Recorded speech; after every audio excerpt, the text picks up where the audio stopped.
Good morning, one and all. We welcome you all to the 2 days international conference.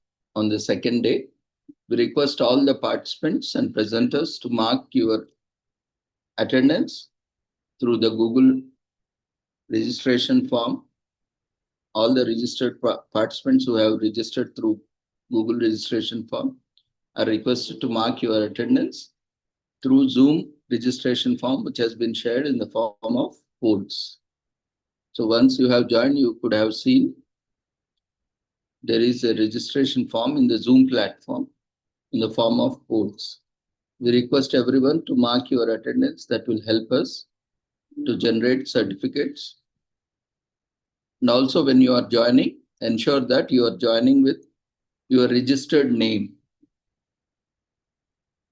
You can see participant's name when you click on the participants. The first on the top name is generally yours or just below the host or co-host. So ensure that you have your registered name displayed.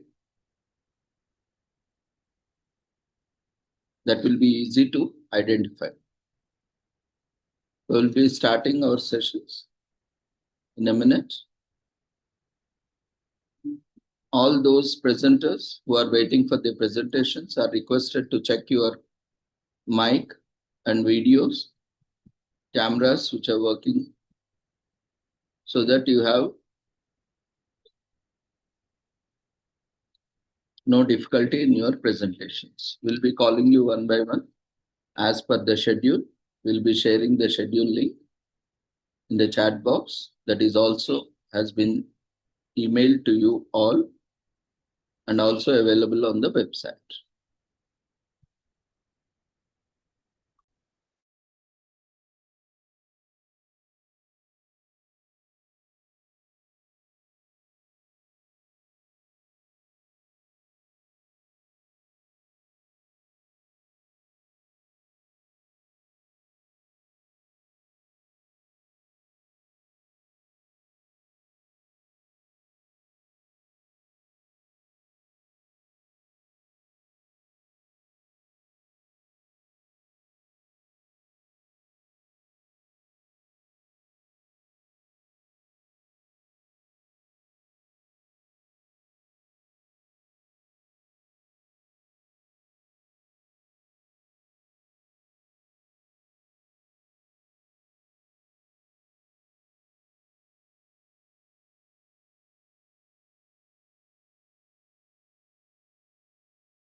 Good morning, everyone. Once again, welcome you all to the online international conference on emerging trends in cognition, language, linguistics, and psychology, which is being organized by Department of Clinical Psychology, Helen Keller Institute of Research for the Disabled Children, Research and Rehabilitation for the Disabled Children, in collaboration with Arizona State University, USA, and also Department of Linguistics, Osmania University. This 2 days international conference is being organized as an interdisciplinary conference on language, linguistics, cognition, communication, and psychology. And yesterday, we had completed first day of 2 days international conference with presentations from across India and also from France, Indonesia, and US and other countries, participants from India and abroad. And today we will be having a few presentations and also plenary sessions from speakers in India and also abroad. So we thank and express gratitude for your support for yesterday and also today joining us in the second day. So we'll be starting our sessions as per the schedule. The schedule has been shared in the chat box. We request all the presenters to strictly adhere to the timings because today is a final day and we have to ensure that all the presenters get opportunity for presentation, and those who have registered but could not complete or would like to make presentations which are unscheduled, we will call you after all the presentations are over. But ensure that you are registering yourself, completing, sending your abstract, full paper and PPT to the coordinator's email as per the instructions provided by the organizing team to ensure that your paper, your research is published and also you are getting certificate. Only those who are completing all the formalities will be able to fulfill the requirements and will be able to get their certificate. So ensure you follow the instructions, and as we are going to document and bring it a print form.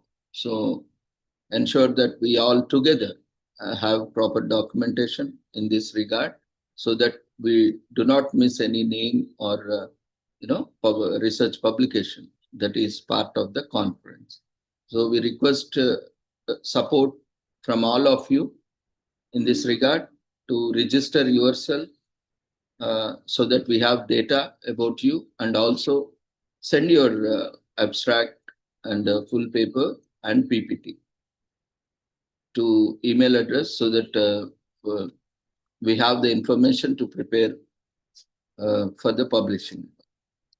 And regarding the certificates, we will be generating the certificates after verification of registration and your presentation for presenters, and also formalities of sending your abstract or full paper if you are planning for publishing, and your PPT, and subject to participation.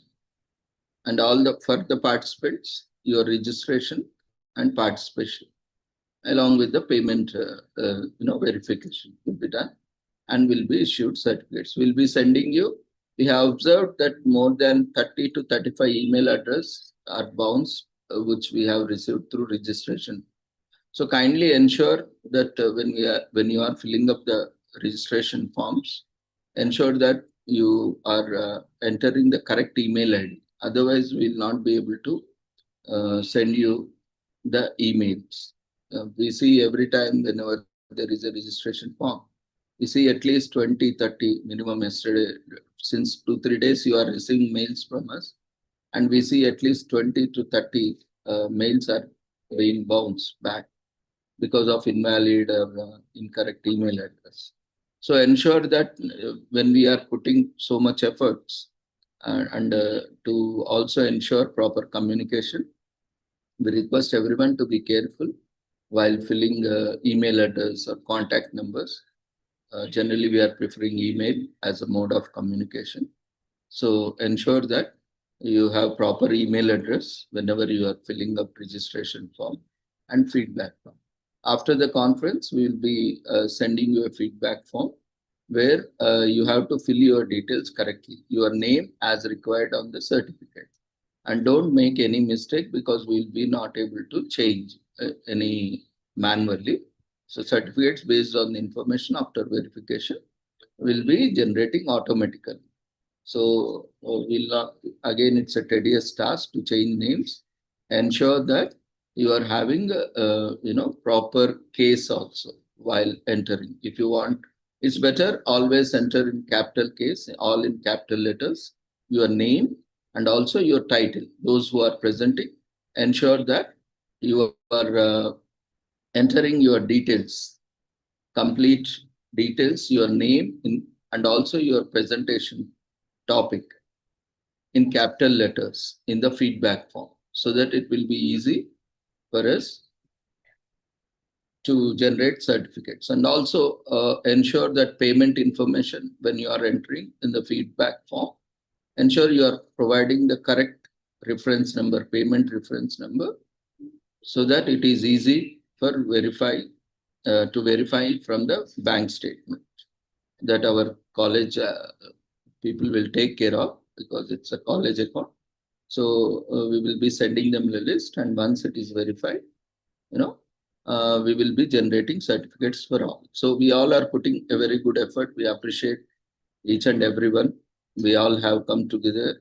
At the same time, we all need to, comply the rules and regulations and the formalities which we have set for ourselves for the smooth functioning.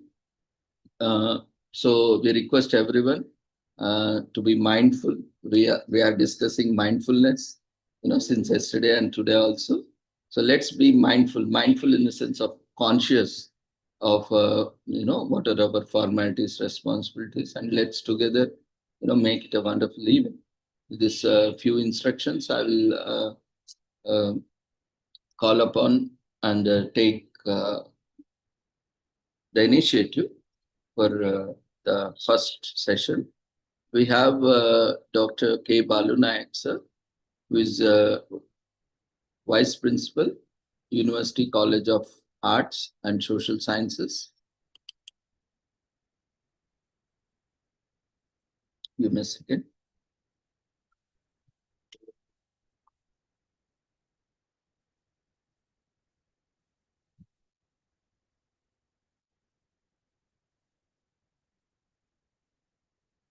And we have Dr. K. Sushil Kumar, sir, who is Head Department of Linguistics, Osmania University, as chairs for this session.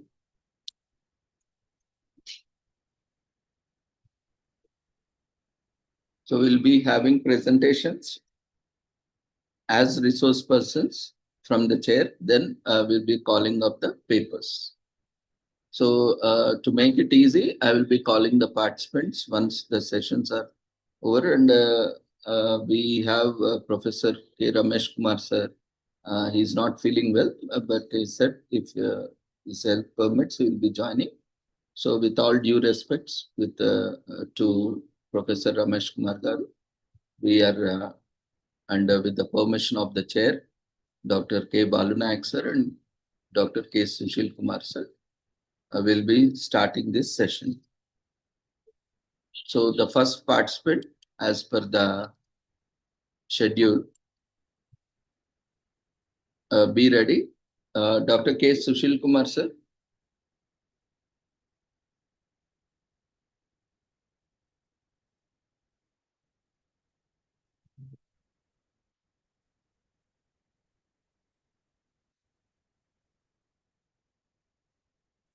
Can unmute yourself.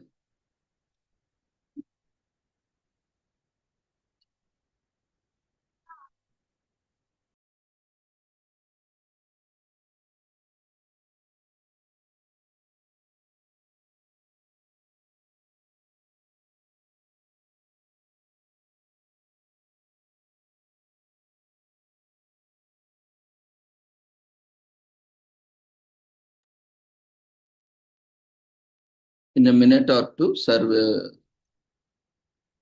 Ravindra garu. Good morning, sir. Good morning, Ravindra. How are you? Yeah. Good morning, sir. Fine. So you can call up them who are presenters, but me and Sushil Kumar, we are the chair of this session. Yes, sir. And you and your talk is also there. Your talk and Sushil sir's talk. So shall we take up your talk first, or we'll take up papers and then continue with your talk? How it is? No, but I will take later. My talk is later. First presentation will permission. Then we will take up papers. Then Sushil Kumar sir is interested. We can present. He sir will present. But otherwise, first give to the permission to the presentation. Okay, sir. So we are calling the first You once presenter. the Sushil Kumar sir. Once ask the Sushil Kumar sir. Yes, sir. He said he will be joining in a few minutes. But if interested, we will give permission to Sushil Kumar sir. Then we'll next presentation. Yes, sir. He said to take up papers. He will join after that. He will present after the papers. Okay. Right. Give permission to the presenters. Okay, sir. So with the permission of the chair, we are calling the presenters today. Sana Taha Akwil. Are you there?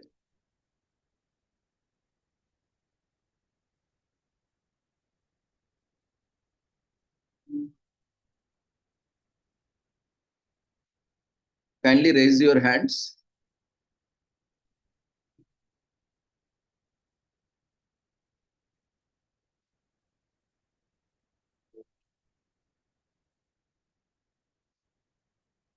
Yeah, Sana Taha. You can unmute yourself. Start your video and presentation.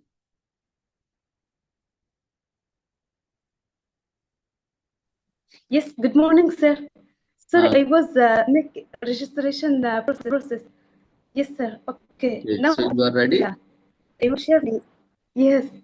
Good morning, sir. Okay. Now I will share my PPT. Just.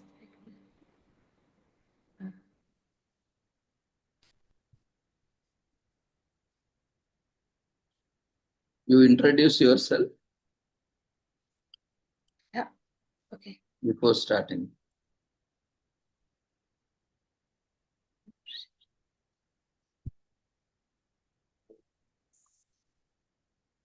Start. Okay. Share.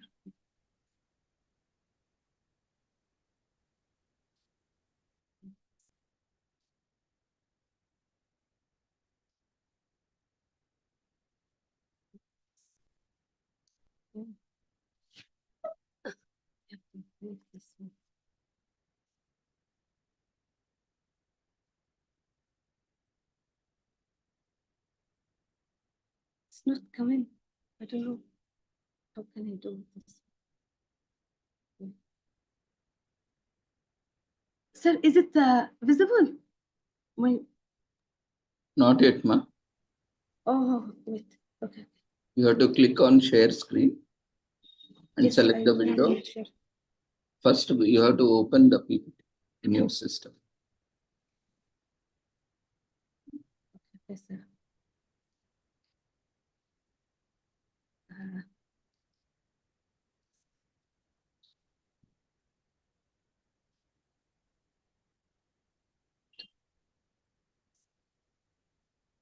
Okay, no, just why it doesn't come?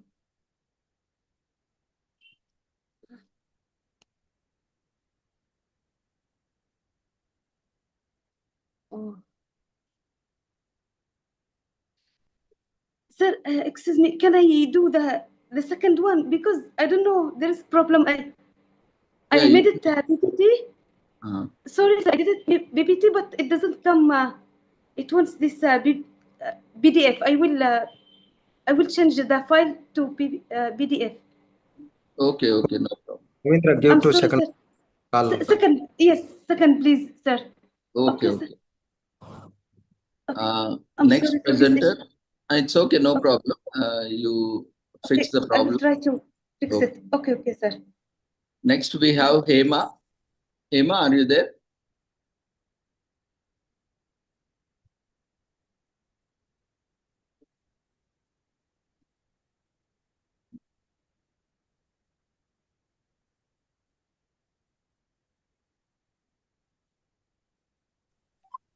Yes, sir. I'm there. You can see your video and also start your presentation. Yes, sir. Yes, sir.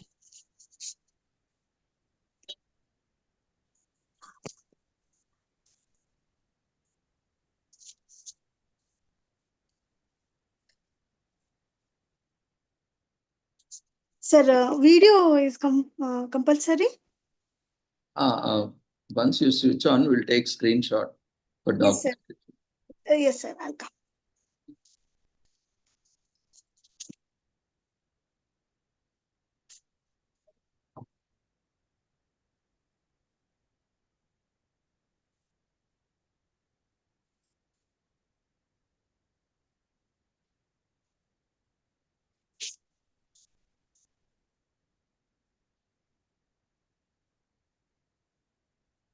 Sir, you can see me? Yes. Yes, sir. Now you can. Yes, sir. Your presentation. Good morning, everyone. Sir, you can audible, right? My voice? Yes. Yes. First of all, I would thank you, Ravindra sir, because I sent very late this all the what about information, but sir told Hema, okay, you can do this.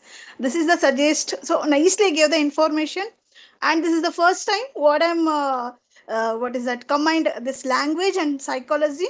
I'm truly happy to submit my this topic. So my topic is language and mental health. So this all like what it's like one two face of coin because both of very related. So we can go for some psychologist, they told some all the what about some statements, and then whatever we are know. So just I'm going to what are the common way, what is the relation this two both, then how it will truly worth I will going to tell. So generally I'll talk about this. Hema, So first introduce yourself to the chairpersons. Yes, sir. Yes, sir. Yes, sir. Yeah, and your topic. Yeah, this is the Hema, scholar of Madras University, Chennai. So my topic is language and mental health. The first of all, this language is very important wherever, whatever we talk. So sometime what we will do, so suppose, so I'll take sir only because that sir way talking is there, no? It will give always for inspiration. Okay, you can go ahead, you can talk, you can do this. So when he talk like this, we will get the inspiration. Yeah, we can do something, we can learn something, we can go something, we can do something. When the sir is little hard, sir, sorry sir, I'm taking your example only. When the talking is, oh no, okay, you can't the next, that hard words, that rash words, that all the very some unwanted some which is not able to use that word when they use no, that time truly our mental health will spoil. So automatically we will degrade. So no, I can't do this. So this all the things it will come. So always language should be perfect for very well good health. And another thing, here one person, so as the I am the Kannada scholar, so I wanted to bring my Vachana people. So that is the Allama Prabhu. So he told, first you talk properly, you speak properly, then society will always respond very good. If you are not to talk properly, that society will go far from you, and then you can't do anything. So this is the Allama Prabhu what you told. Ellarolage vandagu, you learn everything. Ettana mamara ettana kogile, whatever you learn, whatever you whatever it is there in your mind, it should become in the proper way to society. So it should become proper way society means that always that society also should receive properly, and encouragement should be in the both the place. So language is, it is a bridge for good mental health. And another thing here, one of the person is there is called Dandi. So Dandi is the one of the famous Kannada poet. He told, language is the lamp. Yes. So language is the lamp. When they talk properly, all the good things, all the motivation things will, it's come like one sunlights. Yeah. So we should be talk very properly for mental health. Suppose in the in the classroom. So what we will do, when the teacher will tell, hey, hello, you get up and talk this. So what is this answer means? The child will tell, if we know also that that child will not talk. But when the mom will tell, when the teacher will tell, yes, child, you can do this, you can try this, I'm there, you try it, you tell these words, definitely the child will give the good answer. Or else when the people, when the teacher and when the sir, when the lecturer, when the professor will talk, you can't do like this, that rash words, the child will make it demotivate. It will tell, if you papa, you see that fellow, if he wanted to tell also, he will tell, okay mom, I don't know, I'll tell you next. So this thing should be not happen, means our language should be proper, and then automatically the class mentality or society mentality or atmosphere mental health should be where it will be automatically very good. And in the working place also, there when the person, that language if they don't know, or what it will happen, that person will not able to tell all the things. So he will be like, he will go back of the bench. He will tell always, I don't know, oh, I wanted to tell but I don't know how to tell. So language, it should be must for everything. All the talent, whatever they have knowledge, if they are wanted to, if they wanted to deliver, it should be well language is very very important for mental health. Because all the people will tell, in our Kannada they told Kuvempu person, first our mother tongue is very important first. Yeah, all the people what they will do, they will think first in the mother tongue, whatever we are talking, Tamil, Telugu, what is that, Marathi, Urdu, whatever you talk. But when the dream will come in our mother language only. So language always it will help for our good improvement, our good achievement, our good goal, it will help. And then it always, when the language is good, our mental health also, it will be very good. Sir, this is the things very little I talked. And then I have Monday this net exam also. I think I prepared very less. So thank you, sir, thank you so much for giving this opportunity. You have done good presentation, Hema. Thank you. Next time you will do better. Yeah, definitely I do that. Yes, sir.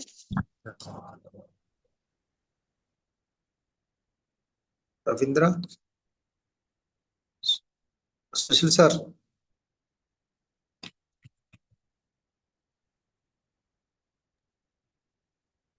Sushil sir. Thank you, sir. Thank you. Actually, she is, Kannada speaker, and we know many of them are coming from rural background. She was also requesting, can I present in Kannada? But this is an international platform. I told her, okay, you try your best to perform. So that is why there was a language issue, but she has tried her best, I think. Okay, thank you. You have that, and that is going to your kindness, but you have given permission to her, but for a short period of time. Yes. But he made also good presentation.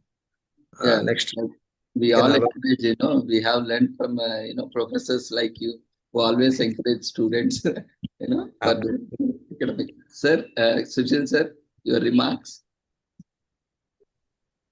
Are you able to listen me? Yes, sir. Yes, sir. Yeah, that's a very good presentation. She was focusing on the psychological attitude of the person. So how it will be reflected when someone is disregarded their opinion or something, when someone is discouraged. So it definitely it impacts on their psychological kind of thing. So that's a very good presentation, and thanks for the organizing such kind of papers. At the same time, encouraging the younger people, younger researchers. That's a good thing. Thank you, sir. So can we call the next presenters? Yes. Yeah.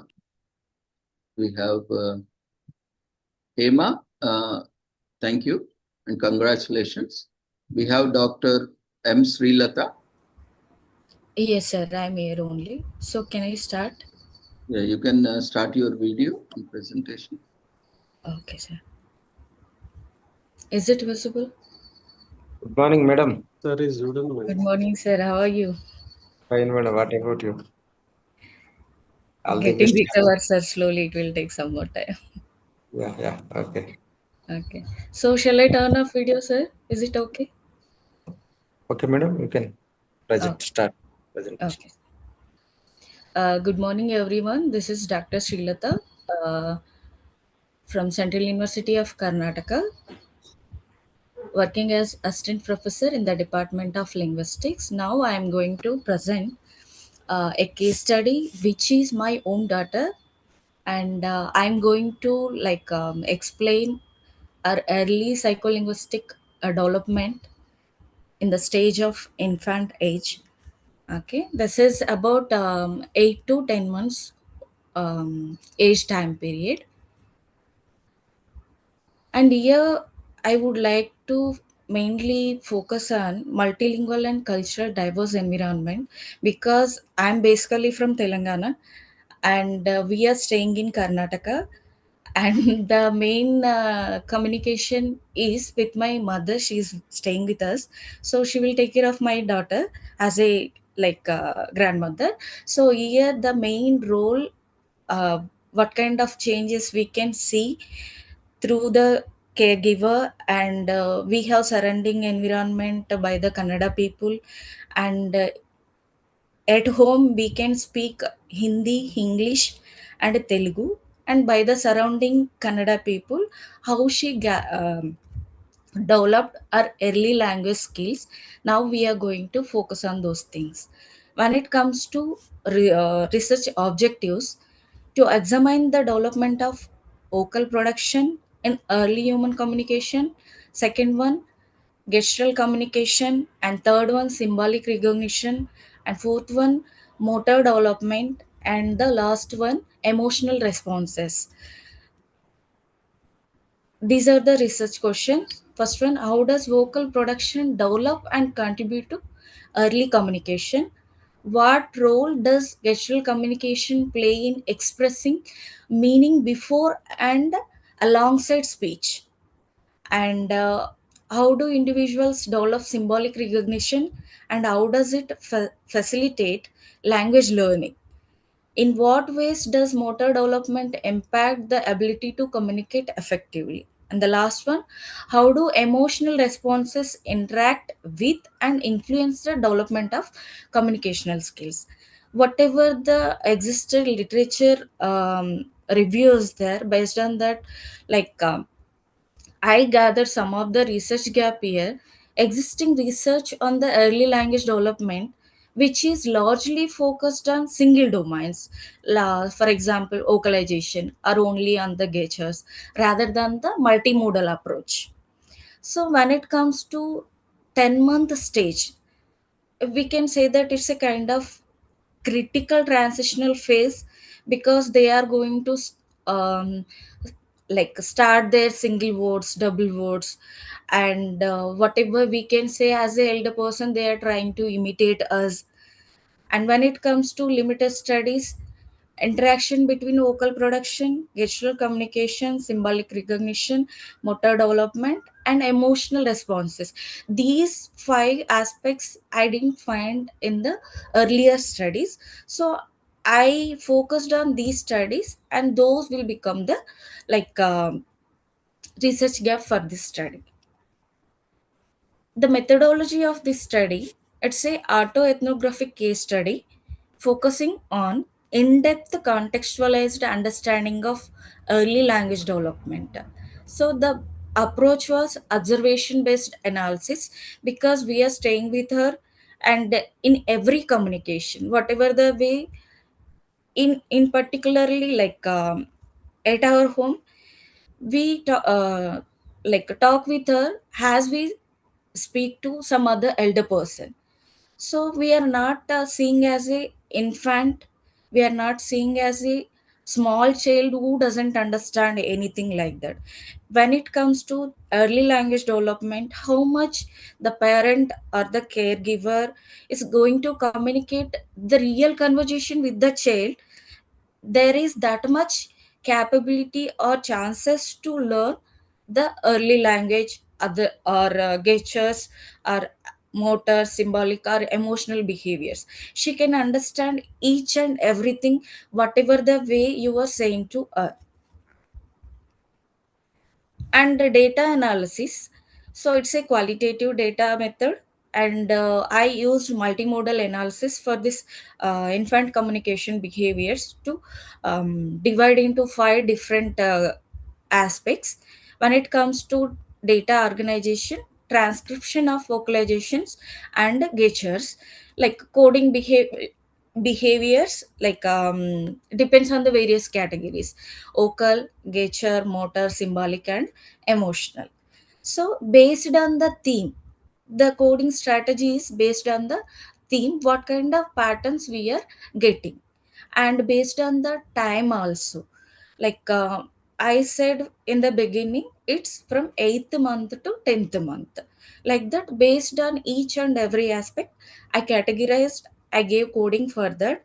And after that, based on the multimodal integration, contextual interpretation, and when it comes to this one, like we have to combine all these to see what kind of chances are there when a child was there in a multimodal or a multilinguistic environment.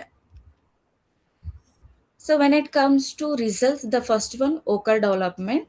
This is colonial babbling, and the next one, proto words like amma, nana, and she used to like do these sounds, dur, dur, kind of things.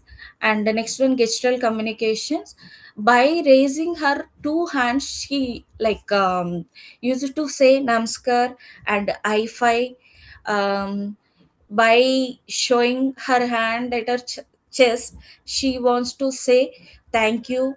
And in some way, she used to say yummy. We can understand that so she is expressing some gratitude, she is expressing some emotion. And next one, cognitive development. This is the like one of the best milestone in her development. I like started showing flashcards from 6th month onwards, but when she like came to the 8th month, 8 and a half, so whatever you are going to show her, she will recognize those. She used to do that. And now like we made all the posters at her home. But what is the thing is, like, she doesn't want to learn all the things continuously. While playing, she only interested, she only involved in those things to ask us, what is that amma, what is that nana, like that. She'll put her finger on that and she'll question that. And if you're going to say show me beta, like a lion, otherwise elephant, some other flower, bird, whatever you are going to ask, she is able to do that. So it means by the symbol she's understanding each and everything.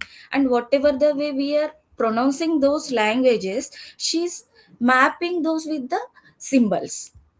Motor and emotional development. So when we are going to play some music, she used to dance for that. When we are going to say something little loudly, she'll show like some kind of reaction. Usually, like we both are like my husband and I were working, and we usually get very less time to spend with her. So in that time, we won't shout at her at any cost. So if something is wrong at any point of time, we are going to say with a little loud, she will react to that one. and she'll change her face expressions completely. And whatever the way she is communicating with neighbors, whatever the way she is communicating with the children who are from the Kannada background or Kannada mother tongue, whatever they say, she used to respond to them, she used to give reply to them. When it comes to self-feeding development, at that time, like whatever you are going to give some kind of fruits or fingerlets, she used to hold that. She was trying to self-feeding for herself. It's a kind of growing autonomy. And when it comes to multilingual exposure, as I said, we are now staying in this multicultural community, and we used to use at home Telugu, Hindi, English, and by the surrounding people, she used to learn Kannada as well. And those like multicultural influence and multi-language development, these are uh, have a certain big impact or influence on the early language development. We can say that it's a rich linguistic environment. So when it comes to key findings, so whatever I said, vocal, gestural, motor, and emotional behaviors, we can see these are all observed around 8 to 10 months age, and those are in a good progress. And emerging of advanced abilities, like whatever babbling patterns are there, whatever the way she's giving namaskar or I five, saying thank you, or showing the taste of or interest of her food, these are the things, these are advanced abilities.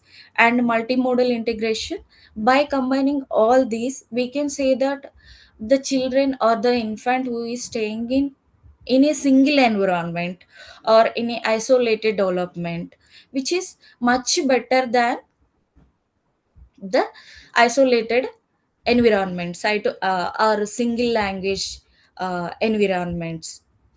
Role of environment here, I can say that because of this multicultural development or multicultural exposure, multi-language exposure to her, because of that only she is getting these many advanced abilities at that age.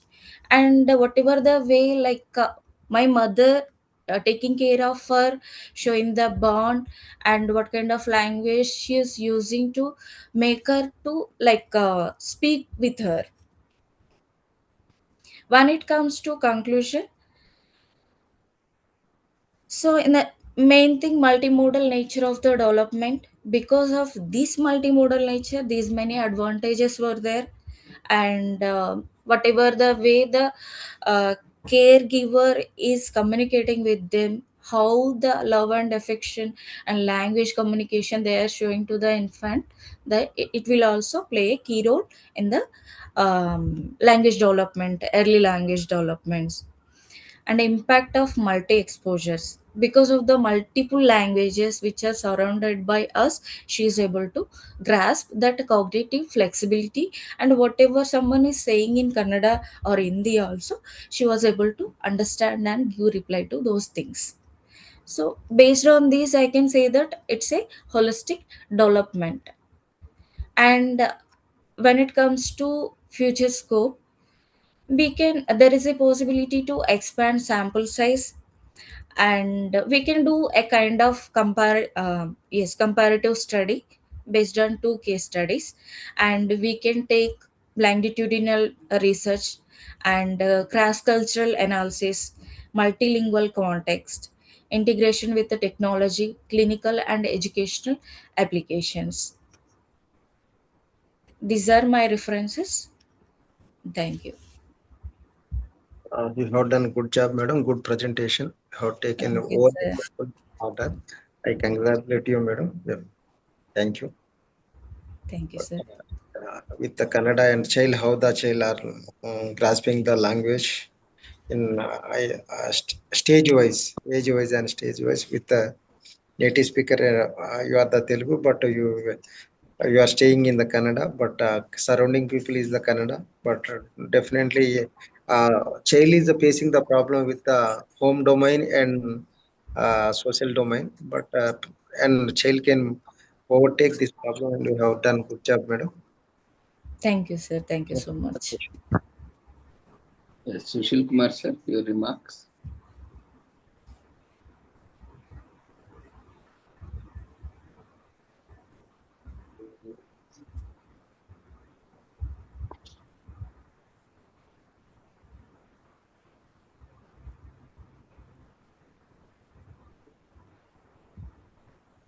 Sushil, sir.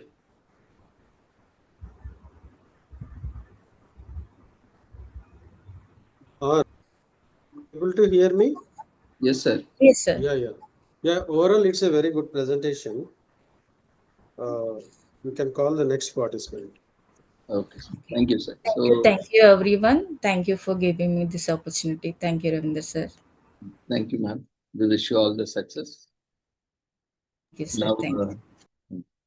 We'll be moving to next presenter, Anjana.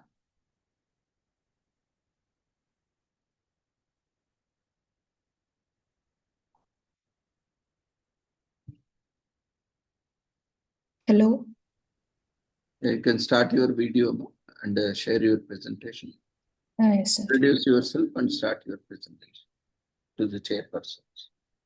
Okay. I'm Anjana, a research scholar in linguistics from Central University of Karnataka, under the guidance of Dr. Madha Srilata. So I'll share.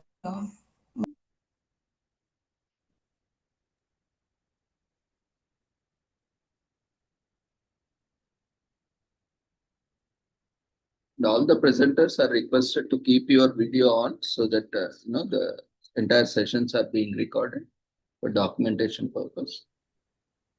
Okay. Is it visible, sir? We can't see you, neither the presentation.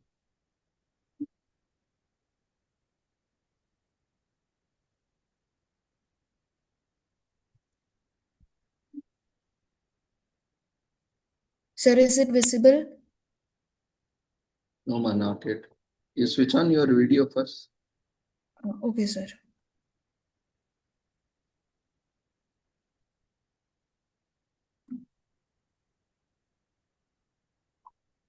Now start sharing. Okay. So open your PPT in your system. Okay. Then come back to Zoom and click on share button. And select you can see various windows, boxes where you have your presentation open. Select that and click on share. Oh, okay. So 1 second, sir.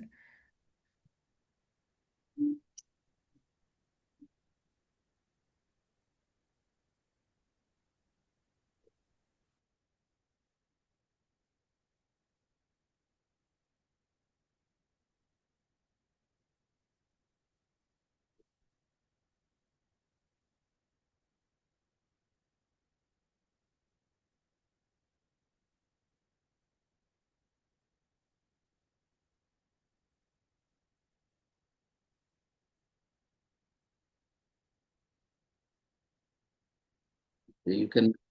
Sir, is it visible now? Yeah, now it's visible. Okay. So today I'm here to present on the topic language and educational inclusion among Panya students in Wayanad district.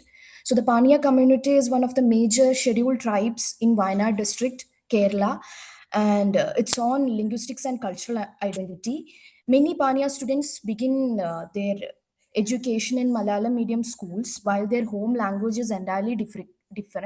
So from the official language, that is Malayalam, which is spoken in Kerala, and this linguistic difference may influence their learning experiences, their classroom participation, making the community an important focus for the study.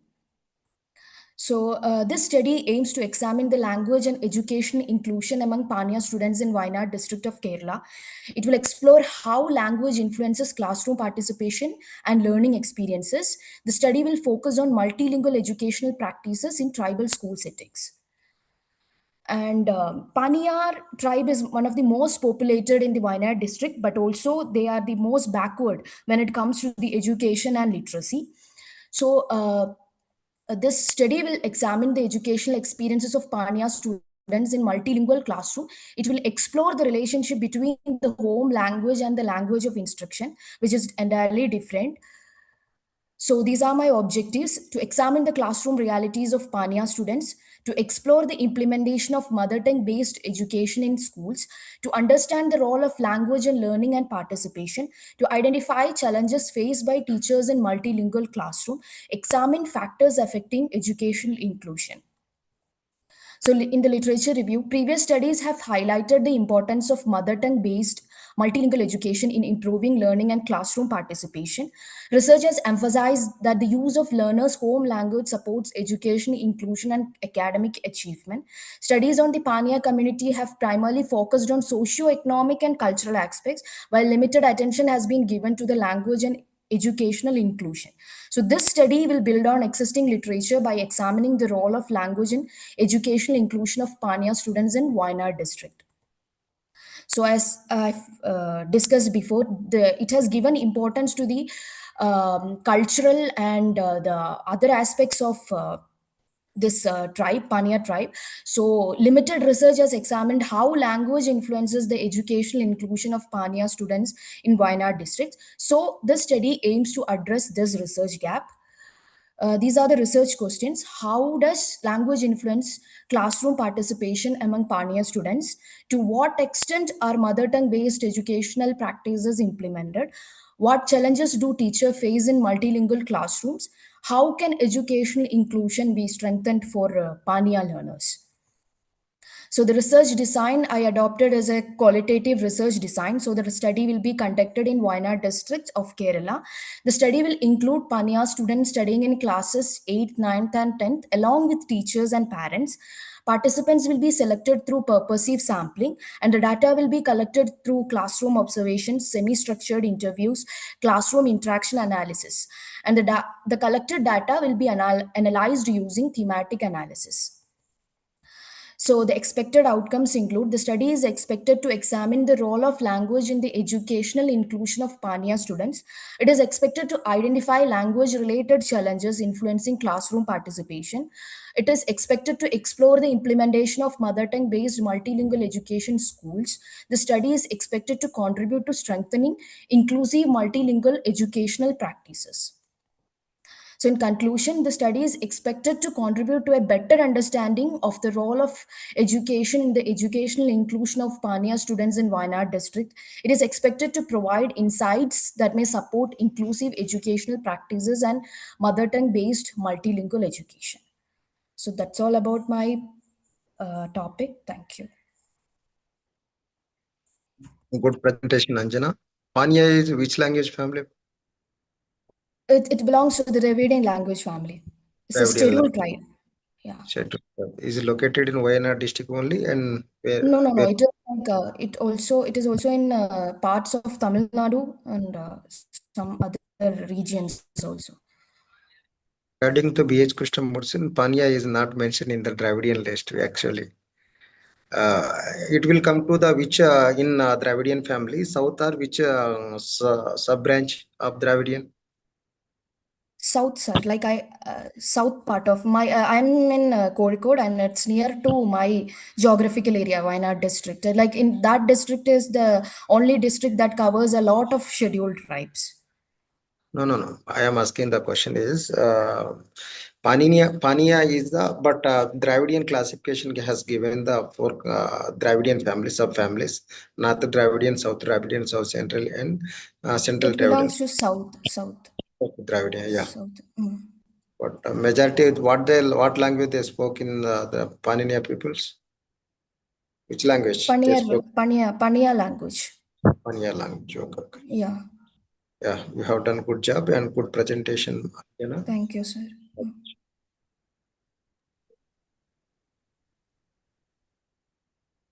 Sushil sir, your comments.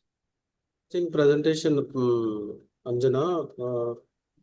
I have an observation that see the multi students belongs to from different cultural background, and who are the teachers? What is their mother tongue, and what are the challenges that teachers face in the classroom? Because Indian classroom is like a mixture of students from different mother tongue background. Particularly if you take the rural students, tribal areas, it's a very difficult kind of thing. So there is a lot of difference between the home language and the school language, right? Student with Yes, sir. mother tongue is different, and when it comes to the classroom, the concept taught in a different language. There it is a problem.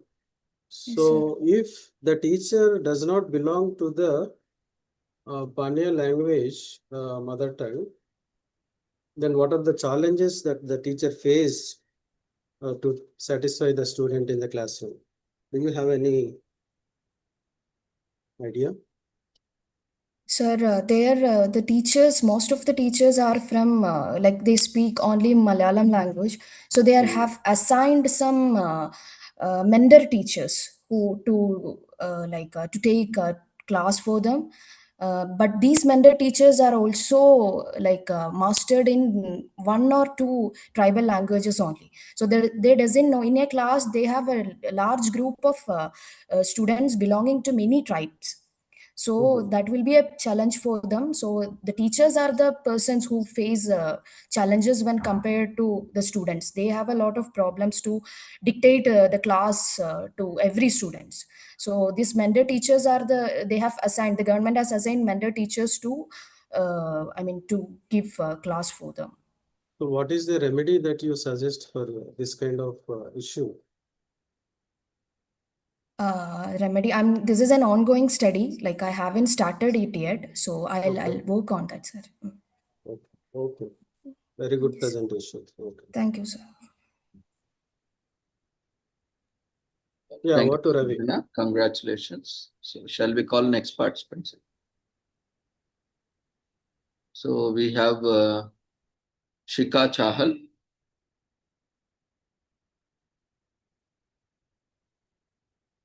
Shika Chahal, you can unmute yourself, start your video and presentation.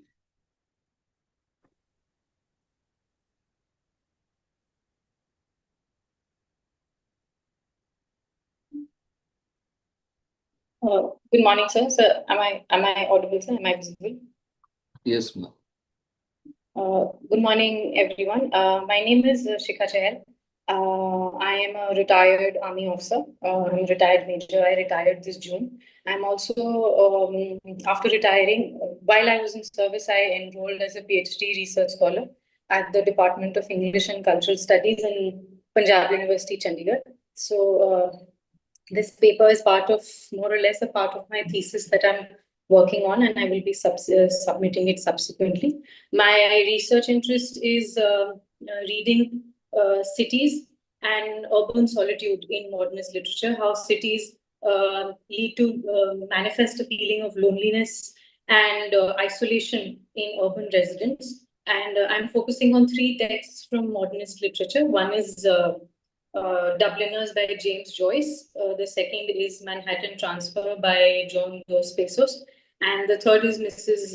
Dalloway by Virginia Woolf. So this is, since this is not a quantified research, this is a qualitative research. So this is more of a paper presentation. And there's not a PPT that I'd be referring to. It's been made last minute and it's not in a shape where it can be presented. So I would request if I would be allowed to give a paper presentation, sir. Thank you, sir. So my paper critically interrogates the intersection. The title of my paper is The Gender Burden of Cities, where reading women, cities, and urban solitude in Dubliners, Manhattan Transfer, and Mrs. Dalloway. This paper critically interrogates the intersection of gender, spatiality, and modernity, contending that the 20th century urbanization imposed debilitating gender burden on female subjectivity. While the rapidly expanding metropolis supposedly offered unprecedented autonomy and sensory liberation to the male members of the city, the lived reality for the female subjects was defined by acute urban alienation and systematic patriarchal containment. While my thesis is not a gender-based study, this paper in particular talks about how the women in cities are more systematically isolated than the male members residing in a city. So there's a comparative social and phenomenological framework that this paper, through which I'll be mapping the gender geographies within the three canonical modernist texts, which is Dubliners, Manhattan Transfer, and Mrs. Dalloway. Synthesizing feminist urban geography with modernist literary criticism, I will also be analyzing how these authors have delineated the interplay between physical topography and the psychological landscapes in the cities of Dublin, New York, and London, respectively. Ultimately, the comparative analysis will refute that there's a universalist reading of modernist urban alienation, and it is profoundly also a gendered phenomena where women's mobility, their surveillance, their access to public spaces is actively regulated, thereby imposing a gender burden within the modern metropolis. The emergence of modernism in the early 20th century coincided with an era of cities emerging as the quintessential sites of modern existence, where the cadence of the individual and his consciousness was dictated. While the modern city promised freedom and democratic participation, it frequently functioned as a landscape of alienation and fragmentation for those living in the cities. So modernism and modernist writers in particular turn to these urban topographies to navigate how the psychological fissures of modernity. For women, the city represented a distinct paradoxical landscape where there was a theater for visibility and independence, but they were also stifled in terms of social constraint and surveillance. The experience of women in modern cities reveal that urban environments function as active agents in shaping and fracturing female identity. And Dubliners, Manhattan Transfer, and Mrs. Dalloway provides a critical lens through which women negotiate their urban existence and inform their identity. So in these three texts, the cities of Dublin, New York, and London are the main topographical and geographical centers. However, these three cities are not merely rendered by the writers as a geographical setting, but they are also put forth in the text as an active hegemonic force that shapes female subjectivity. The women inhabiting these spaces encounter solitude not merely as lack of presence, but as a structural reality arising from conflicting social expectations, economic precarity, and the relentless complexity of metropolitan life. And the three authors, which is Virginia Woolf, John Dos Passos, and James Joyce, they have used innovative narrative techniques and psychological depth to expose the intricate and fraught relationship between gender, urban space, and interior self. So ultimately, what Dubliners, Manhattan Transfer, and Mrs. Dalloway offers is not just a survey of urban setting of London, New York, or Dublin. They provide a scathing critique of how urban modernity distorts female agency. Through their distinct portraits of Dublin, New York, and London, the authors demonstrate that the city is a paradoxical space, one that promises liberation through mobility and participation, yet it alienates its residents through structural and symbolic exclusion. A feminist reading of these texts confirms that women's experience of the city cannot be separated from questions of gender and power. The modern city is not just a neutral environment, but it is a contested space shaped by patriarchal structures that regulate access to mobility, visibility, and autonomy. So ultimately, what these texts reveal is that urban solitude is not a personal failure, but it is a consequence of modernist urban disorder, making gender an essential category for understanding urban modernity in itself. And women's experience of urban solitude in Dubliners, Manhattan Transfer, and Mrs. Dalloway are therefore not shaped by modernity alone, but by patriarchal structures that regulate female movement, visibility, and selfhood. That is more or less my paper, sir. Yeah. Good presentation, Shikha. Yeah. Thank you, sir. Thank you so much.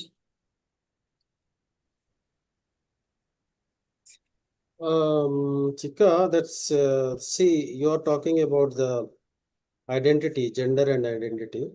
Sure. So have you gone through this book? Deborah Tunnell, she wrote a lot of books, articles on this gender and language. So finally, what you want to say in your presentation? Sir, I want to say that the loneliness which is depicted in these three texts, it is a systematic product of patriarchal structures that force women into liminal spaces where they are neither belonging completely to the public sphere nor to their private home. And while this condition is not gender specific and that cities generally impose a situation of isolation on men and women both as urban residents, but as a woman navigating the city, the isolation is heightened more by the patriarchal structures, which form a part of the alienating effect of the cities also. So it is on the women, there is a double imposition of loneliness as an urban resident of the city, as well as a female resident of the city. So this is patriarchy in play along with the alienation effects of modernism and metropolitanism, sir. So that's what I'm trying to say, sir, that as a woman living in a city, the impact of urban alienation is heightened and the impact is double as opposed to a male urban resident. So that this is more of a feminist reading of the three texts, sir.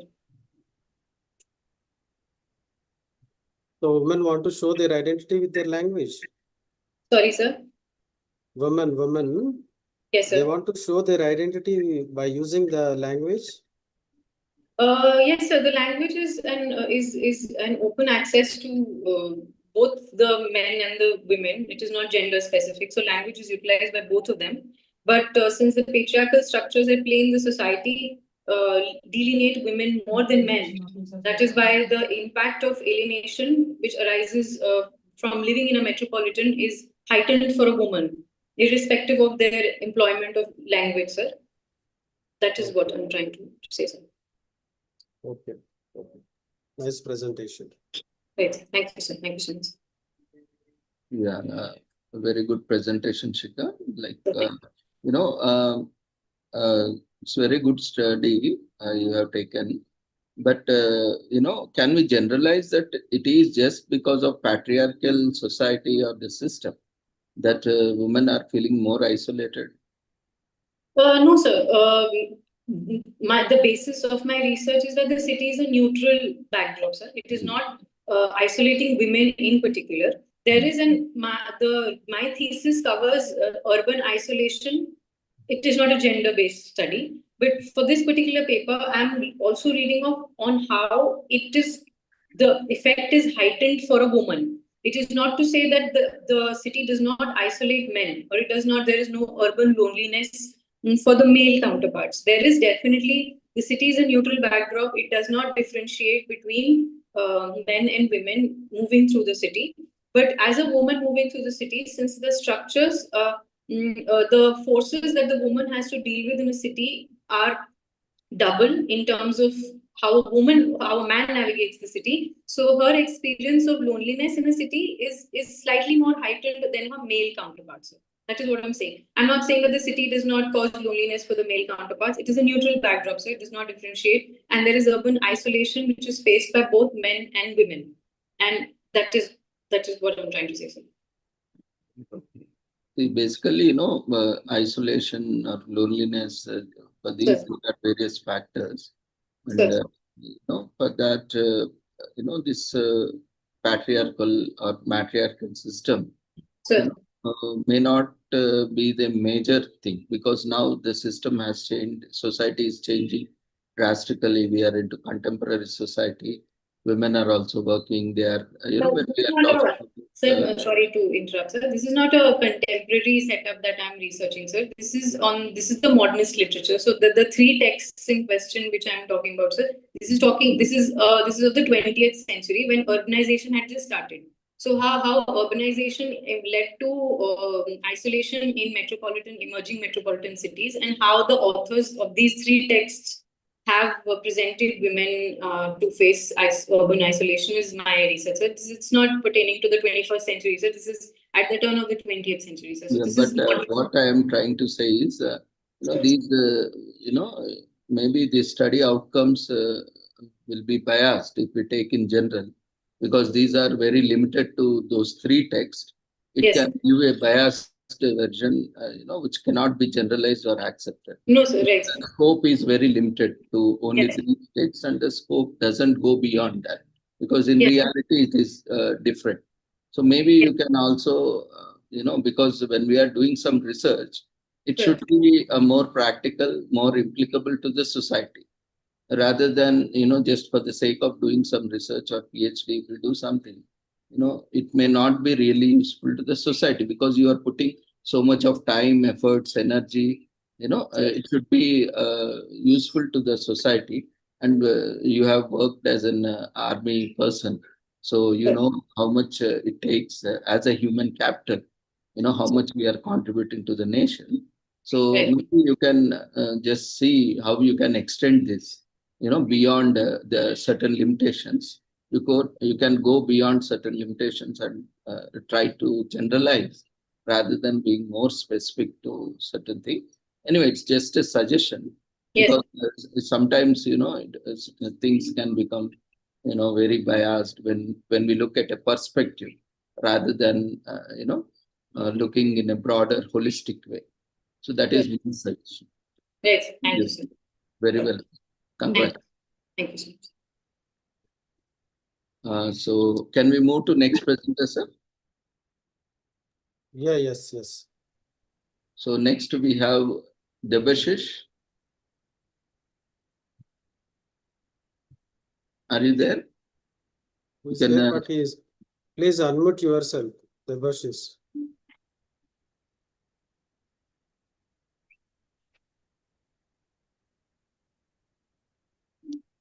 Unmute yourself and start your presentation. Okay, sir. I'm Devashish Mandal from Raina HB Vidyayaton, West Bengal. Sir, the title of my article is A Study of the Discourse of Two Snake Girls in Tara Shankar's novel Nagini Konnar Kahini. As the title suggests, my paper focuses on the discourse of two serpent daughters in an outstanding Bengali novel by Tarashankar Bandyopadhyay. The term serpent daughter is sure to pique one's curiosity about the novel's subject matter. It is a story about a semi-nomadic tribe of snake charmers named Bish Bede. According to the community's myths and folklore, a snake named Kal Nagini is reborn as a daughter in a family of the community. She is married as a child but loses her husband soon after. The head of the tribe, that is the Shirbede, recognizes her as a certain daughter after observing the snake signs on her forehead before she reaches 16. She has to observe celibacy after her consecration as a serpent daughter. She retains her position as long as she remains young. She functions as a mediator between the community and their protective goddess, Manosha, who is also the goddess of snakes. Thus, she enjoys a semi-divine status in the community. In the novel, we have the story of two consecutive serpent daughters, namely Shobola and Pingla. While Shobola finally resists the mythological pressure, Pingla accepts the mythological shackles. Two psychological frameworks have been combined to profitably map their peculiar conditions here, namely Carl Rogers' self-concept theory and Bomistad and Leary's belongingness theory. First, Carl Rogers' self-concept theory. Carl Rogers proposed that the self-concept is an organized, fluid, yet consistent conceptual pattern of characteristics and relationships of the I or me. It consists of three core components. First, self-image, that is, the view a person has of themselves influenced by social interactions. Second, ideal self, the person an individual dynamically wishes and aspires to be. And third, self-esteem, that is the value, worth, and acceptance an individual assigns to themselves. When a person's self-image aligns with their ideal self, they experience congruence. This state allows them to become a fully functioning person. However, when societal forces impose conditions of worth, meaning love and acceptance are given only when the individual acts in specific ways, the self-concept fractures. This gap between the perceived self and the ideal self leads to incongruence. This state causes deep anxiety, alienation, and psychological fragmentation. Second theory, that is, Bomstead and ladies need to belong. In their foundational 1995 study, Rao Bomstead and Mark Cleary asserted that the need to belong is a powerful, universal human motivation. They consider it a powerful survival mechanism. To satisfy this need, an individual requires two conditions. First, frequent, affectively pleasant interactions with a few other people. And second, these interactions must take place within a stable framework of affective concern for each other's welfare. Deprivation of this need leads to severe consequences. It causes loneliness, emotional distress, and mental pathology. When a community alienates an individual, the person often goes to extreme lengths to fit in. If those efforts fail, they may exhibit self-destructive behavior. Now the discussion part. First, the situation of Pingla. Pingla represents a tragic archetype of an individual who responds to societal pressure to absolute compliance. She faces an intense conflict between her basic human nature and the strict demands of the tribe. To resolve the anxiety caused by this split, Pingla adopts a defensive psychological strategy. She completely erases her real self and fully internalizes the mythic ideal self. She stops viewing herself as an ordinary woman with personal emotions and biological desires. Instead, she adopts the identity of the snake goddess, believing she has a supernatural connection to venomous serpents. As she stated, quote, I understood it. I understood it in the depths of my soul. When I close my eyes, I see my very spirit spreading its hood and swaying, swaying, swaying. Its tongue flickers and darts. Its two eyes throb and blaze, and it is roaring, unquote. This internalization alters her self-concept through repetitive rituals, mantra chanting, and performances before the tribe. She aligns her identity with the collective folklore. As the external narrator, the physician Siddham Kaviraj observes, Pingla's performance is hypnotic. Her self-worth becomes entirely dependent on maintaining this divine persona. Now, as a strategy for belonging, Pingla chooses hyperconformity. She recognizes that her inclusion in the group is strictly conditional.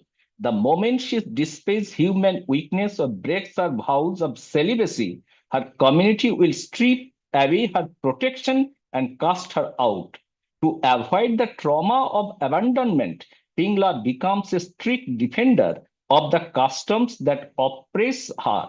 When her repressed human emotions or romantic longings occasionally surface, she treats them as evil temptations or signs of spiritual corruption. By defining her belonging through obedience, Pingla secures a position of respect within the tribe. However, this status remains precarious, requiring constant effort to maintain her divine performance and keep her true feelings deeply buried.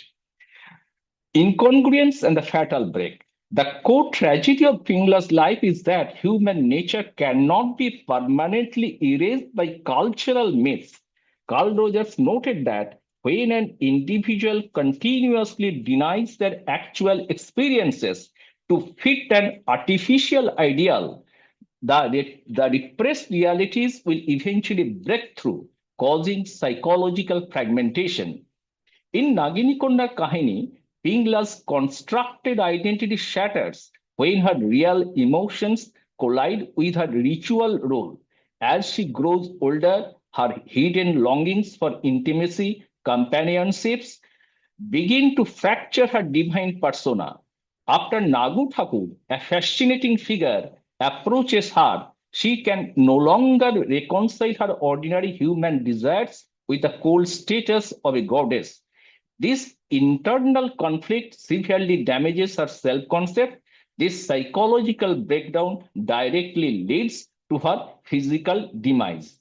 From a clinical perspective, her death is not just an accident, it is a physical consequence of a shattered self-concept. Pingla's absolute compliance successfully fulfilled her need to belong, but it required an act of self-erasure that left her psychologically fragmented and unable to survive.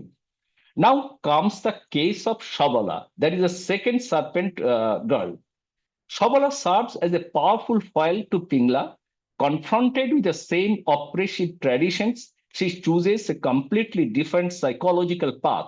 She grows up to flatly refuse to merge her identity with the mythic role of the Nagini Konna. Shabala maintains an objective, self-aware barrier between her internal self-concept and the tribe's expectations. She views herself primarily as an autonomous woman rather than a permanent mystical vessel. She frankly said to Pingla, quote, a snake maiden? Nonsense. How can a maiden be a serpent? Tell me. I cannot make any sense of it. Unquote. When a young, robust chap of her own community secretly approached her, she initially tried to dissuade him from the adventure, though she was strongly in conflict with herself because she regularly met him at a rendezvous. She once confided to Pingla, quote, Pingla sister, all my life I could never bring the words of my heart to my lips. I deceived myself throughout my entire life. My soul loved, every part of my being loved, yet my mind kept saying, no, no, such words must not be spoken. That is a sin, a great sin. Erase it, O daughter of Bishohari, wipe that longing from your heart, wipe it away. Unquote. Thus, we see Shabala is steadily growing out of the imposed ideal self.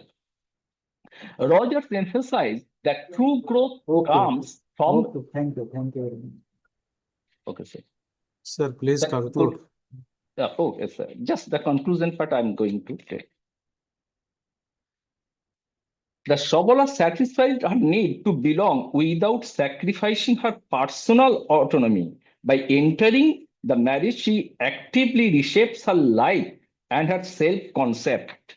The text demonstrates that total compliance with oppressive structures offers only a fragile temporary safety. Pingla's tragic path proves that erasing the true self to fit a rigid cultural ideal creates a deep psychological rift that leads to self-destruction. Conversely, Shabala's journey confirms a timeless insight into human psychology. That is, the fundamental need to belong can only be truly satisfied when the authentic self is respected and preserved. That's the end of my presentation. Thank you for listening so patiently. Nice presentation, Debashish sir. Yeah, you have done a good job. Thank you. Yeah. Sushil sir. So is it a fiction or what is the story that? It is a fiction written by Tarashankar Bandyopadhyay. He's also the winner of Gyanpith Award. Okay. So what you are looking in this presentation is? Sorry, sir. Yeah, what are you looking in this story finally? Finally, what I said lastly, that the fundamental need to belong, human psychology, that a man cannot repress her natural feelings under the guard of the ideal self that is not consistent with the modern demands or a simple ordinary human, the demands of an ordinary human beings. So you're talking about ideal self, real self, and the incongruency. Yes, sir. Congruence and incongruence. We have to make some compromise, etc. Yes. Okay. Nice presentation. Okay, thank you, sir. Thank you. We wish you all the success. Okay. Okay, then we shall move to last presenter in this session. Yeah. Yes. Saha Sanataha. You can unmute yourself, start your video. Yes, sir. Yes. Okay, sir.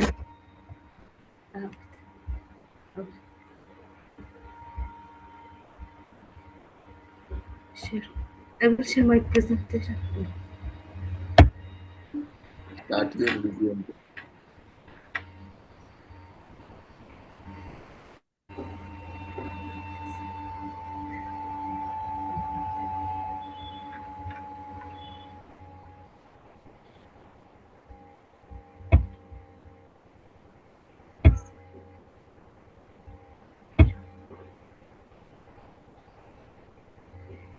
Yes, sir. Is it visible, sir?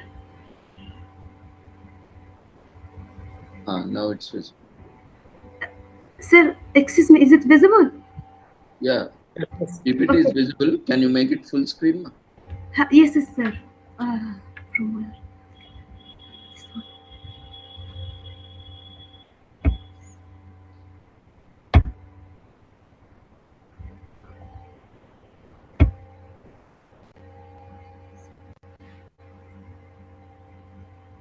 If it is not happening, it's okay. Fine. Yes. You switch on your video. Okay. Good morning, sir. Good morning, respected sir. My name is Sanataha, Research Scholar, Department of Linguistics, Aligarh Muslim University. My paper, the title of my paper is the influence of social media on linguistic innovation. Introduction. Social media platforms have emerged as powerful sites of language contact, experimentation, and rapid diffusion, reshaping how linguistic innovation occurs in contemporary societies. This study examines the mechanisms through which social media, characterized by immediacy, multimodality, network interaction, and algorithm and algorithmic mediation, facilitates the creation and spread of novel lexical items, pragmatic markers, orthographic practices, and multimodal forms. This paper explores the mechanisms through which social media facilitates linguistic innovations, examining how factors such as character limits, visual textual interplay, rapid dissemination, and the formation of online communities drive the emergence of new words, acronomy, emojis, and stylistic variations. Understanding these phenomena is crucial for sociolinguists, communication specialists, and anyone interested in the future road. Wait, what is this? In the future of human language in the digital age. Literature review. Social media platforms have become central sites of linguistic innovation, reshaping how new words, expressions, and communicative practices emerge, spread, and become conventionalized. Earlier research of computer-mediated communication CMC, identified distinct linguistic features such as acronyms, emot, uh, emoticons, and novel orthographics. Crystal in 2001. These initial observations laid the groundwork of understanding how technical constraints, for example, character limits, and the desire for efficiency, fostered creative linguistic solutions. Beyond mere vocabulary, social media influences grammatical structures and pragmatic conversations. The informal nature of online interaction often mirrors spoken language more closely than written, blurring the lines between oral and literal traditions. This quotation by Turnen in 2013. Methodology. The study adopts a quantitative, cross-platform discourse analysis approach grounded in social linguistics and digital communication research. The design is tailored to capture the dynamic, multimodal, and context-dependent nature of linguistic innovation on social media. I have chosen a qualitative approach because the research focuses on how language is used creatively, creatively and strategically, how identity is performed, and how platform affordance shape linguistic practices. Questions that required interpretive, context-sensitive analysis rather than purely quantitative measurement. The methodology integrates four standards. That the first one is content analysis of user generated text and multimodal content. The second one, comparative and constructive analysis across platforms and linguistic features. Descriptive analysis of lexical and grammatical phenomena. The fourth standard, sociolinguistic analysis of age, gender, and community factors. Data sources and platforms. The study collects publicly available user-generated content from 5 major social media platforms. The first platform is Twitter X. Text dominant, character limited, real-time discourse. The second platform is from Instagram, image and capture-based, visual, curated communication. Third platform from TikTok, short form video, audio remixing, uh, trend-driven culture. The fourth one from Facebook, longer texts, community groups, and multilingual interaction. The last platforms, formula-based, ironic and playful syntax, subcultural communities. These platforms has been selected for their concentrating technological affordance, such as character limits, multimodality, algorithmic discovery, and distance user demographics, enabling comparative analysis of how different environments shape linguistic innovation, analytical frameworks, and theoretical grounding.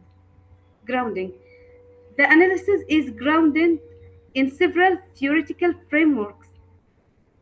First one is social network theory and diffusion of innovations theory to model how innovations spread through networked connections. Speech community theory to analyze online communities and shared norms. Platform-sensitive approaches that consider technological affordance and algorithmic visibility as shaping linguistic behavior. The last, performatively and interactional sociolinguistics by Hellen 2005 and Better in 1990 for identity, construction, and performance. In conclusion, our exploration into the influence of social media on linguistic innovation reveals a dynamic and transformative landscape. Social media platforms are not merely passive tools for communication. They act as powerful catalysts for rapid linguistic change, fostering an environment where novel lexical items, grammatical structures, and pragmatic uses of language merge and disseminate at an unprecedented pace. The unique, the unique affordance of these digital spaces, such as their multimodal nature, user-driven content, and global reach have profoundly reshaped how language evolves and adapts to new communicative demands. To sum up, the influence of social media on linguistic innovation is profound, pervasive, and ongoing. Understanding this influence is essential for anyone interested in the future of language, communication, and identity of in the 21st century. And yes, this is the references. Thank you.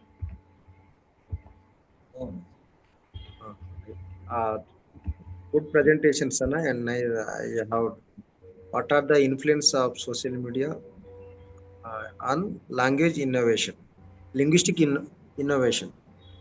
But what are the, how do you define the, how do you measuring the influence of social media? What technique you have used for the data collection? Sorry, sir. The influence. What?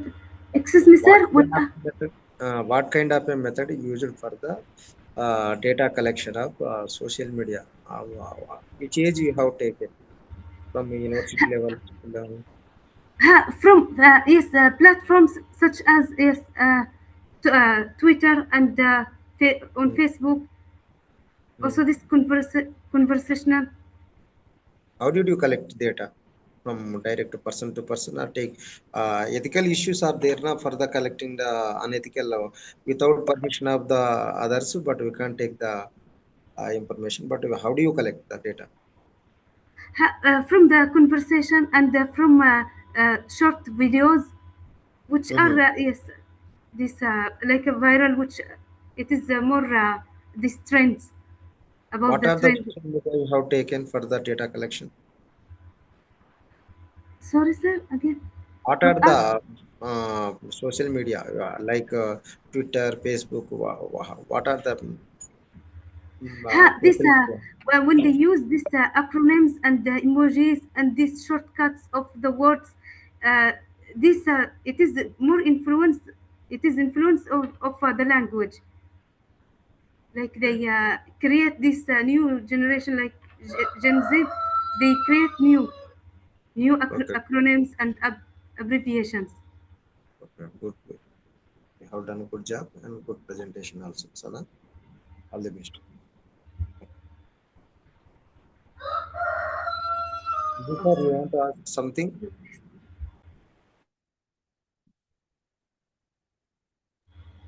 Congratulations, Helen. Yeah. Thank you so much, sir. Yeah, Ravindra, especially I am also appreciating you, but you have done good job. But you have taken abroad the throughout the Indian scholars great platform to the your online conference. Really, I appreciate you, Ravindra. thank you, sir. Thank It's all our collaborative efforts. Yeah, really, good job. You have done a good job. Thank you so much, sir. Thank you. Thank you, sir. Thank you, sir. Yes, Anna, you can stop sharing.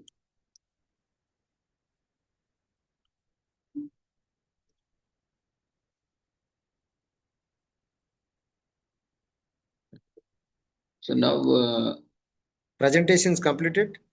yes, sir, we have completed all the presentations. Shall I leave or?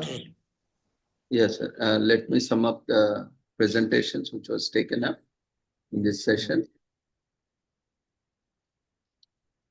So today, as part of technical session 4 on 27 June 2026, on day 2, we have few presentations under the chairperson of Dr. K. Balunayak sir and also Dr. K. Sushil Kumar sir, both from Department of Linguistics, Osmania University.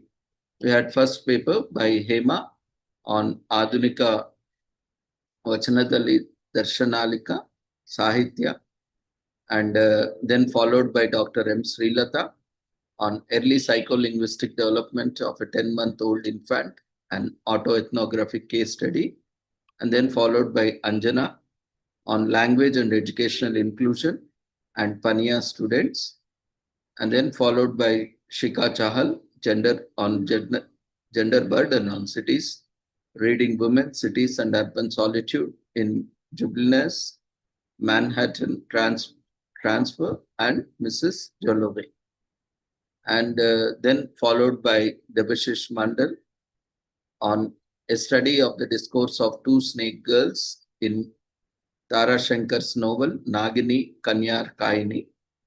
And with we have ended this session by last presentation by Sanatha Aquil on the influence of social media on linguistic innovation. So these were the papers presented as part of this technical and scientific session. So I express my gratitude to the chairpersons, Dr. K. Balunayak sir, Vice Principal, University College of Arts and Social Sciences, Osmania University, and also Chairperson, Board of Studies, Department of Linguistics, Osmania University, for his valuable time and chairing the session. And we wish you all the success, sir. And thanks for the opportunity. Thank you, Ravindra, for giving me this opportunity for the as a chair. Thank you, sir. You may leave, sir, or stay as per your convenience. Now we have Dr. K. Sushil Kumar, sir. Are you there?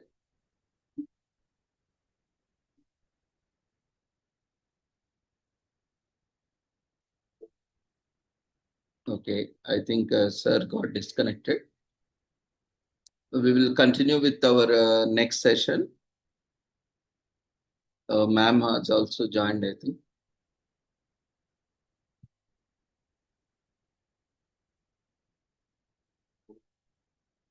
So we are moving to next technical session 5, which will be chaired by Professor D. Prasannashu. He is professor from National Law University, Delhi, and also Professor Sudhir Pant, sir, Professor, Department of SLP Audiology, and also by Dr. C.S. Swati, Department of Linguistics, Osmania University.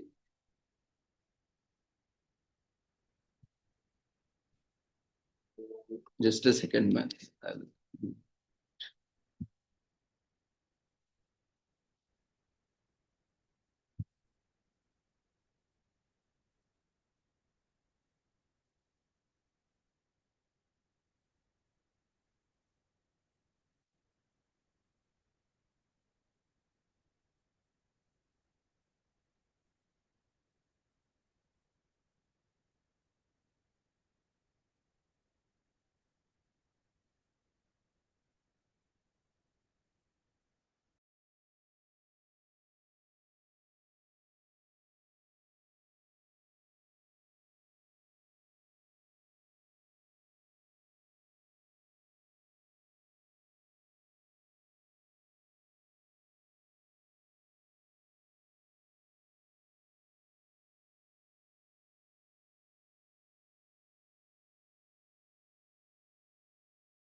Yeah, there is a small change in the schedule.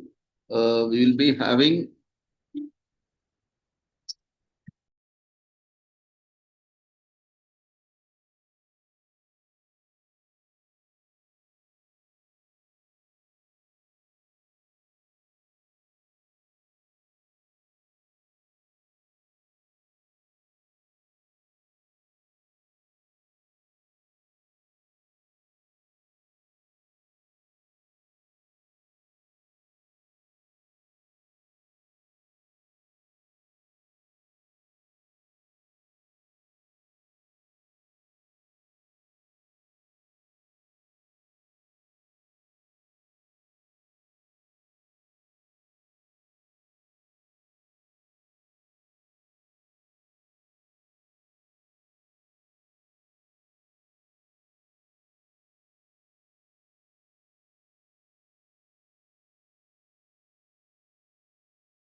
sessions. We also had a talk. So now, before starting next session, I would like to invite Dr. K. Sushil Kumar sir, Head Department of Linguistics, Osmania University, to deliver his talk on from symbolic processing to embodied interaction, mapping the paradigm shift in cognitive and linguistic sciences. So Dr. K. Sushil Kumar sir has over 1.5 decade of teaching and research experience in linguistics, grounded in subspecialties and specialties of linguistics, and his research areas include translation studies, lexicography, language teaching methods, morphology, syntax, semantics, language documentation, and applied linguistics and others. And he has delivered various lectures in UGC, HRDC, Osmania University, and also other online refresher course, short-term courses, MOOCs, e-content development, and other programs. He also attended and participated in various programs and also co-coordinator for ICSSR major project titled Ethno-Linguistics Portrayal, a comparative study of Savara Gondi tribal paintings and cultural representation, and so on. And he was also a convener, coordinator, organizer, part of organizing committee for various international, national, and regional programs, webinars, conferences, seminars organized in the Department of Linguistics. So we welcome you, sir, for your talk. Over to you for your sessions. Thank you, Ravi. Thank you for your kind words. And today I am going to talk on this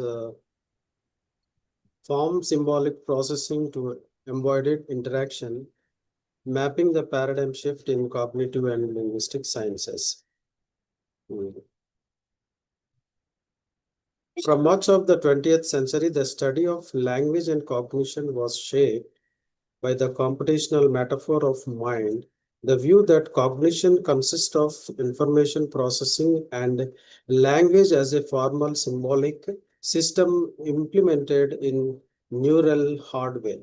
So, while this paradigm yielded important insights, it has increasingly been recognized as offering an improvised view of the full breadth of the activities of mind. The past decades has witnessed a fundamental rethinking of these foundations. The 4E approaches, emphasizing the cognition is embodied, embedded, and enactive and extended, have gained considerable traction. This theoretical shift has been accompanied by the methodological innovations, including the more ecologically valid experimental paradigms and computational tools for analyzing neuralistic language data. This talk has reviews key emerging trends reflecting this reorientation organization around 4 thematic areas. Number 1, reframing statistical learning through natural paradigms, multimodal and emergentist frameworks, mind tracking approaches to communication, and the 4th one is converging of embodied cognition with artificial intelligence. Statistical learning, the capacity to track regularities in sensory input, has been central construction in cognitive science. However, a growing consensus holds that traditional paradigms has relied on stimuli with limited ecological validity, arguing that the field has been constrained by the over-reliance on the artificial stimuli that fail to capture natural language complexity. They advocate for adopting stimuli that better reflect the richness, continuity, and multimodality of everyday linguistic experience. Emerging evidences demonstrate that the adult learning can track multiple statistical regularities simultaneously when exposed to richer, continuous, and multimodal inputs, including spoken and sign languages. This finding is significant because it suggests that SL statistical learning mechanisms are sufficiently robust to operate in neuralistic and interactive situations, and necessary conditions in statistical learning is to serve as a plausible account of language acquisition in learners can track multiple statistics from complex input. The SL must be understood as a flexible domain, generally capacity operating across different levels of linguistic structures, potentially resolving debates about domain general versus domain specific mechanisms. Complementary research on every segmentation provides further evidence for cognitive flexibility. Investigated how children and adults segment motion events, comparing Turkish speakers' linguist description with visual attention patterns. These findings reveal a striking disassociation. While linguistic events segmentation becomes increasingly language specific with age, cognition, and segmentation measured by visual dwell times remain stable and independent of linguistic encoding. This suggests that people flexible shift between different levels of granularity when segmenting events in language and cognitions. A flexible emerging early in the development, the framing of SL research opens new avenues for investigating how learners integrate multiple sources of information, statistical, prosodic, pragmatic, and social in language development. A second major trend involves expanding linguistic framework beyond speech-centric models to incorporate multiple models and international dynamics. There is a growing recognition of the need to improve beyond speech-centric models, advancing frameworks and integrated models signals, collaborative dialogue, sensory diversity, and modality-independent mechanisms have proposed extending the neurological architect of language to account for the integration of gestures, signs, and speech, augmenting that the brain integrates linguistic content and accompanying the gestures into unified representations. An active approach to language, as articulated by D. Polio and colleagues, proposes that linguistic structures emerge from the dynamics of interacting pairs, a view that sees language rather than language as the primary object of study. Linguistic patterns are not stored in individual minds, but emerge through ongoing coordination of participants in interaction. Introduce participatory sense-making, arguing that language navigates social coordination and opens future possibilities. They suggest technology design should support the participatory dynamic rather than imposing rigid structures. The emerging perspectives has found in cognitive neuroscience, neuroscience, and language is not localized to dedicated neural models but emerge from synergies between brain structure handling different functions. Social communication and mind tracking. Perhaps the most significant development in language use is the emerging of the mind tracking approaches.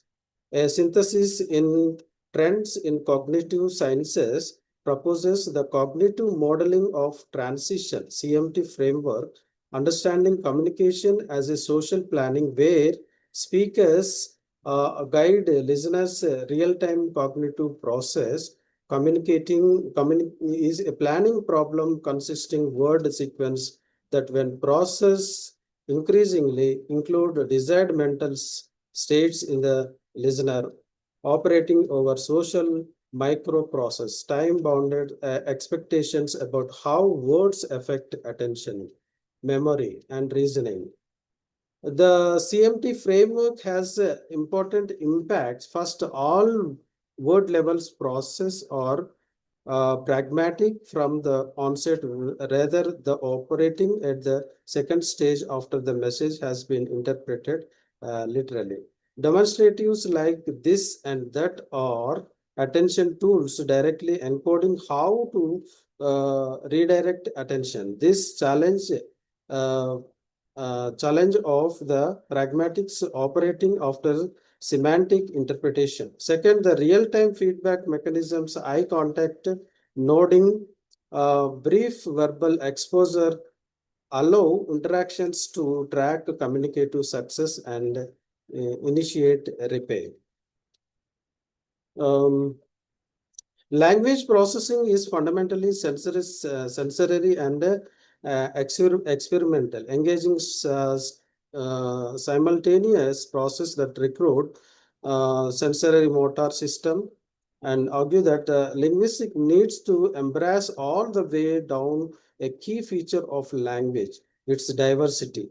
Proposing a comprehensive neurocognitive approach accounting for functional, sociolinguistics, typological, and development variation.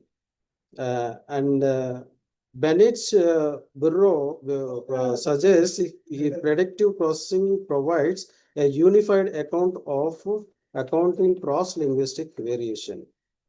A final trend concerns converge of cognitive theories with artificial intelligence. Terros Martinez explores a generative cognitive construction grammar as a foundation of neurosymbolic AI, arguing that the future of artificial intelligence requires principal integration of predictive processing, semiotic agency, and embodied cognition, enabling AI to move from statistical correlation towards meaning-driven computational. The frameworks address the limitations, including the hallucination problem in large language models by grounding symbolic process in embodied perspective models. Coming to the development methods of assessment of the models using reformulated psychometric questionnaires, models revealed human-like constants including anxiety, depression, and sense of coherence when confirmed with the standard theories in human psychology, and show similar correlations and reflected in language statistical structure with implications for developing and controllable and trustworthy AI systems. The Converge has clinical applications. Describes a system of analyzing mental health states from social media data, demonstrating AI potential from mental health assessment. Technology should support participatory dynamics in communication. The inverse constraint hypothesis suggests language conditioning power over cognition varies inversely with the sensory flexibility of the domain. And before conclusion, that the cognition and the linguistic science are in a period of production transformation. The trends review turn towards neuralistic paradigms, expansion to multimodal frameworks, mind tracking approaches, and converges with AI reflects a broader reorientation. Language and cognition are increasingly understood as emergent, embodied, and deeply social phenomena. With this, I want to conclude that this reorientation promises comprehensive understanding of how human learn, use, and evolve language, offering conceptual resources for addressing questions about artificial intelligence and human cognition. These challenges lies in integrating diverse perspectives into a coherent framework guiding empirical research and theoretical development. And this is what I want to put before you, and over to you, Ravi. Thank you, sir. It's very insightful how, using AI technologies, how we are able to simulate how humans are being able to learn language and the evolutionary process that happens in humans, and very well articulated. So now the forum is open for any observations. You can unmute yourself. Yeah, Sindhu. Sir, may I ask my doubt? You have an echo, ma. You need to disable one device. I am on one device. I'm sorry. May I write it in the chat, sir? Yeah, you can put it in chat. Anyone else, if you want to share your feedback, observation, you are welcome.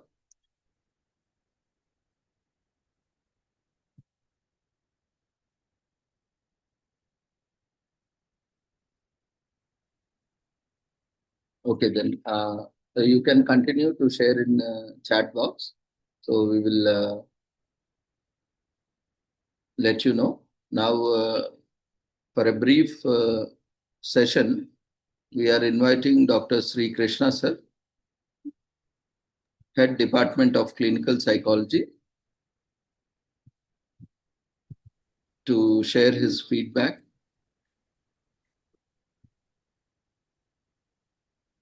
Krishna sir. Yeah, yes, Ravindra, good afternoon. You want me to present, or I will first share the feedback, sir, on the first session, and Sushil sir, head, he is also patron. He has delivered lecture. You share your observation, and then you can go ahead with presentation. Yeah. Good afternoon, Ravindra. Good afternoon, Dr. Sushil sir. It was very, very excellent and scientifically made presentation on the importance of linguistics and the language. And I found it very, very good, and your insights, and it shows how much experience you have in the field of linguistics. It also talks about the nuances of linguistics, and also how linguistics is important for the human mind. And I congratulate you, and one of the best talk I have heard. So thank you so much. Thank you, Dr. Thank you, Kumar sir. Thank you, sir. Thank you so much. Yeah, so with this, we are concluding the first technical session. Actually, we thought of taking a sir session in the morning itself, but due to some technical issue, we have taken papers and then followed by talk by Dr. K. Sushil Kumar. So with this, we officially conclude the technical session. And then we are, before starting the next technical session, so sir has some emergency which has been scheduled in the afternoon session. We are taking it up now for in brief. So we have Dr. G. Sri Krishna sir, Professor and Head Department of Clinical Psychology, Hellen Keller Institute. And sir has immense experience of almost 4 decades in clinical psychology, and he has worked in various central and state government organizations, including now he also worked in disability and rehabilitation organizations like Swikar, and presently he is heading Helen Keller Department of Clinical Psychology. And he has delivered many lectures and conducted thousands of programs at national and state level organizations. And presently, he is also convener for this international conference. So I invite Dr. G. Krishna sir to take over for his session on the impact and influence of language. Okay. Thank you, Dr. Ravindra. How much time do I have? Can take 15 to 20 minutes. Okay, thank you. Okay, good afternoon all. I welcome all the participants, and also I recognize the wonderful presence of Sushil Kumar sir and also other faculty of Department of Linguistics. So today I would like to talk about the impact of language on cognition. So it is very, very important to understand that 24/7, 365 days, we talk with ourselves, we involve a dialogue with oneself. So in psychology, we talk, there are 2 kinds of talks. One is negative self-talk, another one is positive self-talk, and how language impacts the human mind. And I will share my presentation.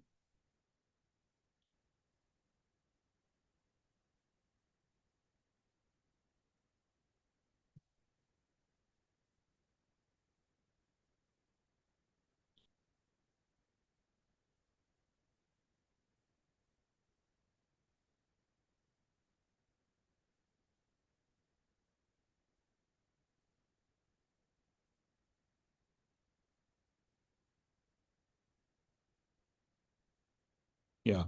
So the language impacts a lot, and how we deal with ourselves. And like the Eckhart Tolle spiritual master talks about voice in the head. So one should understand that through awareness, one can go into introspection and also understand one's own language, how it is affecting.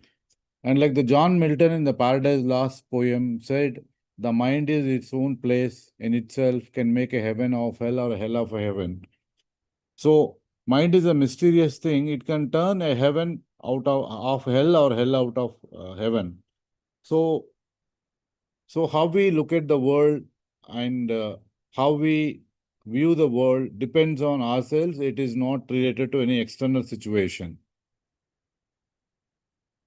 So R.N.T. Beck and Albert Ellis, they talk. So this is the important statement given by Epictetus, that men are not disturbed by events, but they are disturbed by the way they interpret the events, by views. So again, the language plays a dominant role in human mind, where we understand, interpret the event. Event is not responsible. For example, family leaving, or a divorce, or a jail term, or loss of a loved one. So how we interact, how we apprise, how we perceive that particular event determine the reaction. That's why in psychology there is a reactive depression. It means in reaction to events, people develop anxiety and depression.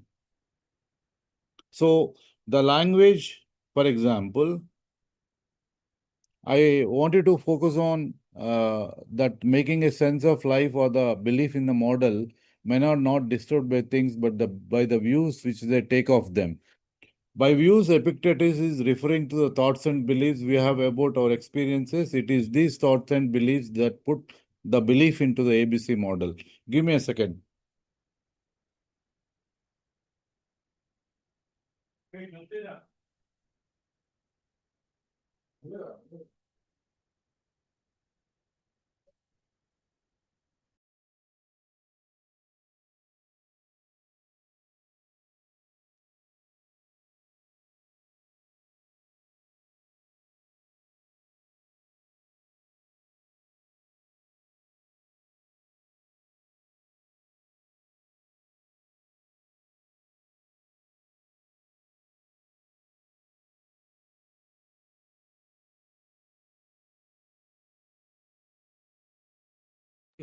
Consequence, depression.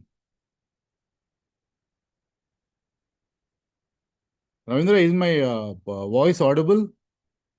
Yes, ma'am. Yes, sir. Please continue. Okay.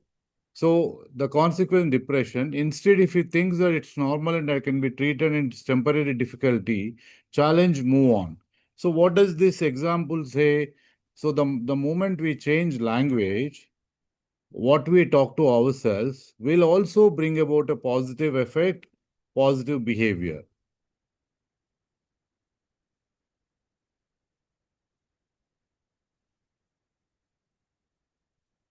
So once again, when you look at this statement given by Epictetus, the famous Greek philosopher, they talk about it is not the outside event, but it is the internal interpretation. Just now, some other professor was talking about Carl Rogers. Carl Rogers talked about internal frame of reference. It is not the important matter what is happening inside, but how we frame our minds, how we talk to ourselves, that is bring about the change.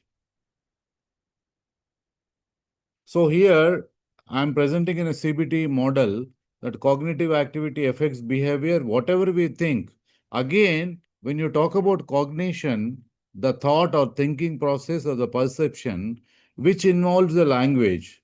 So what we talk to ourselves affects behavior.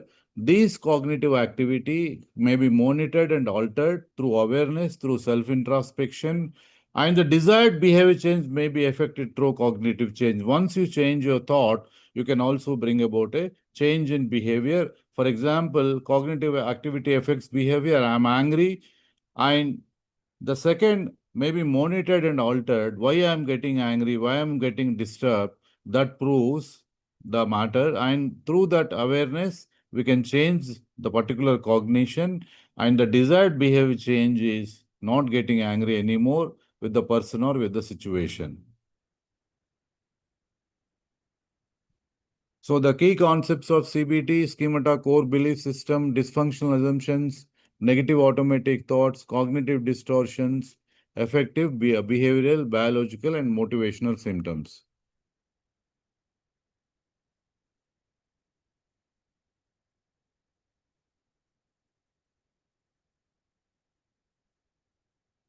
So when you look at an event and see that the characteristics of negative thoughts, they are automatic, they just pop into your head without an effort. Are distorted, they do not fit the facts, it's not real, unhelpful, they keep you depressed, and you accept them as facts. You do not question them. Involuntary, you do not choose to have them, and they can be very difficult to switch off.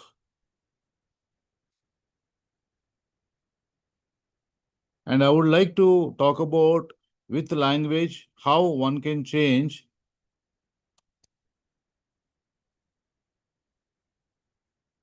Just give me 1 second.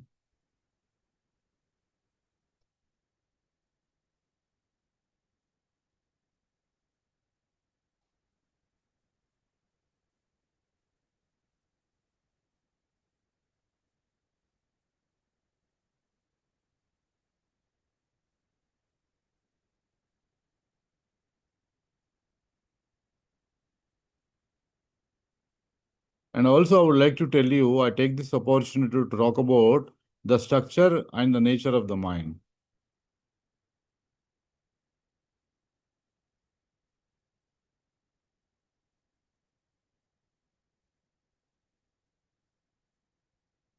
So when you look at the mind structure, mind is a good servant, but a dangerous master. So so we have to be very careful about the mind.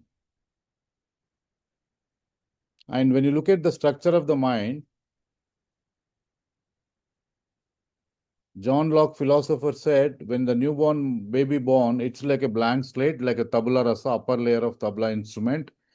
And in cognitive behavior therapy, a mind is nothing but a bundle of thoughts. An infant's mind is like a blank slate. They gain experience and knowledge from parents and significant others. These experience and knowledge will be stored in memory. Through memory, they get so many thoughts and ideas and even belief system also. A question for you all: without memory, can we think?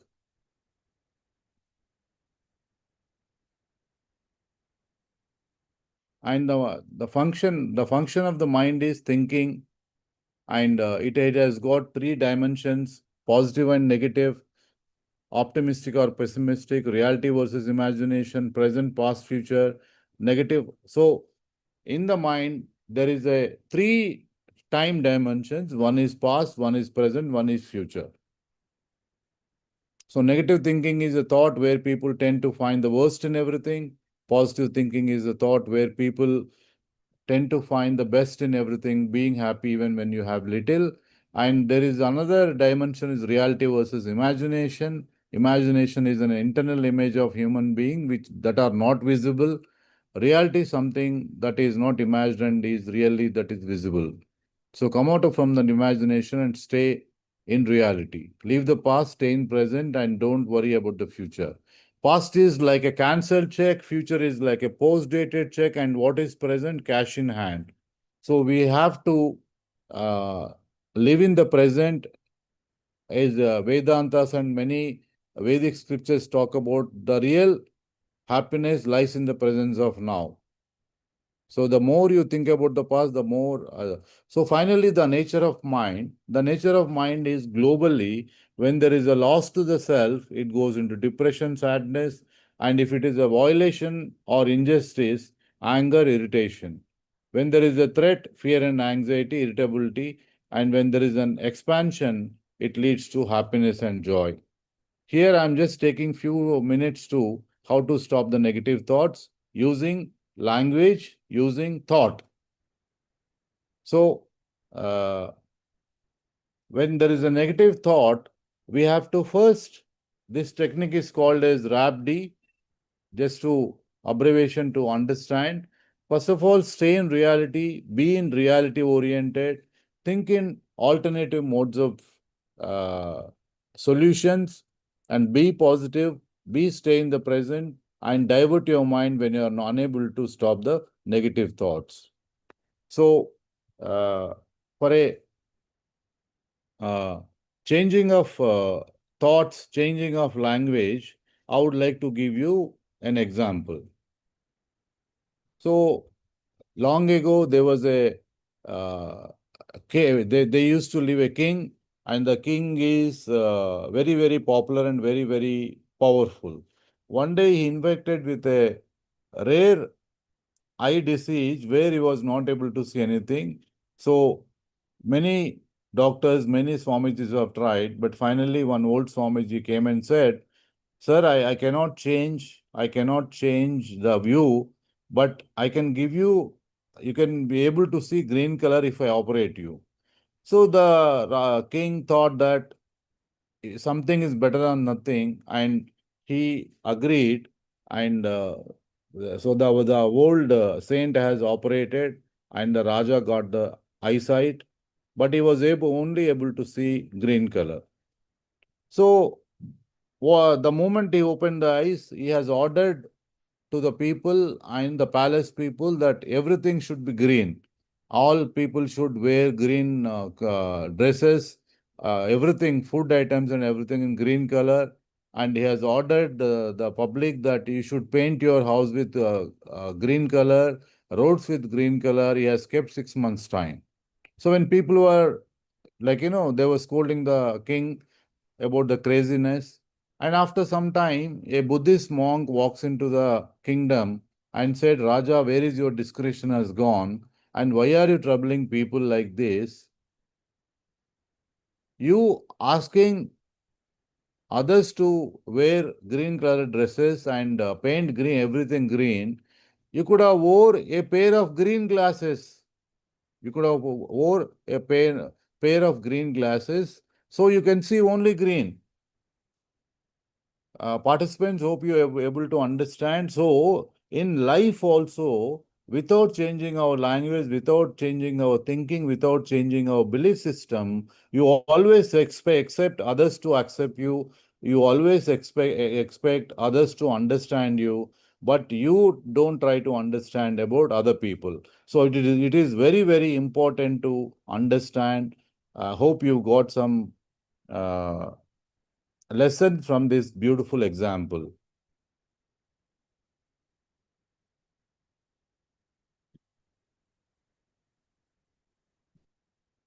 So this is about cognitive behavior therapy. I have Ravindra has given 15 minutes. I think I have covered it. Ravindra, this session is concluded. Sorry, my talk is over, and I would like to take any questions and answers. Thank you, sir. It was really wonderful session. We request the participants to share your feedback or observations, queries if any. You can unmute yourself.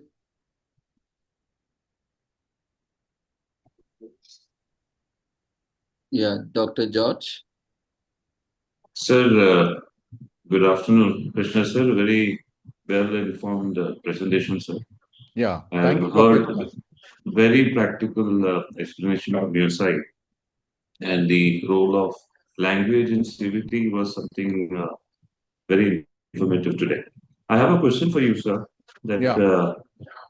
since CBT depends heavily on how thoughts are expressed, how much does the client's own language or mother tongue affect the accuracy of identifying automatic thoughts and restructuring them effectively, sir? Yeah, Dr. George, it's a very, very pertinent question. And we have a test called progressive matrices test, that color progressive matrices test, where people use, there was a research and they found out that people with language abilities, they were talking to themselves, they were solving problems. Whereas people who are not able to think, they were using sign language. And also, when we observe ourselves globally, an American thinks in English, a Telugu person thinks in Telugu, a Tamil person thinks in a Tamil. So the challenge here is to the restructure is you have to learn the language of another language and try to think in that language. For example, my own experience, I am not a superhuman being. I also get into some kind of doubt, some kind of disappointment. That time I train my mind to think in English, even though my mother tongue is Telugu, because when you think about our mother tongue, it will have a very, very high impact on our emotions. So, we have a cognitive restructuring technique where to see the same situation in a different format, in a different language mode, then there is a positive change occurs. Dr. George, did I answer your question? Yes, sir. Very well, sir. Yeah. Ravindra, over to you. Yeah, thank you, Dr. George. Anyone else? Quickly, one or two you can take. You can unmute yourself.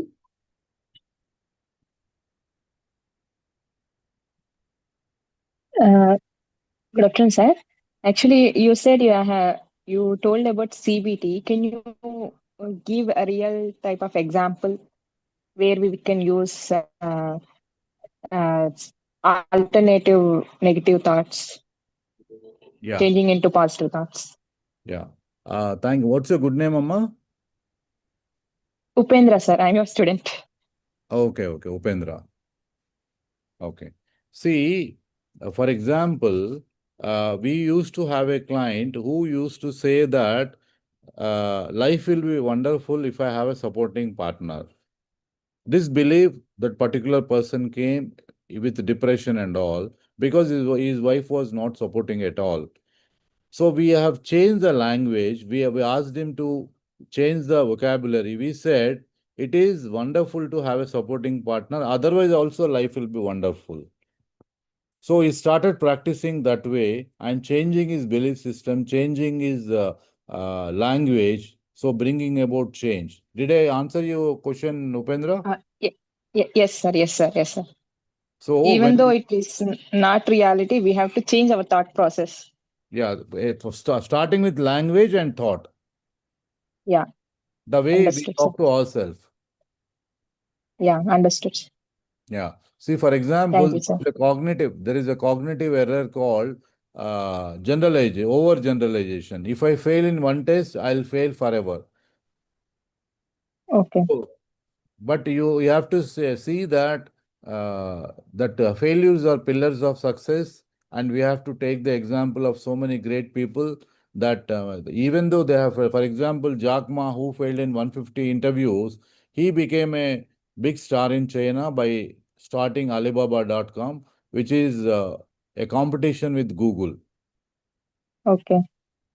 So, sir, here we are creating hope. Yes. With our changing thought process. Yes, definitely. By changing our thought, we bring hope, optimism, and everything. Okay, sir. Okay, Nama. Thank you. Ravindra? Thank you, sir, for your wonderful session. It was very insightful, enlightening, and it gave, crisp thoughts and ideas in taking up, which can be taken up in daily life by turning, negative or, ambiguous thoughts to a concrete and a clear thought and a positive, making most constructive, positive. We thank you, sir, for your valuable time and your session.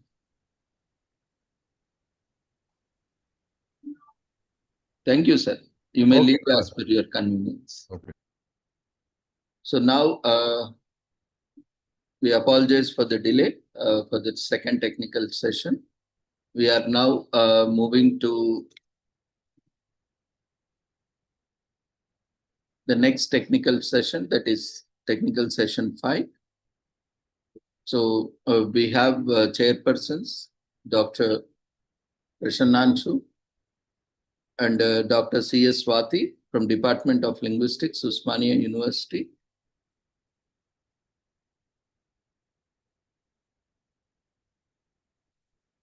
Yes, Ravi. Good afternoon to all. I'm here. So we are ready. Ma'am has over, 1.5 decade experience in linguistics and more than 3 decades, if I am not wrong, in speech language pathology and audiology and related field. And she is presently working as assistant professor in Department of Linguistics, Osmania University, and also heading various additional responsibilities like Women Empowerment Cell, College Development Cell, and various other activities in university, very active in engaging herself into various academic, curricular and extracurricular activities. And she has presented various research papers in national, international conferences, and also she is coordinator for ICSSR research projects. And her thank you, Ravi. Thank you, ma'am, for brief introduction. Now we are going with the technical session. And what about other chairs? Actually, Sudhirman sir was there. He is unable to connect due to network.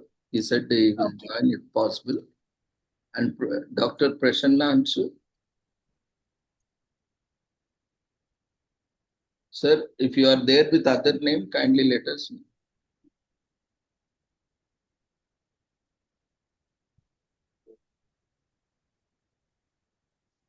We'll start the session, ma'am. Once sir joins. Yeah. Because I have meeting at 2:00. So we need to finish in 1 hour. Yes, ma'am. So we can give maximum 6 to 8 minutes for each participant. So accordingly, you can monitor, ma'am.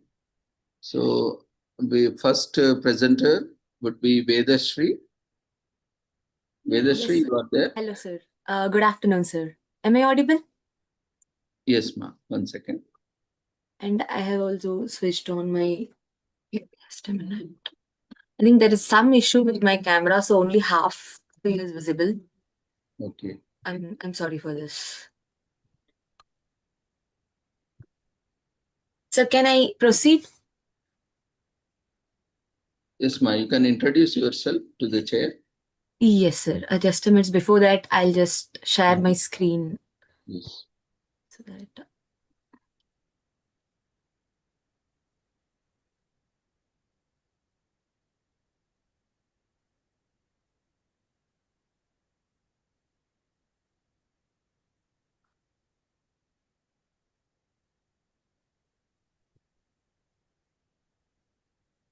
Okay. Good afternoon, everyone.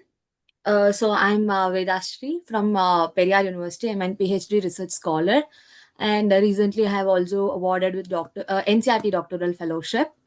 And today the topic of my presentation is prevalence of dyslexia risk and student cluster profiles among undergraduate students. So when we look into the literature, I'll just go through it quickly. So we all know that throughout the vigorous research, dyslexia is a neurodevelopmental learning disorder characterized by persistent difficulties in reading, spelling, and decoding. So initially, it was only known for affecting to the children, and later on, the research has identified that it prolongs even to the adolescence and adulthood, affecting their academic, occupational, and psychosocial functioning. And due to this increasing participation of students with dyslexia in higher education, the research has been highlighted the need to understand their academic and psychological experiences. So, from the background of study, we could estimate that dyslexia risk among undergraduate students is important for early identification and academic support as well. So the cognitive failure, and among all the variables, I have identified that cognitive failures and self-efficacy play an important factor that may influence the academic experiences of students with dyslexia-related difficulties. So by examining these factors together, we can provide a more comprehensive understanding of students' cognitive and psychological function.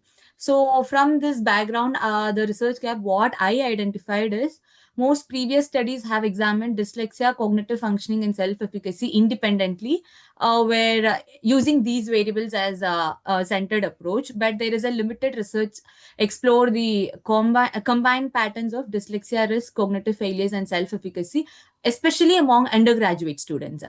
So there is an population gap also. And due to this lack of person-centered research, identifying distinct student profiles based on these characteristics, particularly in Indian higher education context, plays an important role. So my major two objectives is to estimate the prevalence of dyslexia risk among undergraduate students and to identify distinct student profiles based on dyslexia risk, cognitive failures, and self-efficacy. So my methodology, I have used stratified random sampling technique to collect the data. So overall sample was 975 undergraduate students, and the tools I have used are cognitive failure questionnaire. This has been shortened version and recently standardized version of original cognitive failure questionnaire. So this is a 2.0 questionnaire and general self-efficacy scale and checklist to identify the dyslexia risk among undergraduate students. And I used data were analyzed using SPSS, and I used the techniques were descriptive statistics, including frequency percentage, means, and standard deviation. And cluster analysis was performed to identify distinct student profiles based on the variables dyslexia risk, cognitive failure, and self-efficacy. So my result, as per my first objective, the prevalence rate. So out of 975 undergraduate students using the dyslexia adult checklist, I identified 253 undergraduate students has been prone to dyslexia symptoms. So these are the 253 has dyslexia risk. So this is just a screening tool. So further, if they approach to any professional like clinical psychologist, they might get diagnosed and get further treatment also. And my second objective is to form an cluster based on the three variables. So I used K-means cluster analysis.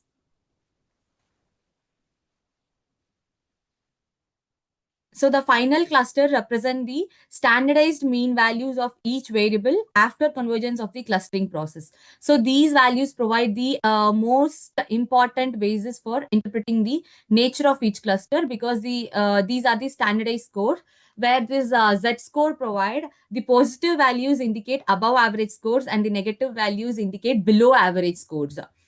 And higher positive Z scores indicate stronger dominance of that characteristic within the cluster. So according to this, the cluster 1 characterizes highest adult dyslexia score and highest cognitive failure score, whereas slightly above average general self-efficacy score.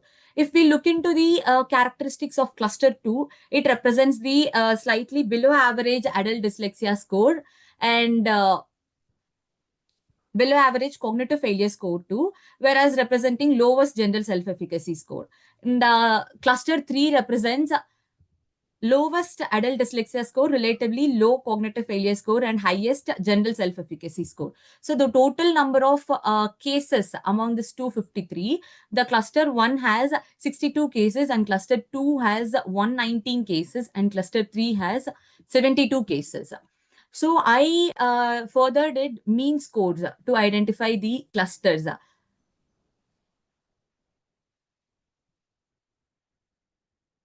So the mean scores of 3 clusters reveal distinct student profiles. Cluster 1 recorded the highest mean score, while cluster 2 showed intermediate adult dyslexia scores and lowest cognitive failure score, while cluster 3 demonstrated lowest adult dyslexia scores and relatively low cognitive failure, while representing highest self-efficacy score. So the overall sample gave the means of 50.78 for adult dyslexia and 25.27 for cognitive failure and 24.60 for general self-efficacy. So based on these mean score patterns, the clusters described are cluster 1 has high dyslexia risk and high cognitive failure profile, whereas the cluster 2 represent the moderate dyslexia risk and low self-efficacy profile, and cluster 3 represents low dyslexia risk and high self-efficacy profile.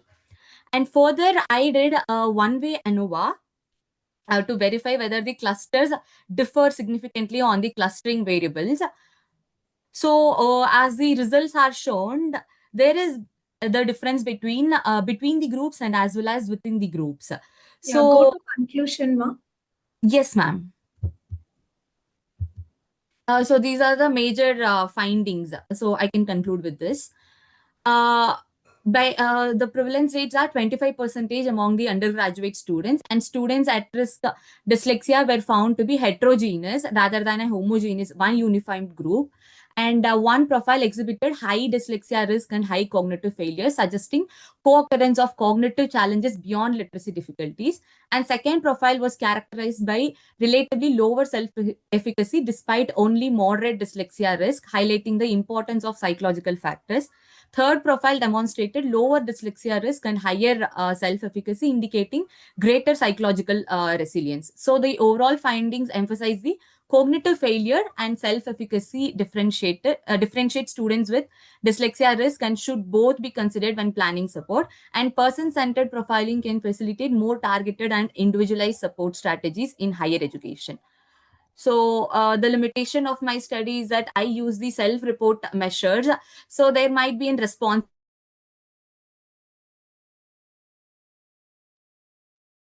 assessed during screening tool. So we need to do the formal diagnostic evaluation as mentioned earlier, and sample was restricted to specific colleges selected by the researcher.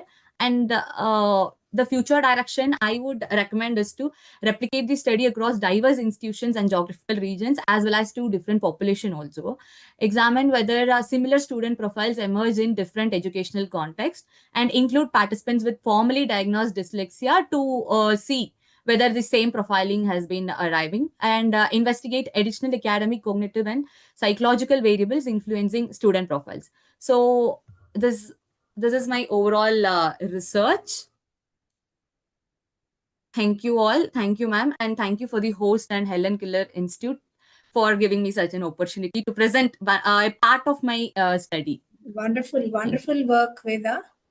So only two questions I have. One is, what were the components in these assessment tools? Like, what are the areas that were assessed? Like, okay, actually the tools, the three tools which I used, these were unidimensional tools. So these represent the, when I tell the cognitive failure, it measures the overall cognitive lapses in everyday challenges what we face, like the memory, planning, reasoning, and attention. okay. And the So same. the test was taken overall, like whatever the Yes. score has come, you have taken. Yes. And has it been validated? Has Yes, the ma'am. test itself has been validated? Yes, yes. In my study also, I actually validated to the 975 undergraduate population, and I got alpha values more than a 0.8. Okay. Okay. And the second part is this clustering you have done, no? Like, Yes, is ma'am. it like a 2x2 matrix that you have used? What was the methodology that you have used? K means cluster analysis. Okay. So it's basically again 2x2, I think, comparing two variables and again with the other two variables, that Yes, kind of yes, analysis. yes, ma'am. That is how this works. Yeah, good work. Good, very interesting area. We need to do this kind of work for graduation level. So I think that gap you identified very correctly. But as you have mentioned, we don't have any proper assessment tools to do this. So Yes, really ma'am. there is a need for development of such tests. Good job. Yes, ma'am. Yes, yes. Thank you. Thank you. So, ma'am, just one thing I just want to point out to all the researchers in the platform also. So, more than identifying new novel topics, new research gaps, the unexplored area, there are research needed in explored area itself. Like, for example, the variables which I took, this has been already explored. But the specific research gap I took was to make it cluster so that there are many programs offered by the government for the dyslexia population itself, but they don't know how to make it unsuccessful because they don't know what the challenges the students has been faced. So this has been already explored, but yet there is a small gap which could give a major improvement even by the government policies. So I would recommend all the research scholars or the researchers on the platform, in order to go search the new variable, I want to be a pioneer, they could actually put the effort or energy and the time in the explored area by doing the novel things. Yeah. Good idea. Yes. Thank you, ma'am. Thank Over you. to Ravindra. Thank you, ma'am. And we have our other chairperson, Professor Dr. Prasannanshu. He is Professor of English, National Law University, Delhi. And he has diverse profile, having LLB and MA Linguistics from Delhi University, and also MA General Linguistics, and also he has MA English, and BSc, MSc Clinical Linguistics from Germany, and MPhil from DU, and PhD from DU. And also he has done various courses in management, journalism, arts and culture. And he is also parliamentarian. In addition, he also did courses in various subjects, and he had scholarship and fellowship, received prestigious awards, and he is also visiting professor for University Paris and France, and also he is a university visiting professor for University del Piano Oriental, UPO, Italy. And he has various academic contributions. And sir has joined today by gracing our international conference. We welcome you, sir, for this technical session. And Dr. C.S. Swati, she is from Department of Linguistics, Osmania University, co-chair, sir. Thank you, sir. Thank you, ma'am. So, yeah. Namaste, sir. Dr. Prasannanshu. Namaste, namaste. Nice to see you. To meet everyone here. Yes, it's such a pleasure. Yeah. Sir. So we are taking up the technical session 6, sir. So we just now completed first presentation. Any observations on first presentation, sir? Or shall we move on to second presentation? It was very informative, and I really liked that the sample size was significantly large. And I appreciate the presentation. Thank you. So shall we move on to next presentation? Sir, kindly. So we have next presenter, Rubika Muthukumar.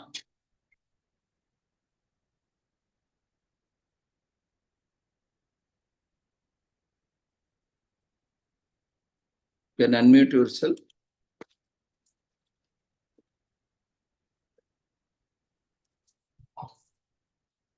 Good afternoon, everyone here. So I'm Rupika. I'm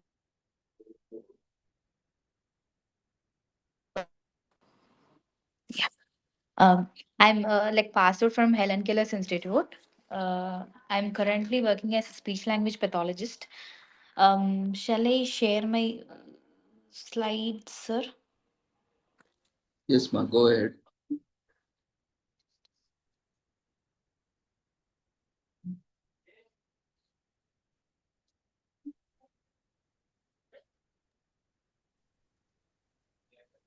Rubika, kindly make the presentation to 8 minutes, 6 to 8 minutes. Yeah, ma'am. The share option is not here actually. The slide share. You can find at the bottom. There is a button, share, name share, with an arrow mark. Actually, I've connected with mobile phone, sir. So then you will have in the more options. At the bottom, you have various icons. No? You can see more. In that, you will see share option.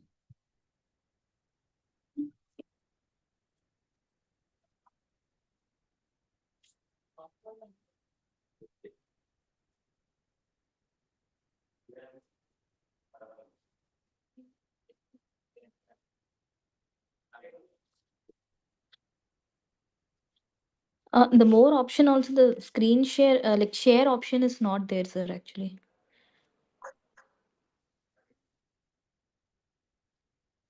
Should be showing. Just a second. Just showing participants chat, full view transcription, question and answer, meeting setting, and video statistics. Only this much it's showing. Maybe some settings problem in your mobile. Okay, we will invite next speaker. You can just try to log off and log in and see. Yes, sir. Or you can try Sir, from. if she is able to present without the PowerPoint, then I think she can go ahead. Or do you have certain graphs or diagrams to show? Yeah, as chair is permitting, you can go ahead with without PPT also. All right. Or otherwise, you may send it to the organizer and they may display it. All other participants may please share their presentations beforehand. Yeah. Sir, Ravinder, sir, your mail. Shall I share the PPT to your mail, sir? Yes. Yeah.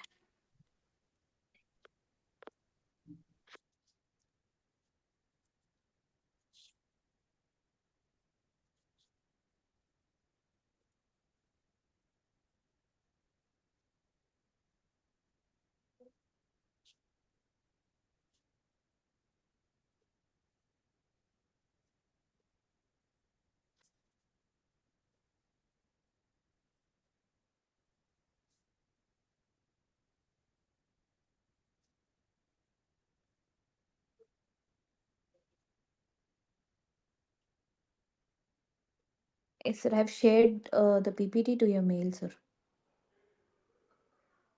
While the PPT is uploaded, I appreciate Dr. Ravindra for involving me in this event, and it's a pleasure to be with colleagues and to attend a conference of this nature, because this is, I would say, my first interest, neurolinguistics and psycholinguistics.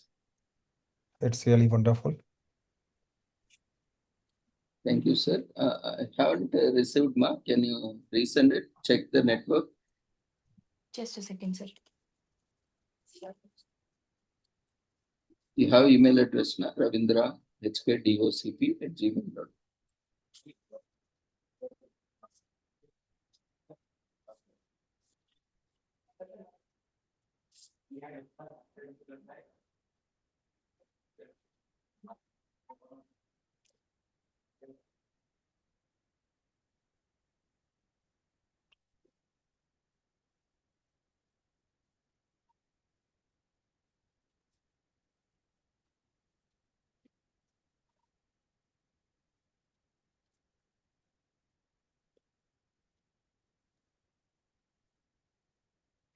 Good afternoon, sir.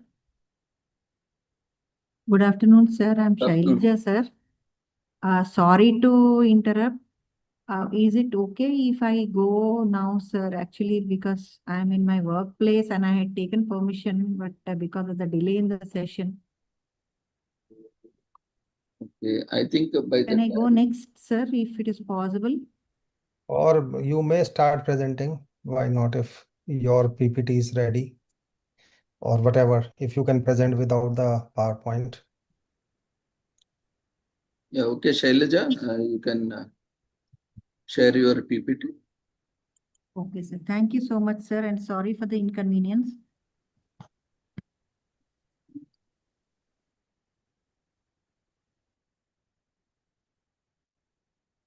Sir, you must enable sharing, sir. No, it's enabled. You can share. No problem.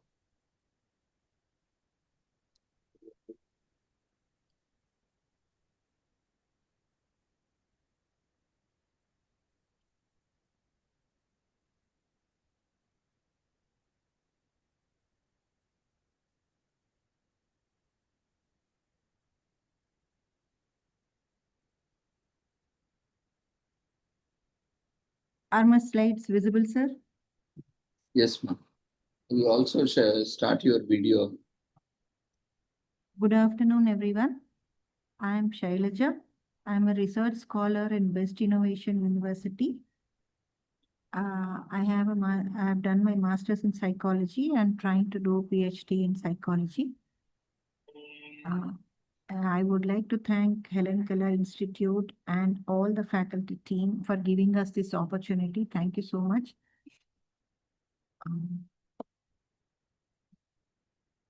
Today, I would like to talk about the cognitive cost of constant connectivity, digital procrastination, self-control, and stress among university students. So these are the steps we will be going through. So digital technologies are central to university learning, but connectivity also increases a lot of distraction and delay in task. Digital procrastination is emerging as a meaningful barrier to sustained attention and timely task completion and academic engagement. Frequent notification, continuous access to online content is weakening the students' ability to stay focused on academic goals. In this paper, we are looking at digital cognition and self-regulation, attention and task delay in digital environments, and psychological well-being. Why this is important? Because we cannot do away with the digital platforms now that has become a reality, and continuous notifications and interruptions from the university, college, as well as from social media or other platforms also. The connectivity has become very important now, but it is competing with the attention and cognitive resources. Digital procrastination is increasingly being recognized as a challenge in higher education. So what is this cognitive cost of constant connectivity? What does it involve?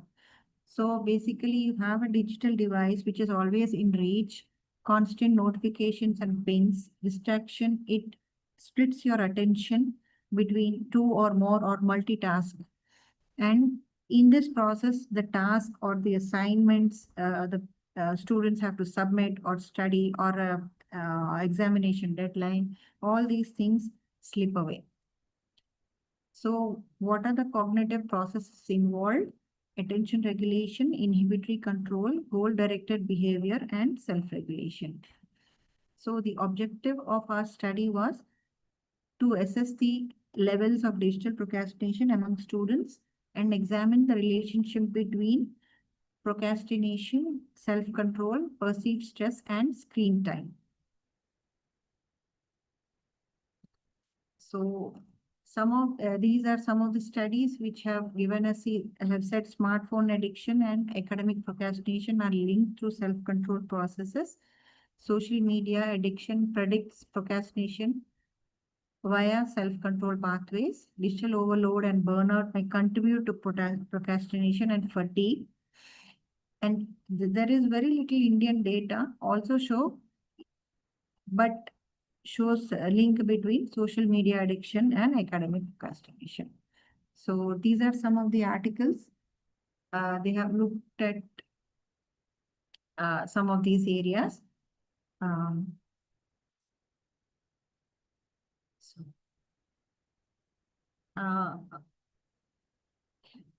So most of these studies focus on smartphone addiction, social media use, or general procrastination.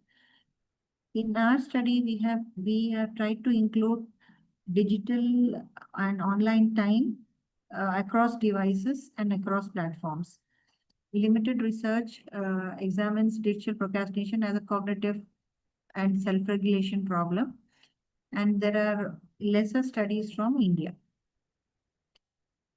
We have employed the cross-sectional survey design and undergraduate and postgraduate students from Indian universities, validated psychological scales, and 2 self-reports questionnaires. And this is an ongoing study. So far, 243 university students have been recruited in the age group of 18 to 28 years. With the mean age of, so male, female was almost equal. And we have done an online as well as offline survey. And programs, students from these different kind of programs we have recruited.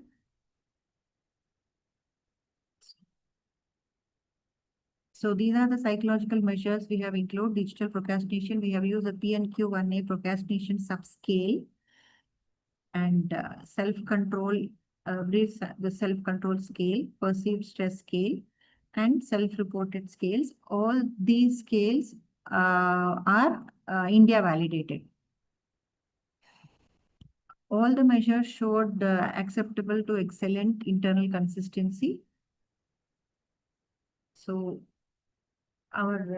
some of our findings. So longer screen time, intensified negative association, and notifications are the common trigger for interruption. We found that Instagram was the most common platform which was a distractor. So students reported greater task switching and distraction. So as a result, reduced ability to sustain attention. So see, screen time is showing correlation between digital procrastination and screen time. And academic performance too. Those who had a higher CGPA had a better control than the others. So students with higher digital procrastination reported lower self-control, higher perceived stress, and poorer academic functioning. So it is digital is more than just poor time management. It is also about attention regulation difficulty and reduced behavior control and increased stress and in sustaining goal-directed behavior.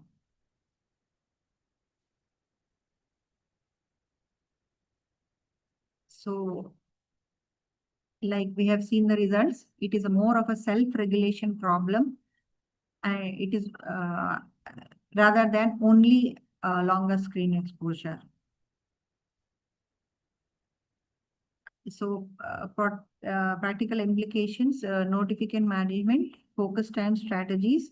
We must actually, this must be part of the curriculum. We recommend that this to be part of the curriculum, and probably using of jammers or site blockers may also help while while the students are in the university or college campus, probably certain sites, especially social media or so, could be actually blocked so that they do not jump to it or get distracted. This is a cross-sector design, and there is we can only there is no causal relationship. We cannot establish it. And screen time and academic functioning are self-reported, so there could be a bias. And this is limited to Indian university students. Study is ongoing, and these are preliminary results.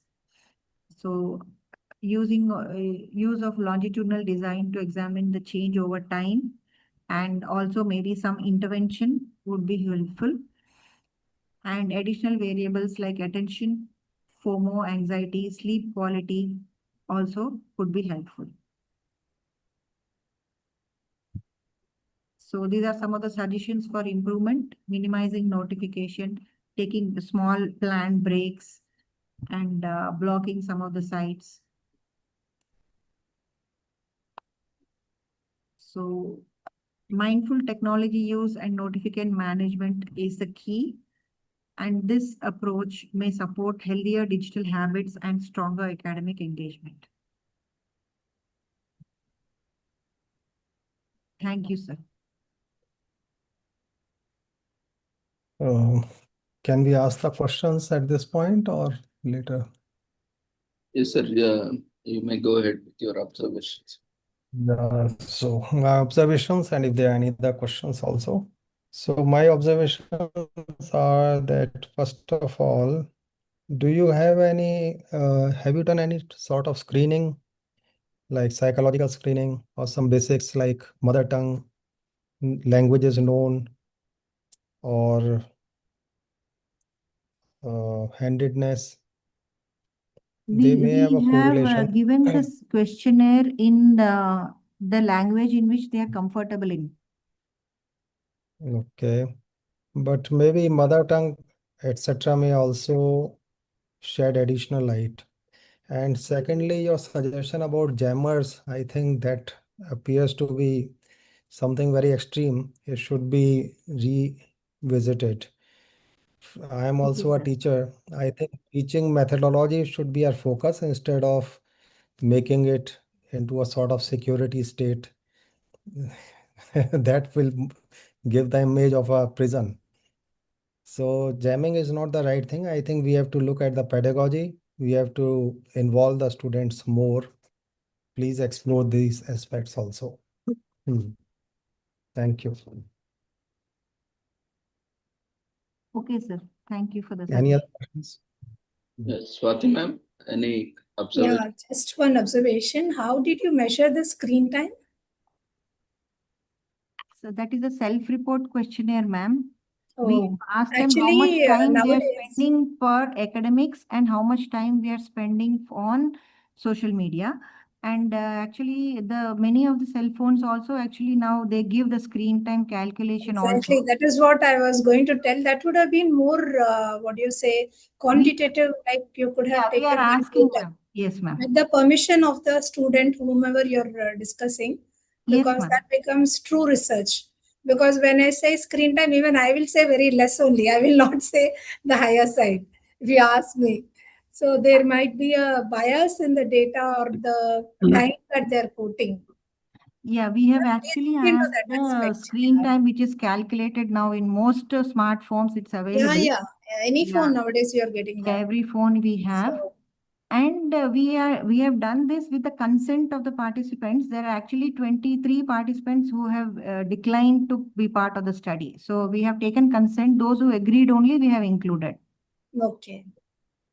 What madam is saying, and I agree with, is that maybe you should request them to give the screenshot of the screen time, or maybe report it themselves that we have seen the screen time and this was the time spent on different activities on our cell phones. So at present, it appears to be very subjective, self-report. They feel anything. So that's a methodological thing. Yes. Okay, sir. Thank you. Thank you. Yes. Thank you. Congratulations, Shailaja. Thank you, sir. Thank you. Shall we move to next presenter, sir? Yes, please. We have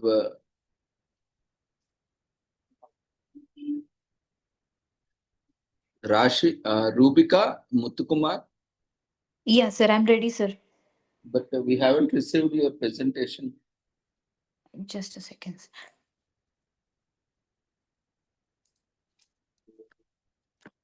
Why you are taking so much time? I've connected with the system, sir. I can share through the system Achha, also. you can do it by yourself. Yeah, just now connected.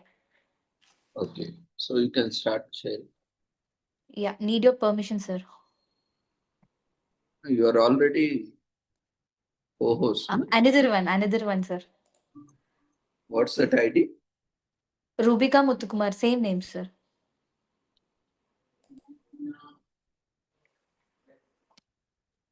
Okay, now you can share with that ID also.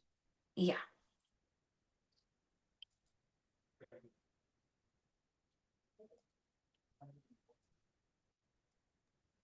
Actually, I was going to suggest that, Rubika, whenever you're doing this kind of online programs, always join through your system.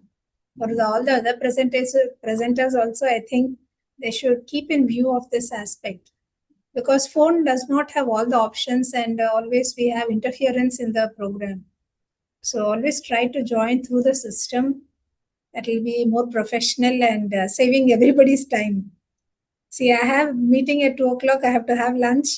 The program got delayed. So please. Sorry for the delay, ma'am. Actually, I didn't expect that this will happen. Yeah, okay. Next presenters, Ravi, please tell them to be ready. Yes, ma'am. Presenters in this session, kindly keep your presentations open in your system so that whenever we invite you, you can immediately start your presentations. Yeah, you can switch on your video also, yes, Rubika. Yes, sir. Yeah. So, good afternoon, everyone. So, sorry for delay. So, I'll be presenting regarding semantic comprehension in Tamil English bilingual children. So, that is my and my guide is Susan G. Oman, ma'am. So basically, we'll be selecting from semantic tasks, and semantic is like meaning, like for words and sentence in speech. Basically, in human speech, we'll be connecting, and bilingualism is basically like at least using more than one or more than two languages. We'll call it as a bilingualism. So from that, I have selected semantic components, which is like judgmental tasks. These are like paradigmatic association, syntagmatic association, semantic similarity, semantic anomaly, and semantic contiguity. So these are the main components which I have selected. So from this, we have selected five tasks in Tamil and as well as in English. So the main need of the study is in Tamil Nadu, like children exposed to English like more than in young age itself. So like also they are exposed to mother tongue, Tamil, and as well as English. So at the age of 3 years, the children used to go to nursery. So they are almost like exposed with English language. So these studies show some components which were analyzed in bilingual children, and this study is basically more on semantic components which you compare within them, and this is to understand the better understanding of semantic development better. So aim of the study is to assess the semantic comprehension in Tamil English bilingual children on semantic components. As I said, like these are the five main tasks which I have selected. An objective is to compare semantic comprehension among 5 to 6 year old age as a group 1 and 6 to 7 year old age as a group 2, and comparing between the languages. These are the two objectives. And selection criteria where like the participants were normal school going children, which is have Tamil as language first language and English as language 2.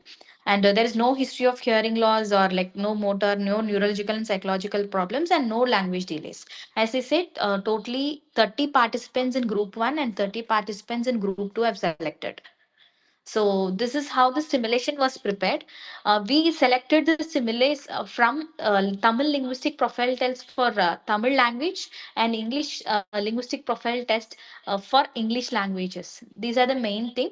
And each task consists 10 items and 1 for correct response and 0 for incorrect response. So, and the audio recording also was done during the stimulus were presented. And these like from primary school, we have selected and validated through SLP, primary school teacher and linguist. And data were collected each 5 and English and Tamil language. And it took 25 minutes, 20 to 25 minutes for 2 sittings. And we have done with the separately because the language thing bias should not be happening, because first language we did like in the morning time, and after 3 hours to 4 hours gap we did for another language. So these are the main thing, and judgmental tasks were basically selected and scores, and it was analyzed with SPSS software only. And we'll move on to the result and discussion, comparing with the semantic comprehension in G1 and G2 Tamil English bilingual children, which showed we did Man Whitney U test from there, which showed like group 2 performed better than group 1 in Tamil and English. So which was also like denoted by Pina et al. Like increase in age language scores better. So, and it aligned with Sheng et al. Also in 2013, older age children gave 12% more semantic responses than the younger age children. Word association regarding word association task. And for the second objective, it is like to compare the semantic comprehension between the languages, which showed Tamil was performed better than English language. And we did Wilcoxon and sign rank test. In that also, Pina, Bidor, and Lisa, they denoted that like they found unbalanced bilinguals produced by 18% more semantic responses in their more frequently used languages than less used language one. So, since birth to childhood, the children were exposed to their mother tongue more, comparing with English language, as I mentioned previously. They go to nursery like after 3 years of age. So, after that only they are getting exposed to language, English language. So my main clinical implication and future directions were to provide normative data. So these tasks for Tamil and English bilinguals, which clinically results to for SLPs for assessment and intervention for bilingual children, which will be the base for the actual age. We can find out and rule out what are the actual tasks which can be done. And the limitations, like the samples were limited, so we can use more tasks also. And for the future study, we can use in other languages also, clinical population. So these are my references, and it's open to question.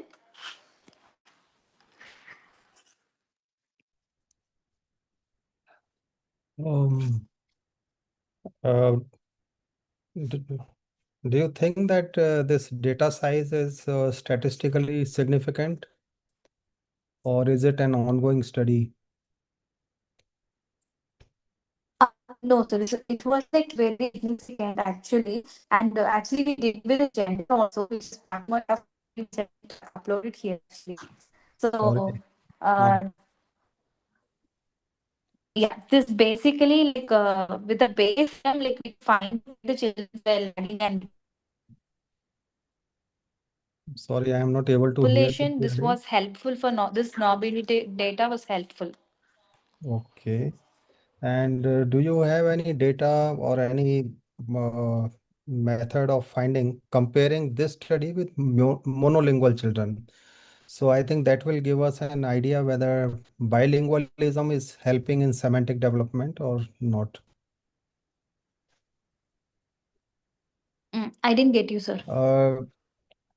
I was suggesting that if this data is compared with monolingual children's data, that can give deeper insights into the effect of bilingualism on semantic development. Yeah. So actually, the Tamil language people were actually we selected specifically bilingual children. They should be exposed with both the languages. So, but comparing with, as you said, comparatively with monolingual also we checked with only in Tamil medium students we checked, but their response were better comparing with bilingual children, like specifically one single language. Okay, so you are suggesting that bilingualism is retarding semantic development. No, it is not retarding. It's not kind of that. The language development, basically the language exposure. We are checking with the language exposure. How far the children are exposed to the languages. Basically, in semantic judgmental tasks, how they are exposed. For example, if we take paradigmatic association, I have given father, mother, grandmother, grandfather. So how they are associating with a word. So at the same time, if I'm giving shirt, pant, shoe, bag. So shoe and bag is not connected with the same pattern. So shirt, pant is connected. So how they are differentiating and judgmenting the main tasks, how they are differentiating, that was the task I have given. I think I can show you the stimulus. So this was the stimulus which we have presented for the children. They will be saying if it is like if it is correct, they'll say yes. If it is wrong, they'll say no.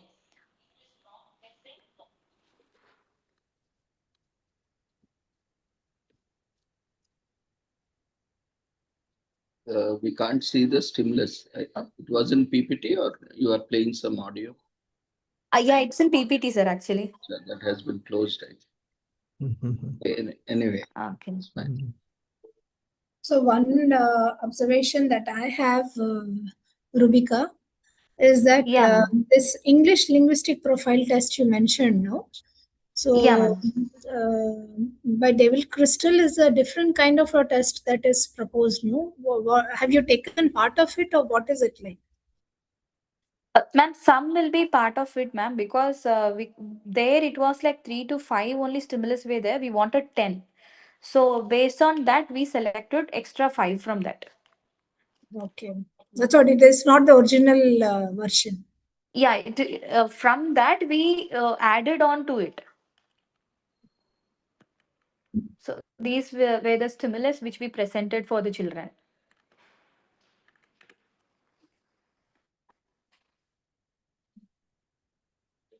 Yeah, okay. I think we'll go on to the next one, Ravi. Just one yeah, more. If doctor has some question that you can. Yes, just one more. Have you looked at the Thanks for the phenomenon? opportunity, sir. Have you looked at the phenomenon of collocutions? So I think that should also be considered. That can affect the semantic analysis.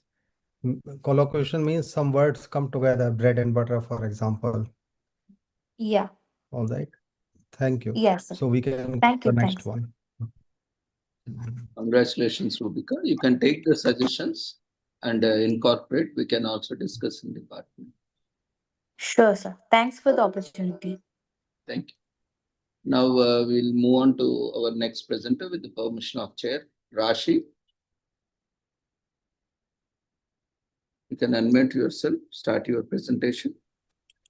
Good afternoon, everyone. Am I audible? Yes, ma'am. Yes. You have 2 IDs? Yes, sir. Actually, the camera and my laptop isn't working, so I came on my phone for the... You can start.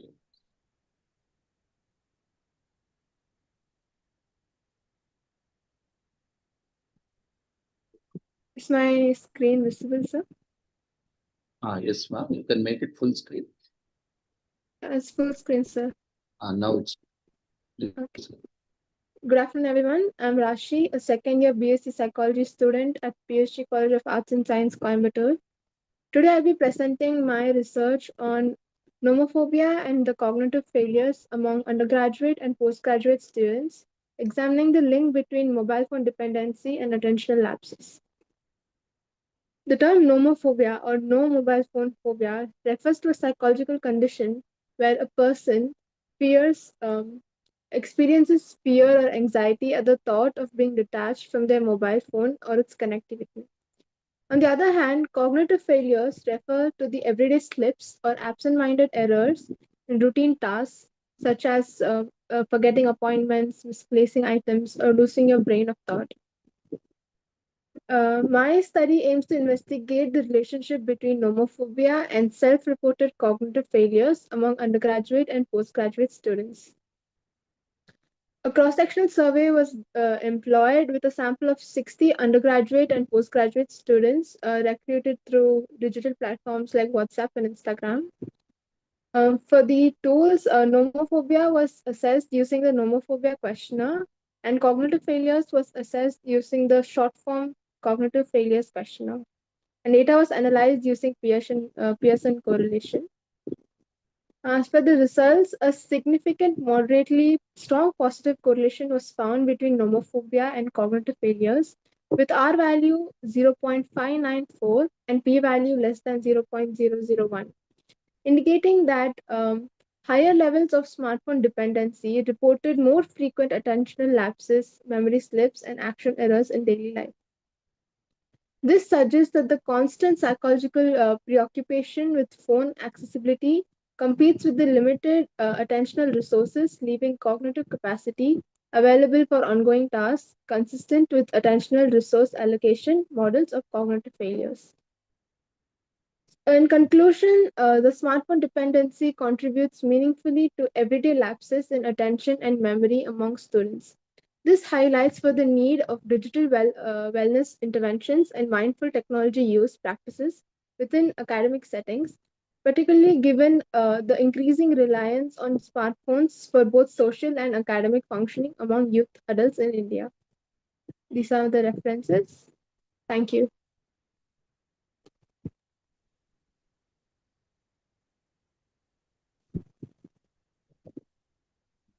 I have a few observations, but Madam may like to say something. Yes, Fatima. I'm just switching on the mic. Yeah. So even here also we are finding little bit of methodological, strengthening of the methodology. So I think probably Dr. Prasannanshu will also be talking about that. So that is my observation. Okay. Yes, I think, sir, you can go ahead, sir. Yes, certainly. And where has this term come from, nomophobia? I know you have done a clipping and blending of no and mobile and phobia. So this is a bit misleading. Even if someone else might have used it, some author might have used the word, because nomophobia almost sounds like fear of naming. That is what I imagined first. Secondly, it is more like an anxiety, a sort of separation anxiety or anxiety of being separated from that object. So I think first of all, you should analyze this word more carefully. Secondly, what is the correlation of this so-called condition? I won't use the word nomophobia, of this condition with age and gender and other demographic correlations. Yes, that's the methodological part. Would you like to elaborate? So this study was mostly measured on undergraduate and postgraduate students who are the age range which is most occupied with mobile phones in their everyday life, and the correlation between this condition, nomophobia, and cognitive failures was 0.594, which suggests a moderately strong positive relationship between those two variables.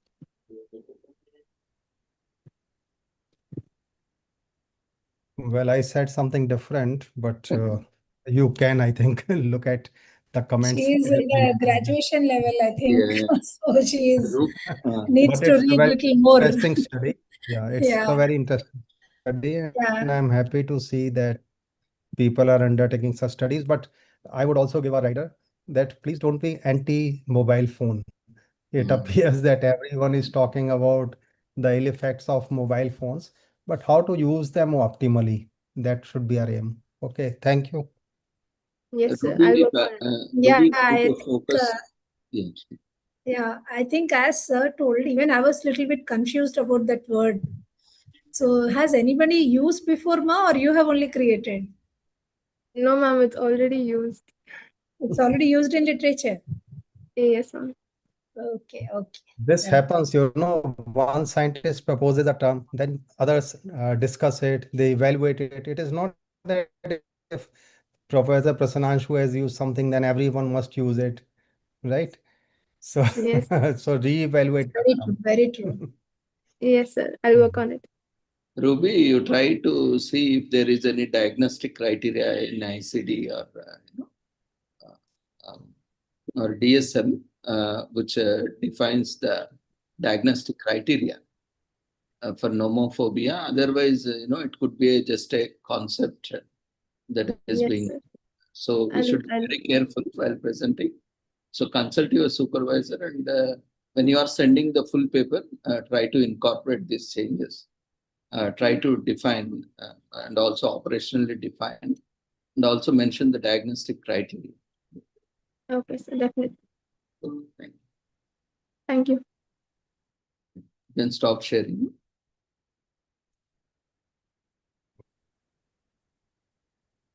So next we have Parvati S. Nair.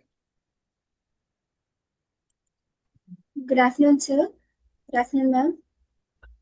Am I audible? Yes, ma'am. You can start your video and presentation. Can I share my screen, sir? Yes, ma'am. Go ahead.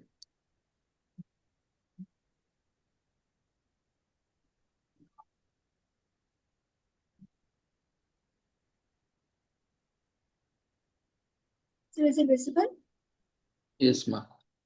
You have to start your video also. All the presenters start your video so that we can see who is present. Just a minute.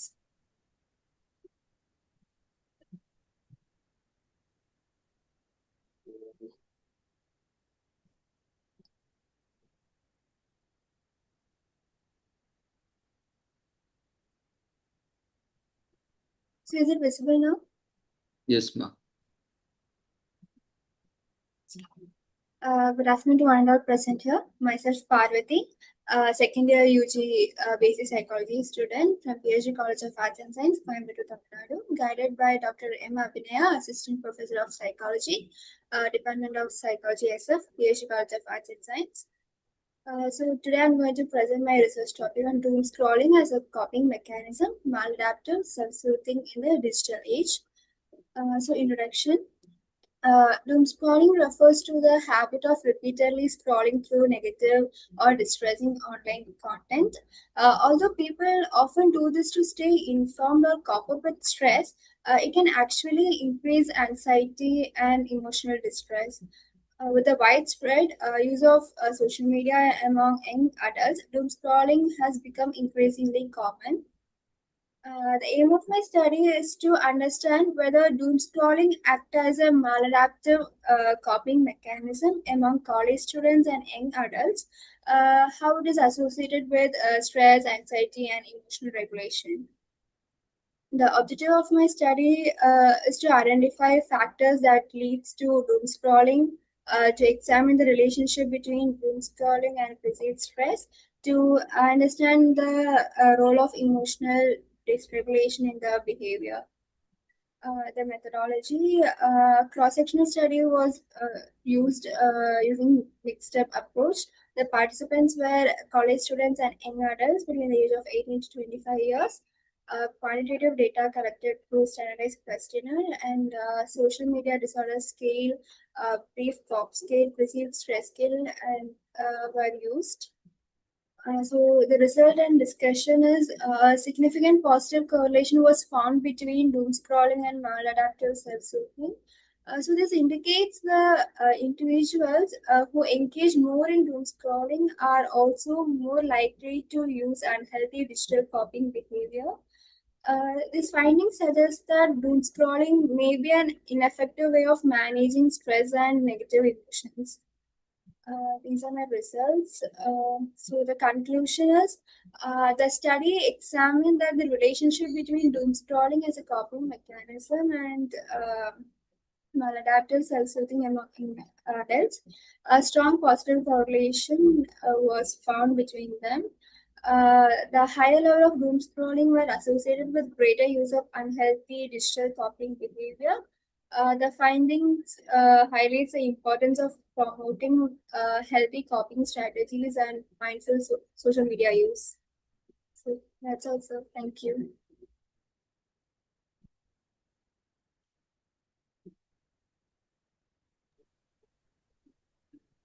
Can you please share some more details, like how many people did you survey, method of survey, what was the demographic profile of the people you surveyed,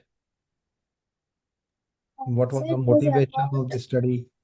Motivation means you can also call it background studies that motivated you, or yes. Sir, actually, I chose this topic because currently, the excessive social media use and doom scrolling has become common. So it may affect the mental health and emotional well-being. So I was I took a survey about for undergraduate and postgraduate students.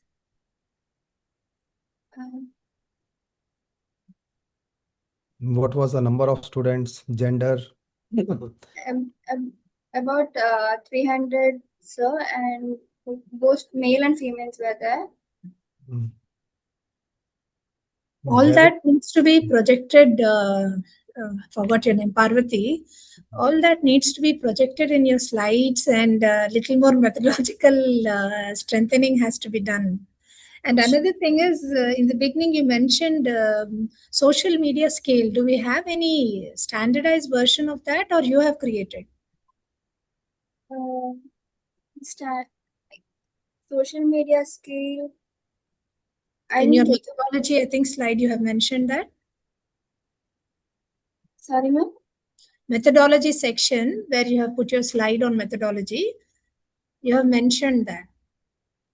Yes, ma'am. So is it a standardized version or you yourself have developed it? Actually, the standardized version, ma'am. No, I think you need to look into it. Yeah, sure. Yeah. Was that scale available in your department, ma, or you have just collected from internet, or how it is? I collected from internet, ma'am. Sir, social media disorder scale. No, even if you are collected from internet, so have you verified whether it's a standardized scale or not? No, sir. You have to check with that because in a short time you have sent, but while sending your full paper, you have to ensure that it is. You have to incorporate all these, and you also need to incorporate these things in PPT, right? You have to make a proper workflow when you are presenting. Otherwise, because you are UG and PG students and most of you are presenting first time, it's okay. But in coming days, you have to be very careful, especially presenting in an international forum, Yes, sure, sir. In your paper, may I also suggest that you please, first of all, define doom scrolling very clearly. Secondly, what are the methods of detecting and analyzing doom scrolling? The methodological part has to be very strong. All right. So we can go to the next presenter now. Thank you. Thank you, sir. Thank you. Thank you. So next presenter we have with us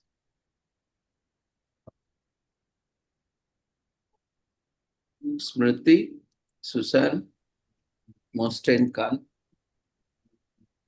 Hello, sir. Yes, sir. Good afternoon, sir. Sir, can you allow me to share the screen? 1 second.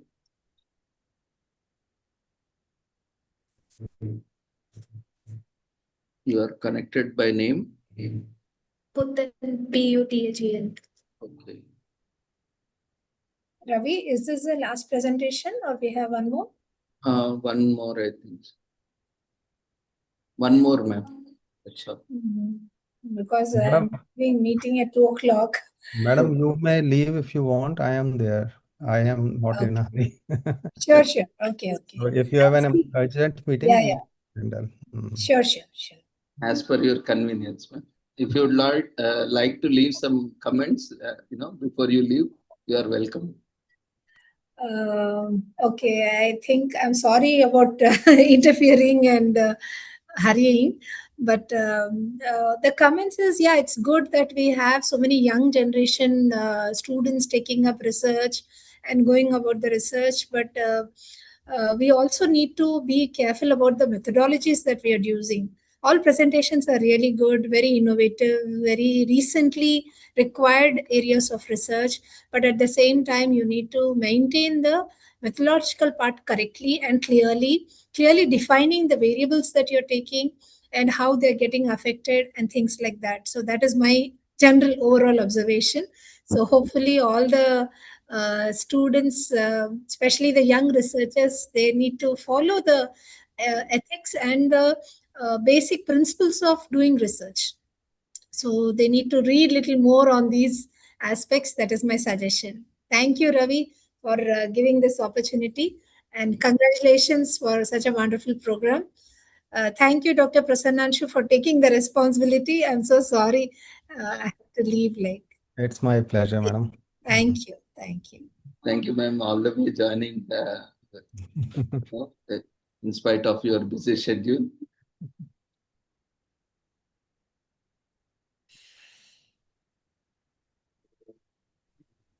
Sir, can I start? Yes, ma'am, you can make it full screen. Yes.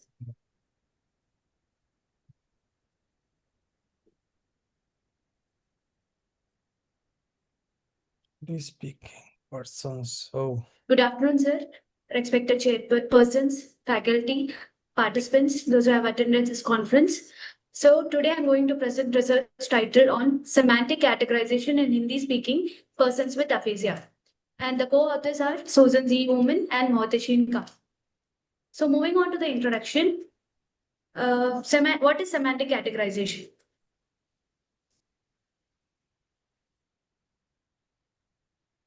Semantic categorization is ability to organize words or objects into meaningful groups based upon the shared features. So categorization simply are the primary attribute of cognition, and it focuses on organization of semantic knowledge and mental representation of categories. So semantic categorization and aphasia are deeply interconnected because semantic processing forms the foundation of language use. So aphasia can impair an individual's ability to identify, categorize, retrieve, and produce meaningful words, leading to communication difficulties and highlighting the essential role of semantic organization in language and speaking and cognition.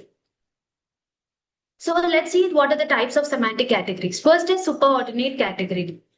It is nothing but the nouns that can be used to stand for an entire class or category of things. Like animal is a superordinate for lion, tiger, or etc. So second is categorical coordinate, subcategory of nouns which has similar features. This is a member within the superordinate coordinate. Like example, like cat and dog are same category of animals. Moving on to the functional coordinate, it is a feature that depends upon the activity or the functions the individual is exposed to with that target object. Example like cutting refers to something like knife, or you can see ank. Ank is used for expression for seeing. Derivational coordinate. Derivational features are those with exclusive features, characteristics of the member of a category. Hence, they are unique to small set of concepts. Example like teaching is meant for teach word meant for teaching. Like Keti in Hindi, Keti it fasil. So these are the derivational coordinate. These are the review of literature. Moving on to the need of the study. As aphasia is a common communication disorder following stroke, studies report that 21 to 38% of stroke survivors in India experience having aphasia. So it affects the various aspects of language, including the semantic processing. So semantic categorization is a foundational to communication. So it helps the individual to organize, retrieve words and concepts efficiently. Aphasia disrupts this ability, impacting the daily interaction and the quality of life. So several international studies have examined semantic processing in aphasia, but there is little evidence in Indian context, particularly for Hindi-speaking persons with aphasia. Therefore, this study aimed to address this gap by evaluating the time and accuracy in processing different semantic relationship in Hindi-speaking persons with aphasia. So moving on to the aim of the study, the present study aimed to compare the semantic relatedness of semantic coordinates in Hindi-speaking persons with aphasia. Moving on to the objectives of the study, to find and compare the reaction time and accuracy for semantic coordinates in persons with aphasia and neurotypical adults. Second objective was to compare the reaction time and accuracy between the fluent and non-fluent aphasia.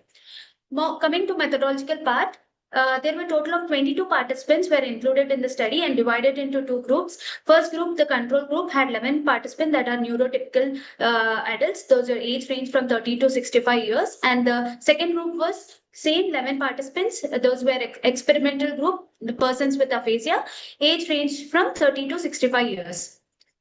What are the subject criteria? So neurotypical and aphasia, both they should be both Hindi native speaker, and participants should have score above 25, more than above score of 25 in a mini mental state examination, should have normal hearing and vision acuity, and should have similar socioeconomic status that we have administered through SES's checklist, should have minimum educational qualification of 12 standards. And the criteria included specifically for neurotypical adult population was they should not have any neurological problems and other psychological illness such as schizophrenia or dementia.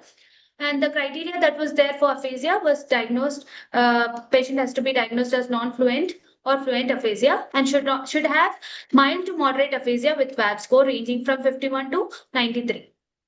No previous history of neurological diseases, and the post-stroke duration should be within 6 months to 2 years. So stimulus preparation, stimulus was prepared by the researcher based upon the study objectives, and the validation was done by 5 Hindi speaker and 1 linguistics. After validation, pilot study was conducted, and the validated stimuli were recorded in the female voice, and audio files were coded in DMDX software. And after which the pilot study was conducted to ensure smooth audio presentation, timing, and overall the procedure, how the persons will be able to perform the task. Stimulus preparation, like a total of 12 words were developed. Among this, 7 were semantically related and 5 were unrelated tasks. Data collection, informed consent was obtained. Each participants were assessed individually in quiet distraction-free room for ensuring reliability. Before instruction was given and the practice session was done, then actual testing was done. So in 2 sittings, total, in first sitting, MMC, VAB and data sheet was administered by the researchers, and in the second sitting, semantic task was administered, so that some patient additional required more, they took longer period to accomplish the task. So appropriate breaks were provided between the tasks to avoid fatigue. Scoring, responses were coded in terms of accuracy and reaction time.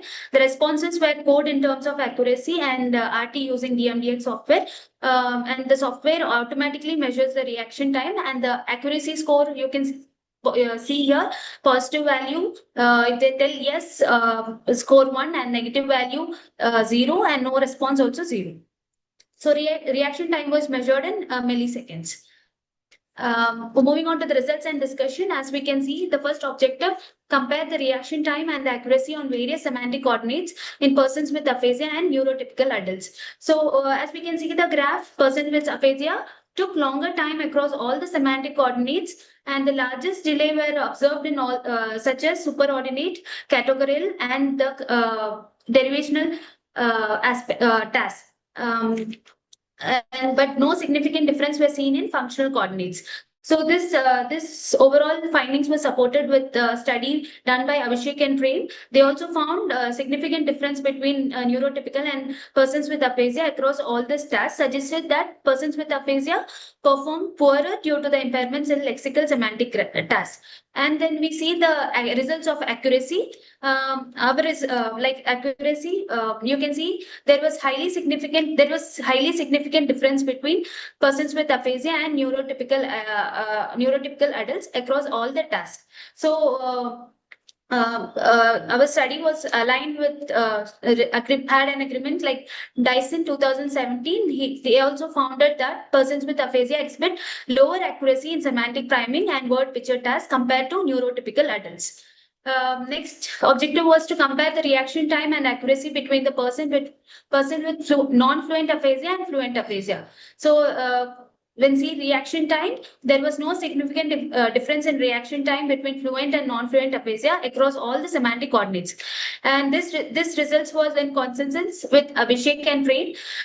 Reaction time differences, the like fluent and non-fluent aphasia were not statistically significant, indicating that semantic coordinate processing speed may be equal impact regardless of fluency classification. So fluency does not significantly influence the semantic relatedness. See the accuracy results. There was revealed that the Mann-Whitney test revealed that there was no significant differences between the accuracy between non-fluent and fluent aphasia across all the like semantic coordinates conditions. So, and Abhishek and Prem in 2014, they found out that Broca's aphasia was associated with poorer performance on naming tasks, and while anomic aphasia showed some deficits in primarily on judgment tasks. So, moving on to the clinical implications. The present study provides valuable theoretical and clinical insights regarding semantic categorization skills in Hindi-speaking neurotypical adults and persons with aphasia. So these findings provide valuable guidance for SLPs, the speech language pathologists, in selecting stimulus and task in semantic while assessing intervention and goal setting for persons with aphasia. It also emphasizes the significance of including processing speed. It helps to understand the efficiency of the semantic processing along with accuracy in aphasia intervention. So this study contributes building linguistically and culturally relevant evidence base essential for clinical practice and future research in adult neurocommunication disorders in India. Limitations as the small sample size, and we included only 3 aphasia subtypes were considered, and gender was not considered for the study. Performance of semantic judgment on related versus unrelated was not considered. Variables such as post-stroke durations, bilingualism, literacy level were also not considered for the comparison. Future direction, the present study can be extended for larger population and various Indian population. Study can be done with inclusion of additional aphasia subtypes, both fluent and non-fluent. Comparison of semantic categorization skills between L1 and L2 can be done in other semantic related tasks such as agent, action, cause, effect, location, item, occupation, object, etc. So the comparison between different cognitive linguistic disorders can also be done. These are the references. Now the session is open for discussion. Oh, that is very interesting. You mentioned that you have not come across many studies on Hindi aphasia. So I will start with my 2007 book published by Lincom Europa that is on agrammatism in Hindi aphasia. Okay, sir. And yes, I think you can look it up. Agrammatism in the aphasia. If you don't get it, I can provide it to you. Second, recently, last month, a PhD was submitted under my guidance on Hindi aphasia, and that dealt primarily with rehabilitation. So these are, yes, so that also I can make accessible for you. Now coming to some important aspects of this, I have not been able to understand what is the theoretical framework that you are following. Are you following the localization model or cognitive impairment model What is your So, main? like we have theories like spreading activation model and so how the semantic retrieval happens. The theory it is about how the semantic access happen, how one person can retrieve it. So some persons like fluent and non-fluent, the like fluent have good comprehension, but they are unable to tell it. But Broca's aphasia fluent patients, they have ability to retrieve. Like knowledge is not there. They are unable, knowledge is there, but they are unable to retrieve it. They can produce, but they are unable to retrieve it. So mainly spreading activation models here. Did you also look at Feature-based model. The brain area involved was looked at by you or not? No, sir. Based upon the, like in aphasia, sir, we did BAP scoring, so we'll understand which type of aphasia, Broca's or Wernicke's or fluent or non-fluent. And they'll have the reports where the CT or the MRI scan when they undergo stroke after the stroke reports. You have used or you have defined neurotypical subjects, but I think they should also be psychotypical. Take care of that also, because after you know that psychological conditions can also lead to yes, sir. Language. Understood, sir. Understood. Yes. Okay. Good. Good luck. Thank you, sir. Thank you so much. I thank the organizer and the chairperson for giving the opportunity to present. Thank you, sir. Okay, congratulations. Thank you, sir. Try to incorporate all these suggestions. Okay, sir. Thank you. Yes. So we will move on to next presenter, that is last presentation by Susan and Arifa Jabin Sheikh. Hello, good morning, good afternoon, sir. Yeah, you can switch on your video and start your presentation. Yeah, myself, Arifa, MSc SLP final year student from Hellen Institute. Shall I share the screens? Yes, ma'am. Go ahead.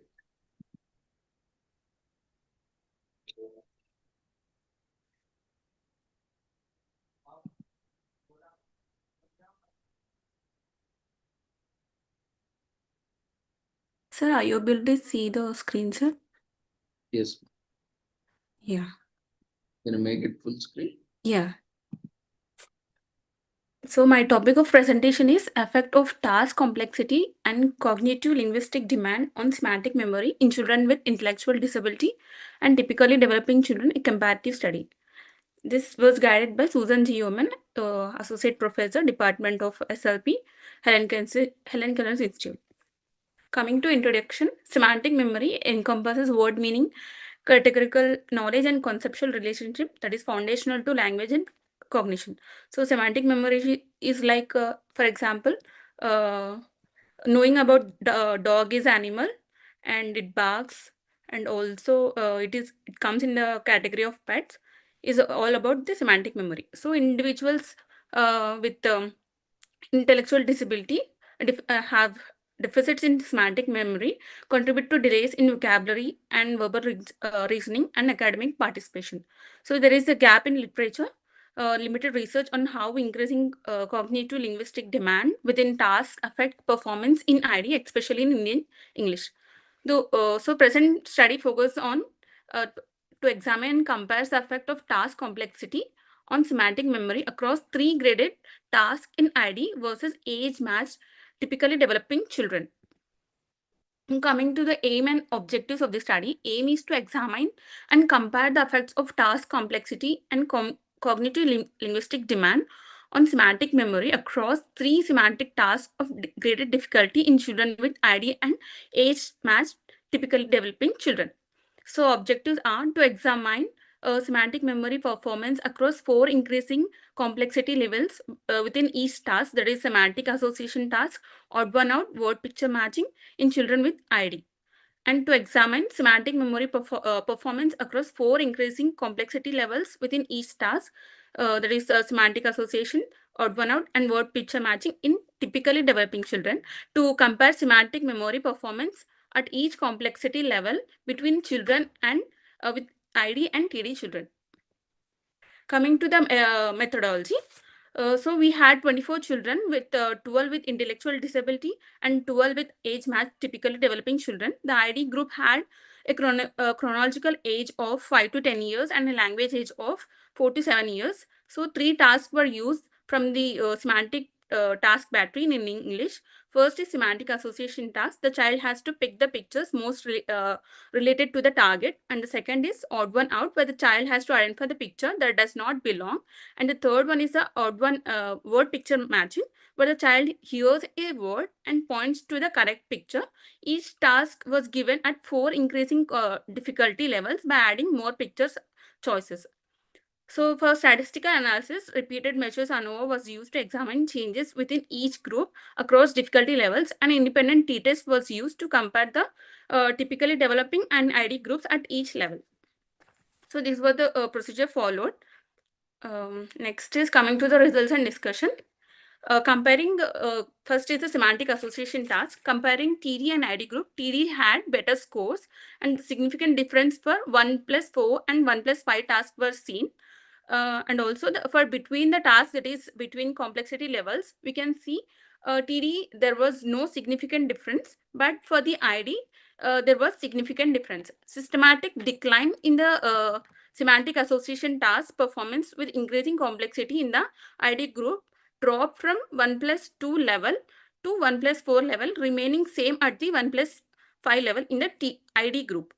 So there was a significant differences between TD and ID for 1+4 and 1+5 level, indicate that cognitive linguistic demand on semantic memory in children with ID compared to their typically developing children. So it was aligned with the study Van der Molen et al. In 2009, who showed that ID children struggle not because they lack word knowledge, but because managing several related choices simultaneously overwhelms them, directly explaining the semantic association task decline from 1+4 onward. Next is a odd one out. Here we can see that comparing between the tasks, we can see ID had poorer scores, and for all the tasks, there was significant differences between TD and ID. And when coming to the ID group, here significant differences were observed for every level of complexity, including the 3 picture set, which is so much demanding for the ID children.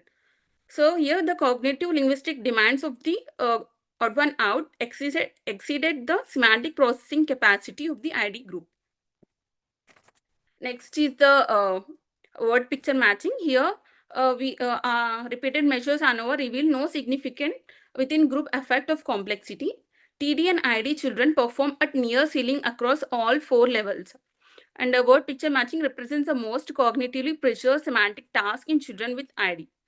And no significant differences were there comparatively regards number of options, although downward trend was observed in ID with increasing options, suggesting so this is a cognitive linguistically less demanding task on categorical discrimination and option inhibition process. This also aligns with the Weavers et al. In 2004 confirmed that recognition-based word-to-picture matching is robust even in the presence of competing images. So here we can see overall the overall task of the levels, both in ID and TD across all the tasks. That is 1+2, 1+3, 1+4, and odd one out, 3 picture, 4 picture, 5, and also word picture matching. So we can see the in odd one out only the ID group had lower mean scores compared to the other 2 tasks. And conclusion, as task complexity increased, children with ID showed a greater decline in semantic memory performance compared to TD children, with the odd one out being the most sensitive task for identifying difficulties, followed by semantic association task at higher levels, and word picture matching being the most preserved. And SLPs can use odd one out and semantic association task at higher complexity levels as clinical markers to identify semantic memory difficulties in children with ID and target them in therapy. So the sample size of 12 per group limits how broadly these findings can be applied to the wider population. This is the limitation of the study. And coming to future directions, future studies should include larger samples and extend the battery across other Indian languages and neurodevelopmental conditions such as ASD. These were my references. The session is open for discussion. Yes, very interesting paper. What do you think that cognitive limitations are a cause of ID or cognitive limitations are caused by ID? Is there any hint in your studies?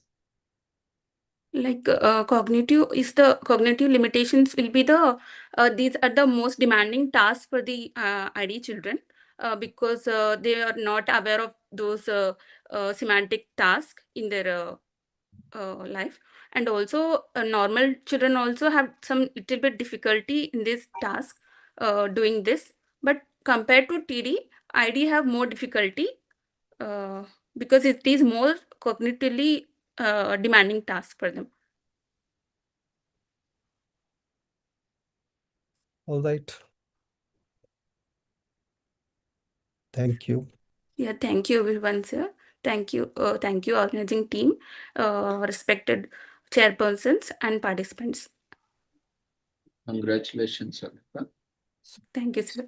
Sir, if you permit, there is one more presentation from Oman. Sure. It is fine. Yeah. Ambika Padmanabhan.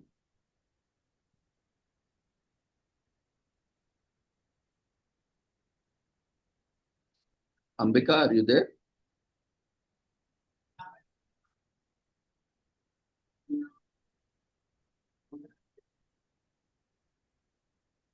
Ambika is there, I think. Yeah, she's muted. Yes. So I have unmuted. Yes. Ms. Ambika, can you hear us? Yes. I'm sharing my presentation.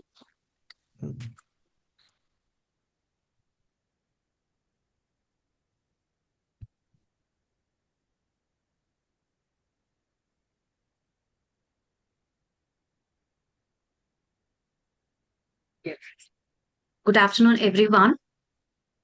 My topic is the psychology of persuasive communication in the age of social media.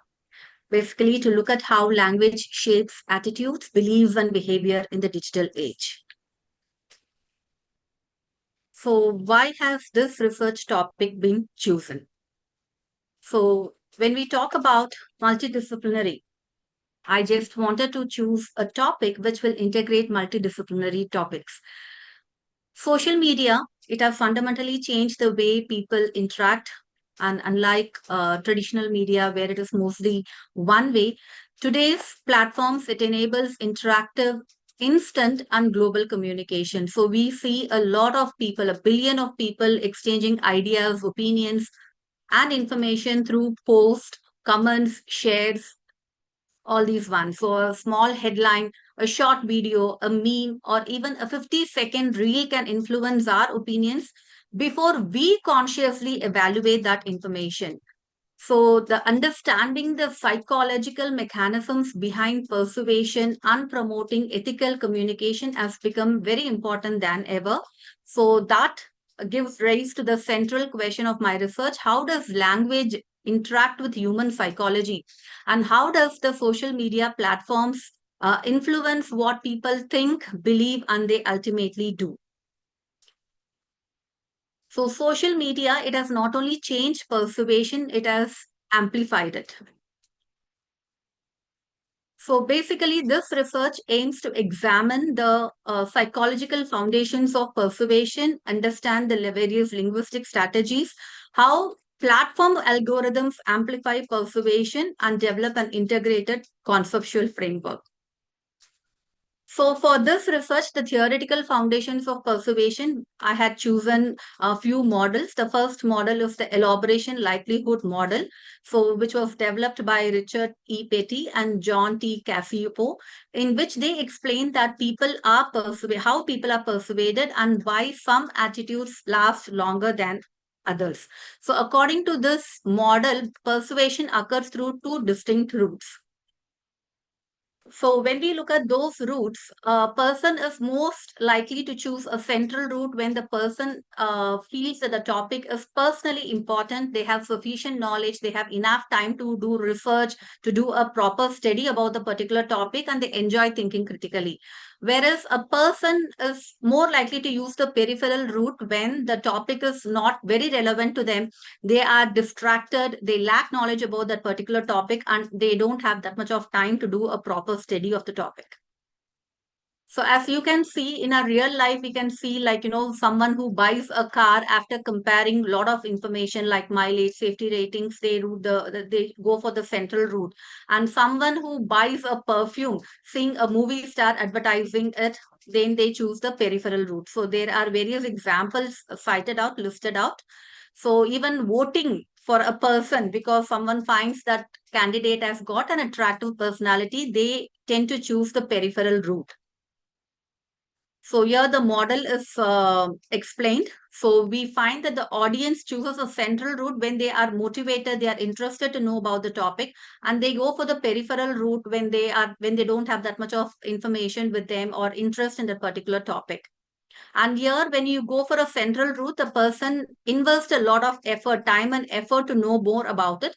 Whereas peripheral route, it involves low effort, but which will have a lasting effect on the audience or on the people, it will be the central route. Next, when we talk about the heuristic systematic model, it is a dual process theory. Again, it focuses more on heuristic processing and systematic processing. Heuristic processing is quick, effortless, based on mental shortcuts. And systematic processing is based upon careful, analytical, and evidence-based. So here the difference is both the modes can operate simultaneously rather than being mutually exclusive. So here again, since the topic is related to social media, when we talk about heuristic processing, the user can see what is the number of likes, whether it's from a verified account, they can see the blue check mark, thousands of likes. So without even reading the details, doing a careful analysis, they conclude that the information must be true. So this is heuristic processing. And when we talk about systematic processing, the person reads the article, does an analysis whether the given facts or information is true or false. They check the scientific references, verify the statistics, they compare multiple sources.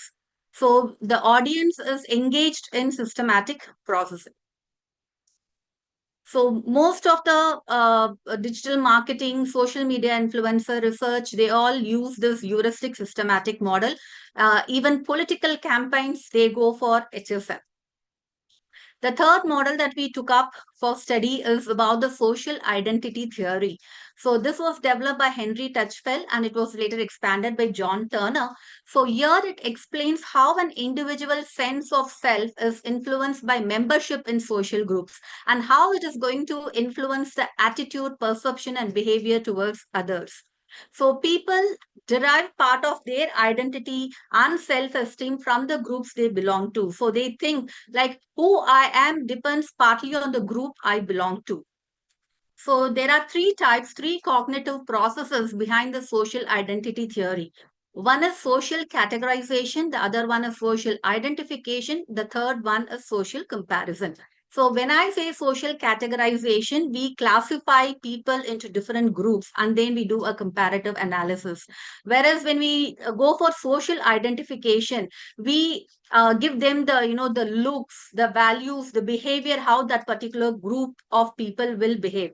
So here you can see a medical student, you see them wearing a white coat, using medical terminology. So that becomes part of that person's self-concept. Next, when we compare social comparison, we always have this in-group and out-group where there is a constant comparison and sometimes they think themselves to be superior than the other groups. So how is this being implemented in social media? We can see all this hashtag being created that gives them a sense of belonging, like hashtag Team India, hashtag gamers, hashtag teachers of Instagram, hashtag researchers. So all these ones gives them a social belonging. So that is one of the theory. And then moving on to the Cialdini's principles of persuasion. It is again proposed by Robert B. Cialdini. He identified 7 universal principles to explain why people say yes and how they are persuaded in their everyday life. It is not only for social media, it can be adapted to education, leadership, and marketing.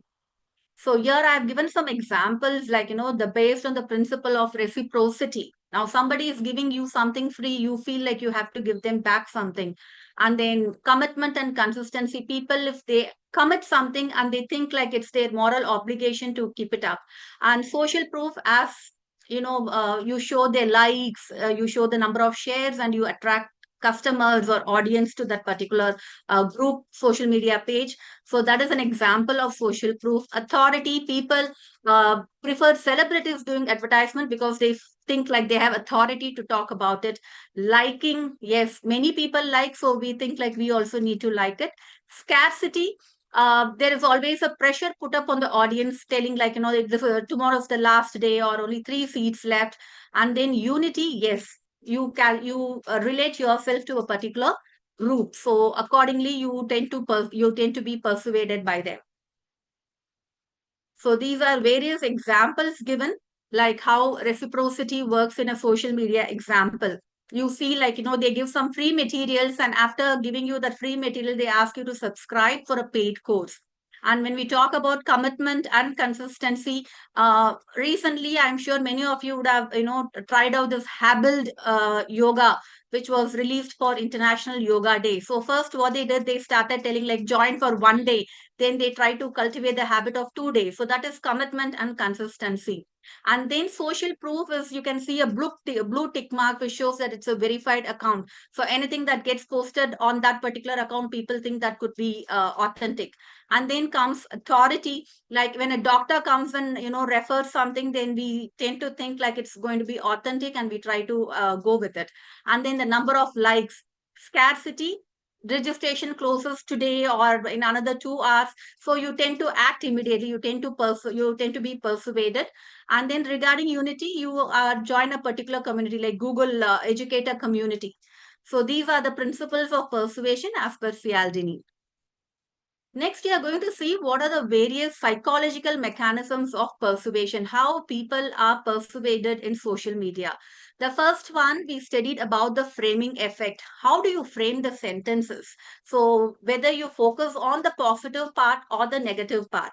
So it helps to shape the choices that you make. The next one is emotional language and arousal. So what is the difference between a neutral language and an emotional language? When I say a wildfire destroyed 500 acres, it becomes a normal news. But when you try to attach emotion to it, it carries a lot of value. For example, entire communities watch their homes disappear in minutes. And then another example is blood donations are needed. Do you think when you read the news, blood donations are needed, people will come forward to donate blood? So how can you persuade people to come forward for blood donation? You can say 1 blood donation could save a child's life today. Similarly, instead of telling plastic pollution is increasing, you can reframe it as every plastic bottle thrown away today could remain on earth for 450 years. Okay, think about your grandchildren. So you try to attach emotion to it. So in social media, it is not just the language or the information that's being shared. They also share emotions. And then next comes storytelling. Most of the success in social media is attributed to this approach, storytelling. You don't give them the statistics, because when you give them statistics, you're telling them the information. Whereas stories help you to sell that information, sell your product, sell your service. So here you can see the example. Instead of telling 8 million tons of plastic enter the oceans every year. Yes, agreed. That is a fact. That is a statistic. People hear it. People listen to it. But when do they act on it? When you use the storytelling approach. So the next one is repetition. So what is repetition? So again and again over 21 days. Yesterday we had a session on atomic habits. So there we saw how multiple times you repeat the habit, it becomes part of your life. So similarly, drinking lemon water burns fat. Is there any scientific evidence to it? Nobody is sure about it. But every day, day one, you keep telling like drinking lemon water every day, every morning burns belly fat. And then day 3, some influencer comes and tells us. Day 5, the on WhatsApp, on social media, it gets shared. And then you have a wellness coach who tells about it. So everywhere you see this. So basically your mind starts believing that, okay, drinking lemon water is burning fat. So repeated exposure increases familiarity, and familiarity is often mistaken for truth. And then comes the identity language. So we had taken the theoretical model, and here we are seeing the psychological aspects of persuasion. So identity language is related to your community identity. So this is what makes you believe that you belong to a particular group. Like we saw the usage of hashtag. Yes, so you give them a identity-based message telling like, we are runners, we don't quit, join thousands of runners. So you try to form your identity and relate to a particular community. And then comes micro-targeting. So the product could be one, the service could be one, but how do you customize it so that to fit in your audiences based on their demographics, interest, online behavior, location, or previous interaction? For that, we have taken an example. For example, we have a sports brand which is launching a brand of shoe. Now, for audience A, who are going to be the college students, their branding will be different. They will say like, look stylish on campus, student discount ends tonight. So here, the focus is on fashion and price. Now, when I move on to audience B, who are marathon runners, I will be reframing my language. I will focus on their performance, like improve your marathon time with advanced cushioning and energy return. If it's going to be working professional who are going to work from morning till evening, the focus will be more on comfort and lifestyle. So it's the same product, but we have 3 different persuasive messages. So we have personalized persuasion based on the audience. Now, moving on to this research methodology, here what we found out was language does not operate on social media in a vacuum, whereas there are multiple things. They interact with linguistic strategy in several notable ways. So here the research study is qualitative, integrative, conceptual review research design. So we have analyzed how these psychological mechanisms work through language, which influences attitudes, beliefs, and behaviors in social media environments. So instead of collecting primary empirical data, we have taken theoretical perspectives and empirical findings from multiple fields, like from the fields of psychology, communication studies, linguistics, behavioral science, and computational social science. So this is a theory building approach. And here we try to consolidate existing knowledge. What are all the recurring patterns across the literature? And we developed an integrative conceptual framework, which can be used for guiding further empirical investigation.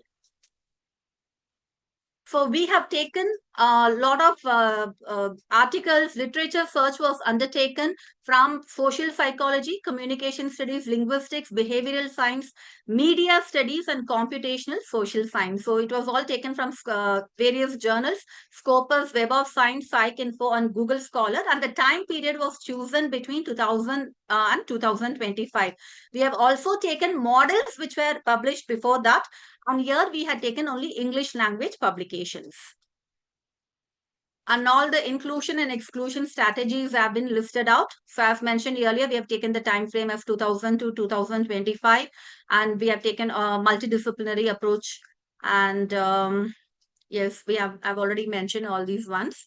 So now moving on to the analytical technique, that is, we have done a thematic synthesis. We have used thematic synthesis, 6-phase thematic analysis framework proposed by Brown and Clark in 2006. So why did we do this? Because as mentioned earlier, we have taken literature from different fields, and this thematic synthesis helped us to facilitate the identification of recurring concepts, relationships, and explanatory patterns across multiple disciplines. So We started with the familiarization with the literature, went on with initial coding, then the theme was developed, again the theme was reviewed, refined, and then we went on for the theme definition and interpretation, and finally we came up with a conceptual framework development. So how trustworthy is this? Because we wanted to ensure the credibility, transparency, and rigor of this analytical process. So what we did was, we first had this literature search was employed. We took up all the literature and it was peer reviewed. The study relied primarily on peer reviewed scholarly literature. Thematic synthesis, what we did an iterative process of coding, comparison, refinement, and interpretation. So we were reviewing all the themes and the multidisciplinary nature of the review. Through this, we came up with the evidence from psychology, communication research, behavioral science, and computational social science. So here, instead of collecting primary empirical data, we went through the existing literature. So it was limited, again I repeat, it is limited to English language publication. We have not gone through the publication in other languages. So here first, we went on for psychological processing, language strategy, social identity, platform features, grouped similar ideas into broader themes. So here when I talk about the 4 major themes identified, as you can see on the screen, we went for the various themes, whereas the theme 1, the first theme focuses on how people process persuasive messages. So according to the elaboration likelihood model and the heuristic systematic model, people process information in 2 ways, which I had already explained to you. So on social media, if you see, people are exposed to a lot of information in a short time. So what happens is there is an increase in the cognitive load. So it causes them to rely on the peripheral or the heuristic route. So where decisions are made quickly, instantaneously, without investing a lot of time and effort. And it is also based on simple cues such as emotions, popularity, or the credibility of the source rather than the quality of the argument. Next, moving on to theme 2, identity and group dynamics. Here we have seen that people are receptive to messages that come from groups that they identify with. So they use words like we, our community, people like us, creates a sense of belonging and trust. So while this strengthens persuasion, it could also contribute to polarization, because individuals, they become more resistant to viewpoints from outside their own group. And then moving on to third theme, which identify the most common persuasive language strategies used on social media, like framing, where the same information is presented differently to influence perception, emotional language, repetition, all these ones were identified. And then moving on to theme 4, platform structural amplifiers, which is going to amplify the message that's given. We found out that persuasion is not influenced only by language, but also by the design of the social media platforms, the algorithms that they use. So algorithms prioritize content that generates high engagement. So like visible likes and shares provide social proof. And short form content like a 15 minutes reel, it encourages simplified messaging, micro targeting. All these try to establish relationship with the follower. So the platform features significantly amplify the reach and effectiveness of the persuasive messages. Moving on to the practical implications. Okay, now what about the findings? Now from this literature review, what we found out was platform architecture favors fast emotional persuasion. They don't depend upon the authentic information. It's all about the emotional information. And then we found out that identity-based language creates stronger beliefs, like the words they use. And then storytelling and repetition reinforce beliefs. And emotional language drives behavior. So all these 4 findings, they indicate a layered model. Now we have a platform architecture. First level, we have the platform architecture, their algorithms, which is going to amplify persuasion. And then the strategies that they follow, that also comes under this finding. And each pathway is differentially associated with attitude, belief, or behavioral outcomes. So this is the conceptual framework that we have come up with. So as mentioned, you have the platform architecture and then the linguistic input, which can be your narrative, your repetition, that comes under linguistic input, and then the processing route, for which we have taken the theoretical models, and then the audience factors, like what makes them persuaded by the message. And then there are three changes that can be expected. It can be attitude change, belief change, or behavioral change. And what are the engagement signals in social media that can be observed? It can be the like, shares, comments, and watch time. So what is the implication, practical implication of these findings? So for educators, it can have its own meaning that, it highlights the importance of developing media literacy, critical thinking, and digital citizenship, because it is the role of an educator to make learners informed how to act responsibly on social media. For marketers, yes, persuasion should be ethical, because it cannot be like you can spread any message they want. So there should be ethical guidelines for marketers. For policymakers, there should be more transparency in the algorithms, stronger measures taken against misinformation, and there should be balanced digital regulations.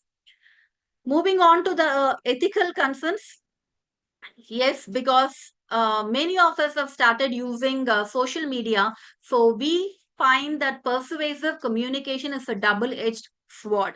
So on the positive side, it can educate, create awareness, improve public health, and it can also mobilize communities for meaningful social change. Nowadays, we find a lot of youth coming up for to tackle environmental challenges. So on the positive side, all these things are possible.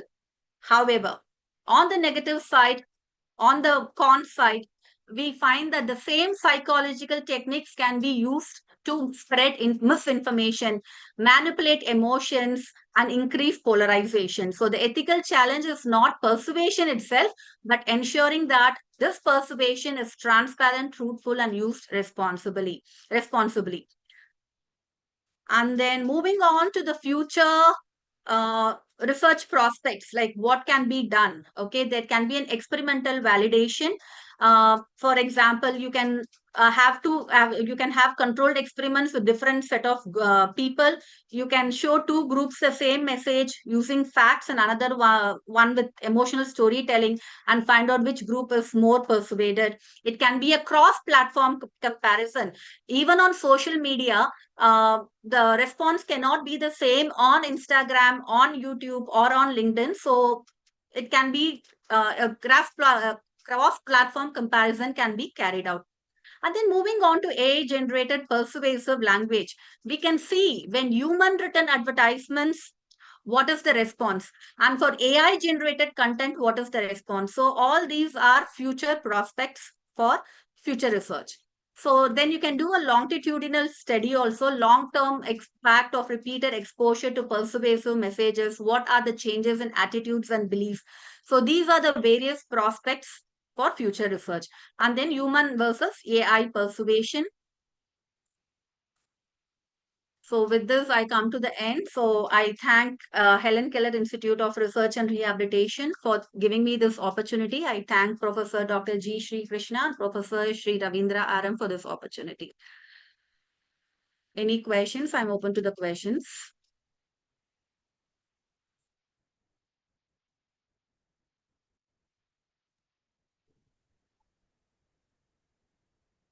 Yes, sir. Professor Prasanna. Yes. So that was a very interesting presentation, although a bit lengthy. As you have mentioned in the end, I think in the future, empirical data can certainly enrich it. And how would you like to classify this as psycholinguistic study or marketing psychology? Well, it is somewhere in between. Yeah, since I saw like this is multidisciplinary, I thought I will include psychology because I myself is a psychologist and I've done my B.Ed also. I'm an educator. So I wanted to bring in linguistic, psychology, and marketing. Well, so it has psycholinguistics and marketing psychology. Marketing, yes. Yeah. Good. So I think we have come to the end with this, sir. So, thank you. So as part of this technical session 5, which was chaired by Professor Dr. Prasananthu, Professor, National Law University, Delhi, and Dr. C.S. Swati, Department of Linguistics, Osmania University. The following papers were presented. Vedashri on prevalence of dyslexia, risk and student cluster profiles among undergraduate students, and Shailaja S. on the cognitive cost of constant connectivity, digital procrastination, self-control, and stress among university students.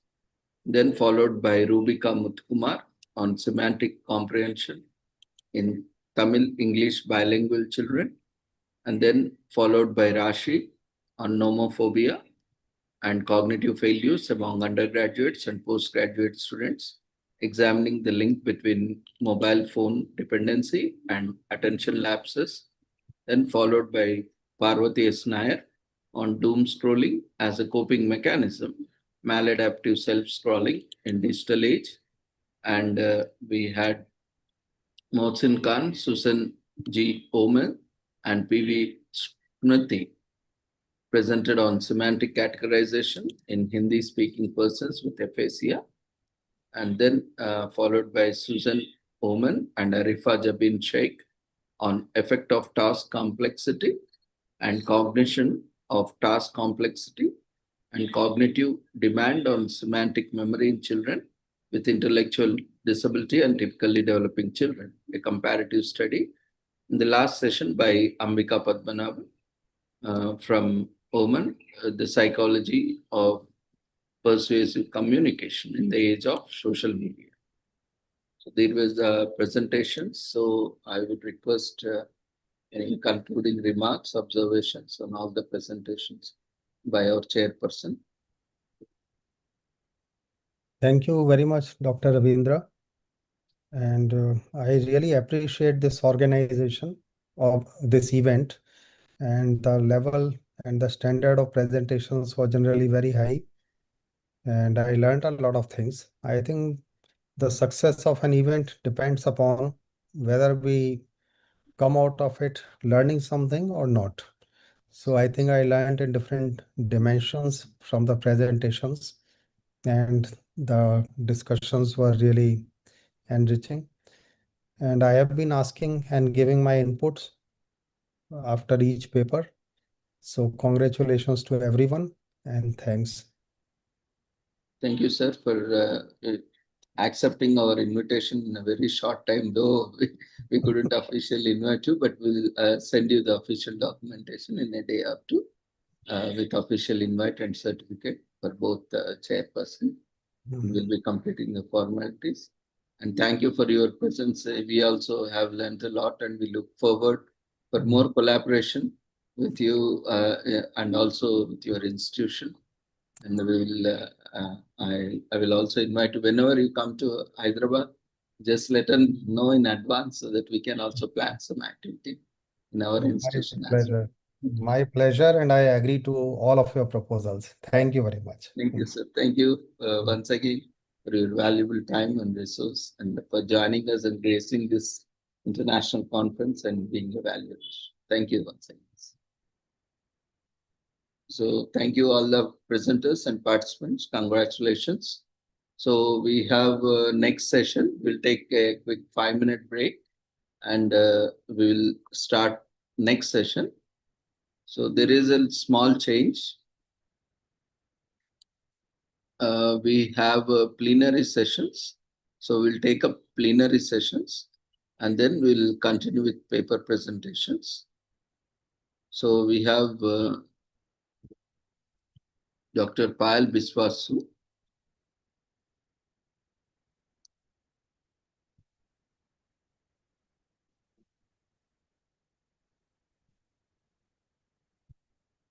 We'll be starting in, ma'am, be ready with your presentation.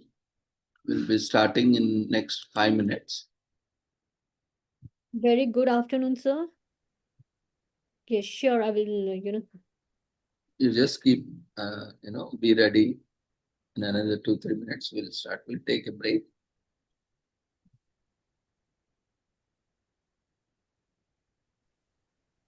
Excuse me. Sir, good afternoon. Yes, ma'am. So sorry for the interruption. So my presentation was scheduled between 1 to 2:30 p.m. and I'm yet to present it. And when am I supposed to present, sir? Which session, ma'am? So 1 to 2:30 session, sir. This we will be calling after this. After this session, you mean like after 2:30 to 4:30 session, sir? No. Actually, we have completed a few sessions. And yes, we have 2 sessions, 2 presentations now. After that, we'll be taking them. Okay, sir. Thank you. Sorry for the interruption. We will invite you. Don't worry. We will give everyone opportunity. We'll wait till the last presenter and complete all the presentations before concluding this conference. Okay, sir. Thank you. So we'll take a quick 3 or 4 minutes break and we will start.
Yeah, as part of plenary sessions, we have Dr. Payal Biswasu, who is working as a lactation specialist.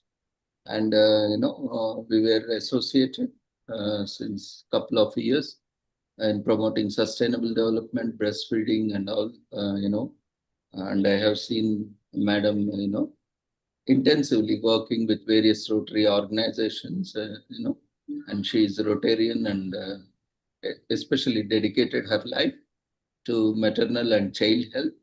So we welcome you, ma'am, for this international conference for the plenary session on applications of artificial intelligence in master health education, perinatal mental health, and breastfeeding support narrative review. Over to you. Namaste, sir, and namaste, everyone. And thank you so much for giving me this opportunity. And it's always a, privilege to work with you, Ravindra, sir. And thank you once again for this opportunity. So today I today I come as a researcher on this AI. So before I start, let me share a story. Why I chose this topic. So it happened, since I'm practicing from 21 years as a holistic perinatal educator and lactation specialist. So few months back, I had a mother who called me late night, worried that newborn had been continuously crying. She believed she didn't have enough milk, baby is being dehydrated, and she has nobody to help. So after a brief conversation and a simple few adjustments to all those techniques, and both the babies and mother settled. But before the we ended the call, she said something and I will never forget. She said, I didn't need a miracle. I just needed the right guidance at the right time. That moment made me realize that timely evidence-based support can completely change a mother's journey. Today, artificial intelligence offers an opportunity to make that kind of guidance availability to many more mothers, while still ensuring that healthcare professionals remain at the center of care.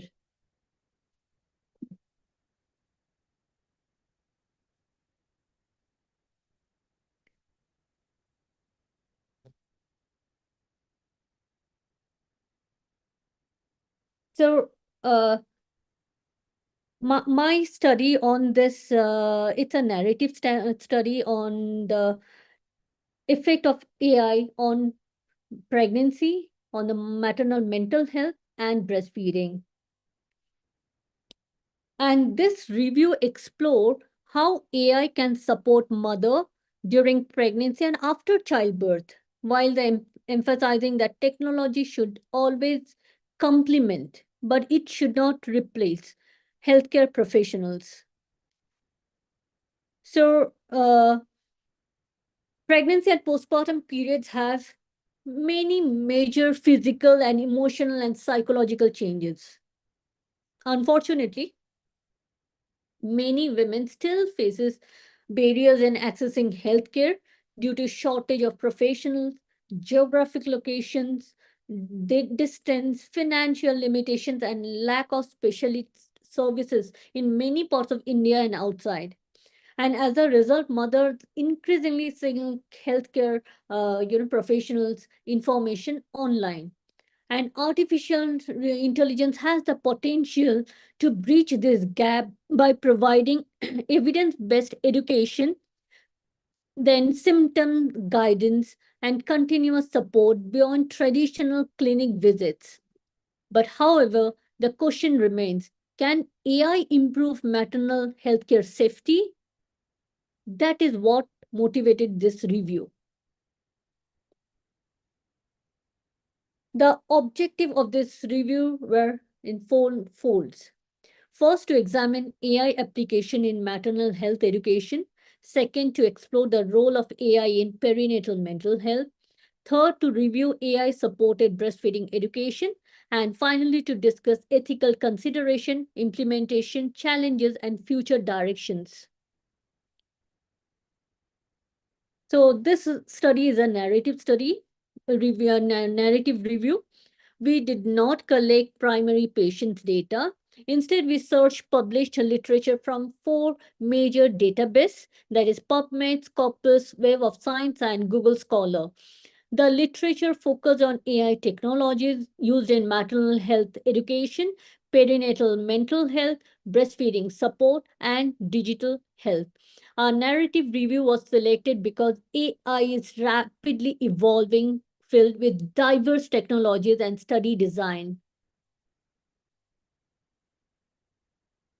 So maternal education is one of the most promising areas for AI. Many women have questions about nutrition, medical safety, exercise, labor preparation, newborn care, and postpartum recovery. So AI-powered chatbots and virtual assistants can provide personalized, evidence-based information 24 hours a day. They can also improve health literacy and encourage mothers to participate actively in their own care. Importantly, artificial intelligence can also identify warning symptoms and advise women when immediate medical attention is required. However, AI should never replace clinical consultation. Instead, it should function as an educational companion between healthcare visits.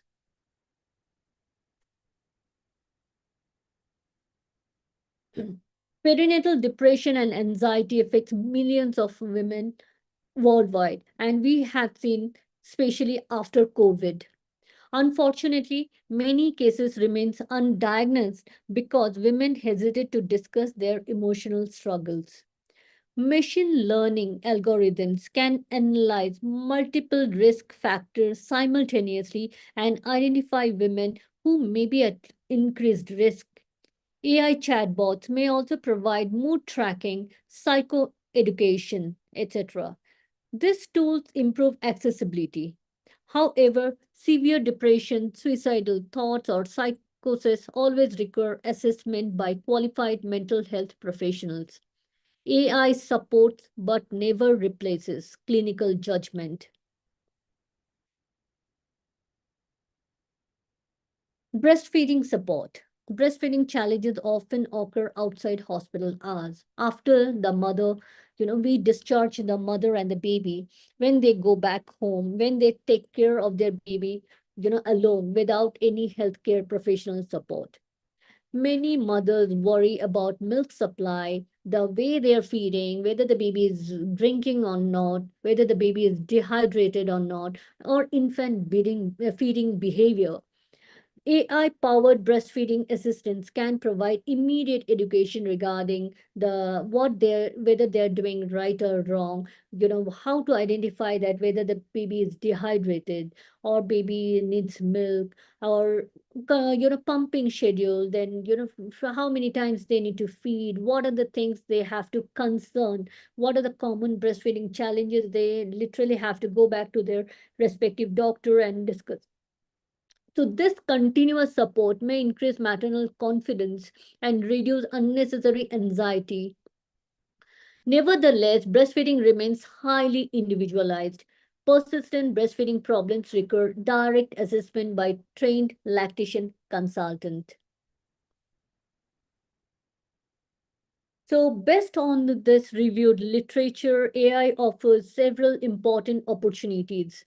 It improves access to healthcare information, and it provides personalized learning, and it offers continuous support outside routine clinical hours. So we can reach, vast distance, we can reach rural areas, and if we can train this, the healthcare professionals who are taking care of that area, and access to information, or else it won't be possible.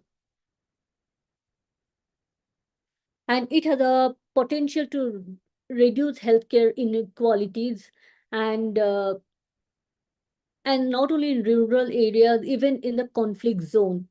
Overall, AI can strengthen maternal healthcare system by making information more accessible and timely. And so we all know that when we are dealing with clinical cases, time is very important.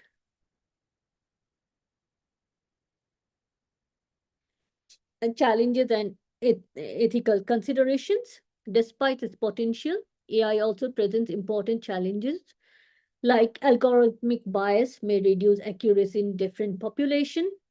Large language model occasionally generate incorrect information known as AI hallucination. Patient privacy and confidential health data must always be protected. Digital literacy also remains a major concern, particularly in rural communities and elderly population. And therefore, responsible governance, transparency, and professional oversight are essential before widespread implementation.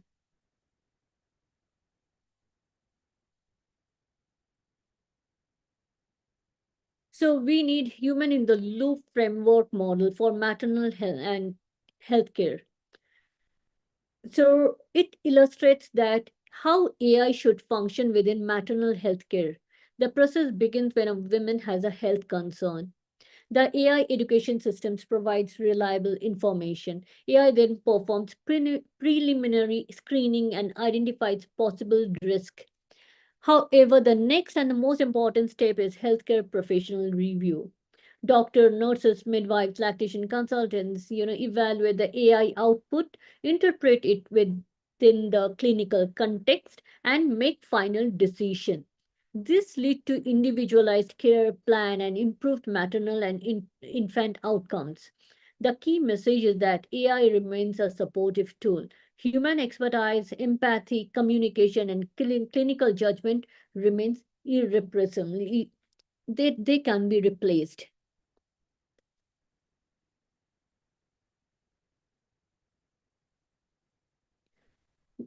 Clinical implications.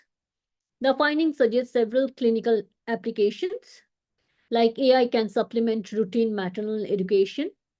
It can strengthen screening for perinatal mental health disorder. It can improve breastfeeding education. But however, successful implementation require AI literate healthcare professionals who understand both the strength and limitation of these technologies.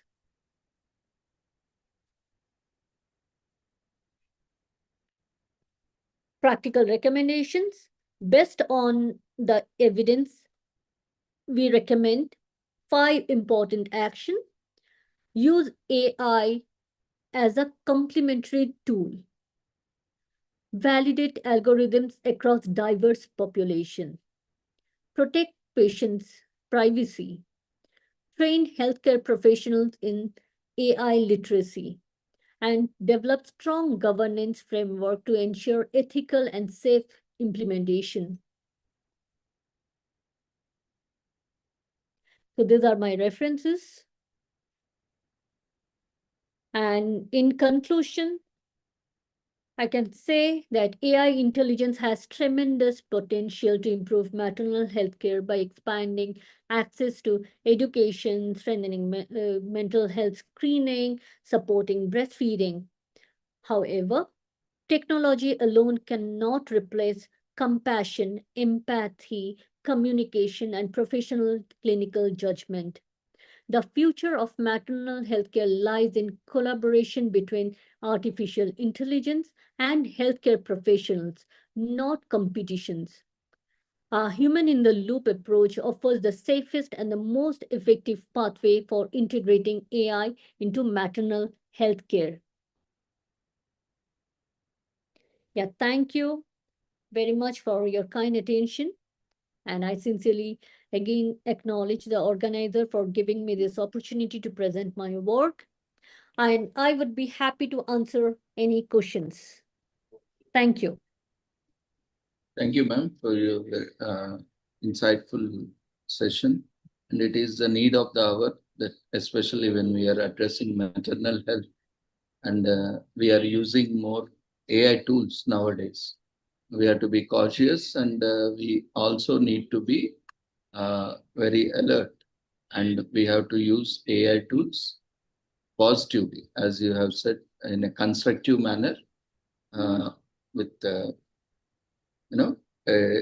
word of caution that how we are using. And especially, we see that people now, it has become easy to share records in AI tools and get suggestions, but we are also compromising when we are giving our data to AI.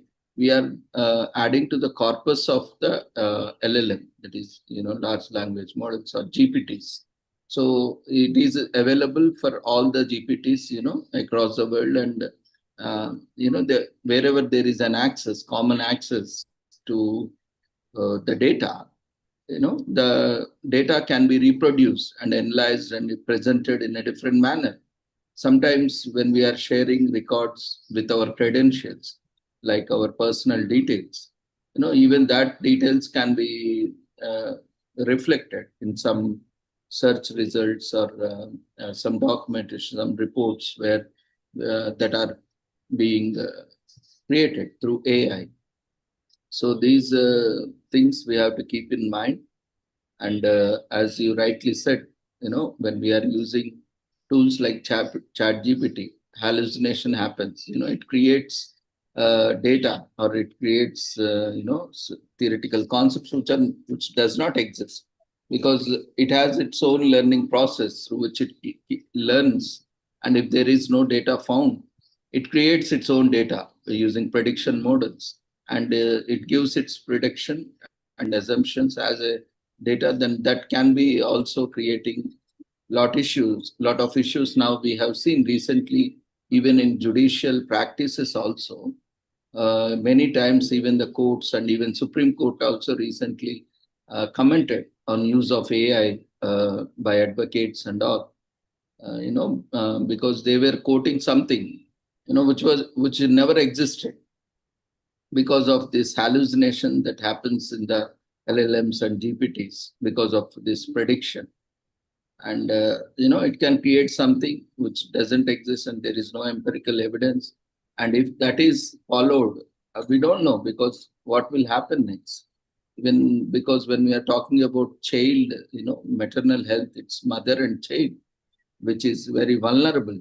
And, these things, if not implemented properly in health infrastructure, or when we are providing health services, it can have adverse effects. And the positive side, as I already mentioned, due to lack of resources and infrastructure, it helps a lot. Along with that, you have also enlightened on, the cautions that has to be taken. It was very insightful, presentation. So now the forum is open for discussion. Feel free to discuss and share your observations or queries. You can unmute yourself, or if you have any difficulty, you can raise your hand. We will do it from our side.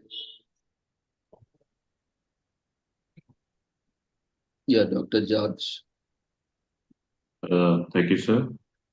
Ma'am, you presented a very valid presentation on AI and the health sector. I wanted to ask you two questions.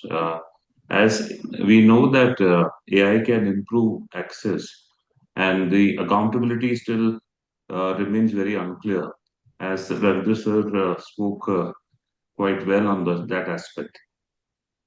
The question goes this way, ma'am. If an AI tool gives wrong, breastfeeding or prenatal mental health guidance, and any harm occurs, who is responsible?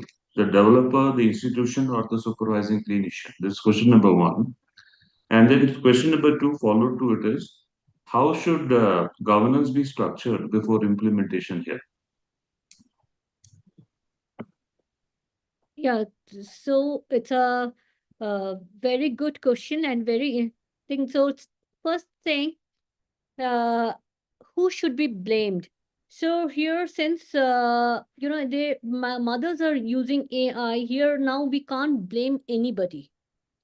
The mothers, they are access to Google, they are access to ChatGPT, they are access to everything that from the mother side. And from the clinician side, if they're using AI and, if something goes wrong, then obviously the, whole blame comes on the clinician. Like lack of negligence and, negligence things, and they are, blamed usually. But the things is, we don't have a specific guidelines where to, what to ask and where we have to stop.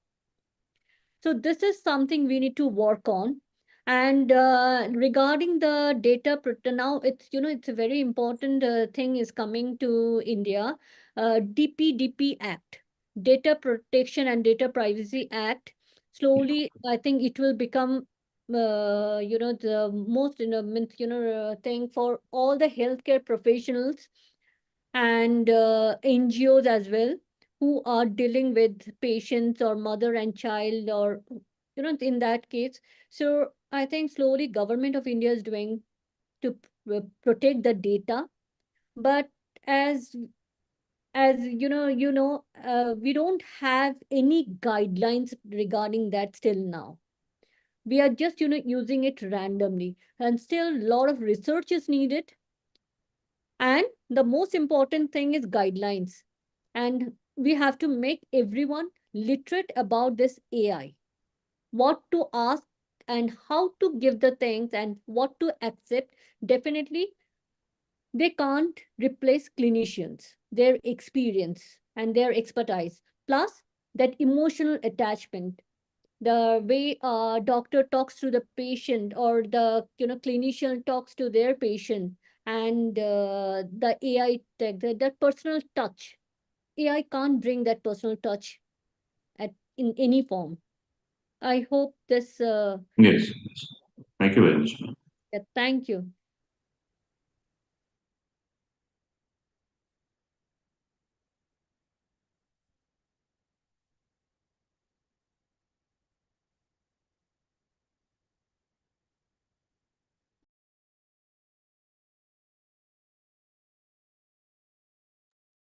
Any other questions?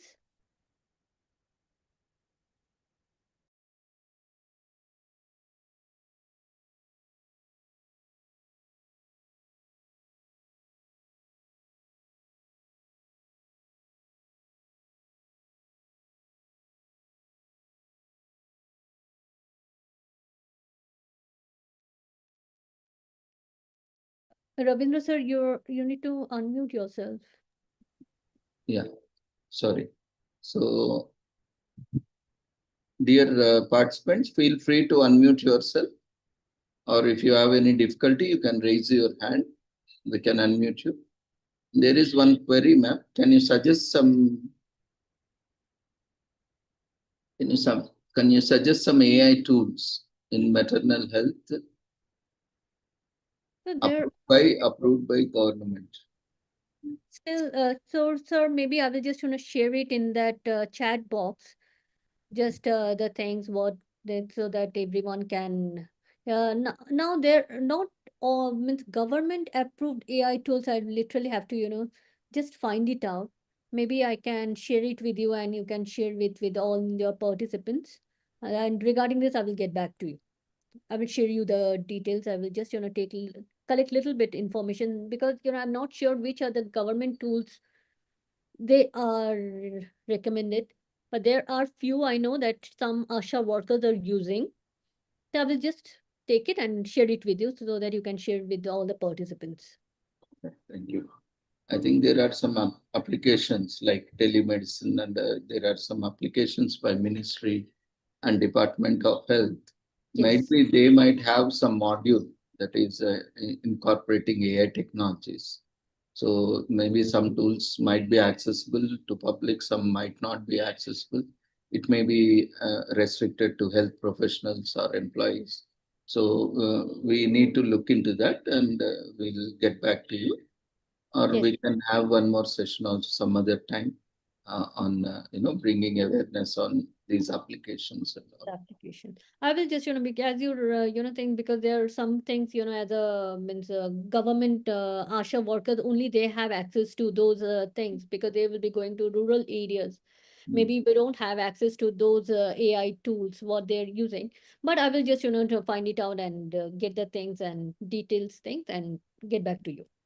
Okay. Anyone else? You can use chat box also for your queries.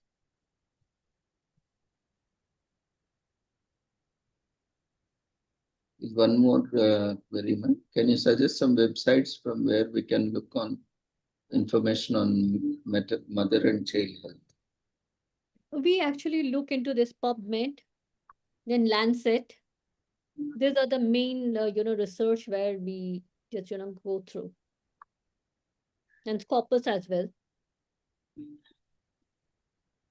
And we have breastfeeding medicine website where we have if we need anything, any medications, so we look into those site as well. Okay. Thank you, ma'am.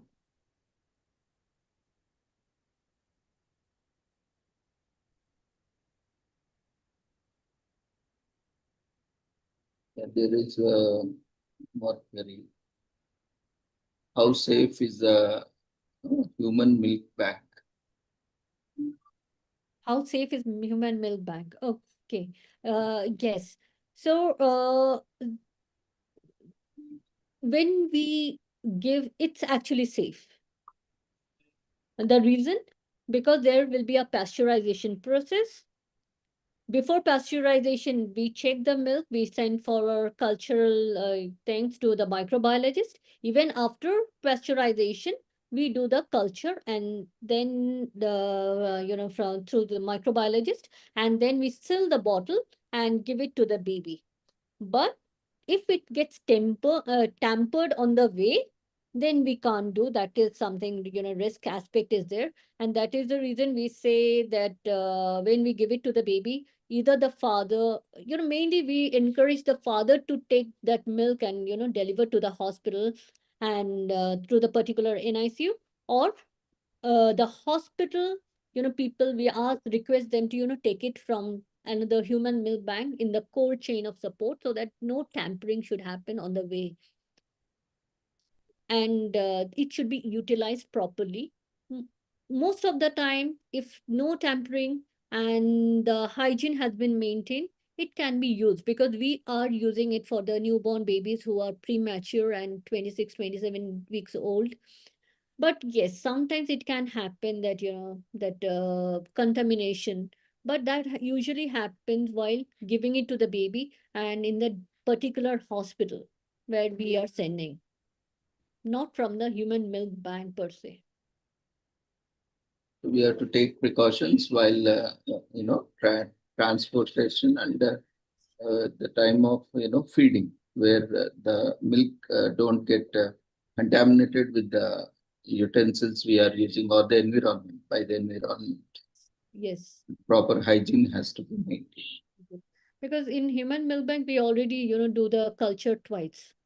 And even before, taking the milk from the mother, we take their medical reports. Whether full blood counts, full this whether they have any this diseases or not, HIV, then hepatitis, everything we take. So after that only we accept the milk.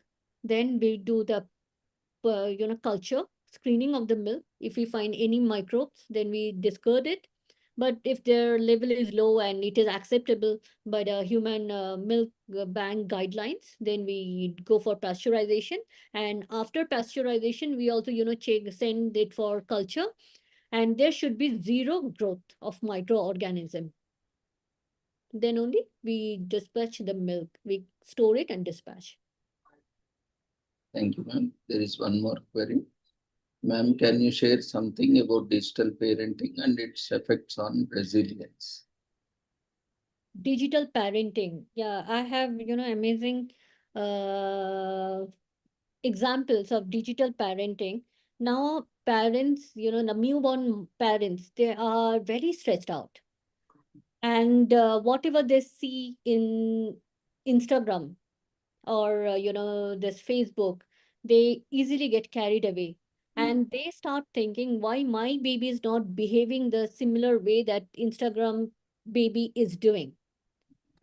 The problem lies here is that all the babies are different. They won't behave in the same pattern. And the real life and real life is entirely different.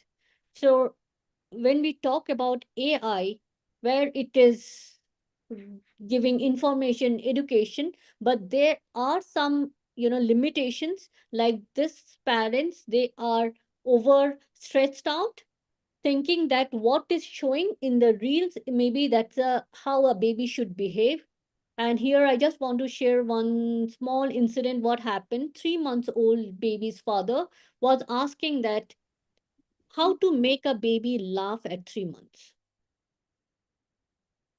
So because, they are worried that, this is how a baby should behave. Like theoretically, the baby should like checklist. Okay, my baby is doing this. It's okay. My baby is not doing this. That means, baby is something somewhere is wrong. If my baby is, smiling at me, that means my baby loves me. If my baby is pushing, then, maybe my baby hates me. So this comparison is happening when the digital parenting is some limitations are there, some challenges are there. So we don't recommend that, follow whatever is showing in the reels.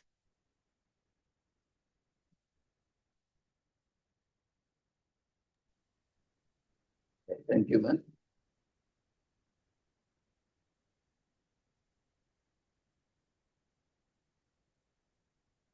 I think that's it from the chat box.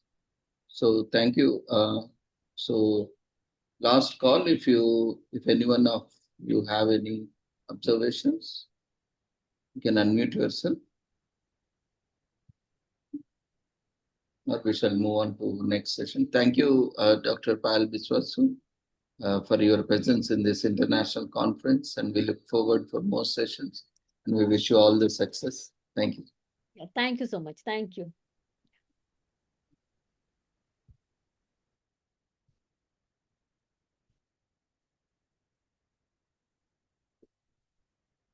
So now we have one more session. So by Mr. Pradeep.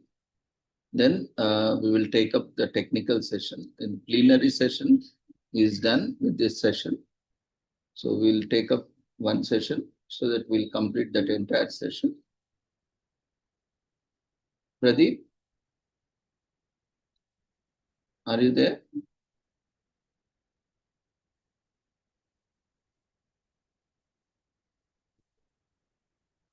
Yes, sir. You ready with your presentation?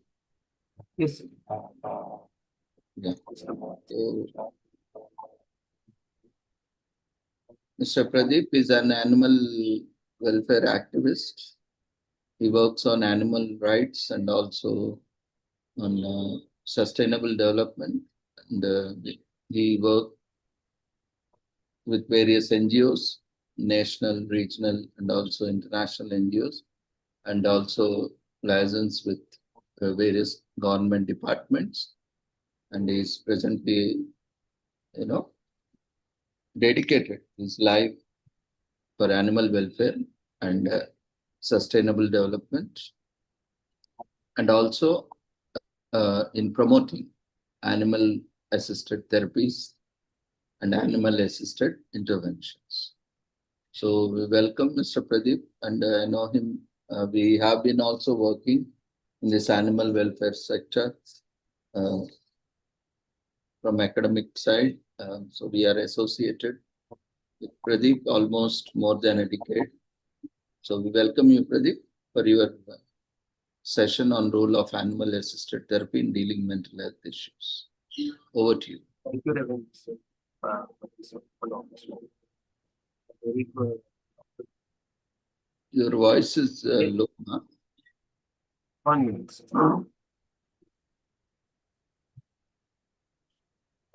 Is it audible now, sir? Now it's fine. Please. Very good afternoon, today I'm going to talk about the role of animal-assisted therapy in dealing with mental health issues. But when we talk about mental health today, it is becoming a big. We have various mental health disorders, unlike compared to our great grandfathers and everyone. So, because of the emergence of nuclear families, most of them are depression, anxiety, PTSD, and schizophrenia, which affect millions of worldwide, often requiring innovative and holistic approach to treatment. So, animal-assisted therapy has emerged as a complementary, and it's an intervention in the treatment of mental health disorders. And at the same time, it promotes human and animal bond, which also promotes emotional, psychological, and social well-being. So, as I mentioned, animal-assisted therapy is a goal-directed structured therapy intervention that deliberately incorporates animals in the treatment process. It is facilitated by trained health professionals and service professionals to improve patient health. That is physical health, mental health, emotional and social well-being, and also cognitive functioning. And also it is distant from simply having a pet AAT. It is a clinical intervention and measurable. So how AAT works, animal assisted therapy works. It is about interacting with animals, which triggers a cascade of neurochemical reactions. So will have a oxytocin, which is responsible for bonding and trust and emotional warmth. And we have a dopamine, which responsible for pleasure, motivation, and reward. And we have a serotonin, which is mood stabilization and calmness. And at the same time, we have blood pressure and heart rate, that is for physical relaxation. These neurochemical profile is remarkably similar to human what health human relationship produce, making animals powerful therapeutic allies. So what are the animals used in AAT? There are different kinds of animals being used for animal assisted therapy. So mostly common one is canine therapy, where we use dogs as a therapeutic thing for treating many mental health disorders. And we have the horses, that is the equine therapy, and we have cats and guinea pigs and various other. But in India, mostly we have been using canine therapy more frequently. So moving on to further, what are the core benefits of animal assisted therapy? The physical benefits is it lowers the blood pressure and heart rate. At the same time, it reduces the pain perception. It improves the fine motor skills to animal interaction, and it encourages the physical activity such as walking dogs and grooming horses.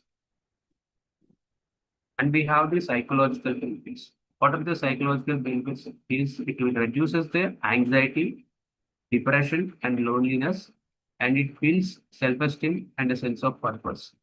It provides unconditional and non-judgmental acceptance. Like unlike the human beings, we often sometimes judge others, but animals are like they are unconditional and provides a unconditional love and non-judgmental acceptance.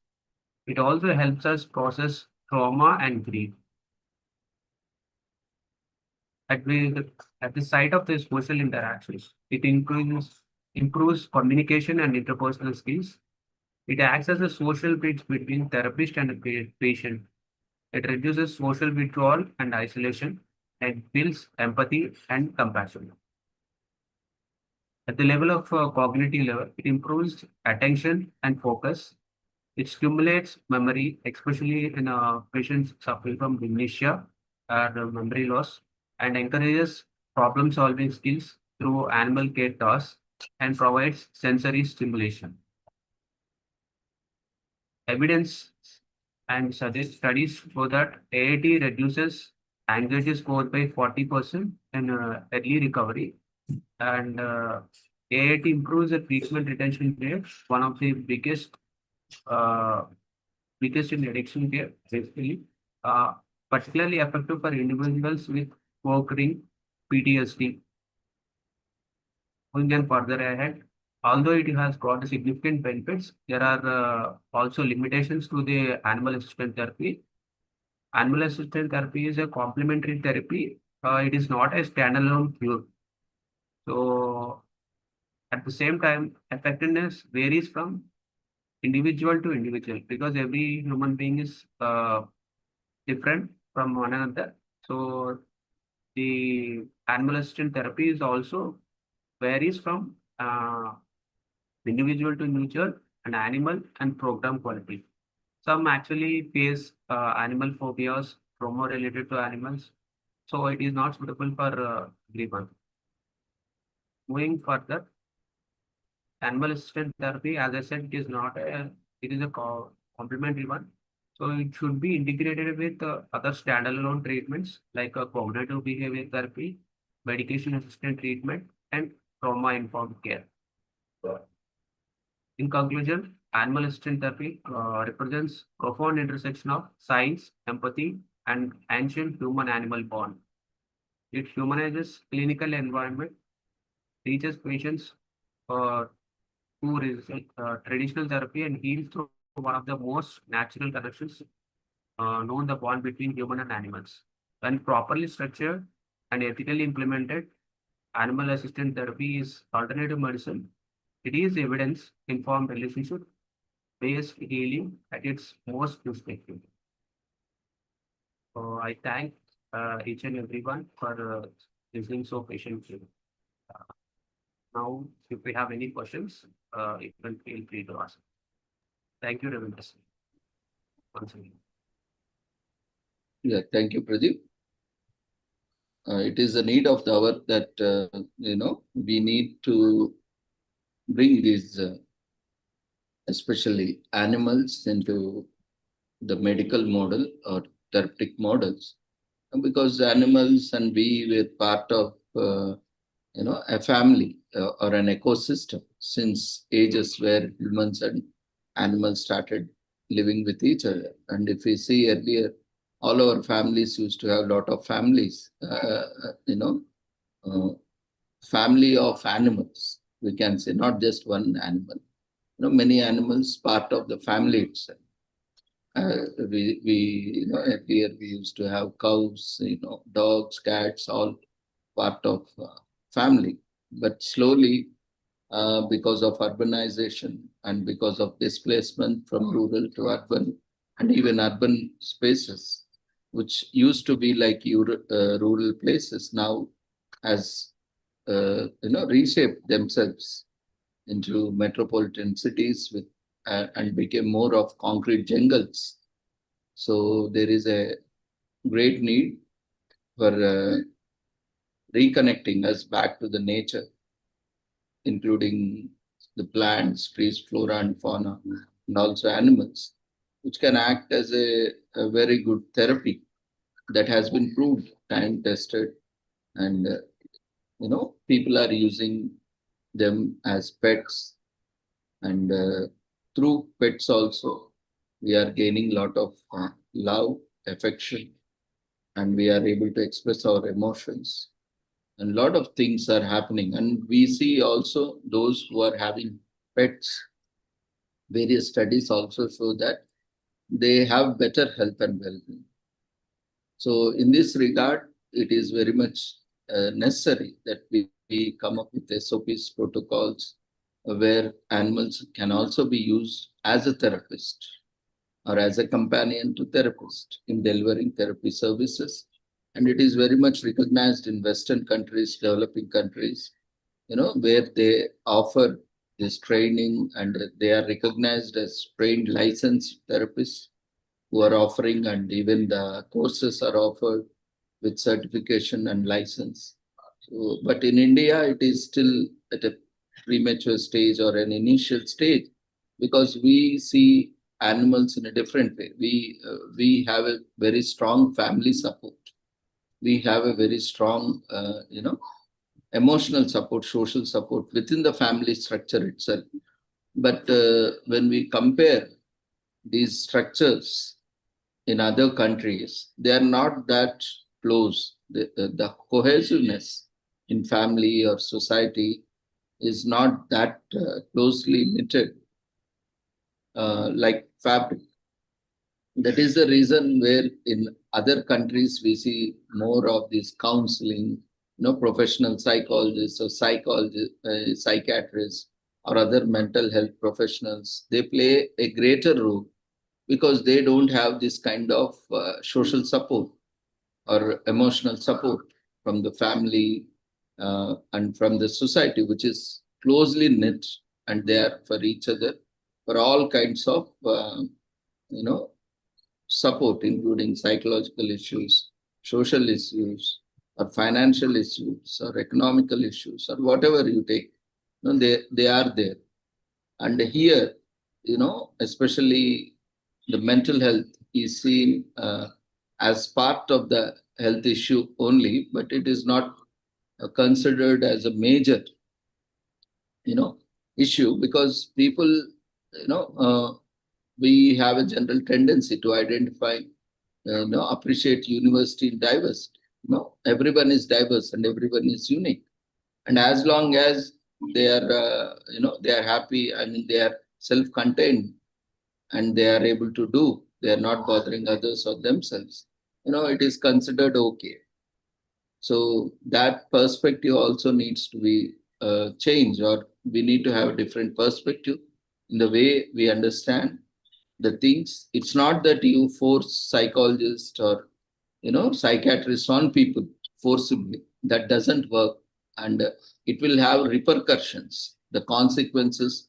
Now we are seeing psychotic abuse, psychomedication abuse in most developed countries, also like US, UK, and we are seeing psychotic drugs abuse, where medicines given as part of psychiatry or as part of treatment are highly abused by the patients or the clients and also non-patients.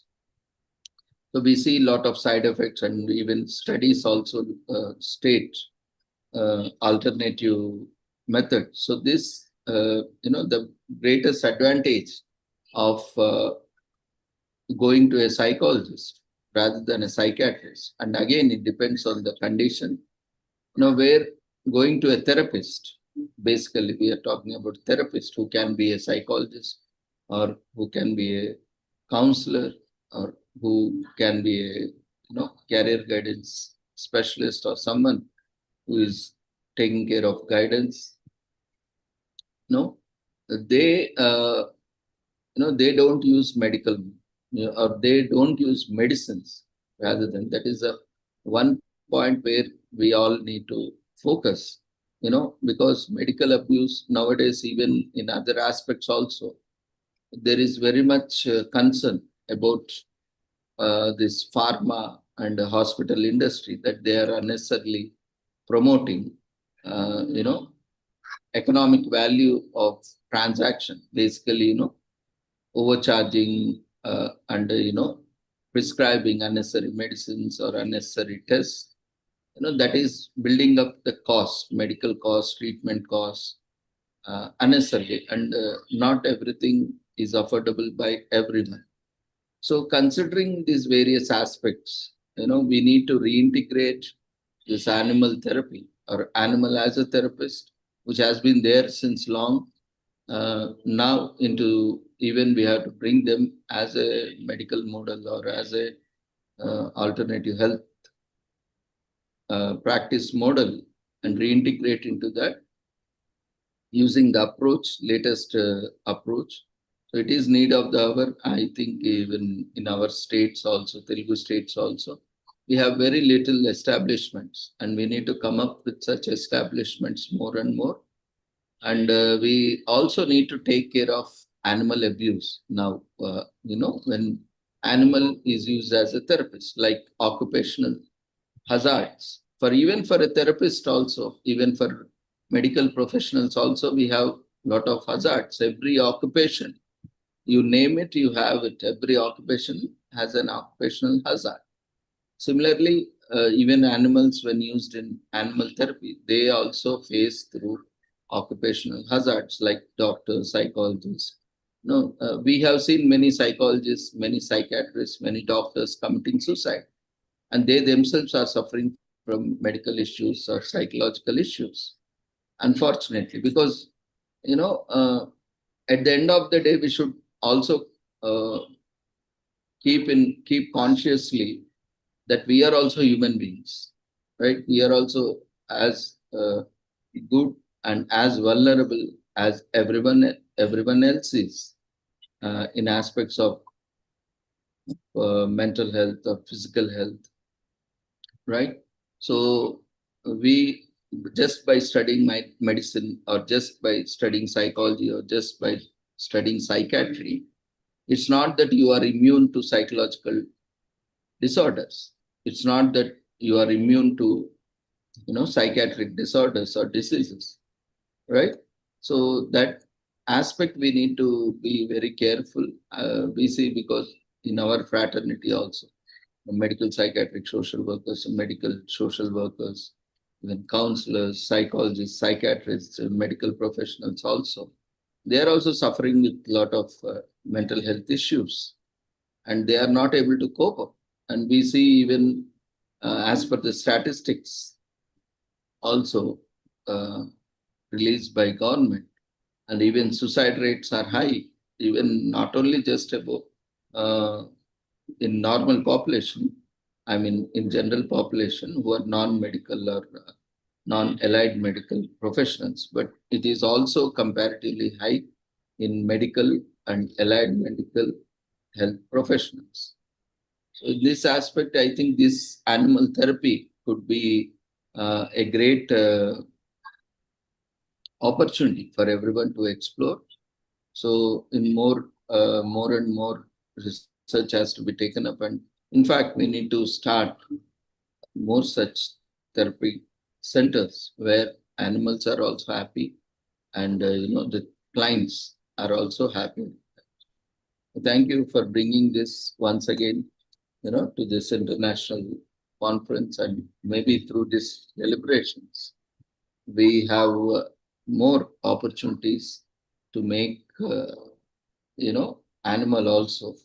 animals, whichever it may be, part of the therapeutic process.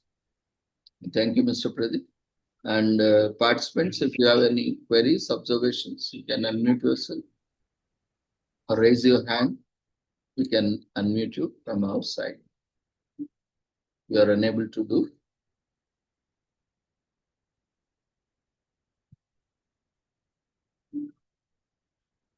Or you can also use chat box for sharing your comments, observations.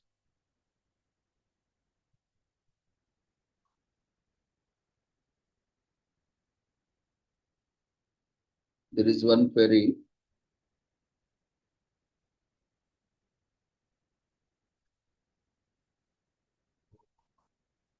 Which animal is best to be used as therapist?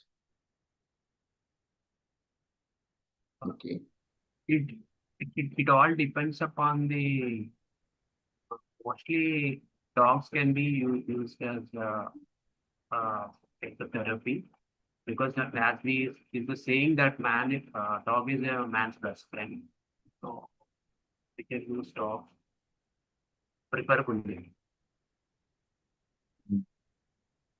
Yeah.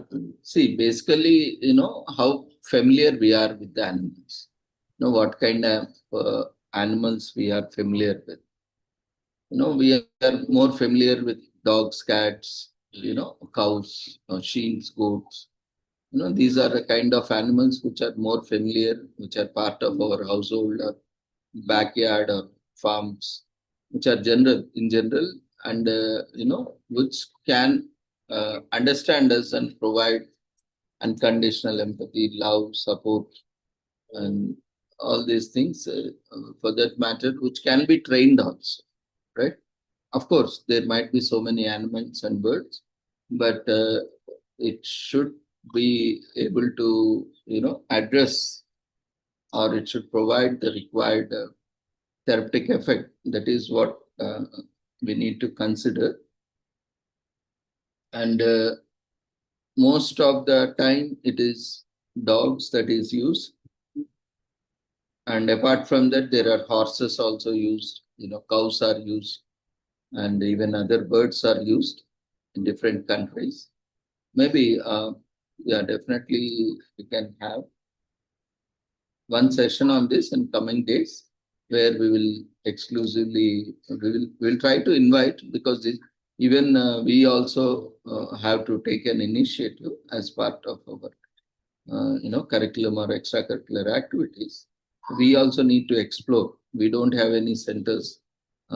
Maybe most of the clinical establishments or hospitals also don't have. Recently in Hyderabad, we have L.V. Prasad Eye Institute, which is a globally recognized institute, sponsored and also partially funded by World Health Organization and various other international NGOs. They have introduced as a pilot project where dogs are introduced to offer these therapeutic services to the patients. So it has good effect, and similarly, that is on a pilot project. So that is the first step we can see.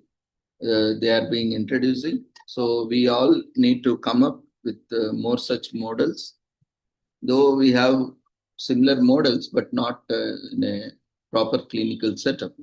So I think this can pave way, and soon we can have across India, or at least across Telangana and Andhra Pradesh and various other states, we can have more such setups in psychiatric hospitals or mental health setting, or for that matter, it can be in any settings, right?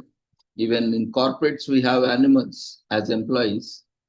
We have in Google, we have dogs, and even in, I think, Microsoft also, yes, we have.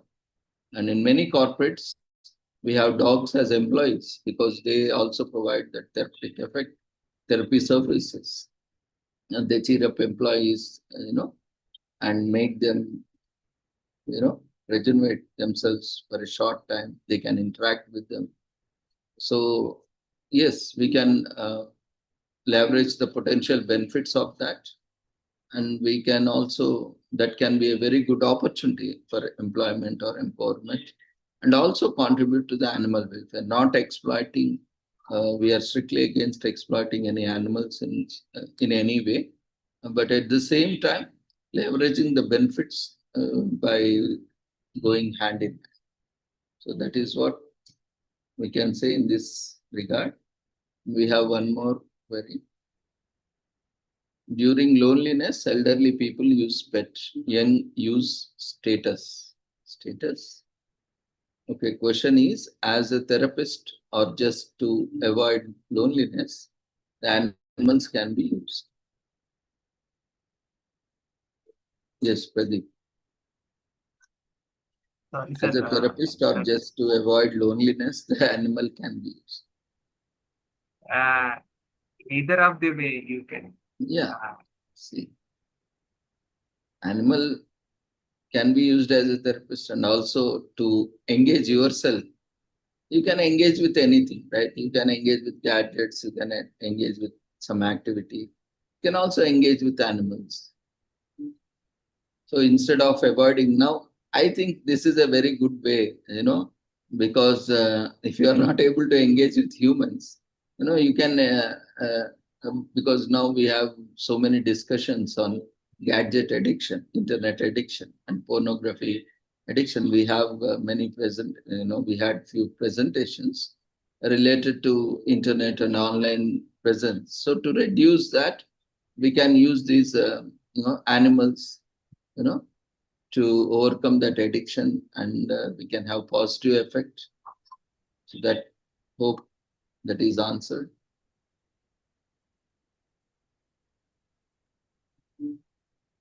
Okay, so I think that's it.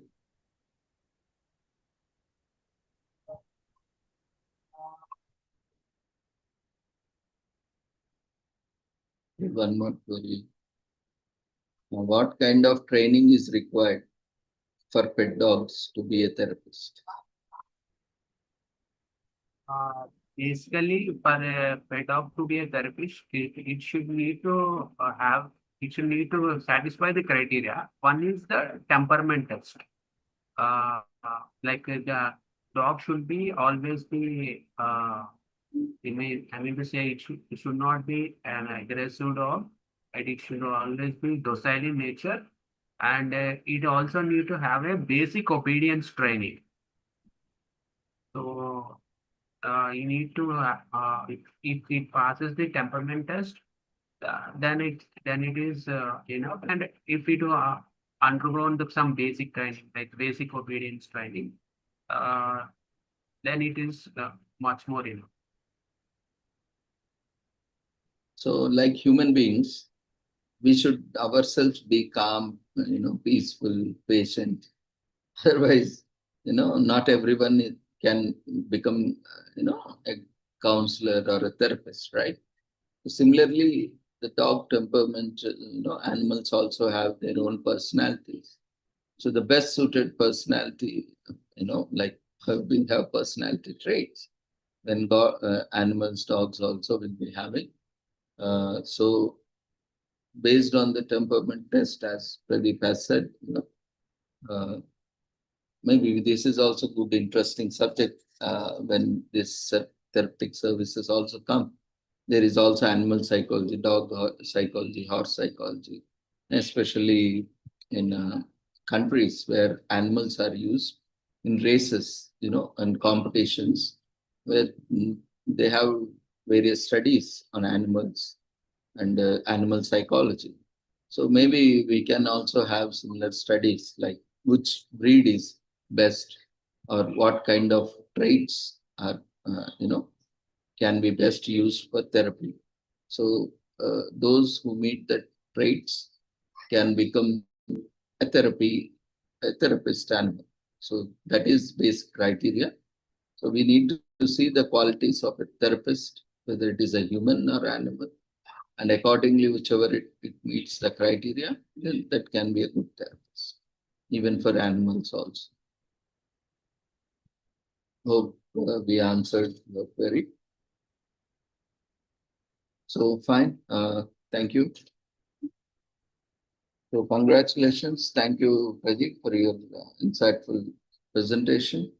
And thank you, sir. We wish you all the success for your future endeavors. And see you all in upcoming sessions as well. Sure. So we'll move on to last session, I think.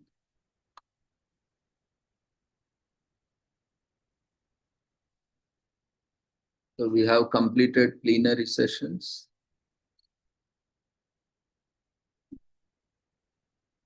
Day 2 technical session is done. 5 and technical session 6 is there.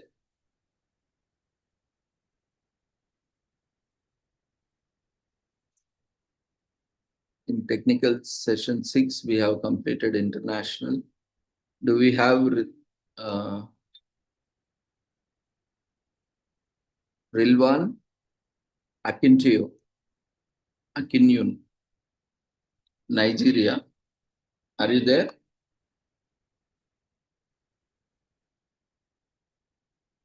From Nigeria, anyone?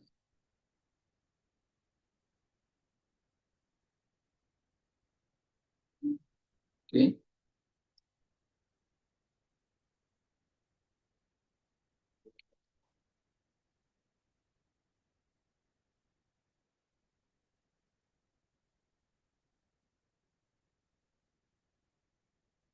Okay, done. Then we have,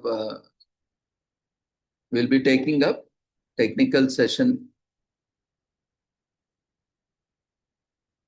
6. So all the presenters, Vikalp Sahai, Chandan Kumar, Richa Verma, Preeti, Liba Raj, Kayal Willi, Dr. Mohammad Ifkaruddin, Ankita Mathur, Sandeep, Dr. Tirupati. You are there? Be ready with your presentations. After 5 minutes break, we'll be starting. So kindly keep your presentations open. Check for your audio and video, whether your mic is working or not and you are properly audible or not. And keep your presentations open. Yeah, we will be calling you one by one. We'll just take a 2 minutes break and then we'll start. As per the order, we'll be calling you one by one. So be prepared with your presentation. First presenter would be Vikalp.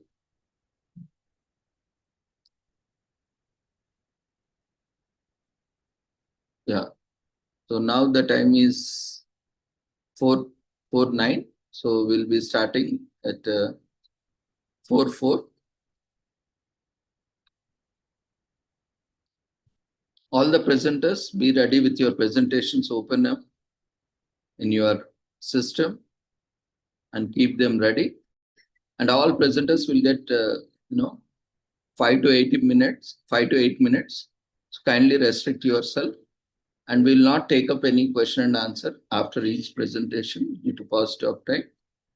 At the end of the session, we'll invite questions and we will share observations through email, right? Because we see there are a few gaps in the papers and few are yet to send their full papers. Once after review, we will send you the observations to your email. So let's take a short break.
Yeah, welcome back.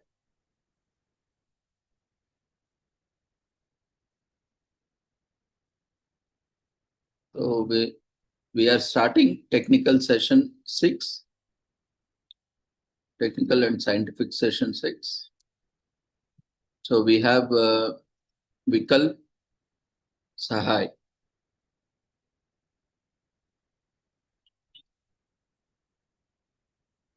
And all the presenters, as per their order, keep yourself ready. Yeah, Vikalp, you can unmute yourself, start your video.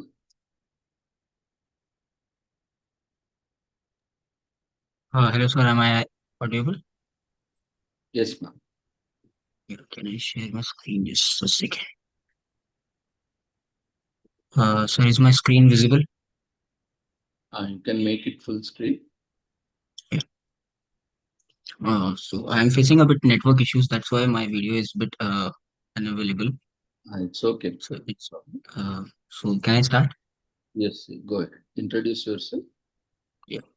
Good afternoon, respected chair, panel members, and fellow researchers. I am Vikalp Sahai, PhD research scholar from Amity University, Chhattisgarh. Today, I'll be presenting my research titled Psychological Perceptions of AI-Generated Social Media Content, Creativity, Trust, and Ethical Awareness, conducted under the guidance of Dr. Satyavata Das, Assistant Professor 3, Amity School of Communication, Amity University, Chhattisgarh. Let's begin with the introduction. As we all know, that artificial intelligence is rapidly transforming the digital communication ecosystem. Today, AI does not merely assist content creation, it increasingly generates content itself, including, as we all can see, including text, images, videos, synthetic medias. This transformation raises critical psychological and ethical questions regarding how audience perceive such content. Basically, my study focuses on 4 major dimensions, that is creativity, trust, emotional authenticity, and ethical accountability. Moving on towards the research gap and the research problem. The central research problem of this study is understanding how users, psychologically perceive AI-generated social media content. While AI adoption is growing rapidly, human psychological interactions with AI-generated content communication means unexplored. Still remains underexplored. Sorry, I'm sorry. It still remains underexplored. The gap which I saw that existing studies largely focus on technological efficiency, AI adoption, and algorithmic performances.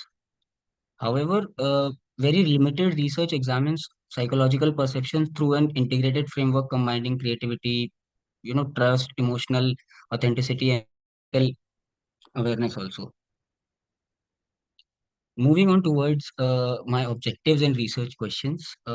This study was designed around 4 objectives. First, examining perceived creativity. Second, analyzing trust and credibility. Third would be understanding emotional authenticity. And fourth, evaluating ethical concerns associated with AI generated content. The main research question guiding this study was how do these psychological perceptions influence audience engagement with AI generated social media content. Moving towards the theoretical framework, this study is grounded in majorly in 5 theoretical perspectives from media and communication studies. First is source credibility theory, which explains us the trust formation. Second is media dependency theory, which explains us the reliance on media systems. Third is uses and gratifications theory, which explains the user's motivation and engagement. And fourth is cognitive response theory, which explains evaluative processing. And media psychology explains emotional and behavioral responses. In this framework, together these theories provide a comprehensive framework for understanding audience perception of AI mediated communication. Moving towards my research methodology, my study adopted a quantitative descriptive research design to identify perception patterns among all active social media users aged 18 plus and 18 above. Primary data was collected through a structured questionnaire with the help of Google Forms in the state of spread it across the state of Chhattisgarh, India. The main variables which were seen that AI exposure was treated as the independent variable, while creativity, trust, emotional authenticity, and ethical awareness was served as dependent variables. The main analysis the collected responses were analyzed using descriptive statistics, including frequency, percentage, and interpretative analysis. I almost received around 100 to 150 responses in the state of Chhattisgarh. The basic key findings from the demographic and AI awareness system was that the demographic analysis shows that the majority of respondents belong to 80 to 30 age group, representing digitally active users. Also, we can see that AI awareness was extremely high. 93.5% of the respondents acknowledged the presence of AI generated content on social media, and nearly 45% people reported frequent usage of AI tools, indicating regular interaction with AI assisted communication. I believe this suggests respondents were sufficiently exposed to AI generated content to provide meaningful perceptual insights. The major findings in this were the main core variables, which we can see as the creativity, trust, authenticity, and ethics. In creativity, I saw that respondents largely viewed AI as a creative collaborator, capable of enhancing digital content production in a good way. Trust again remains moderate and highly dependent on the disclosure and the source credibility. Authenticity, although AI generated content can engage users, but a lot of responses which from what I got was that it often lacks genuine emotional depth. The emotional connectivity is still missing. Moving towards the ethics point of view, ethical concerns emerged very strongly, particularly regarding the misinformation and deepfake risks. Moving towards the discussions and the conclusions, the major findings indicate that AI is increasing adapted. The major findings indicate that AI increasingly is accepted as a creative collaborator. However, respondents still prefer human creativity for that originality and that little bit emotional richness. Trust was found to be conditional rather than automatic and strong dependent on credibility and transparency. Still, believe. Therefore, I believe the core conclusion, audience acceptance of AI generated content depends not only on technological sophistication but also on authenticity, credibility, and ethical transparency. To conclude, I would say four key insights emerged from this study. AI is creative. AI enhances digital content production. Trust is conditional. Again, users trust AI only when transparency exists. Emotion matters. Human authenticity still remains very high valued. Ethics can be critical. Accountability strongly shapes perceptions and engagement. And at last, I would like to say that AI may generate content, but human trust ultimately determines its acceptance. That's it from my side. Thank you very much, and I welcome all the questions and the discussion. Thank you, Mark. Congratulations. Like as you rightly pointed out, the content who is creating content, what is that content, what is authentic source, reliability of that content, various aspects influence the trust and authenticity of information that is being shared. Today, there is a lot of misinformation, disinformation that is shared on the online platforms, and we see a lot of flyers that are being circulated right across social media platforms, and even when law enforcement agencies are also sharing precautions to be taken care.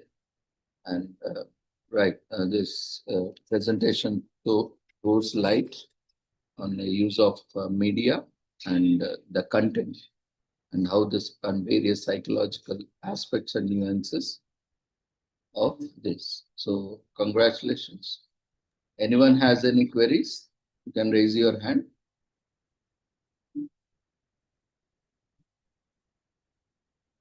Okay, congratulations, Ma.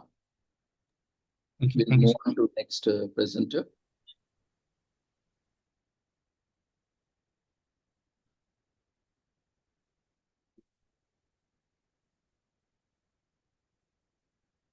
Chandan, I think.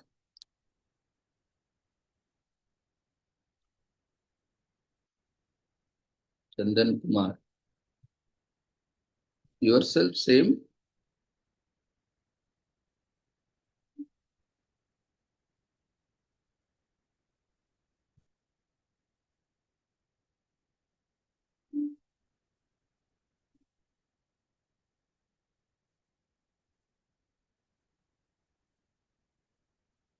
Yeah, just a second.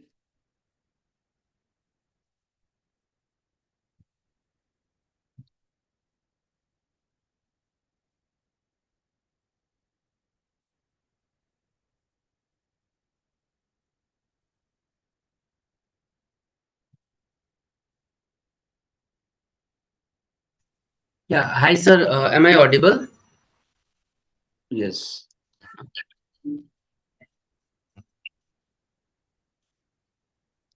You are presenting two papers? Yes, sir. Yes, sir. Yes, sir.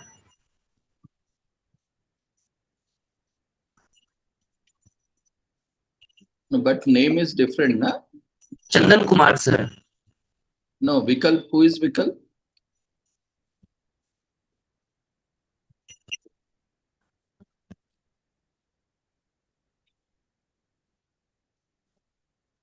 Sir, I think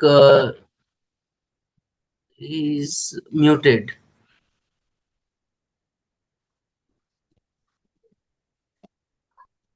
Should I share my screen, sir? Yeah, just a second. Vikalp's is done.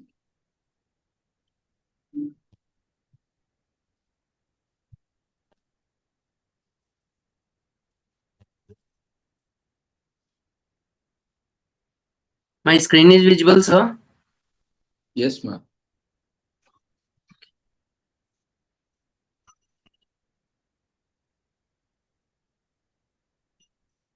Okay, you can go ahead with your presentation. Sure, sir. So, hi, this is Chandan Kumar. I am a research scholar of Asian International University. Thank you all of the dignitaries for giving me this opportunity to present my paper here. So my my paper's topic is the study of the relationship between occupational stress and subjective well-being of private school teachers of North India. So first of all, we need to understand why we need this kind of study. Like, school teachers plays a foundational role in shaping their students' future.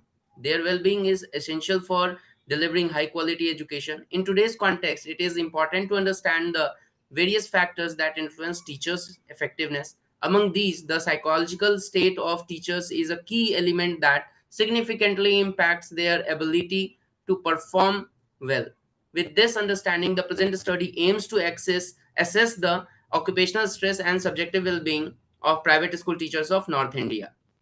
Objective of this paper is The objective of this study is to investigate the relationship between occupational stress and subjective well-being among private school teachers of in North India. Hypothesis for this paper was this research is there will be a negative significant correlation between occupational stress and the subjective well-being amongst private school teachers of North India.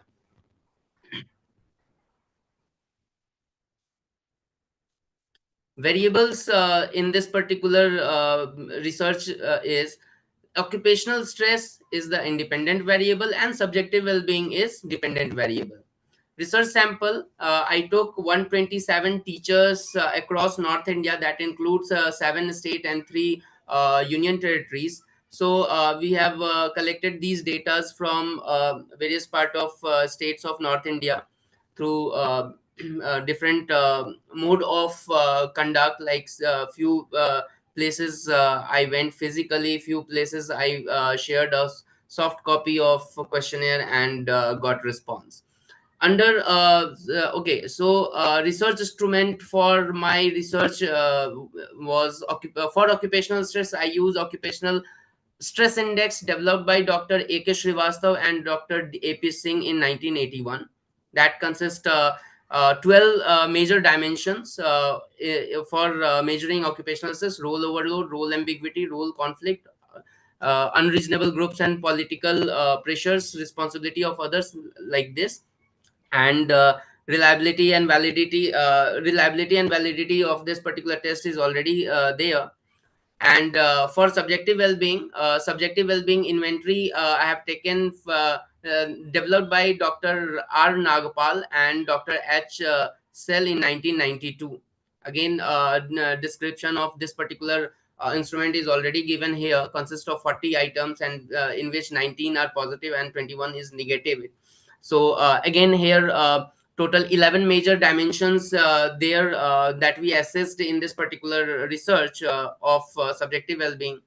That is their general well-being, positive effect, expectation achievement, congruence, confidence in coping, transcendence, family group support, social support, primary group concern, inadequate mental mastery, perceived ill health, deficiency in social contact, and general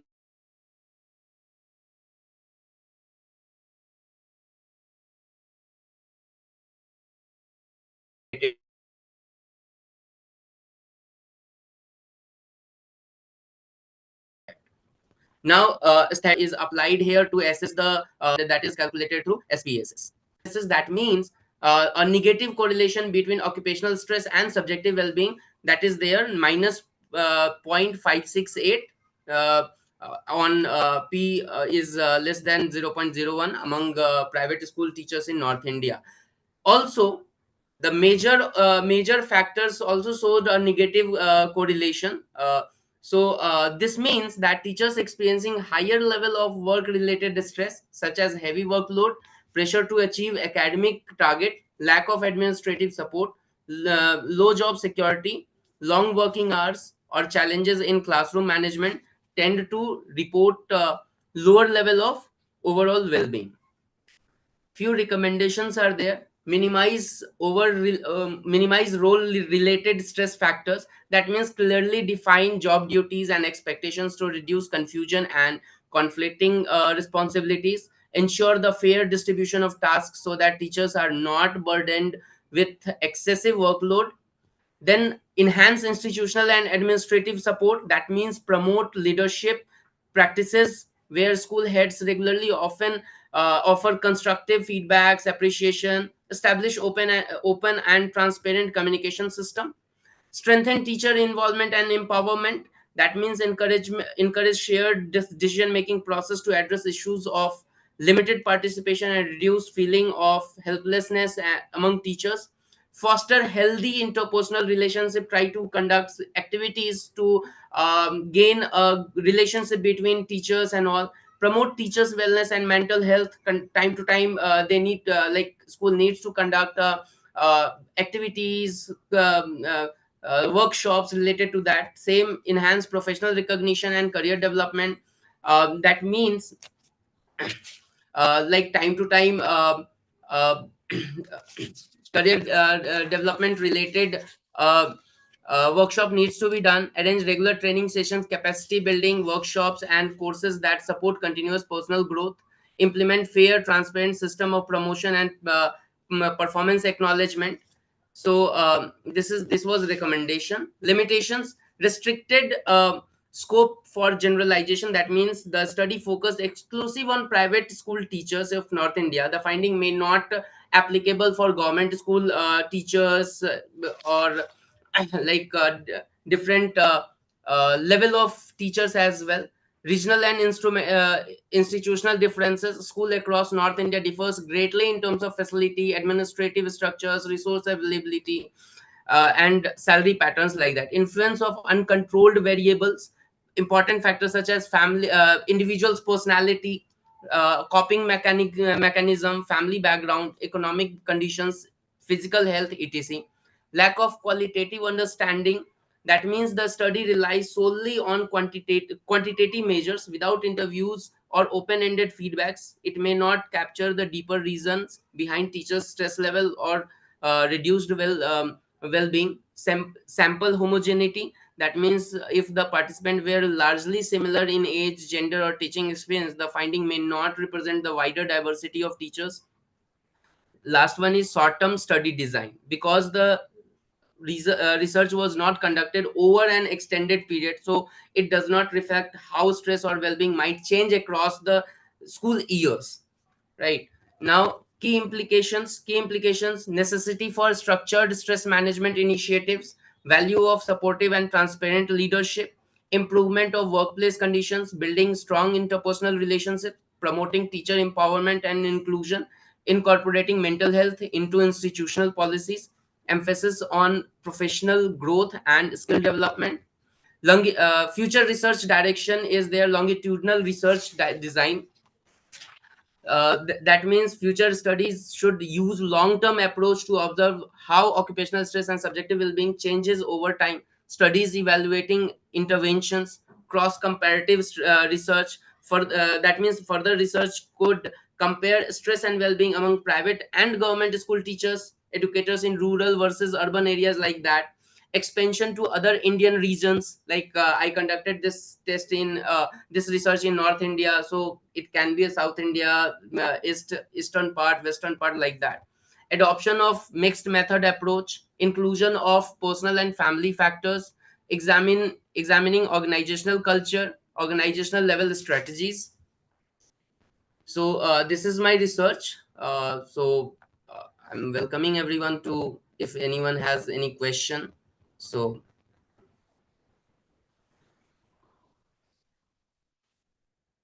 Congratulations, man. Thank you, sir. We'll take up any questions or observation at the end of the session. Sure, sir. We'll stay online. Next presenter, we have Richa Verma.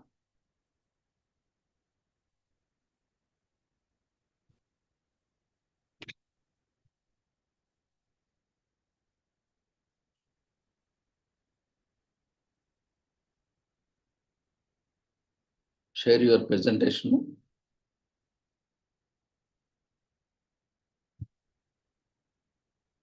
All the presenters be ready as per your order. One by one, we will be inviting you.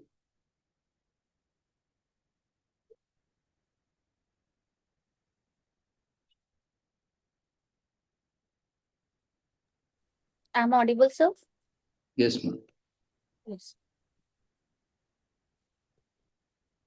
So just give me a second.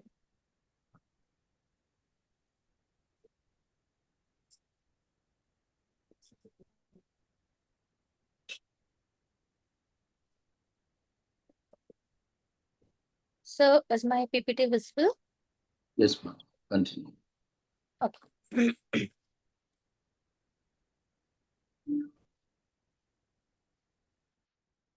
Yes. Good evening, sir. Good evening, respected chairperson, organizers, distinguished guests, faculty members, researchers, and fellow participants. I am Richa Verma, PhD scholar from Asian International University in Fal, Manipur. It's my privilege to present my research, a study on psychosocial dimension of self-concept among the adolescents. And I sincerely thank the organization for providing me this valuable opportunity to share my research with this team gathering. Now let me begin with a brief introduction of the study.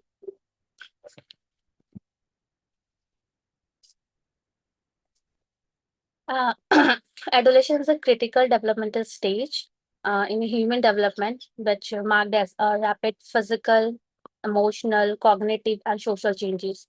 And during this period, the young individuals develop their self-concept, which refers to the perceptions and beliefs they hold about themselves. And a healthy self-concept plays a vital role in academic achievement, emotional well-being, social adjustment, and personality development. So the self-concept is influenced by several psychosocial factors, including the gender, area of residence, family type, and may shape adolescence. Therefore, the present study was undertaken to examine the psychosocial dimension of self-concept among the adolescents. Although the self-concept is a key determinant of adolescent psychological and social development, previous studies have reported mixed findings regarding demographic influences on self-concept. Limited Indian research had examined the combined effect of gender, area of residence, family type. The interaction of these variables on different dimensions of self-concepts remains insufficient explored.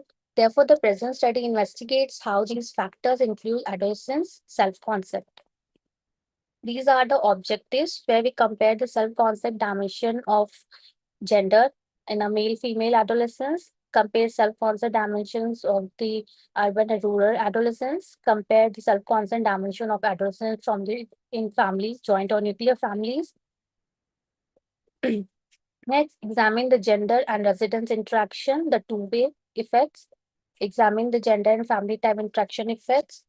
Examine residence and family type interaction. There's a two-way, and there's a three-way is examine gender, residence, and family type interaction effects. There are the 7 hypotheses.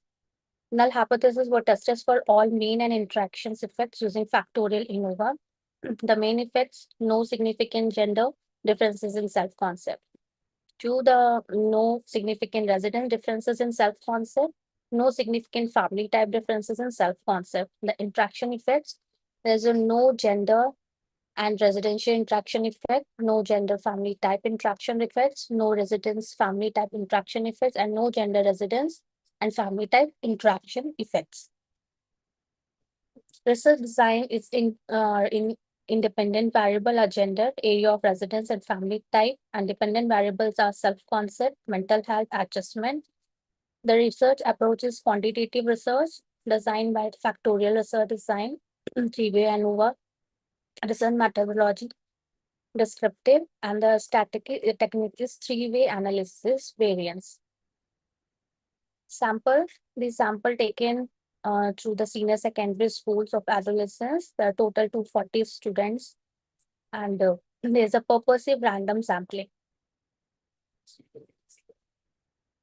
The tools are taking with self-concept inventory, which developed by R.K. Saraswat, measures 6 dimensions of self-concept among the adolescents. Mental health checklist.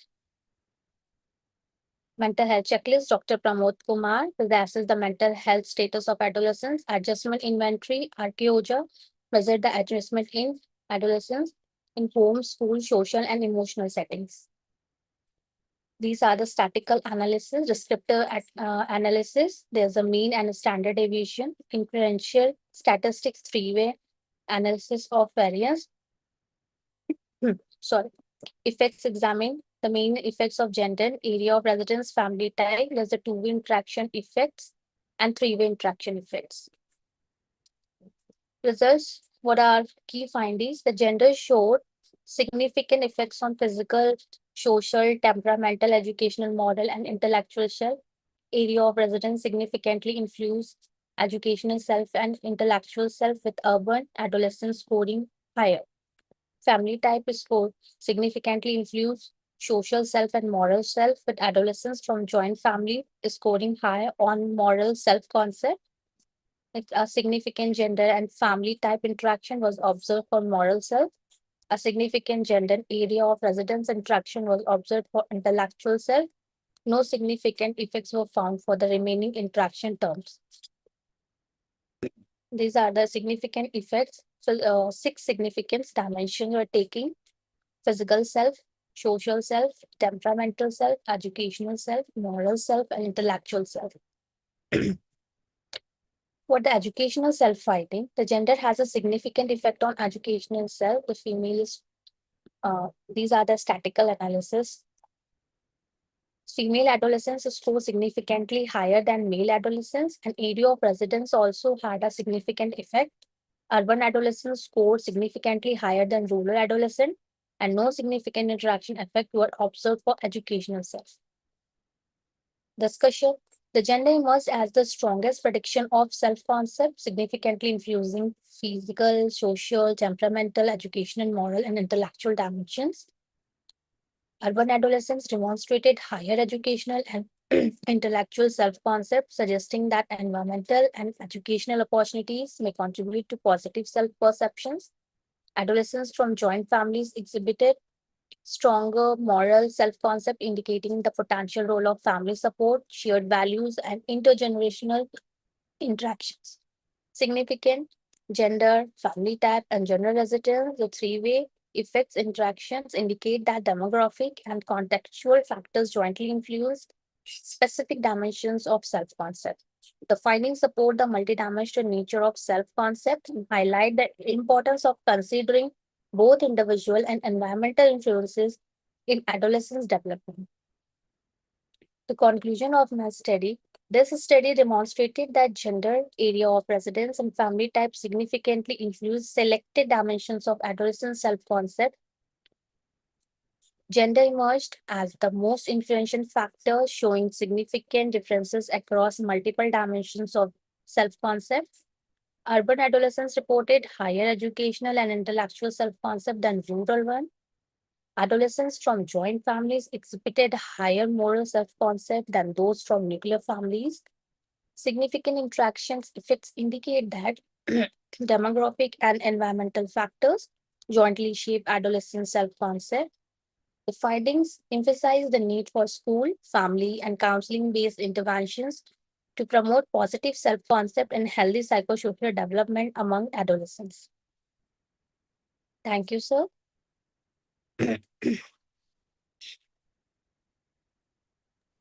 Congratulations, ma'am. Very well presented. We'll take up any queries at the end of the session. Then stop sharing. Okay, sir.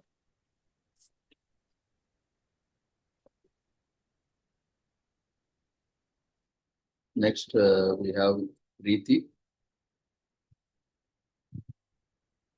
Good evening, sir. Yeah, good evening. Share your presentation.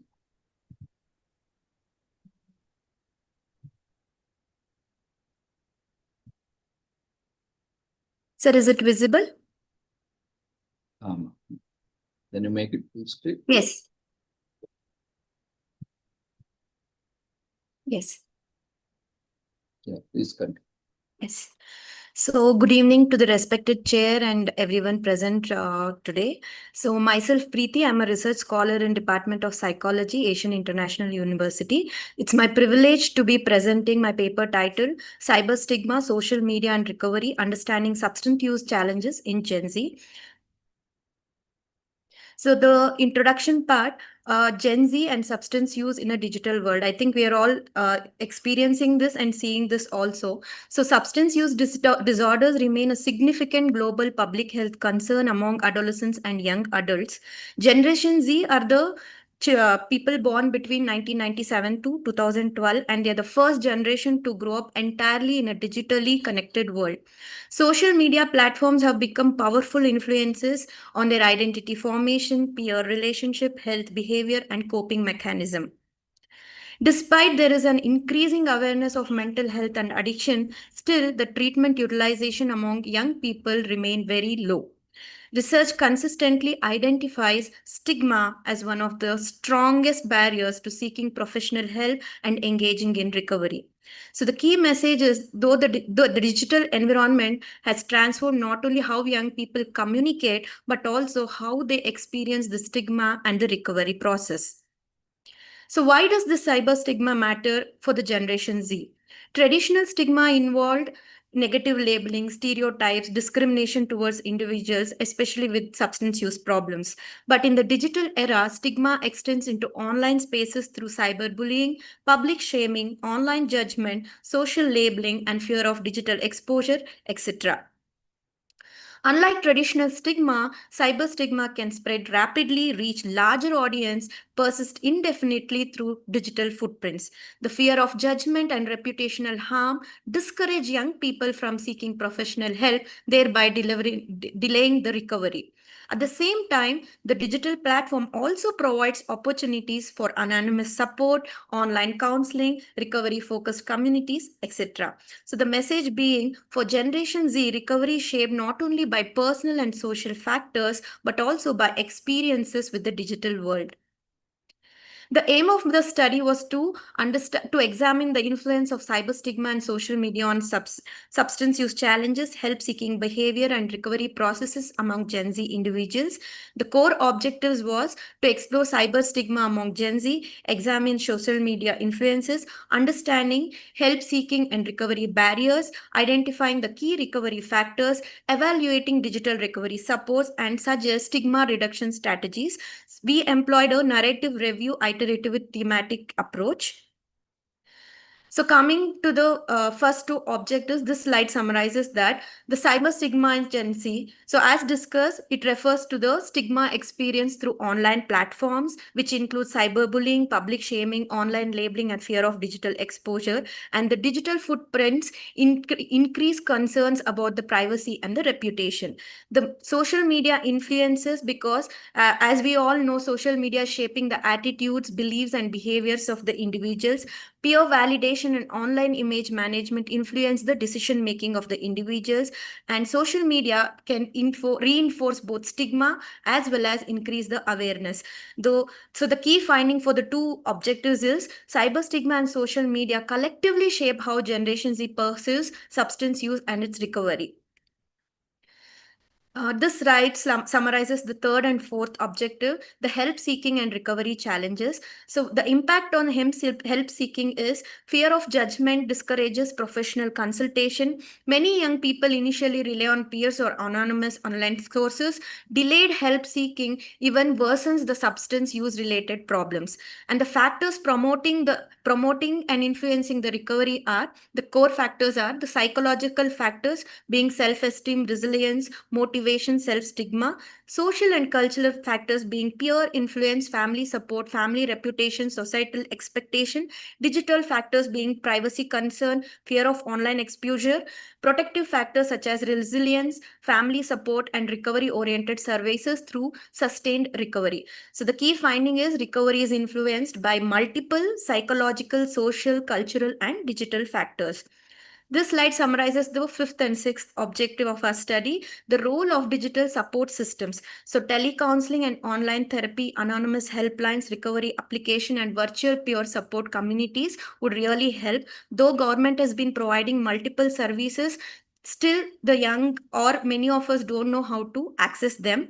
So the strategies to reduce cyber stigma is at the educational level, mental health literacy programs and accessible counseling services, because still though how much ever educated we are, being a counselor, I have observed that still many of the parents, they do not accept that there is some kind of challenge in their children. So at an education level, a mental health literacy program would really help. And at family level, we all know that no family would be ready to accept that there is a family member who is having a challenge related to substance use. So encouraging open communication, psychoeducation, and supporting parenting would really help. And at digital and policy level, safe online communities, youth-friendly confidential services, and awareness campaigns would help seeking. So the key finding is reducing cyber stigma and strengthening digital support system can improve help seeking and recovery outcomes among Generation Z.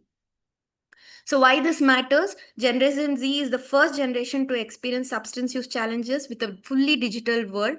Cyber stigma can discourage help seeking and delayed recovery. Social media influences both risk and resilience. Early support and stigma reduction can really improve the long-term recovery outcomes, and creating a safe digital environment is really essential for the youth well-being. To conclude, cyber stigma is an emerging barrier to help seeking and sustained recovery. Social media can both hinder and facilitate recovery depending on its use. Youth-centered, confidential, technology-enabled, and recovery-oriented interventions are timely, essential, and moreover, it was always a collaborative effort across healthcare, education, families, and digital platforms that can transform recovery outcomes.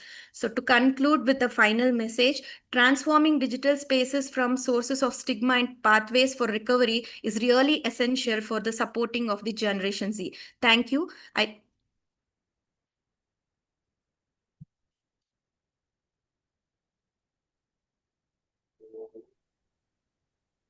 Congratulations. Thank you, sir. And once again, really thank you for providing this opportunity to the entire organizing committee and everyone who's been part of it. And it was a wonderful learning for all of us right from the beginning. Thank you so much, sir.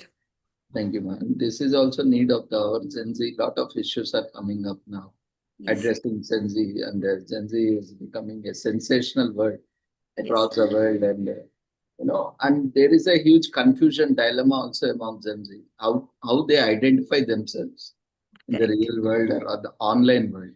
Yes, yes. Some identify as cockroaches, some identify, there. I think soon there will be an identity crisis also. We need to do research of, how Gen Z is identifying themselves, and what kind of self as Gen Z has as a group behavior, as a group, when we are calling a generation as Gen Z, what kind of personality traits, and a lot of new research has to taken up. I think youngsters like you can do wonders in such research, and show a proper way, or guidance, direction, because what we see is, the most vulnerable is not earlier. When we talk about vulnerable generations or vulnerable people, we talk about women, children, aged people. But now the most vulnerable generation is Gen Z. Correct. So because of this online influence or so we have to protect that generation, because they are the future of this planet, and if they don't get proper guidance and they don't become good leaders, then the entire planet get affected. Very good study.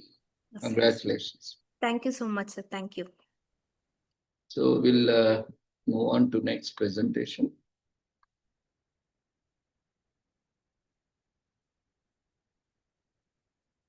So next presentation we have Liba Raj and Dr. Libby.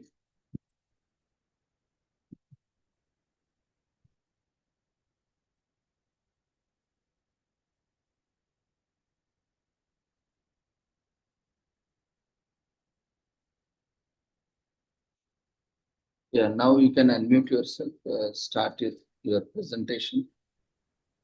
Okay, sir.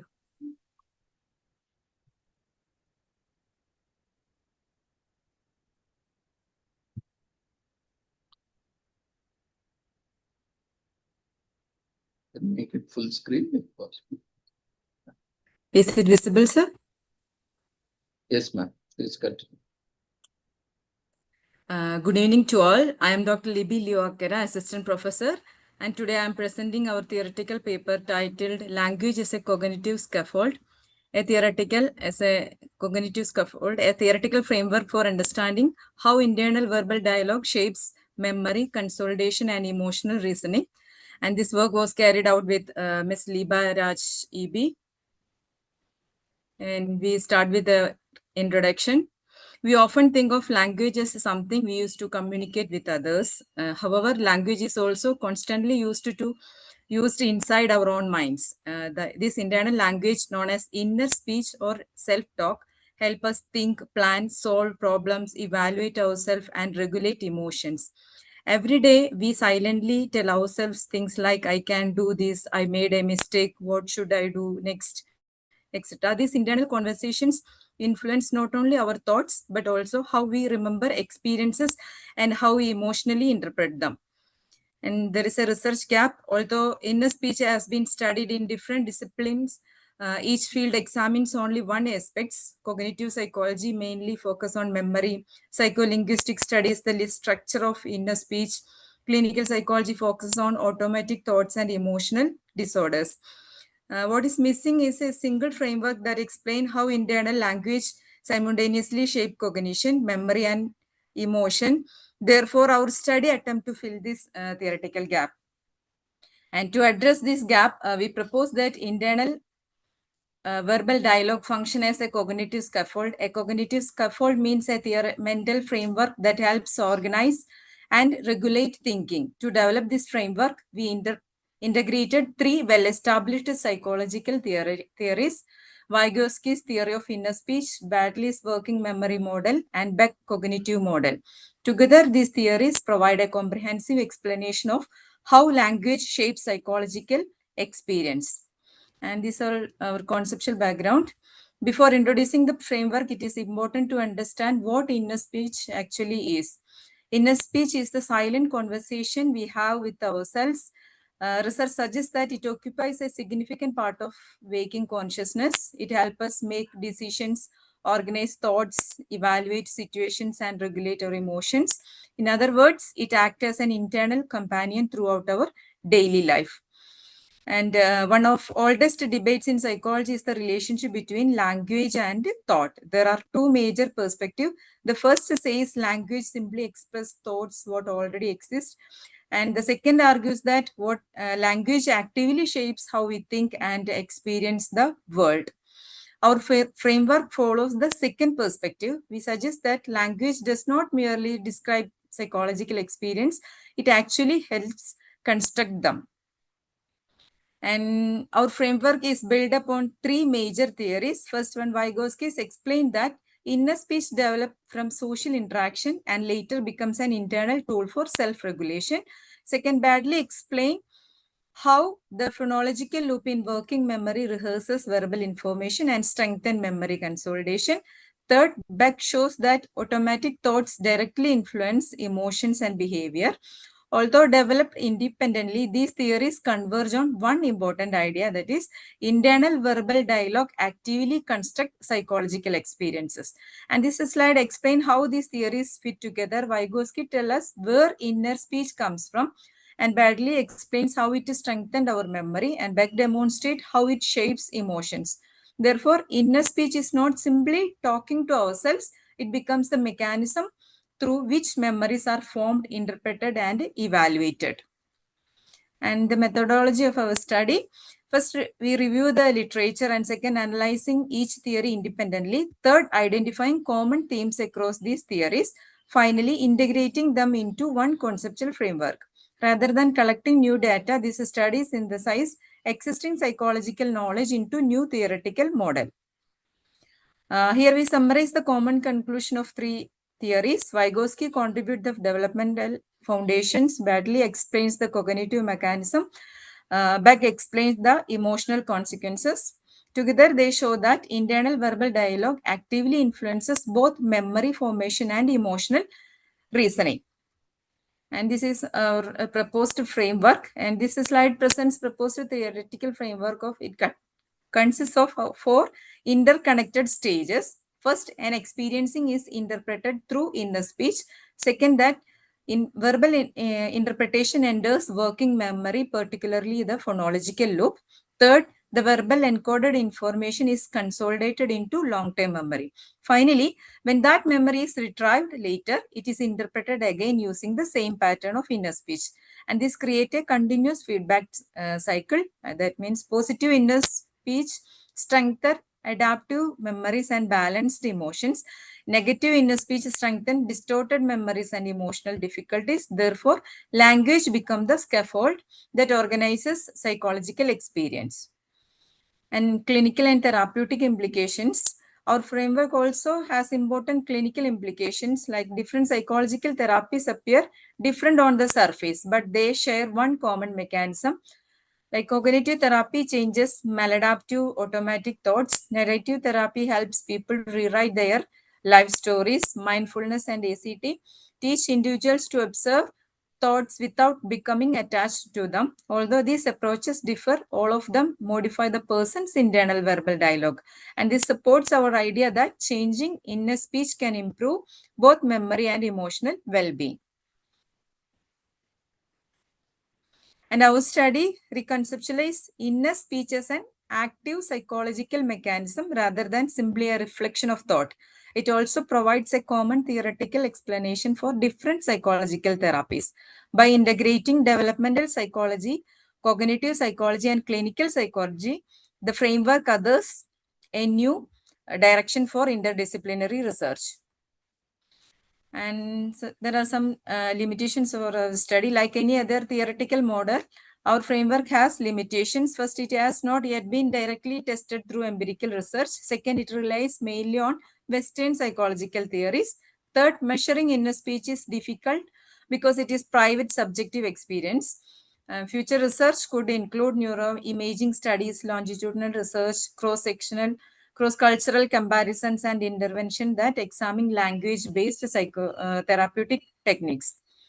And we conclude the session. Our paper proposed that the internal verbal dialogue construct psychological experience and its implication extended from theoretical psychology to clinical practice, suggesting that therapeutic change is at its core a process of linguistic restructuring. And language is not merely a tool for communicating with others, it is the medium through which human beings communicate with themselves, and in doing so construct the psychological world they inhabit. These are our references, and thank you. That concludes my session, my presentation. Congratulations, ma'am. Very well presented. Thank you, sir. Thank you, sir. So we will take up any observations at the end of the session. Okay, sir. Thank you. So we'll move on to next presenter.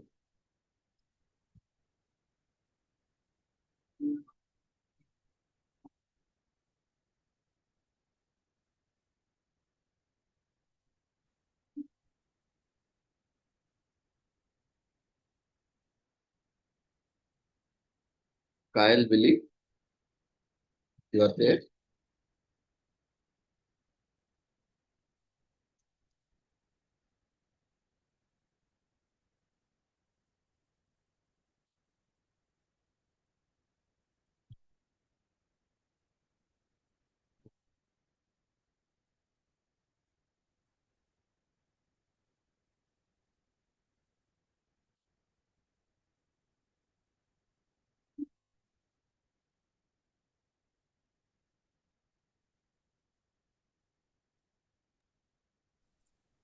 A very warm good afternoon, sir. Good afternoon. Start your video and also presentation. So am I visible and am I audible? We can't see you. Sorry. So am I audible, sir? Yes, we can see you and hear you. Share your presentation. I'll share my screen, sir. Other presenters, be ready.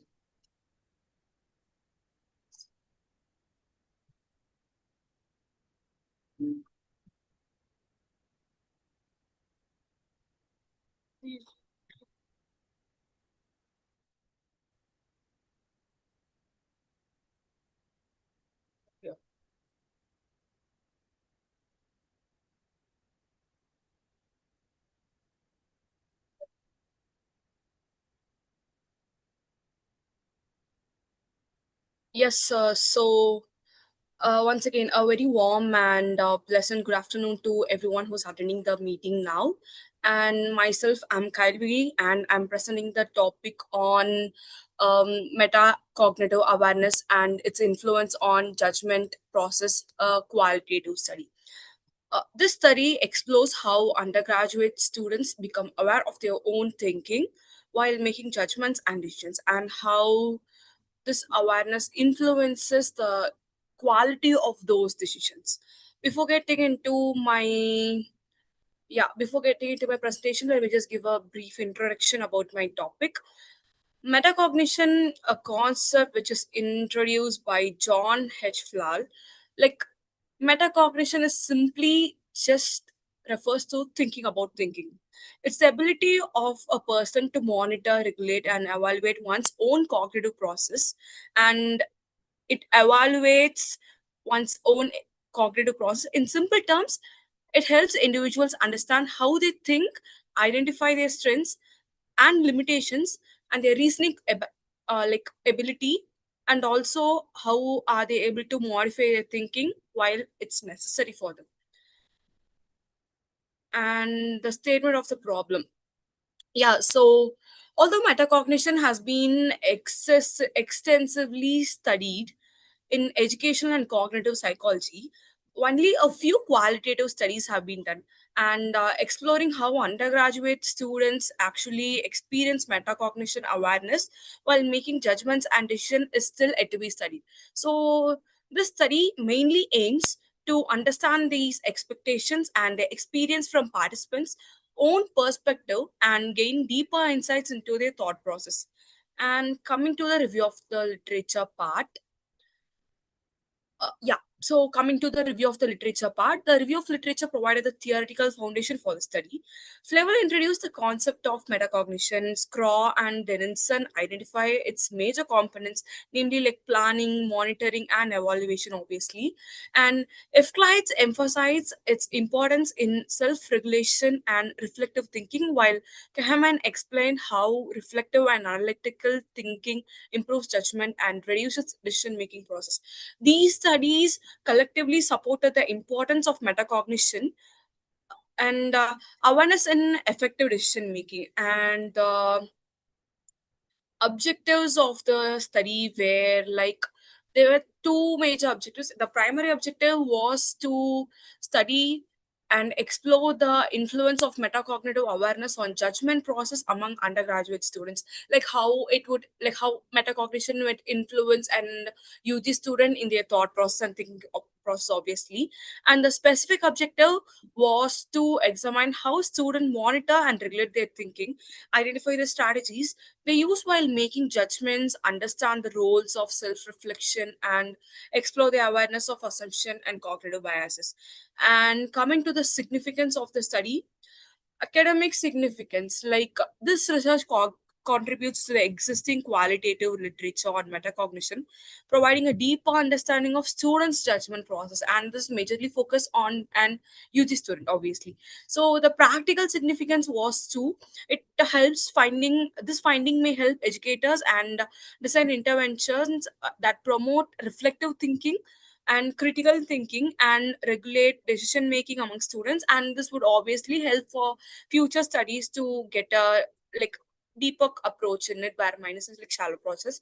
And coming to the methodology I used was purely a qualitative research, because the objective was to understand the participants personal experience in depth, cause it would be more like lively relatable to me. Purposeful sampling technique was used, and 15 to 20 undergraduate students were recruited. Data were collected through semi-structured interview method, where participants shared their real life decision making experience. This was more likely like a life story which I got connected to. The interviews were recorded, transcribed, and analyzed using thematic analysis to identify common patterns across the responses. And from my research, I found nearly 6 themes, and the themes included, so the major themes were, the first theme was decision making process and strategies. The first theme explains how participants approached decision making. Most students describe this as a systematic process involving like gathering information, comparing alternatives, and evaluating possible consequences before making a final decision. Some relied more on logical reasoning, while some also trusted their intuition depending on situation. Personal experiences and context also influence their studies. And coming to the metacognitive and self-regulation theme, the second theme, the theme highlighted the participants' ability to monitor and regulate their thinking. They consciously evaluated whether their reasoning was appropriate and revised the judgments whether necessary. This process helped them reduce impulsive decision making, and it also improved their quality of their judgment. And coming to the third thing, reflective thinking and post decision evaluating. This was a like key feature. The third theme focused on reflection after decisions were like how it influenced and how they like mind was after making a decision. Participants reviewed their choices, identified both strengths and mistakes, obviously, and used these experience to improve future decision making, like as if I made a mistake or if I made a decision in my past, and how I identified my strength and mistakes, and how I would like make a decision in future. So this was what the participants made. This shows that learning continued even after the decisions were made. And bias awareness and optimistic humility, participants recognized that their personal beliefs, assumptions, and emotions could influence their judgments. Many also demonstrated optimistic humility by acknowledging that they might not have complete knowledge, and remained open to alternative viewpoints before reaching conclusion. And coming to managing uncertainty and cognitive challenges, this was like um okay, participants often encountered uncertainty during making their important decisions. Like, to manage this, they gathered more information. Like, if I am unaware of something, I tend to get the inferiority, and if I get the inferiority, I become more uncertain about my own decisions. To manage this, they gathered more informations and sought advice from others and carefully evaluated with the available options. They also acknowledged that emotions could sometimes affect their decision making, and this reflected on my sixth theme, which made into a theme called self-reflection in everyday judgment. The final theme revealed that self-reflection was a regular part of the participants' daily day life. Like, reflecting on their one's thought, like their own thoughts and actions, help them become more self-aware, learn from experience, and make decisions, better decisions. Yeah, obviously, better decisions in the future. And obviously, so thematic analysis was my thematic analysis was my study, like how I made it. And coming to the result, overall, the thematic analysis identified six major themes, demonstrating the participants actively monitored their thinking, reflected on their decisions, recognized personal biases, and adapting their reasoning when faced the uncertainty too. These findings suggest that metacognitive awareness distributes like and contributes to more thoughtful balance and effective judgment process. And coming to the discussion part, the most interesting and the most funful part. Yeah, so the findings are consistent with the previous literature, which emphasizes that the metacognitive awareness strengthens the judgment and decision making through self monitoring, reflection, and cognitive regulation. The study further suggests that encouraging students to think reflectively can improve both critical thinking and decision making quality. And the conclusion of my study, in the conclusion, this study demonstrates that metacognition awareness plays a significant role in judgment and decision making among undergraduate students. Developing skills such as self monitoring, reflection, and self regulation can help students become more critical, reflective, and informed decision making. And thank you guys for your kind attention. I welcome your valuable questions and feedback.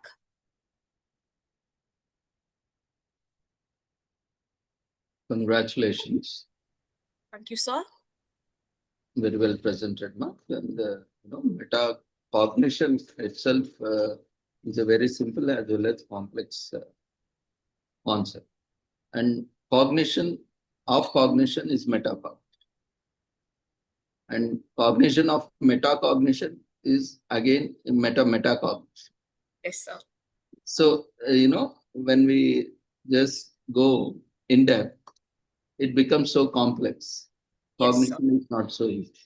So, understanding cognition, is a very complex term, but the way we are understanding it, the way we are trying to study, different, proponents have studied and brought up theories regarding cognition. It's a very good attempt by you also in studying metacognition. Even in my college days also, I have taken metacognition as one of the research topic. And so this is a wonderful research topic where we can do a lot of research, right? So very well started. You can do a lot of research. Due to time constraints, we'll be taking up observations at the end and any questions. Congratulations. Thank you, sir. Thank you so much. Have a good day ahead. Yeah, thank you. Wish you all the success. Next, we have Dr. Mohammed. Are you there? Dr. Mohammed HKIRRDC. Ankita Mathur.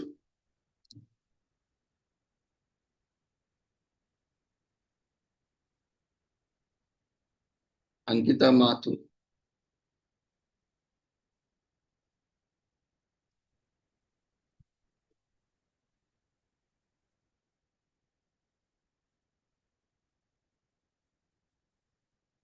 Okay. Sandeep?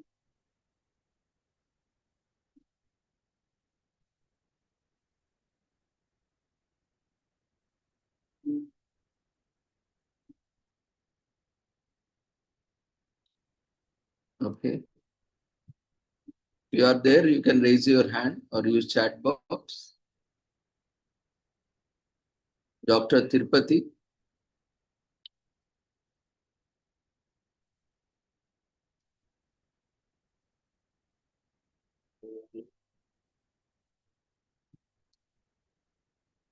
Okay, anyone left out who have to present?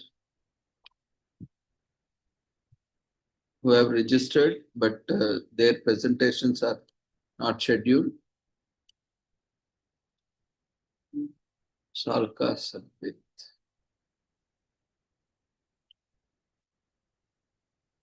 Do you have any query, ma? Sir, I have registered, but my presentation has not been scheduled, sir. You have sent your abstract, full paper, PPT to email, ma? I have sent the abstract, sir. Yes, sir. Yeah, you also need to send other documents. So what is your topic? It's about language of power, psychological and social linguistic dimensions in Holy Black's trilogy. Okay, so have you checked on website? It's not scheduled. No, sir. I checked the website, sir. Okay. Okay, you can start your video.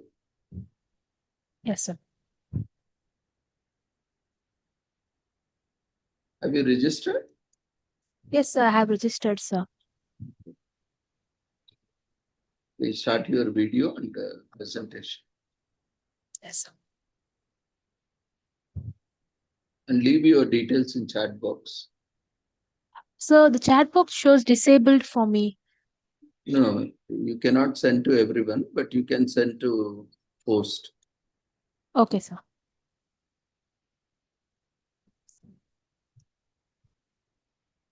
So, good afternoon, everyone. This is Salika from XLM College. I'm a doctoral candidate working under the guidance of Dr. Sistamala Valamati, who is the head associate professor and supervisor in XLM College. The title that I have chosen for the presentation is The Language of Power, Psychological and Social Can't see you, Linguistic ma? Dimensions. It's not visible, sir?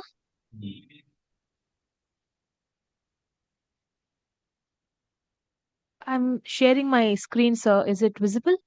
No, the screen is visible, but you are not visible. You did not switch on your camera. My camera, sir? Yes. Just a second, sir.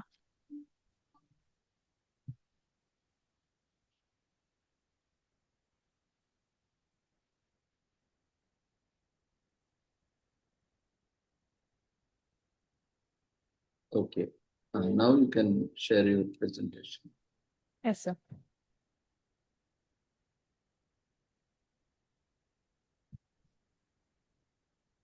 Make it full screen. You can type. Yes, sir.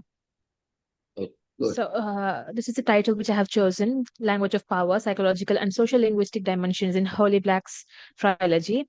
We'll quickly jump on to introduction. The series consists of 3 books, The Cruel Prince, The Wicked King, and The Queen of Nothing.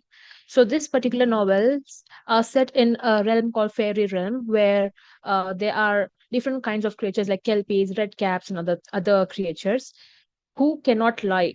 They are like magically bound not to lie. So what happens in the situation like that is they find ways to lie. So that is what I have analyzed through social linguistic perspective, because the story also deals with politics, and I examined how language is not just an ornament or a medium of communication. It is also an instrument, depends upon who uses it, as an act of domination, manipulation, or survival.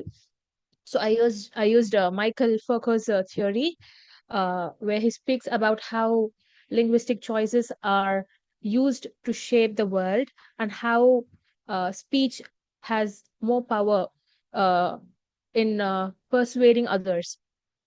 So this particular segment speaks about how language acts as the domination. So focus speaks about how uh, people can use language to control others, how there are social hierarchies, uh, those who command discourse and make proclamations.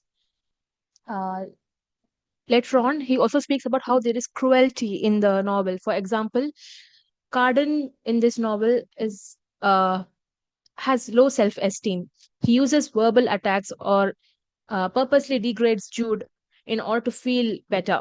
So this mechanism is also normalized because once the one in power who has absolute control over everything, he uses his methods of action and proclamation to subjugate others. Here in the third point, it states about how fake cannot lie. So in such situations where you cannot lie and you are in authority, you come to a situation where you will try every way to maneuver and get others support. For example, omission and implication. You might not mean something, but you imply it and people believe it.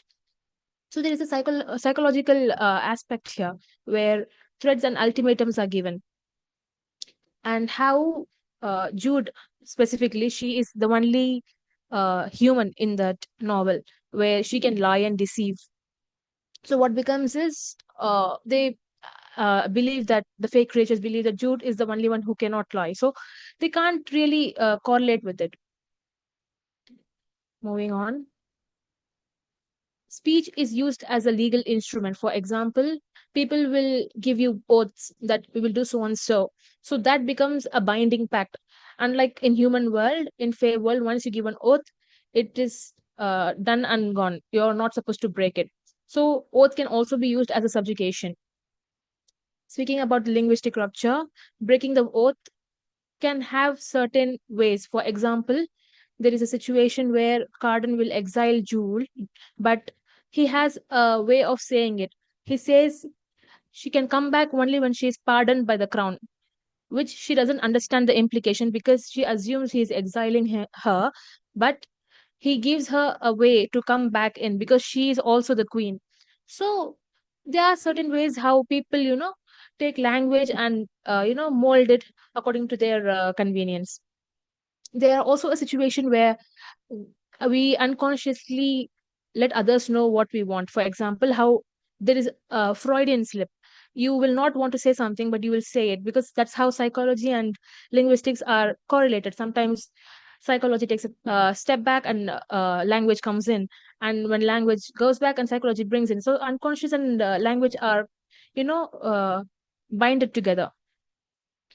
In conclusion, the trilogy explains how language has power. It's not simply a medium of communication or just to inform and get the information. It's not just that.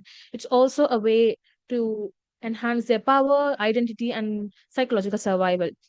Through this, I explained how the utterances and rhetorics are used, and certain strategic silences and cruelty and deception are used through linguistic patterns.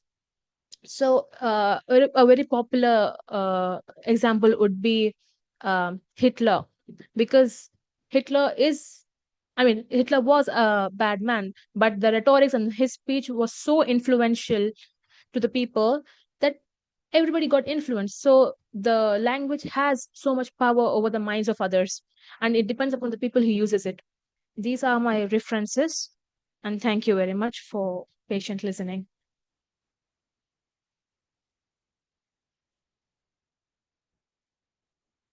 Congratulations, very well presented. Thank you, sir. Okay, anyone else? You can share your details in chat box. Yes, sir. Anyone else left out?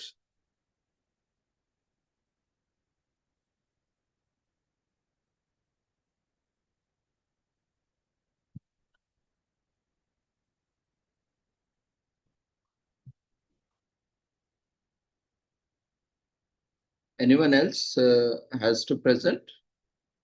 We are concluding the technical sessions.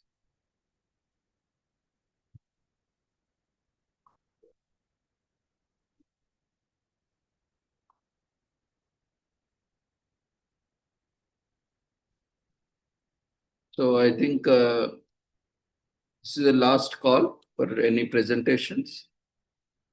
Those who couldn't present in their schedule or any unscheduled presentations, you can raise your hand.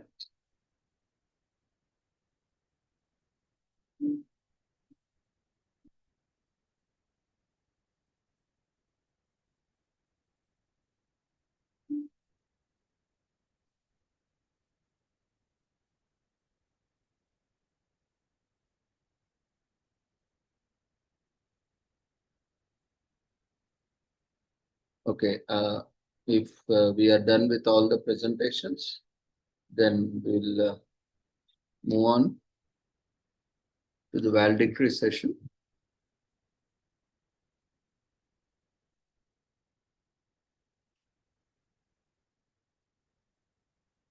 Before that, we have presentation by myself on psychology of language and linguistics.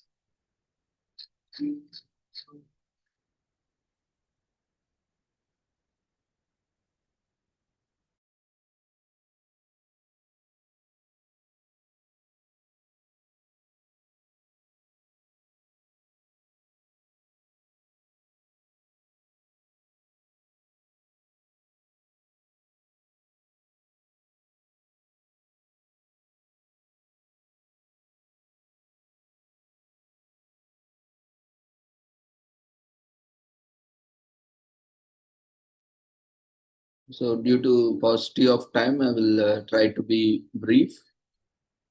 Like we have seen how language, cognition, linguistics are and psychology is closely associated with each other, which has paved way that we have created an international platform and an international conference and invited papers on these topics, which are intricately closely associated. And we have also received very good response within the short span of planning. Almost we had 1.5 months or so.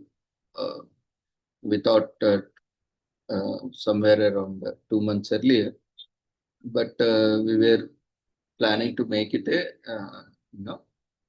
in a big way with CRE program. But again, we thought CRE, RCA, because our institution is RCA approved and offered RCA courses. And because that when we call for RCA courses, then again RCA presentations with CRE points. Non-RCA participants or non-RCA presenters would not benefit much. They will be left out. So we'll be excluding them right away because they are not interested to present, because they don't get any points, and mostly the RCA registered persons or professionals only prefer. So that is where we restricted, we don't want to restrict. We want to keep this platform open to linguistics and also general psychology, including RCA professions also.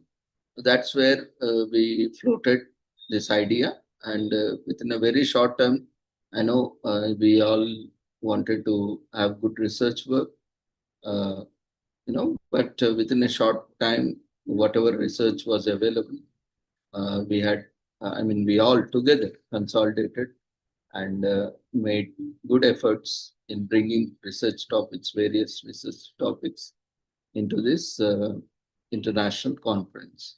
So we have seen everyone has put a lot of efforts. Youngsters also, especially, we encourage because youngsters brought new ideas, new concepts, which is trending now. That kind of research also is required to identify the research gap, and because generally seniors are occupied with so many other things, the routine, traditional research work. Youngsters have this lot of opportunities to work on new topics, especially emerging trend topics. They can take risk and explore And they have time also, good time and resources, where they can experiment on various topics, new topics, and can have conceptual presentations, because sometimes the time does not permit, or you might not have adequate experience or guidance or literature available in context.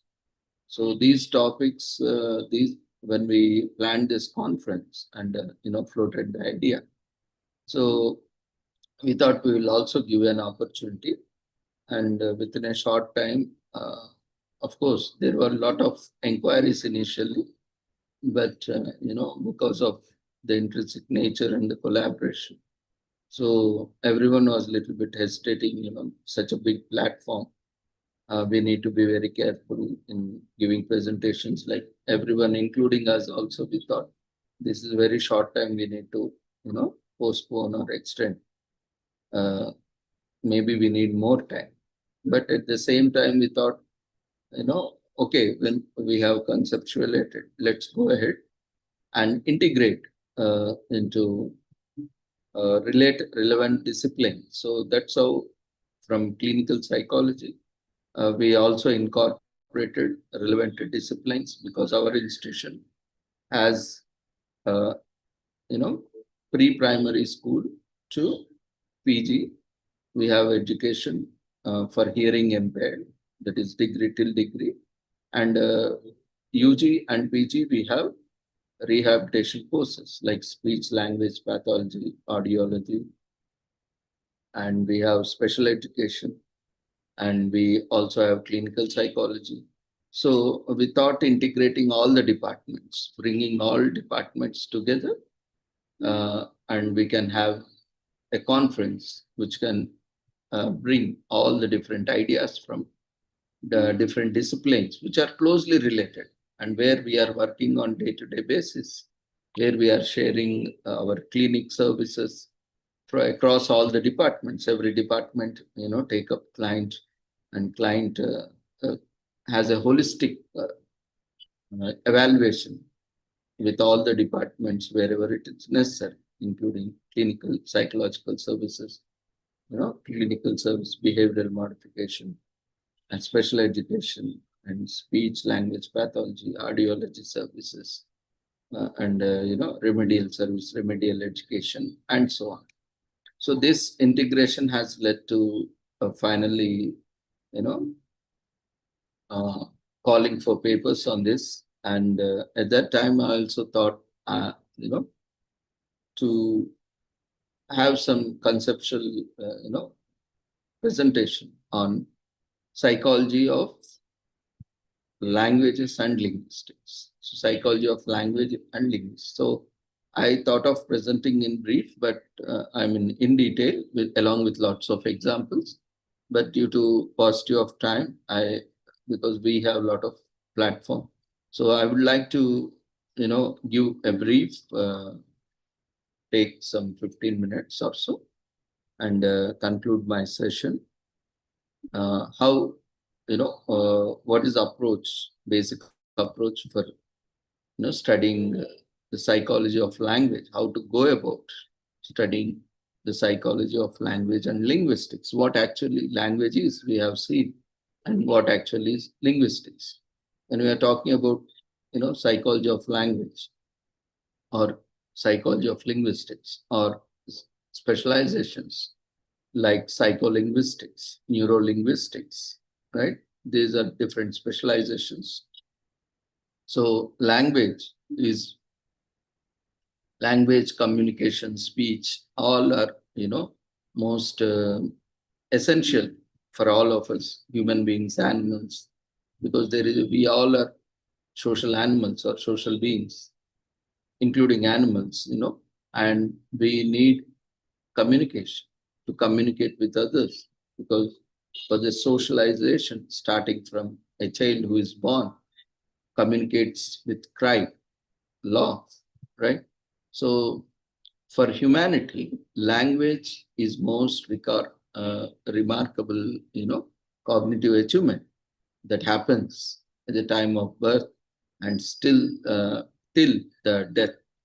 So it also serves as a medium of communication and exchange of emotions, feelings, and also expression of attitudes, and also cultural preservation and social interaction, and also leads to identity formation, right? And psychology and linguistics covers the study of language, both because language is not just a system of symbols or alphabets or a writing system or oral system. It is also a cognitive process, right? That involves perception, memory, attention, reasoning, and also social interaction. We learn language by interacting, right? At least by interacting with ourselves. There is intrapersonal communication that happens within ourselves, and there is interpersonal communication that happens between two or more persons, right? And the psychology of language and linguistics also investigates various processes like mental process underlying the speech production, phonetics, how we the physical production of sound, and language comprehension, and all like reading, writing, and multilingual, bilingual communication, which happens within our family and outside our family. Because India provides a rich community, linguistic diversity, where we find many languages coexisting with each other. That provides a multilingual opportunity for everyone. And we see at least every person knows one or two languages. I mean, basically, apart from mother tongue or native language, a person knows at least one additional language. Right? Most of them, not everyone, but most of them. This is due to the linguistic diversity that is prevalent in India, especially. And modern psycholinguistics also combine insights from psychology and also linguistics and neurosciences, cognitive sciences, and also communication studies. So communication studies also we have made part of this conference because, the communication, when there is a language, there is also a communication, a need for communication, right? So the practical application of languages for communication, right? So India offers such a unique setting for all of us where we can do interdisciplinary research. And we have also settings for psycholinguistic research because of its extraordinary linguistic diversity. We have around 6,000 plus languages in India, and such a rich diversity where we can have official languages, we have state languages, regional languages, and also within the region, within the state, we have different dialects that provides a unique setting, linguistic diversity, a rich environment for all of us. And we have a lot of thousands, hundreds and thousands of speech varieties, hundreds of languages coexisting across in the country that provides, multilingualistic research. And the multilingualism has become a normal feature of everyday life, making India, if we a study area, India as a linguistic area as such, and we can say India can be a linguistic laboratory where we can experiment, where we can study language processing, and we can see when one or more languages are coexisting with, we have code switching, code mixing, like mixing one language with other or partially, or replacing some words with borrowed words, or all kind of this application we see. And language acquisition, L1, L2, L3, influence of mother tongue over foreign language and all. And language attitudes, we see, the power, language politics, language, power of language, and how language as an official patronage, languages with official patronage, like English or like Hindi, in India, we see how they are enjoying the status of being official language promoted and recognized and has a status in the society, and how others like indigenous languages, which are endangered languages, lesser known languages, are facing discrimination or endangerment. And today we are losing languages. And unfortunately, there are various organizations, they are documenting language, but they are also, disappearing. They are becoming extinct, and there is no efforts to promote that language. We are concentrating more on documenting language, but we are, creating primers and everything.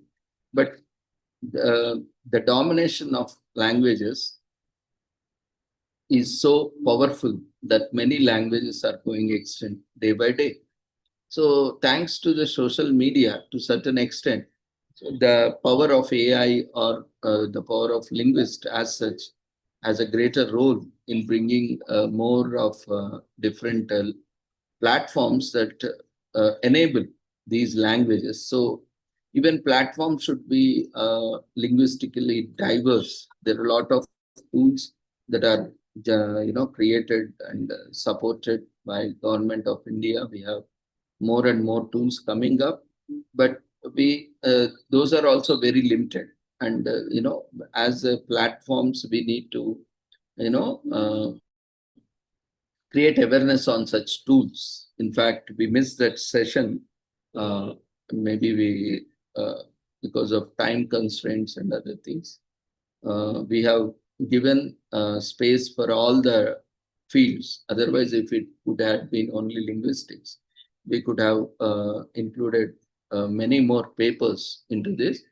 But definitely, we will put more efforts to have more such platforms where we focus, in depth on languages and language preservation, language documentation, language promotion. We should not restrict towards ourselves to only just to language documentation.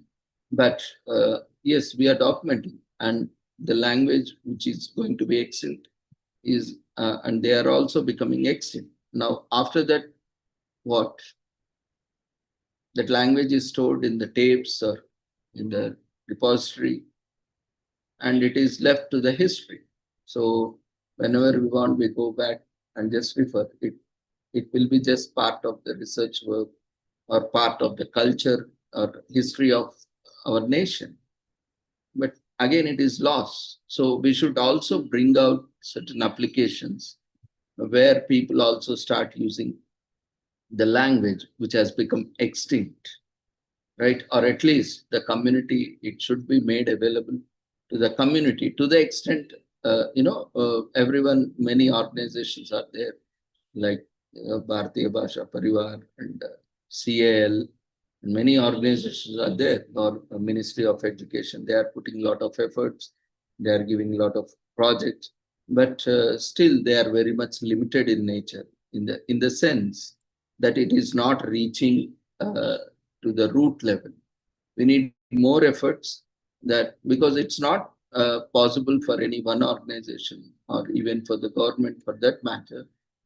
It needs partnership, collaboration with educational institutions and NGOs, societies, communities working at grassroots level to take the language applications, to take the language softwares or language research to the root level, so that we take inputs from various organizations, right? So this is all, we need to have in mind when we are talking about language and all this. As we have seen, so many presenters also focused on theoretical foundations, especially when we are talking about psychology of language. We have different perspectives, like behavioral perspective, which talks about, behavioristic approach, which is associated with psychologists such as B.F. Skinner. We have, they view language learning as a result of stimulus response, association and imitation, and reinforcement and habit formation. We have seen so many sessions on these topics, right? So in India, we have a lot of examples when we see at a global context and the Indian context. Children in rural, especially, we see in Telugu states where we are located, our institution is located, Telangana, Andhra, or state Telugu states often learn Telugu by imitating family members. That is our first learning. We try to imitate our parents, father, mother, caregiver, close family members who are taking care of us, right? And receiving positive reinforcement when we try to communicate, when we try to speak, when we speak properly, we are reinforced, right, positively for the correct language use, for the correct words. So repeated exposure to linguistic patterns, these strengthen the language habits. That's how we start, learning. And it explains, these have the positive strengths, explains language learning through environmental influence, like we see behaviorist approach. We can see a lot of principles which can be applied and highlights the importance of social interactions. But there is also a limitation that there is a limited vocabulary that can be learned in this process. Of course, that is good enough for the communication and for the survival and day-to-day activities. But again, we need formal settings like formal education that will enhance the knowledge of language and ability to create much more complex use of language. And we have other perspectives like cognitive perspective, nativist perspective, nativist theory proposed by Noam Chomsky, which argues that human possess an innate ability. We all have innate ability to learn language acquisition devices, which we call, in short, known as LAD, that facilitates language learning. We all, by ability, our innate ability, by birth, we have this language acquisition device within all of us that facilitates language learning.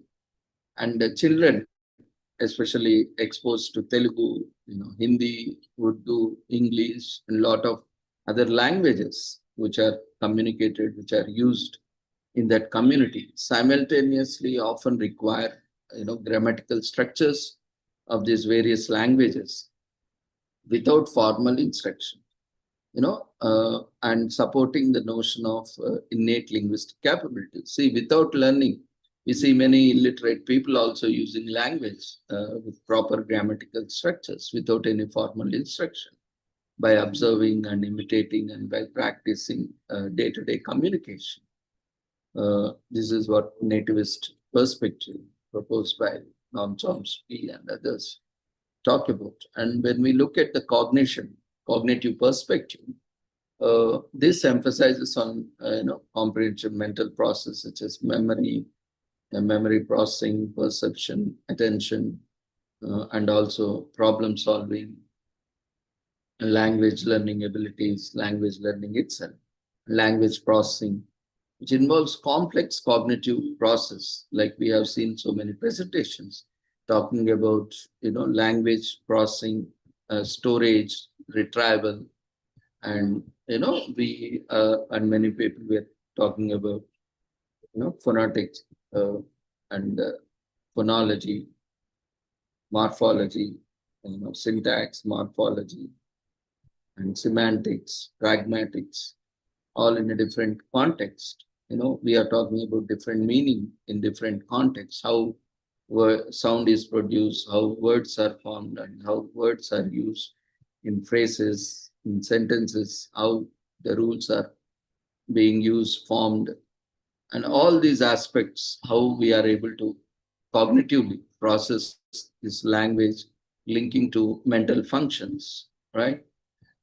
Like we see in a multilingual environment or a bilingual environment, especially in India, Telugu English speaker or Telugu Urdu speaker mentally selects vocabulary from different linguistic systems, like both Telugu language or Urdu language or English language or Hindi language, and different other languages, whichever is used in their state or place. We see, depending on their own context, right? So we can see this kind of perspectives, various perspectives, like even socio-cultural perspective also plays a major role. Vygotsky, he says that language develops through social interaction and cultural participation. So children, even in Indian, we will take more of Indian examples because we can see the diversity, linguistic diversity prevalent across India. So where children learn cultural specific expressions. Every culture has its own cultural expressions, idiomatic expressions, right?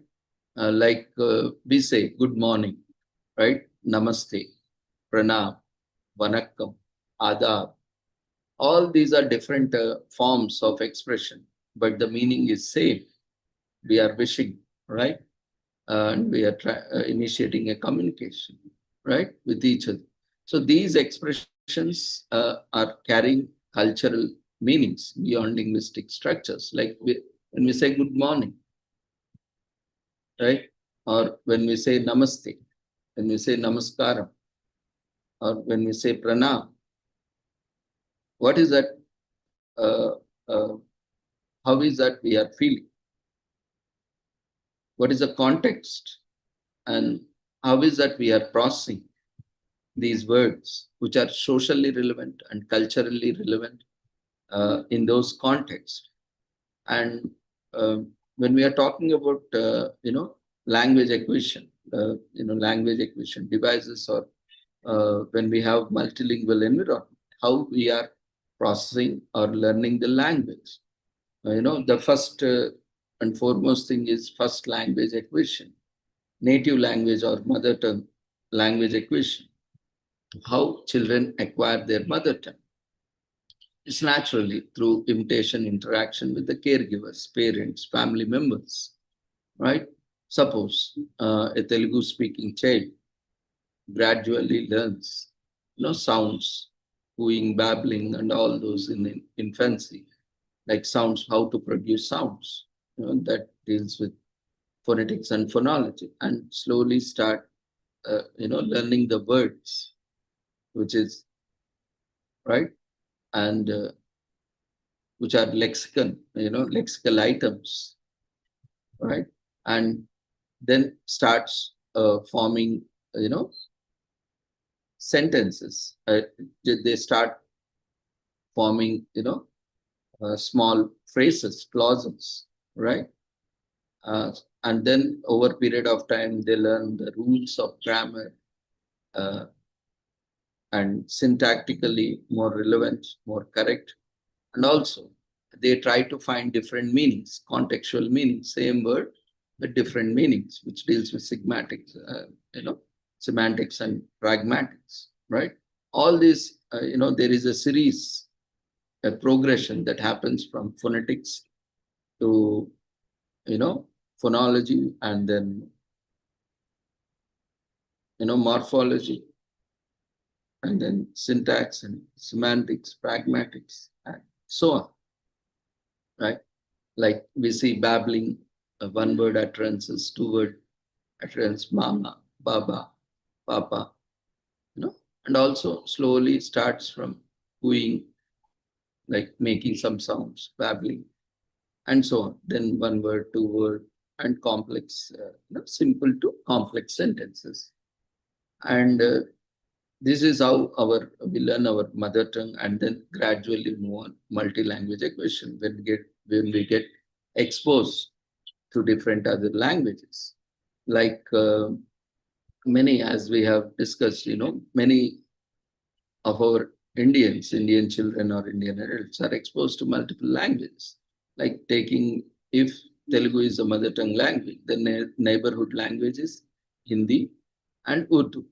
And because this is widely spoken, apart from that, English, And, we have national languages, which is widely used, like Hindi and English and other languages.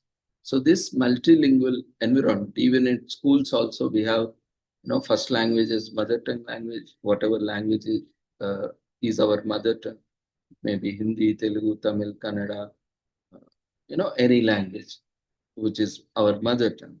And again, we have second language, which can be, Hindi, Sanskrit, or Urdu, or English. And we also have third language, that can be also English, anything. Generally, second and third languages are interchanging based on their own, context, on the location, geographic location, and so on. The patronage language has, and the number of people and the language is spoken there. So this multilingual environment enhances the flexibility of adapting, using, or learning. Basically, it creates awareness of different languages, and based on the usage and based on the purpose, we learn multiple languages. That's how, many researchers are also there. We are conducting on, monolingual, bilingual, and multilingual systems. And it is showing important interaction among languages and cognition. And, we are also studying about neural languages. Like, suppose we see a typical language used in day to day. You can say, "Nenu homework complete chesanu. Now I am going to play," or "Now I am going to play." So here you can see the mixing of Telugu and English, code switching that happens, two languages. Nenu homework. Nenu is Telugu word, homework is English word.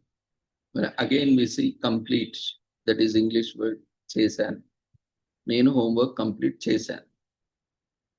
So this is how, code switching happens in practical reality. So words are used, exchanged, and switched from one language to other language, where multilingual environments are there. And when it comes to language processing, it involves several psychological functions, like we see perception, attention, memory, storage, and mental structures, schemas, mental lexicons, and so on. Where how do we perceive this language? Basically, speech communication, right? This requires identifying sounds, again, phonetics, and assigning meaning to that. Say, suppose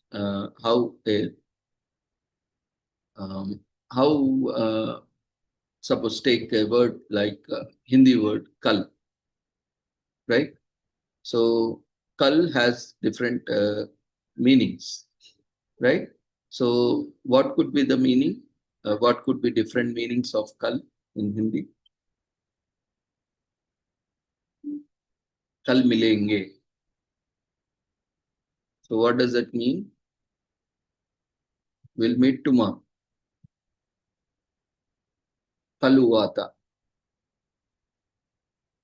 What does that mean? It happened yesterday, right? So here it means yesterday, and it also means tomorrow, right? Same word, we have two meanings. It means yesterday, and it also means tomorrow.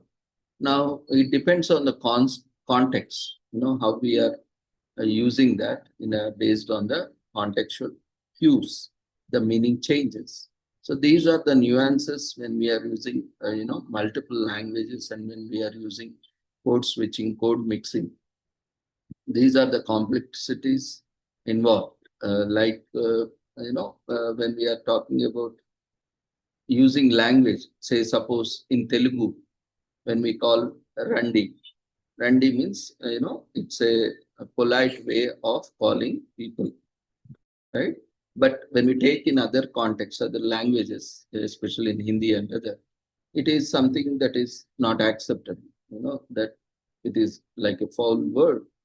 So the cultural context, cultural meaning also differs from language to language.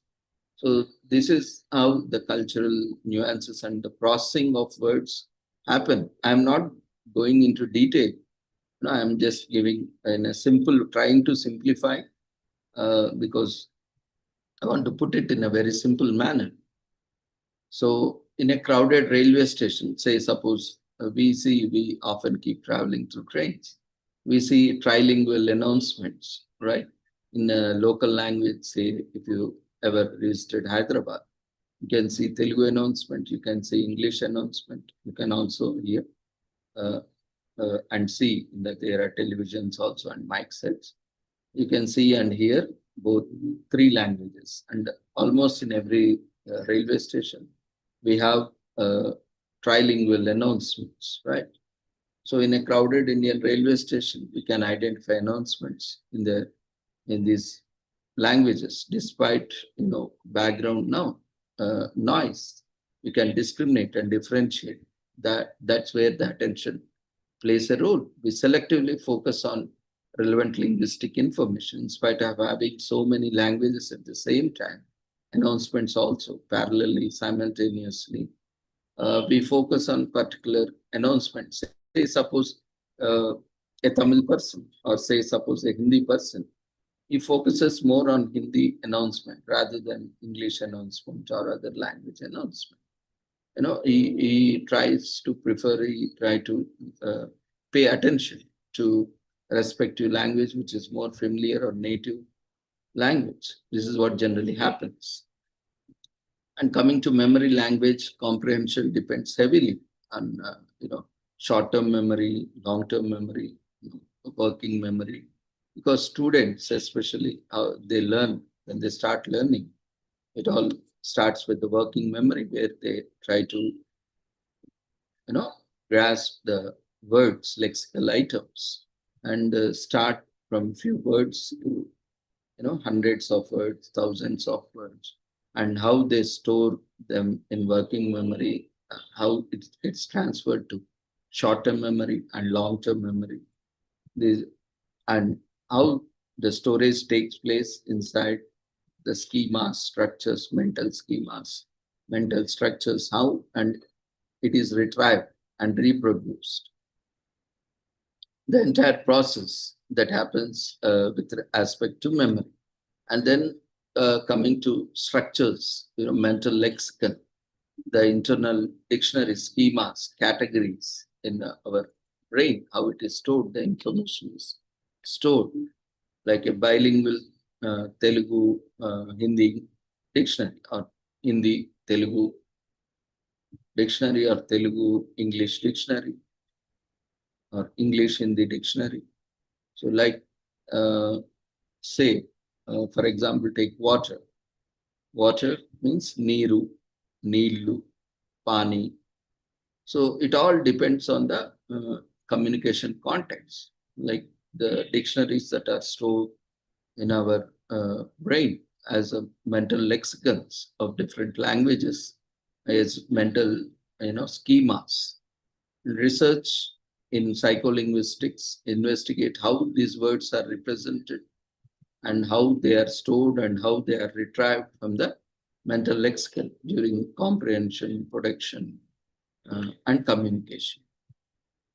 And also in the bilingual and multilingual context, there are also psychological benefits. Like I said, when there is an announcement or when someone is talking in one's own mother tongue, that impact is different.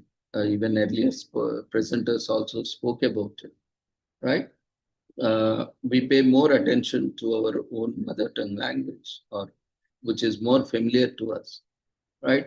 In this research also shown that multilingual individuals, especially or bilingual individuals, often demonstrate better executive control and enhanced retention and greater cognitive flexibility and improve problem solving and better linguistic capacities.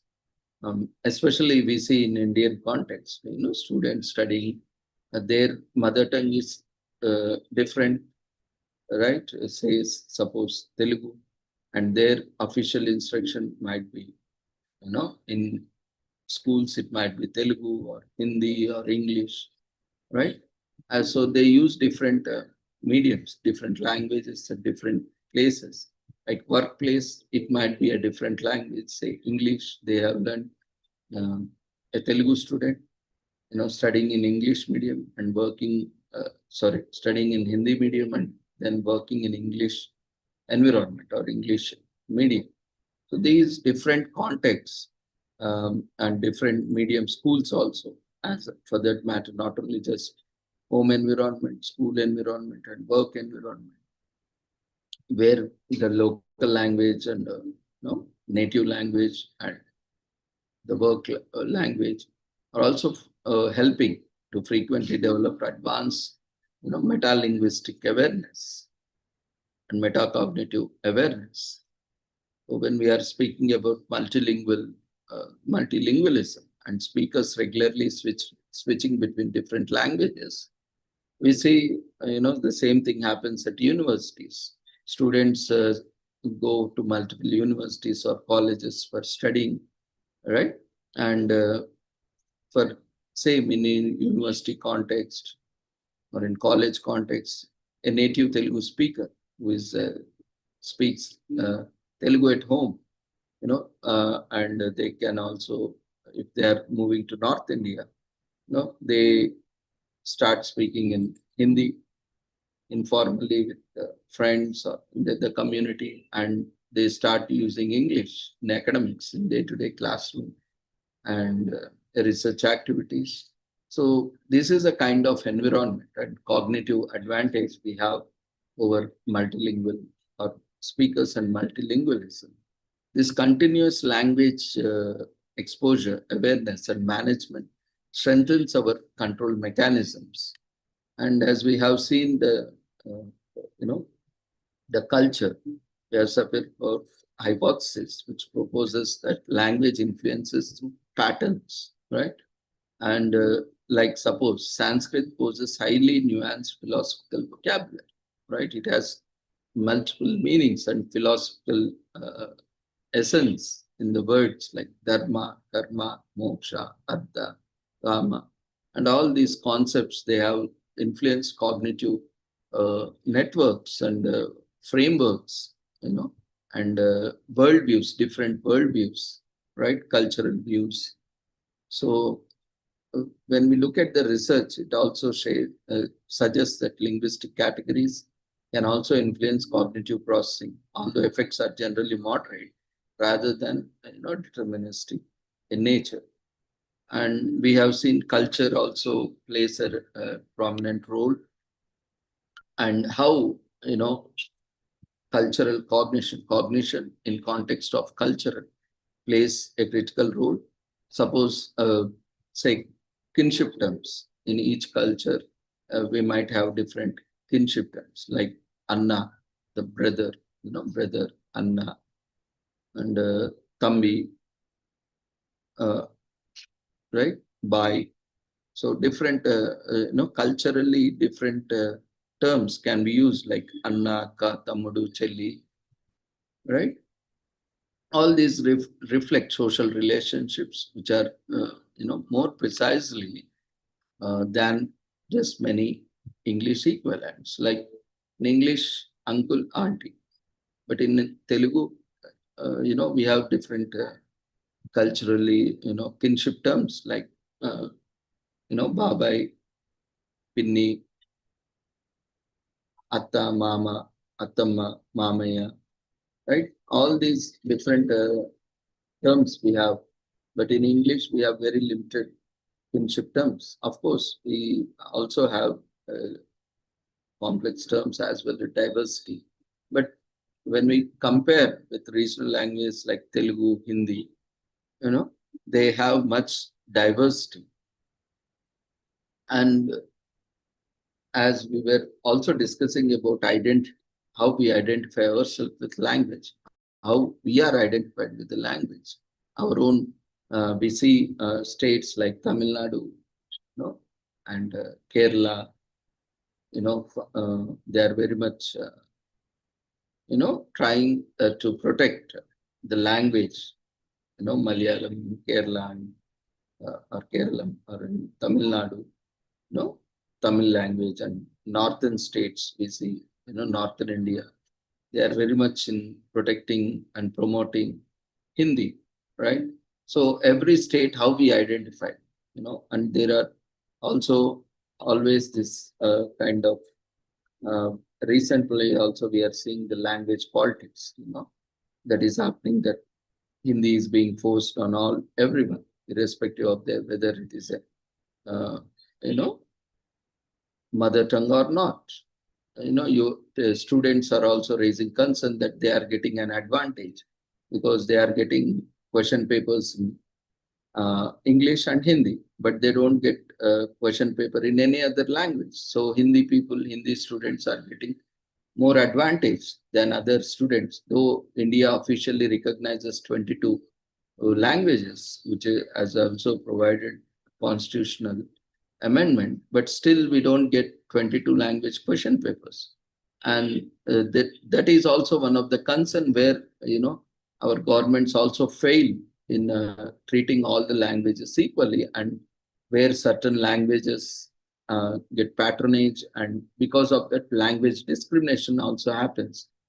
Fortunately or unfortunately, directly or indirectly, certain languages are promoted and certain languages are discriminated in these terms, and where, and there is also this language politics that happen, North India, South India, because they have this Hindi in all question papers or official communication. They don't see any regional language officially, given by central government. Now things are changing, but that is creating a language disparity.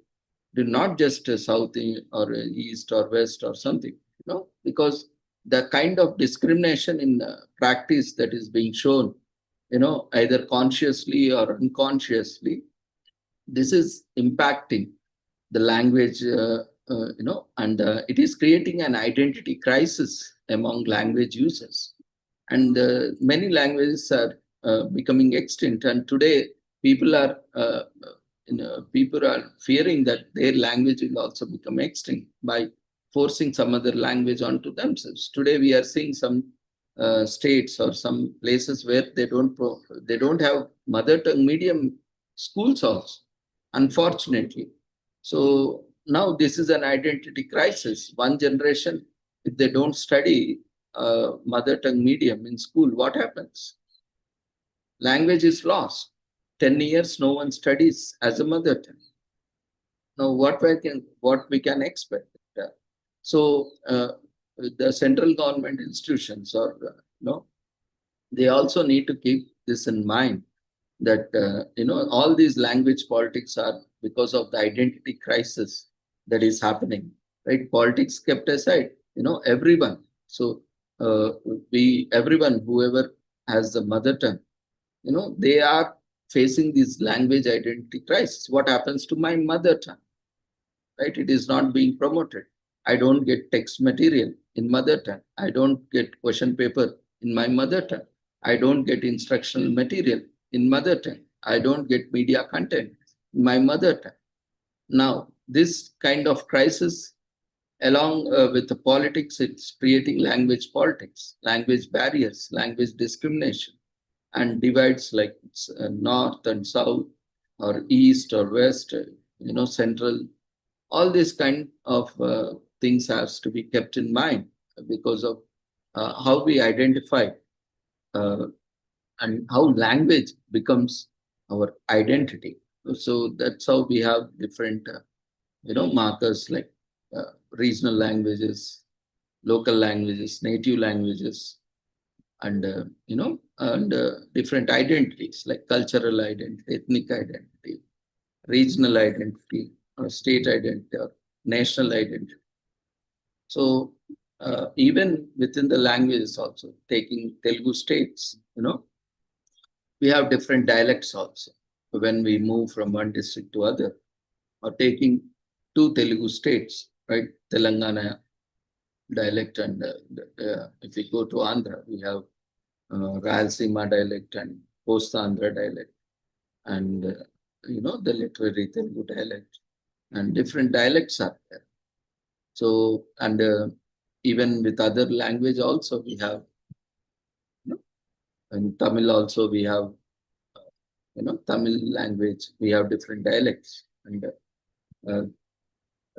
the identity, how Tamilians identify with their language, Tamil, as a Tamil identity, how Bengalis or Punjabis or Marathis identify, or Kannadigas, how they identify themselves with their language. This demonstrates strong psychological attachment between language and self-concept. There is an identity crisis when our language, our mother tongue language is not being used or not being promoted, not being extensively, being patronized, along with, at least not more or not less, equally. When there are equal opportunities in language, of course, there is a common language concept that is also very important to bridge the gap between communication. But at the same time, it should not be at the cost of, one's mother tongue, or, at the cost of regional languages being extinct because of the domination, right? We all have a responsibility to protect our own mother tongue language because it is our own language. And it's not that we have discrimination towards any other language or hatred towards any other language. Every language is important because every language is one's own mother's tongue, maybe some other's mother tongue, right? So we need not discriminate any language, but we should provide equal opportunities, like how people are struggling to everyone to have equal representation, equal, equality and equity in terms of representation. Similarly, every language should get equal representation so that, they have this identity, they have this psychological attachment, and that attachment is protected and that identity is protected and promoted. That's how the self is protected and promoted. And coming to language,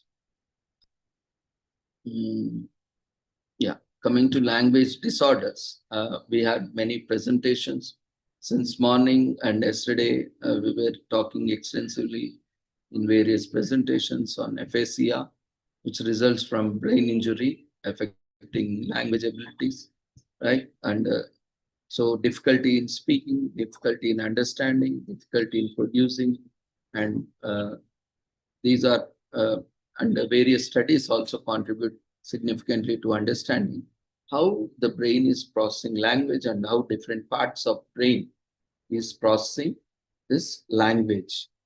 And we have autism also, like in India, we have patients, we have conditions like dyslexia, dysgraphia, dyscalculia. Basically, all these are learning difficulties, learning disorders, learning disabilities, different kinds of language-related aspects.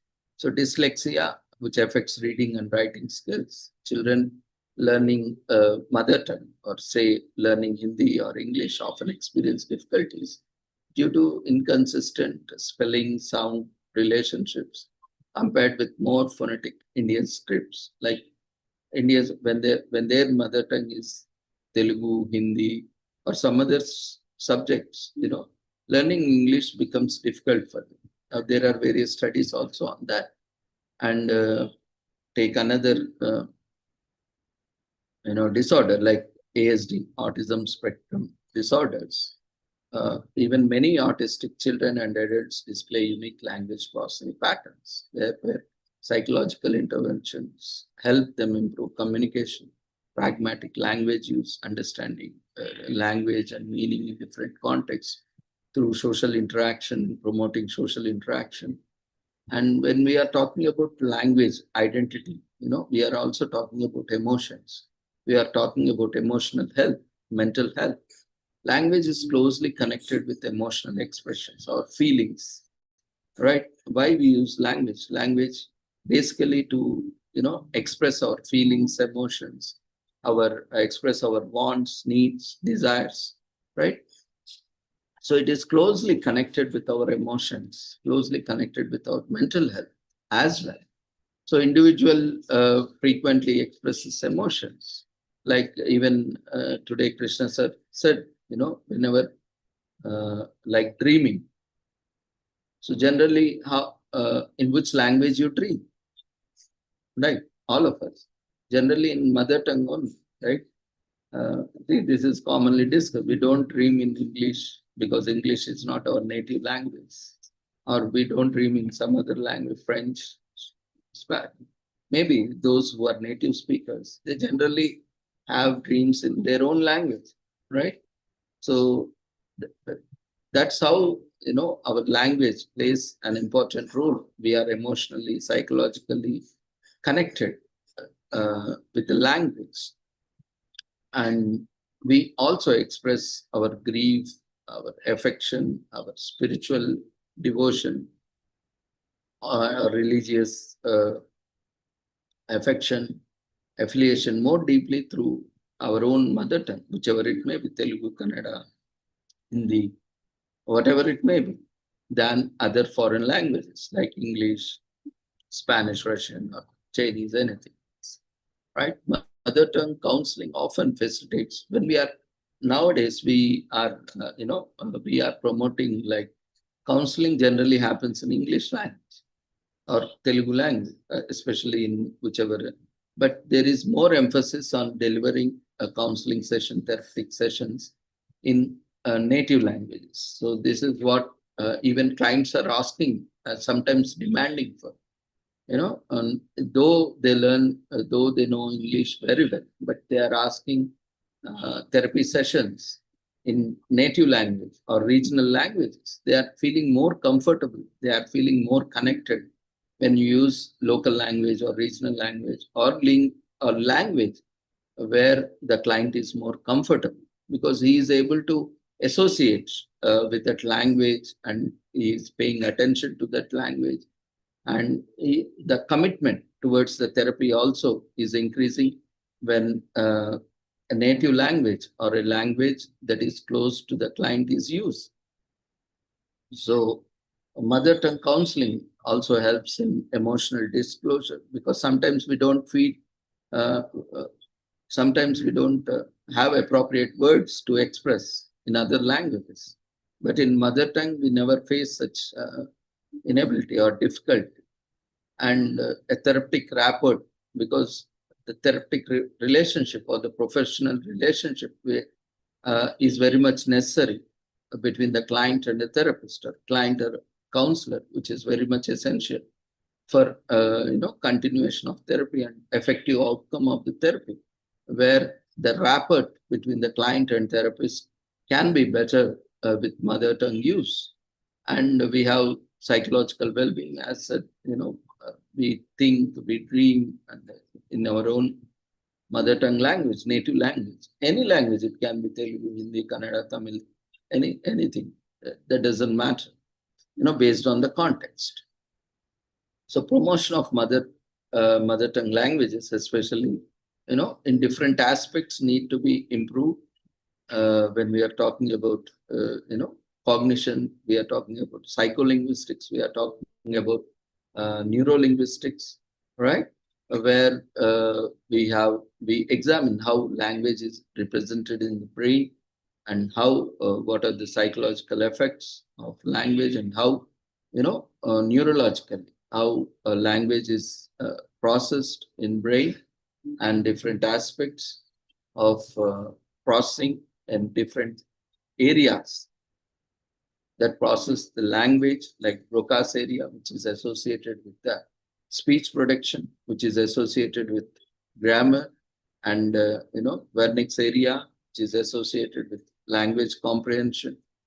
And we have various psycholinguistic and cognitive research, neuroscience research, and cognitive sciences research, which helps us to understand minds and how mind is basically an abstract of brain, how brain process our language, and what are different areas of brain functions, brain functions, which is processing the language. And we also have these neuroimaging studies where that is helping the monolingual, bilingual, and multilingual, especially I'm talking in Indian context. So reveal activation patterns. When we study the brain activation, the brain, the processing that happens, the activation that happens in different parts of brain, we see what kind of language, what kind of emotions, what kind of feelings that are activating and which part of the brain. And that patterns associated with managing multiple languages. And we see monolingual activation patterns and bilingual activation patterns and multilingual activation patterns, how they vary from each other, whether there are any similarities or dissimilarities. And also various initiatives that are being taken up by Government of India, like National Education Policy, which promotes use of mother tongue language and regional language in primary classes. That is also a very good initiative in this regard. It's not about promoting one language or restricting one language. It's about providing equal opportunities for everyone and equal opportunities for every language. Whether the language is used or not, let that be left to the individuals rather than someone deciding whether that language should be promoted or not. Let the community itself decide. But just to reduce some budget or to make it more viable or more feasible, we cannot afford to lose a language. When language is lost, entire culture is lost, entire tradition is lost. So we have to keep in that mind, or at least we should have some model centers, nodal centers, where the language is preserved like a culture, like a tradition, and it continues even today. We should never hear, at least from now onwards, we should never see any language that has become extinct. At least there should be some promotion of language within the same community where language was used or being used, or to be going to be extinct. Then what needs to be done for that to happen? So deliberations has to happen, and that has to happen at the grassroots level. So this policy, NEP 2020 policy, emphasizes mother tongue instruction, multilingual education, and cognitive development through local languages. That's how children in the primary phases, primary schooling is often delivered in mother tongue language, should be delivered in mother tongue language, or should the student or the learner should have complete choice to go with the mother tongue, and all the teaching learning materials should be available. That's how different primers are being made available for different languages, including lesser known languages, endangered languages, tribal languages. All these are coming up. That provides immense psychological benefits like improved learning, improved cognition, improved comprehension, better memory storage and retention, and reduced learning anxiety, stress because of foreign language, and enhanced classroom participation. When the instructions and delivery are there in their own native language, they find it very easy, and they also enjoy participating. Right? Students, learning different concepts should be addressed and demonstrated with a deeper conceptual understanding during early education, and where mother tongue plays an important role, native language plays an important role in a crucial stage. And I'm coming to an end. Now let's focus on what are the latest trends that is happening. Artificial language, artificial intelligence, and language and cognition. So how we are using artificial language for we also have artificial languages, and how we are using artificial intelligence in creating new languages, in promoting existing languages, and also what kind of impact it is creating on language and cognition. As we have discussed in some presentations today regarding LLMs, large language models, and GPTs, which has transformed language research to a next level today. We have seen how AI is promoting linguistic diversity and presents both opportunities as well as challenges. Also for natural language processing, for machine translation, speech recognition, language preservation, language documentation. We need to highlight the need to adapt language technologies to India's multilingual and social cultural realities, including idiomatic expressions, issues of bias, fairness, linguistic diversity. We see when when we try to search, when we use AI applications in different languages, certain content is also biased based on the language, right? Different language, different context, different. When we use the same concept in different languages, we see different perspectives within the same content. When language changes, the perspective also changes. With the same topic, same content. Have you ever tried it? So why this bias is happening, how to overcome this bias and how to bring more fairness in the context of linguistic diversity, that is also important. And these are the challenges we face. Telugu English translation we see, or Telugu Hindi, or Hindi English, and also speech recognition with Telugu Hindi and Telugu English, or Hindi English, vice versa. And so we need multiple educational platforms and multilingual teaching learning material. Language, because of large scale of language resources and embedding, have also been developed. Numerous Indian languages, we have Bhashini and other various technologies available, platforms available, where they are trying to include Telugu, Tamil, Hindi, Kannada, Bengali, Marathi, Sanskrit, Odia, and various other languages. And apart from that, finally, we have contemporary challenges, apart from technical challenges. And we have language shift towards English. We are more and more, we are shifting towards English. And that is also a linguistic challenge, and endangered tribal languages, which I was talking about. And with a linguistic background, we are seeing our professors who dedicated entire life in language documentation, language preservation, and most of them are just documented, and those languages became extinct. And they don't even find, place in different platforms now.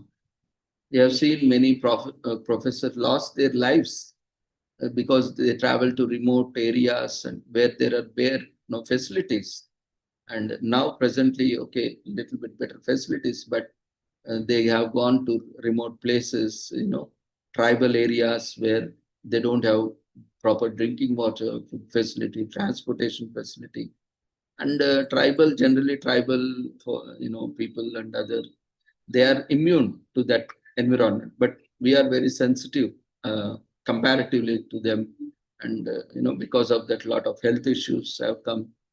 And all this, in spite of all this, so much of efforts they have put, and unfortunately, they are preserved. They are there. They have put efforts, and that has been, documented. But how that has to come into the reality, that should be made available to common people, right, for usage. And for that, there are a lot of restrictions. We don't have proper applications.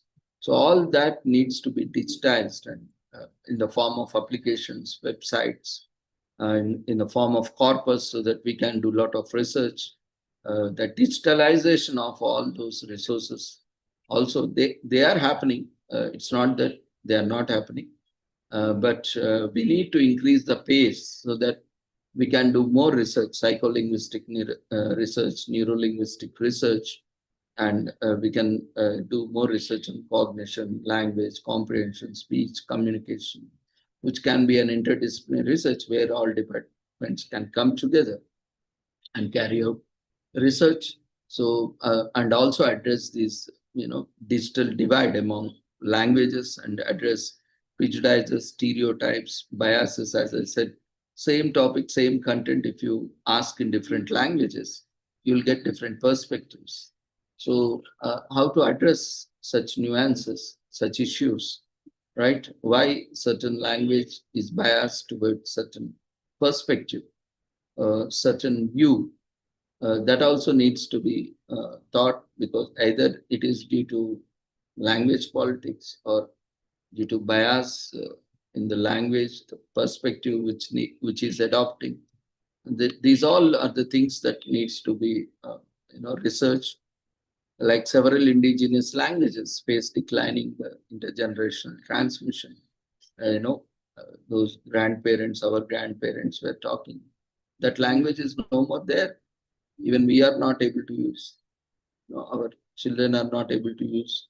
Not using, most of the words are gone, right? And they have been replaced. So this, due to migration or urbanization or educational cultural context, we lost many words which are no longer used, right? Because of what we call economy, all these aspects. So what is, now we have discussed so many things, investing our time, money and energy here since 2 days. Now what is that? We need to take it forward, right? Our research is where we need to look for, and what could be our direction, possible direction, is towards multilingual cognition, multilingual research, and also having comparative studies with monolingual, bilingual, and multilingual context environments, including cognition, language, speech, communication, processing, and reproduction, and also indigenous language preservation and promotion, not only just preservation, documenting it and keeping in tapes or storage and leaving it aside, but it should also be promoted in some way that at least someone who is interested can take it forward, can use it in different ways. We have seen movies also, they are using some languages which is endangered, rare language. Maybe that gives an opportunity to revive a language, or that can promote that language. At least in conscious, we can remember that there is some language that is used.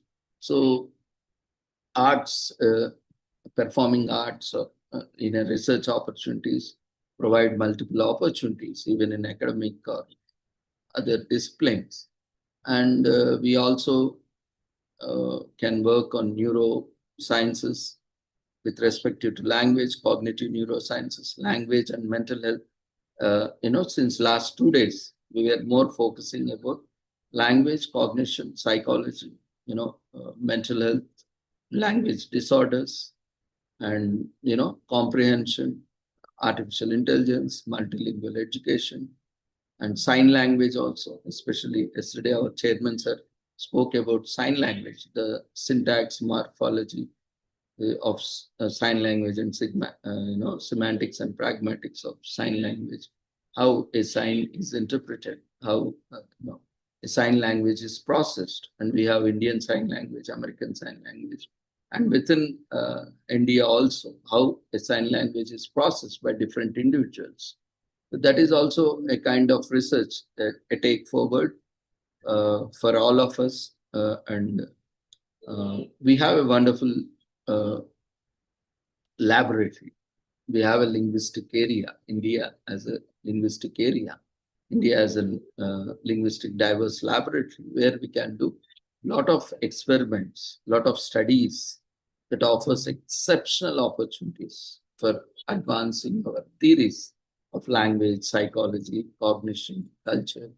So with this, I would like to conclude and thank each and everyone for being patiently listening to me.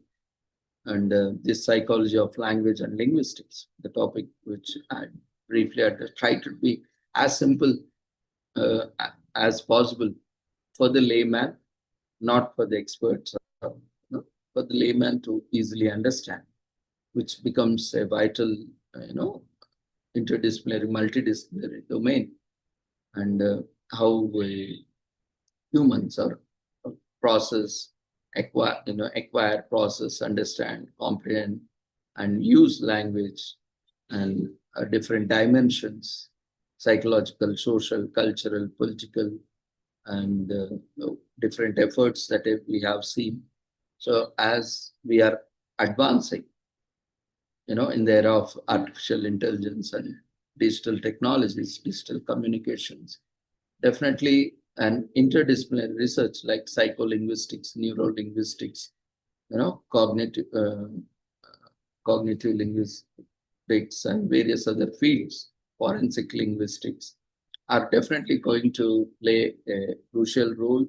And a lot of research can be done in these areas with an interdisciplinary collaboration with departments like speech language pathology, cognitive sciences, neurosciences, psychology, audiology, and different allied medical and health sciences. So with this, I thank everyone for giving me this opportunity, and especially organizing team and the participants for giving this opportunity at the end of all the sessions. You were patiently listening to me, and this is a takeaway from this, where these 2 days we have covering various topics, and I will just present a report, take this opportunity to acknowledge and appreciate all the participants who have been part of this 2 days conference.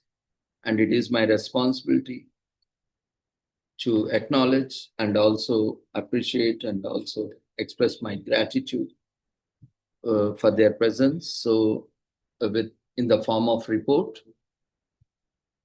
Before that, I would like to invite all of you to come forward and share a few words about learning in these 2 days.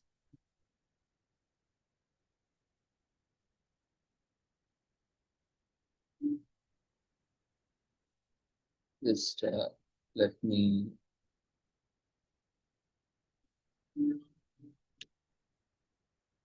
give the permissions.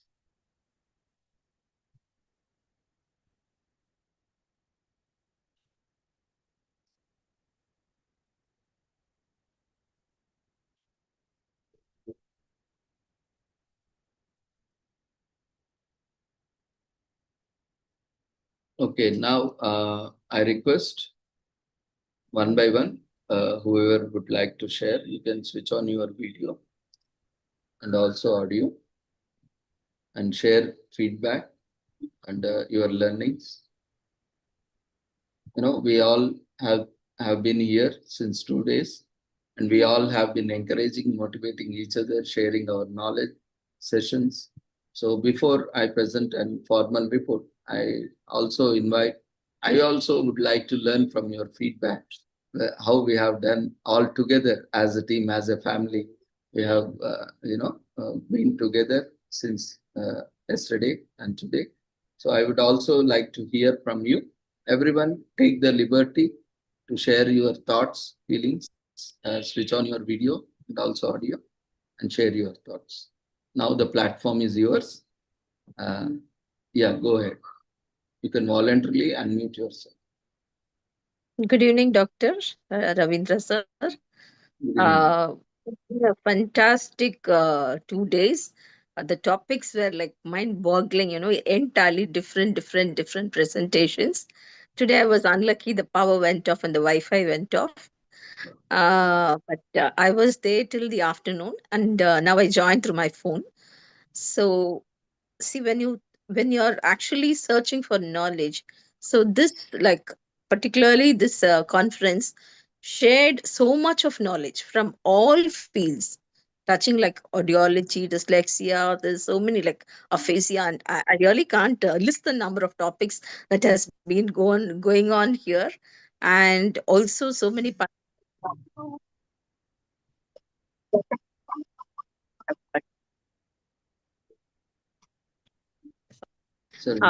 So it has been like I mean, so much.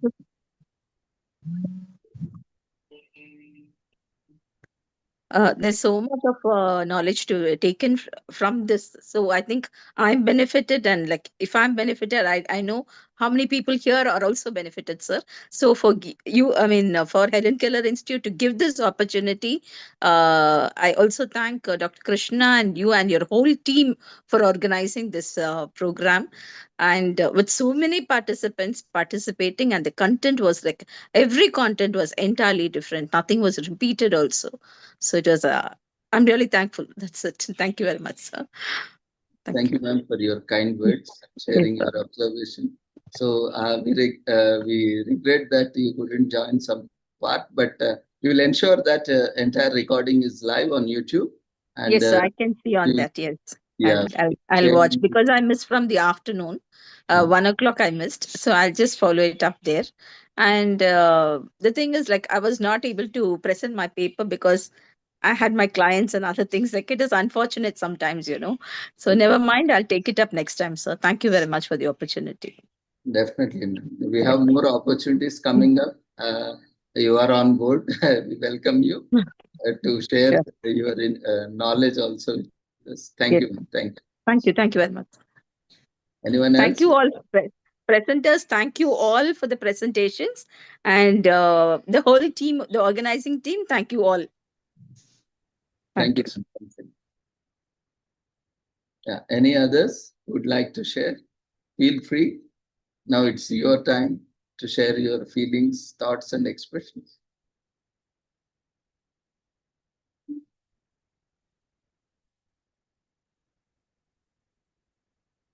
You can unmute yourself, start your video.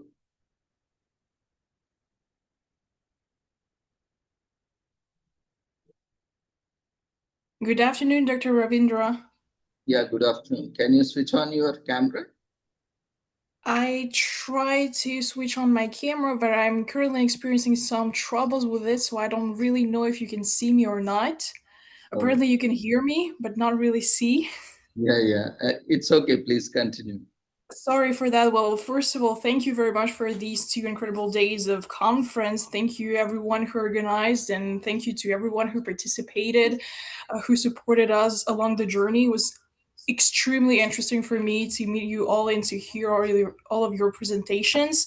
Thank you to everyone who asked me questions, because it really helped me reflect on my own research, gave me directions that would be interesting for me to explore. And also I heard a lot of interesting and incredible information that gives me ideas about future research.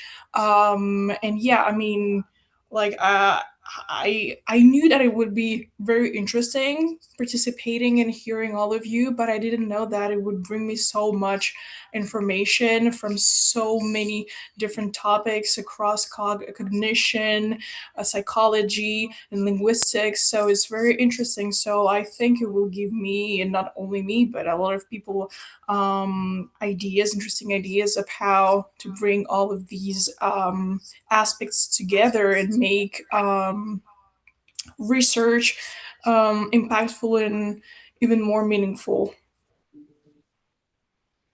Yeah, thank you very much. All the way joining from your country and presenting. It's also a great pleasure to listen to you. Joining from, I think you are from Paris, right? Yes, exactly. Thank you very much for having me. Yeah, all the way from joining from Paris in this international conference. Hope you all enjoyed, and by your words, I can see. So thank you once again for sharing your kind words. Anyone else would like to share? Feel free. Pranam. Manish ji, pranam. Raviji, first of all, thank you so much from the bottom of my heart. Thank you so much to arrange such a successful and a grand national conference.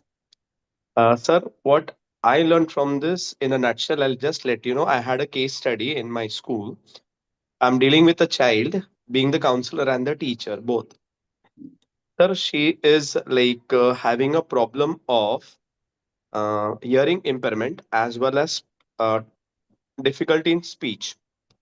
So she'll be pursuing her board exam. So we just counsel the parents regarding the writer for her in the board exam. But today what happens, sir? Like our parents did not accepted that approval for the writer, as the morale of the students will go down. The confidence level will go down, and she will think that she's not been normal. Her parents thinking. But at a safer side, we were thinking of her clearing the SSC board exam. So what I learned, like communicating is not only the language. We can communicate it through writing, gestures, pictures, visual aids, as well as the classroom support. We can make the child sit in the front row. Not only that, the teacher should ensure that while speaking, provide written notes, visual explanations to her. Speech text apps can be provided to her. There are many things we can go with. So I got a good clarity from this conference. I can help that child to my best level. If you can just suggest me any of the remedy for this case study, it will be really helpful for that child as well and the parents to come out from that trauma. Sure, Manish ji, you can just mail me or just you have my number. So you can send me in WhatsApp. If you can share more details specifically, I can, we can discuss and formulate some treatment for her or him. Yes, yes. So One can I just share appreciation, one sir. point? Your Yes. mindfulness, Raviji, is wonderful. Since 2 days, you are so calm, so peaceful, so relaxed. I don't know what grace you have, what aura you have. I hope all the participants as well as the presenters should go with all these things. They should follow you, your ideal. You're very cool since long time without getting irritated, sir. Thank you, thank you. It's all, see, we have come with nothing and we are going with nothing. If we have that understanding, consciousness, we Selfless. need not worry about anything. Everything we are going to leave it here only. Whatever we have studied, whatever we are in. I'm a lifelong learner. See, there are many professors for whom I am student. I am also professor to professors. I am also, like life is all a learning journey. We are lifelong learners. Sometimes we are just like playing different roles, like son, like father, like a brother, like sister, mother, wife, all these husband, and all these are roles. Like here also we are learner, we are teacher, we are professor, we are practitioner. Yeah, So multiple roles. yeah, so like But in sir, psychology we say personas. We are wearing masks, right? Like we are wearing different roles. So here my role is to see that as a coordinator, I have to coordinate with everyone. If I don't maintain my coolness, calmness, it will be a chaos everywhere. So I have to do my duty properly. sir, but the question is how? That is most important. It's not easy, sir. It's not easy. No, it's only because everyone have supported, everyone, because everyone was cool, calm, waiting for time, and their turn, and sometimes also because of this rains and rainy season, a lot of places started raining, and Yes. government is also has taken precautions like branch cutting, and because of that, lot of cables got cut and power issues and certain people, resource persons could not join, chairpersons could not join. These technical glitches were there, and because of that they requested we reshuffled the sessions also. In spite of that, you all have maintained calmness, coolness, That I was able to be calm. Sir, here also you Doing do not this. take the credit, huh?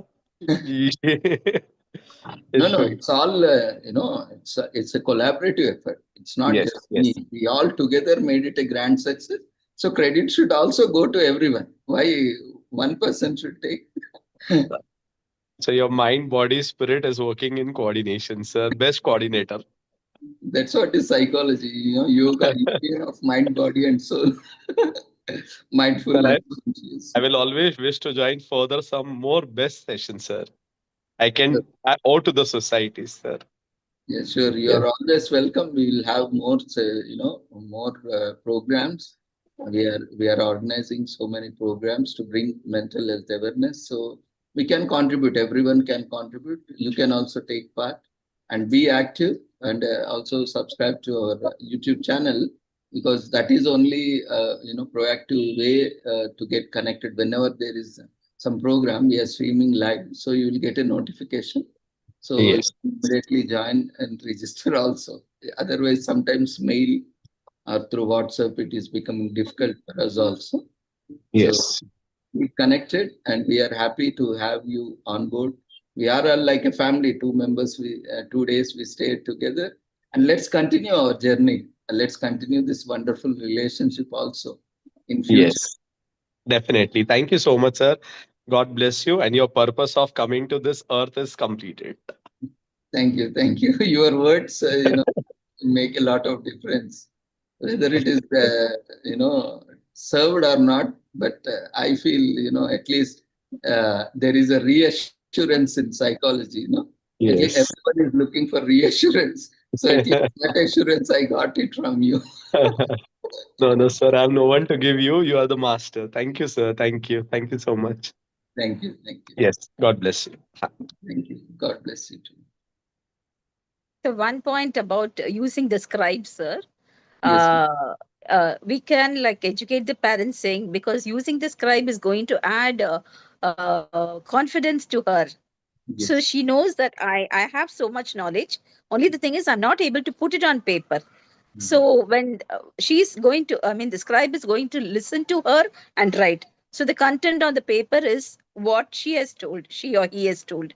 So in that way, if it is explained, they would take. Actually, every time any parent, even today, I'm dealing with a parent with substance. Beginning, it is denial, denial, denial.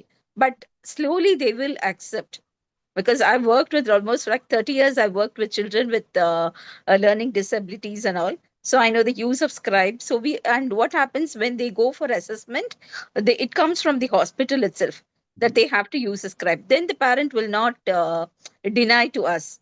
So we can give that responsibility. Whoever is the authority, you go take an assessment, and automatically they will say use a scribe. That way, Manish sir can help. Okay, thank you, sir. Thank you.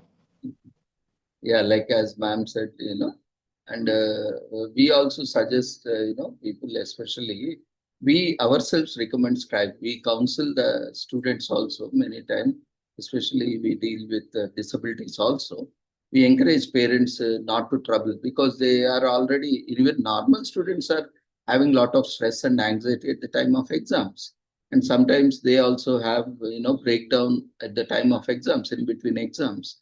And especially when child are having some challenges, it is better to empower them through scribe, with the presence of scribe, because their challenges are reduced. Now when there is a breakdown, they can continue their thought process and take a break, and whatever it has been already narrated or dictated, that scribe will be taking care of, in writing, and that gives them a time to, for their thought process to connect back. So that's how we also give, depending on the context, we also make it as a positive point for them. Parents themselves will say that yes, because if it is adding, if it is a support system for my child, definitely I will go. Why I would like to withdraw a support system that is helping my child in the exams?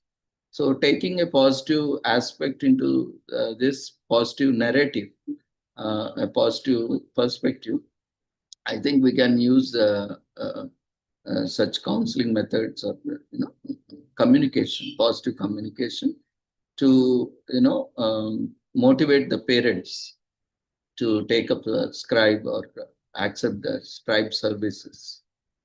Thank you. Anyone else would like to share? See, this is opportunity again. We don't know when we'll meet. So, and also time constraints also we cannot allow.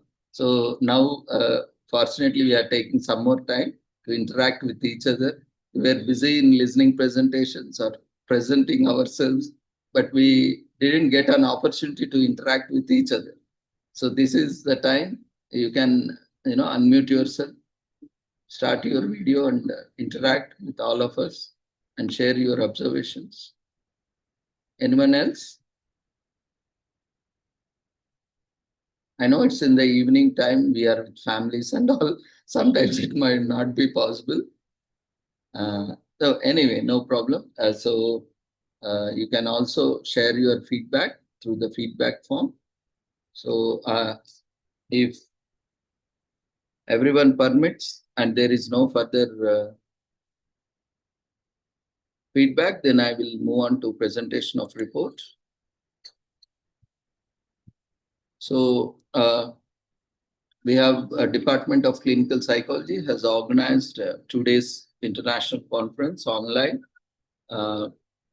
across various disciplines. And the conference started on 26th June 2026, Friday. The day one, we started with inaugural session, where we started the session with a welcome address by Professor Dr. G. Sri Krishna Sir, who is convener and Professor Head, Department of Clinical Psychology, Helen Keller Research Institute, and then followed by our inaugural address by Chief Patron, Professor P. Umar Khan Sir. He joined late, so that address was given by Professor Dr. Armugam, Principal Director, Patron for this conference. And later on, our professor, our chairman joined and he addressed the gathering. And then followed by the chief guest for the conference, Professor Dr. G. Padmaja Garu, Professor and Head, Center for Psychology, School of Medical Sciences, University of Hyderabad. She addressed the gathering and delivered keynote address. Then we had Dr. V. George Reddy Garu, who is consultant psychiatrist and Honorable General Secretary, Indian Psychiatric Society, and also co-chairperson, IPS Podcast Task Force, and also member and chairman for Indian Medical Association, Telangana State. So, Sir was guest of honor and he addressed the gathering.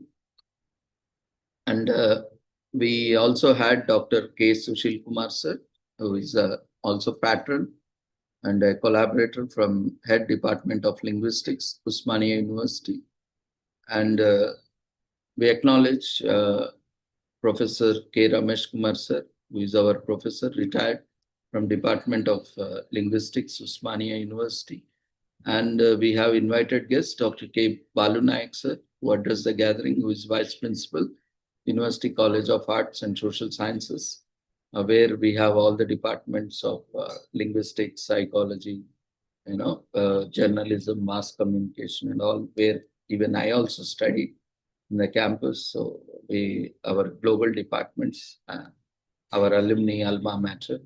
So Sir is Vice Principal there presently, representing our university, our college. And we had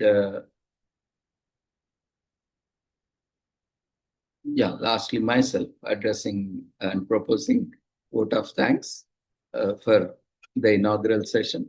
And then we had sessions followed by technical sessions 1, in which Professor Dr. G. Krishna Sir was one of the chairpersons, along with Professor P. Umar Khan Sir and myself. We 3 moderated the sessions as chairs and co-chairs. And we had presentations from Ramakrishna Murthy on artificial intelligence and cognitive assessment and rehabilitation analytical review of contemporary evidence. And we had next session followed by Ms. Monica Taide on fostering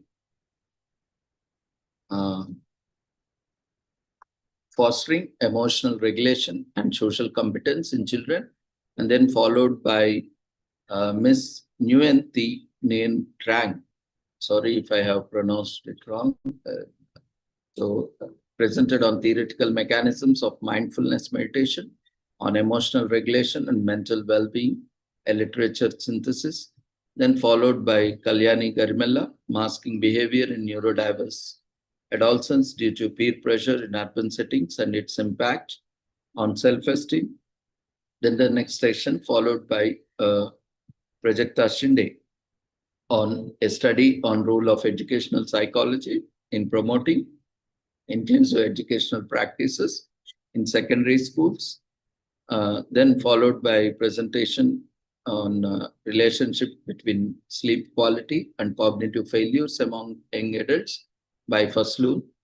And then followed by session on executive behavior advisory, a clinical and organizational psychology informed framework for leadership risk, decision, architecture, and workplace mental health by Dr. George Varghese. And the last session by Sophia Pirani on antecedent-based intervention to manage fecal incontinence for a child with anxiety. So that was part of technical session 1, and then followed by technical and scientific session 2. So in that technical session 2, we had Manish Dakat presenting on metaphorical perspectives on sleep deficiency and anxiety among social science postgraduates, then followed by Shweta Divedi on developing socio-emotional learning competencies to foster holistic growth among students, and then followed by Abhijit Raj on emotions behind the screen, gig workers and digital communication.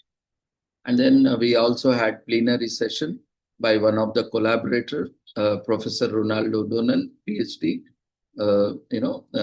He is also senior professor and collaborator from Arizona State University. We have collaborated with them for this international conference, and there will be a joint certification. The certificate will be co-signed with the University of Arizona, Osmania University, and also Helen Keller Institute.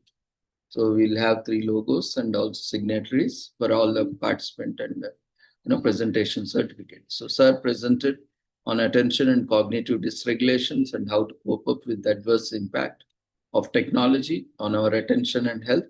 Then we had a technical session followed with presentations from Deva Karunya on work-family conflict and emotional regulation among parents in middle adulthood and correlational study. Then followed by Dr. Shivani R. Joshi, mindfulness as a meditator in a relationship between grief and edudynamic well-being, a regression-based meditation analysis. And then followed by Manju Somu, Beyond Fiction, Psychological Impact, Mainstream BDSM Portrayals on Sexual Consent Perception. And then the last session by Sana Fatma, Fear of Missing Out, FOMO, and Emotional Regulation in relation to self-esteem among school children. And then we had another plenary session where we have presenters from France and Indonesia. One was by Dr. Sang Ayu Insu Maharani from Indonesia on language representation in linguistic landscapes of Ubud, negotiating identity and power in tourism area.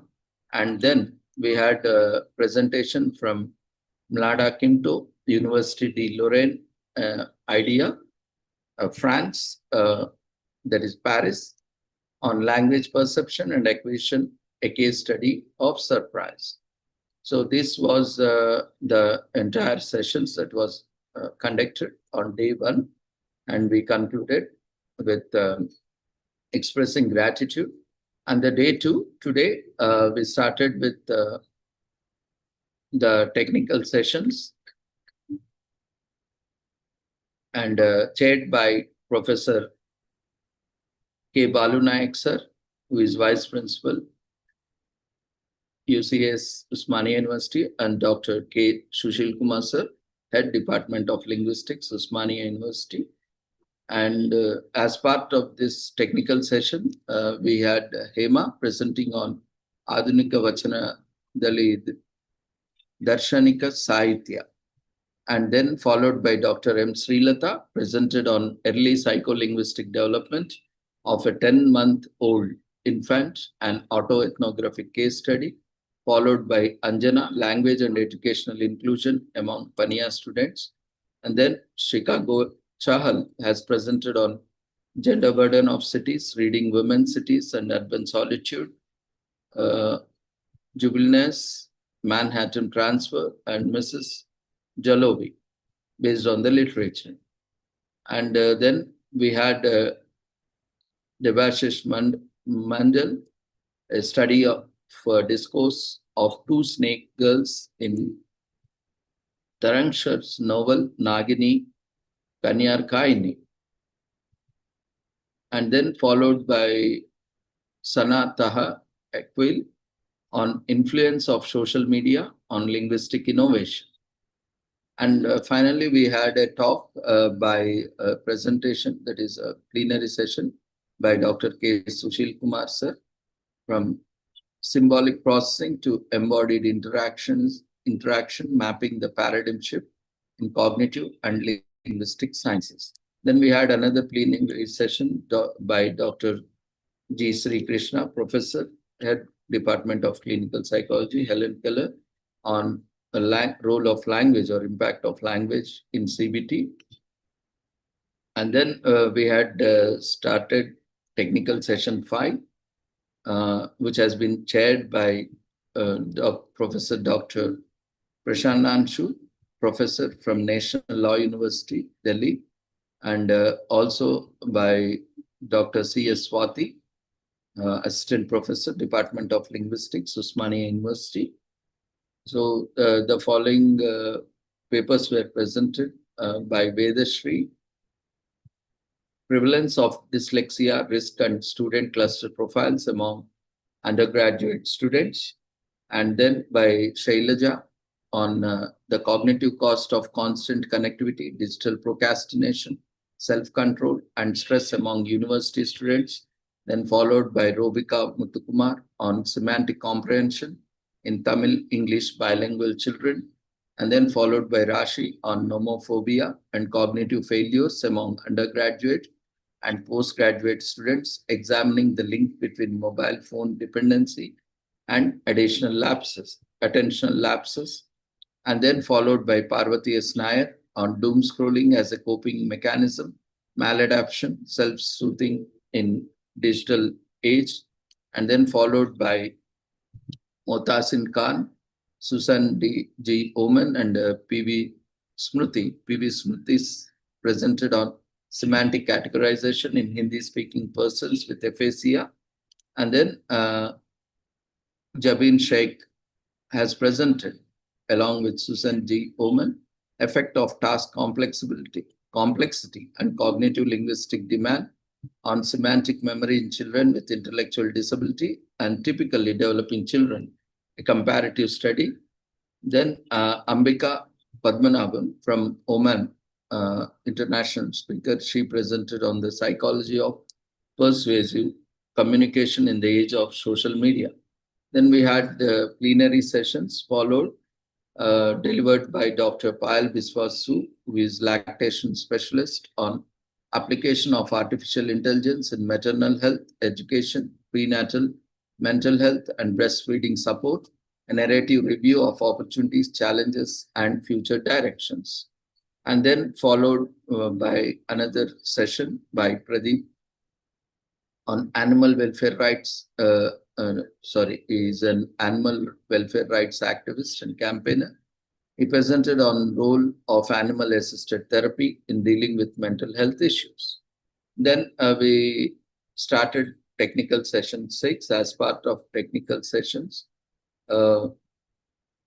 myself and Dr. G. Krishna sir has chaired this session, and where we had presentations by Viksit on psychological perceptions of AI-generated social media content, creativity, trust, and ethical awareness, and then followed by Chandan Kumar on the study of the relationship between occupational stress and subjective well-being of private school teachers of North India, then followed by Richa Verma on a correlational study on self-concept, mental health, and adjustment among adolescents, and followed by Preeti on cyber stigma, social media, and recovery, understanding substance use challenges in Gen Z, then followed by Liva Raj and Dr. Libby Leo Akara on language as a cognitive scaffold, understanding how internal verbal dialogue shapes memory consolidation and emotional reasoning, followed by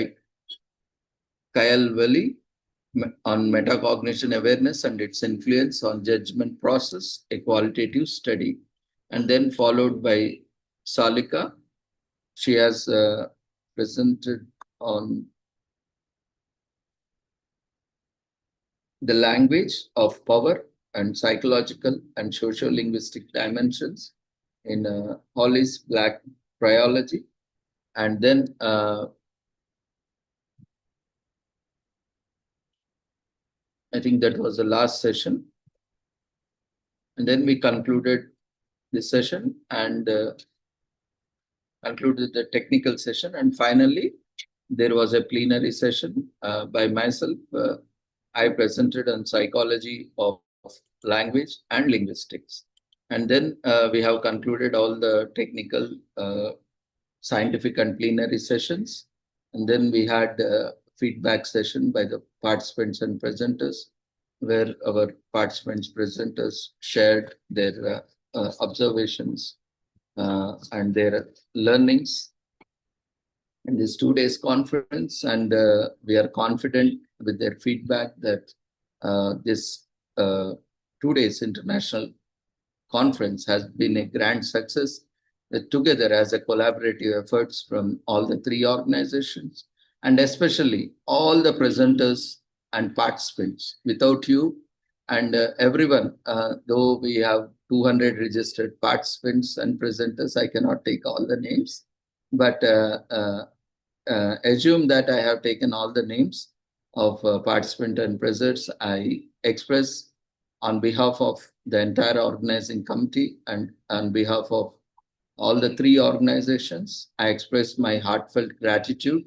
to all the presenters and all the participants of this international conference for your valuable time and patience in listening and attending this 2 days conference. So with this, we had 200 participants from India and across the world who have registered, and we have presentations happen from India, Indonesia, France, US, and other various countries, Oman and other countries. So we are confident now enough to say with all your support that this conference has been a grand success with all our collaboration, and it's our success together. So I thank once again everyone. And I know definitely with this success, we also need to celebrate the success, and that comes with a memory. So let's everyone switch on our videos. We'll take a screenshot and I will give the instructions regarding certificates, because that is an acknowledgement that we all have been part in this memory. So let's all switch on our videos.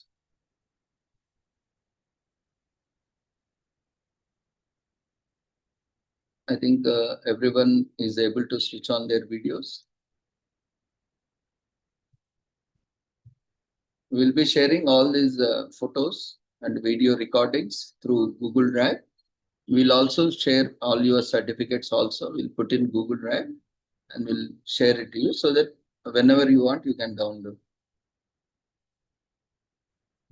But ensure that, you are sharing your email ID, correct email ID, because we have some 30 registrations which have bounced when we are sending emails.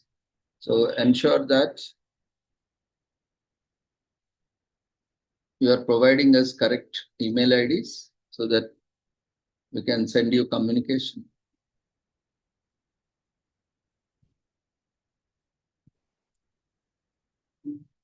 So thank you, everyone.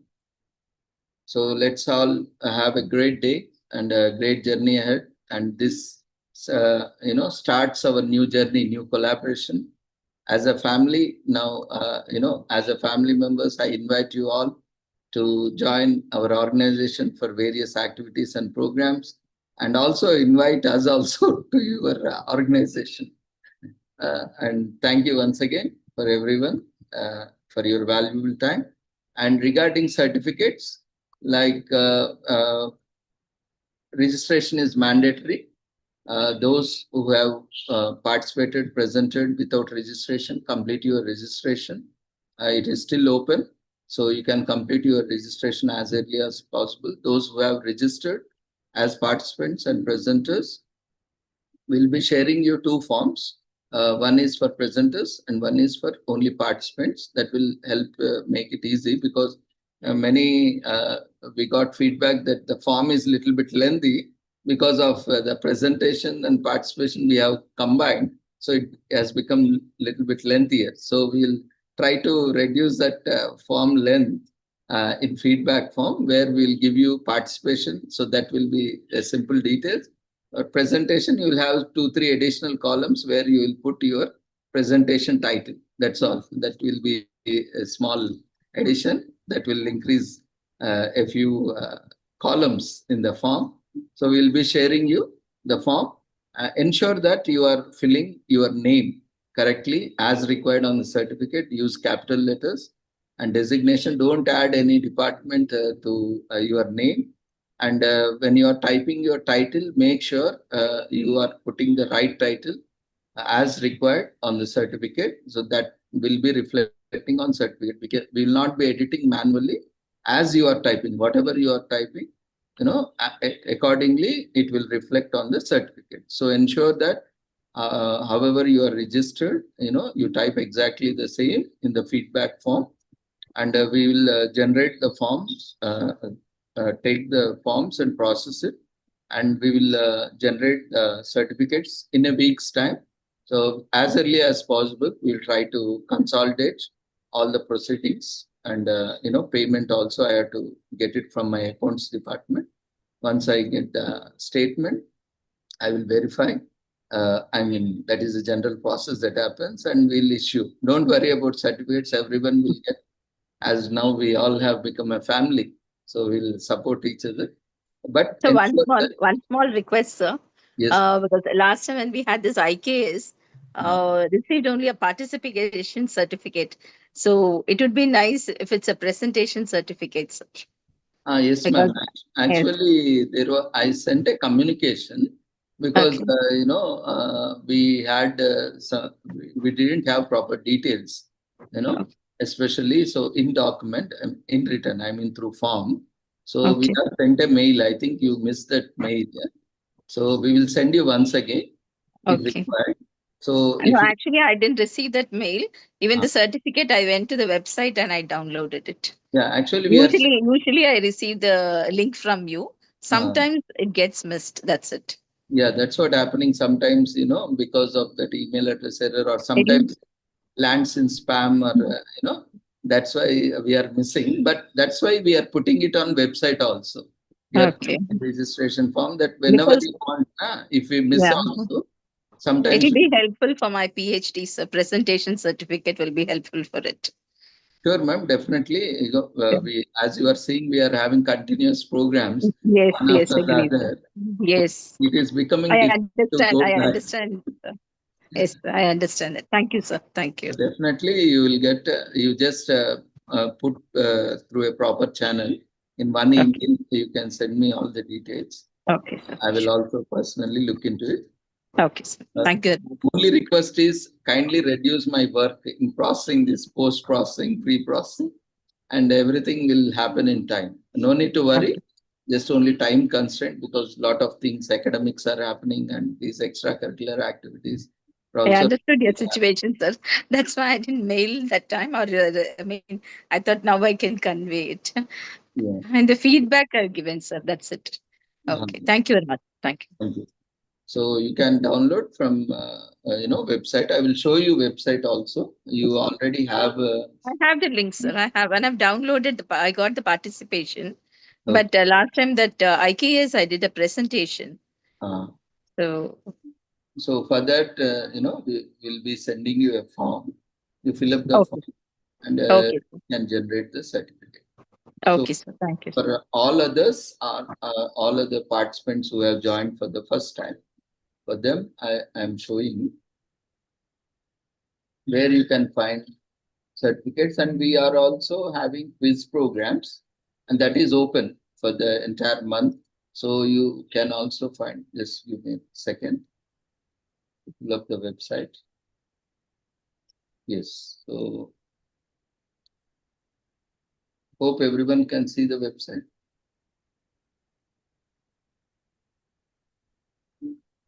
Let me know. No, sir. No, sir. Okay. There is some delay.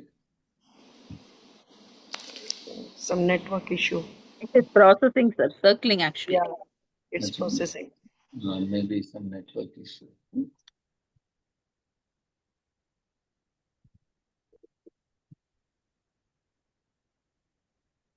I will try. Yes, sir.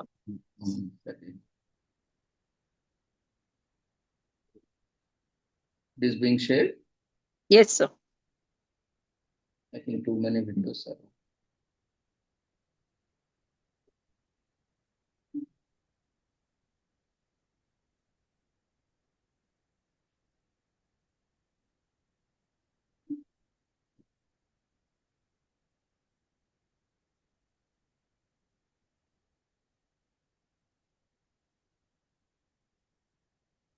Give me a second. It came, sir, actually. After the processing, it came. Yeah, just give me a second. I will put it at one second. Now? Yes, sir. So this is the website link, which is available in the registration form also. So once you directly visit, you can visit from home page also.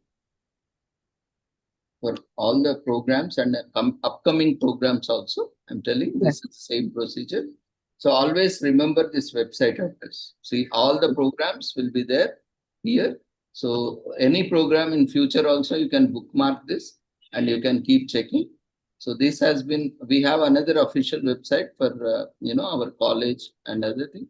And this we have created exclusively for sharing programs because we can't immediately have access to the website. So we have created an additional website for the department exclusively. And we are putting all the programs here. See, here, once you go to the bottom, we have made it easy for you. You have navigation here also, where you can access. From here, you can just click on events. Right? In events, we have different categories here. You can see based on the type of activity. For celebrations, we had, World Health Day on 7th April. And just click on it.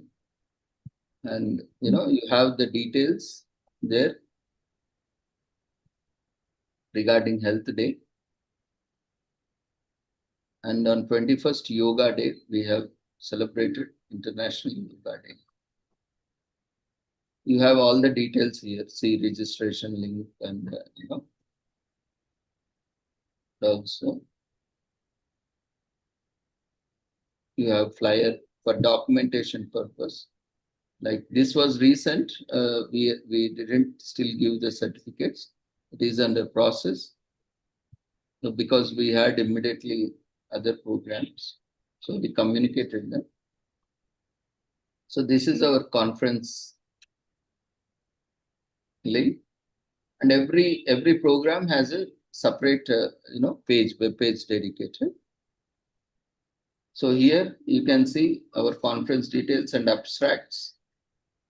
Here we have put all the abstracts that are going to be part of book of abstracts. So as we have said, we will be publishing all the abstracts and full papers. So we have put it here. You kindly go through it, and if any abstract is missing, let us know. And full papers also. Once we receive all the full papers, some papers we receive, some we are yet to receive. They have asked for a little bit more time. So once these papers are there, we'll put it here. So you can check here, and after we finalize the list and papers here, then that will go into book processing. And we have schedule here. So the entire 2-day schedule. There are some changes, but yesterday's schedule is final, and today we had some shuffling in the schedule that will be updated by tomorrow. So you can access it. See, if you want to submit it in your college or university, you can download flyers, you can download information and schedule also here. The entire schedule is there, all presented. And then e-certificates will be updating it here.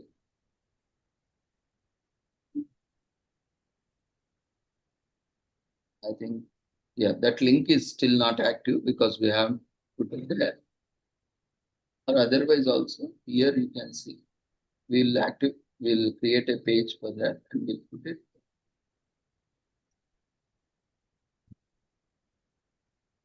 And here you will have the YouTube links also. Today's and yesterday's. 2 days links you have all the presentation, those who have presented, those who have, shared your observation, everything is recorded online. You can access it anytime, or you can submit it in your university, colleges, wherever required as an evidence. So it is there here, 2 days sessions. For earlier like this, everything is transparent, you can access it anytime. So we have quiz also, as I said.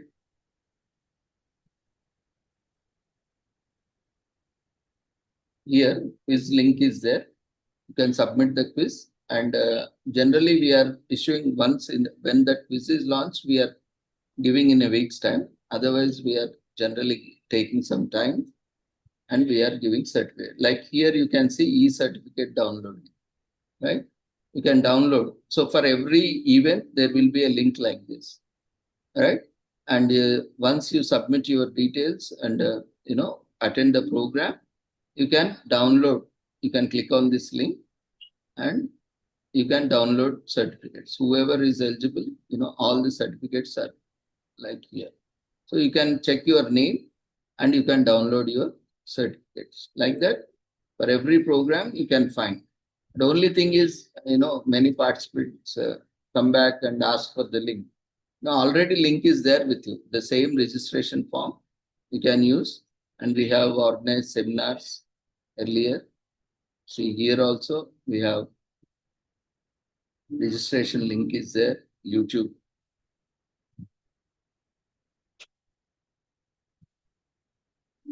We have schedule. Flyers are there.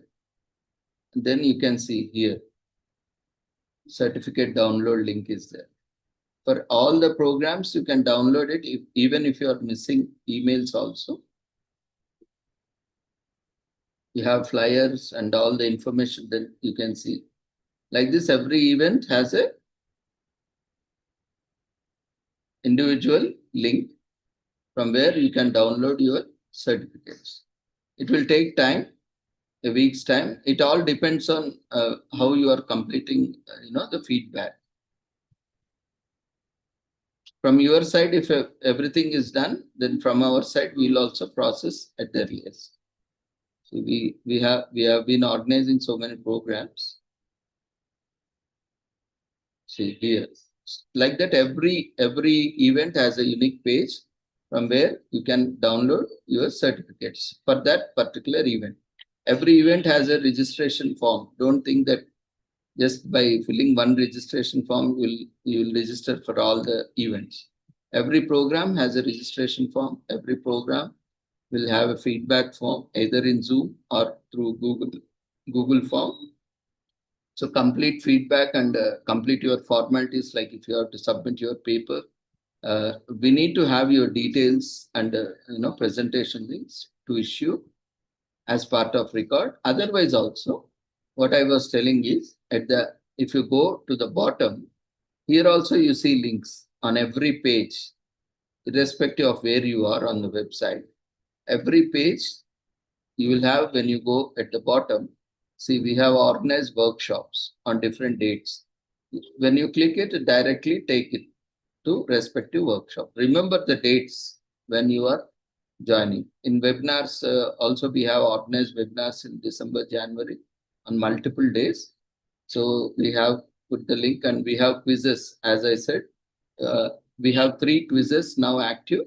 You can visit our website and submit your responses, and we will be updating it periodically. And the international conference, which is presently happening, and we have organized 2 seminars. This is all in last 6 to 8 months. We have organized almost 16 programs till now in hybrid mode, and this is symposium which has been organized, and this is a Excuse me, sir. Yes, ma'am. Your voice is not clear. Sir, feedback form also available in website, sir. Yes. Sir, feedback form also, it is there in website. Feedback form is also on the website. We are putting it on the website. And your attendance is also recorded by the Zoom platform. Okay. So we are checking the registration and attendance and feedback. Okay. So in case if you miss also, just keep website and remember which program you are attending. There are so many programs. There are some people, there are some members who attend regularly all programs and they get confused. Yes, sir. So remember which program you are attending and just go to that and ensure that every program you register and you attend and you provide feedback. You will be getting certificates. So all are transparent. Yes. So we are putting all the information. And links are also there. We will not remove. So no need to worry that you will lose the certificate. Yes. So hope regarding certificates, it is clear from where to download. Thank you. Hello, sir. Yeah. Sir, is it just one suggestion? Is it possible when we generate when you generate the certificates, sir, e-certificates, is it possible that within keywords, only keywords mention the benefit of that certificate? Is it possible, sir? We have a separate column in the certificate itself. Like, for example, we have done today's 2 national conferences. So what is the benefit for us? We can show to the institutes or some other organizations the benefit of it in keywords. Okay. We can try incorporating that. Generally, we don't put it. I mean, we don't have that practice of putting it. We will see. We'll see how we can put it. You can also suggest. You have my WhatsApp number, right? Sorry, sir, I don't have your number. You have registration form, right? Yes, I have already done, sir. Yes. So you have done. So you also have received that registration to your email. Mail I have received it. Yes. So in that you will have my email ID and also mobile number, WhatsApp number. You can maybe this is you can research some keywords, and suggest us. We'll also look into it, and we will also see how it can be incorporated. Just a suggestion, sir, please. I mean, yeah, it's a good, but how to implement that we have to see. In what way, we can give it That we need to see. Actually, I have received, sir, from Tamil Nadu Psychology Association as active participation. But what will happen is, if there are, it's like for this session where there are so many participants, it is difficult to choose and certify them that way. If it is, it will be difficult. Yes, yes. Actually, we had such practice earlier also, but not specifically with keywords. Those who are very active in participation, na, we used to give appreciation certificates apart from participation, presentation. Okay. And those who volunteered na, in actively, we also used to give them volunteer certificates, appreciation certificates. Not in this organization, but in a different organization. I'm also a member of various organizations. So this is a huge one, sir, conference, an international conference, so many participants. So like it will be a little difficult. That is why I suggested presentation, certification and participation. And if both, that can be done for this, because otherwise like keywords, I don't think it will be possible for this. Anyway, that's what I suggested him, to come up with something which is more practicable. So if possible, we'll do it. Otherwise, we can. Because so many people have presented their papers now, so automatically it will be nice if it mentioned that presentation of paper. It would be good for them also. Yeah, definitely. Paper Presentations like standard format, all universities are following. We also follow the same format. That's it. And if we'll see, we'll also see. Maybe if this time it is possible, we'll see. Otherwise, in some other event, we'll see if that can be there, or we'll suggest some competition. We'll also have to some quiz or like things, suggest some procedure or some keywords. We can have something like that. Thank you, sir. Thank you. Okay, so finally, before closing, any queries to be addressed? You can ask now itself. I think everything is clear regarding certificates, formalities. And for all the presenters, kindly ensure that you are sending me, to the coordinator, your abstract and your full paper and your PPT. That is very important to bring on this publication. Otherwise, if you are delaying, then the publication will also get delayed.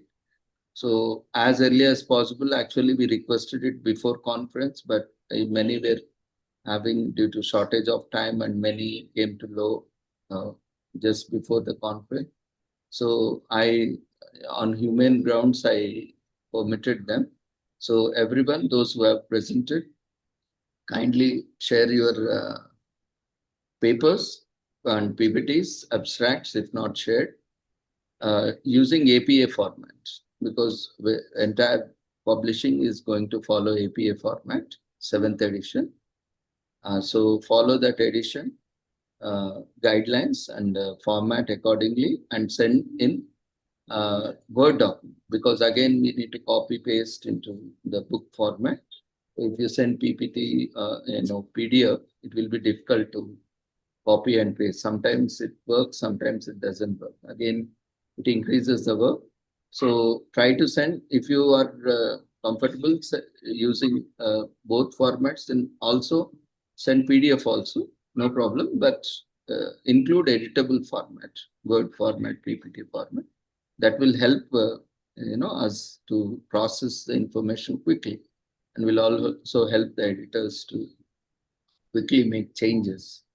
That is one request. And we will be circulating you the feedback form by tomorrow or by Monday, because tomorrow is Sunday. We'll see. There is some post-processing work.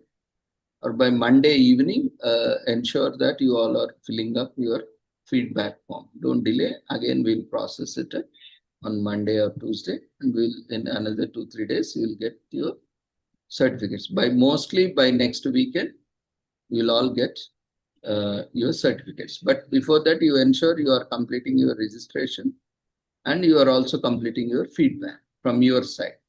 And rest from my side, I will assure certificates are generated, and that link is also shared with you.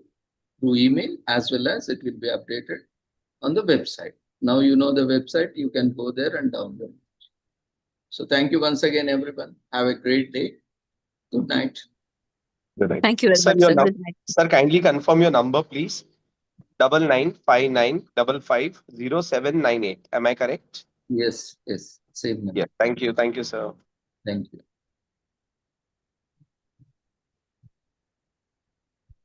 I'm closing the session now.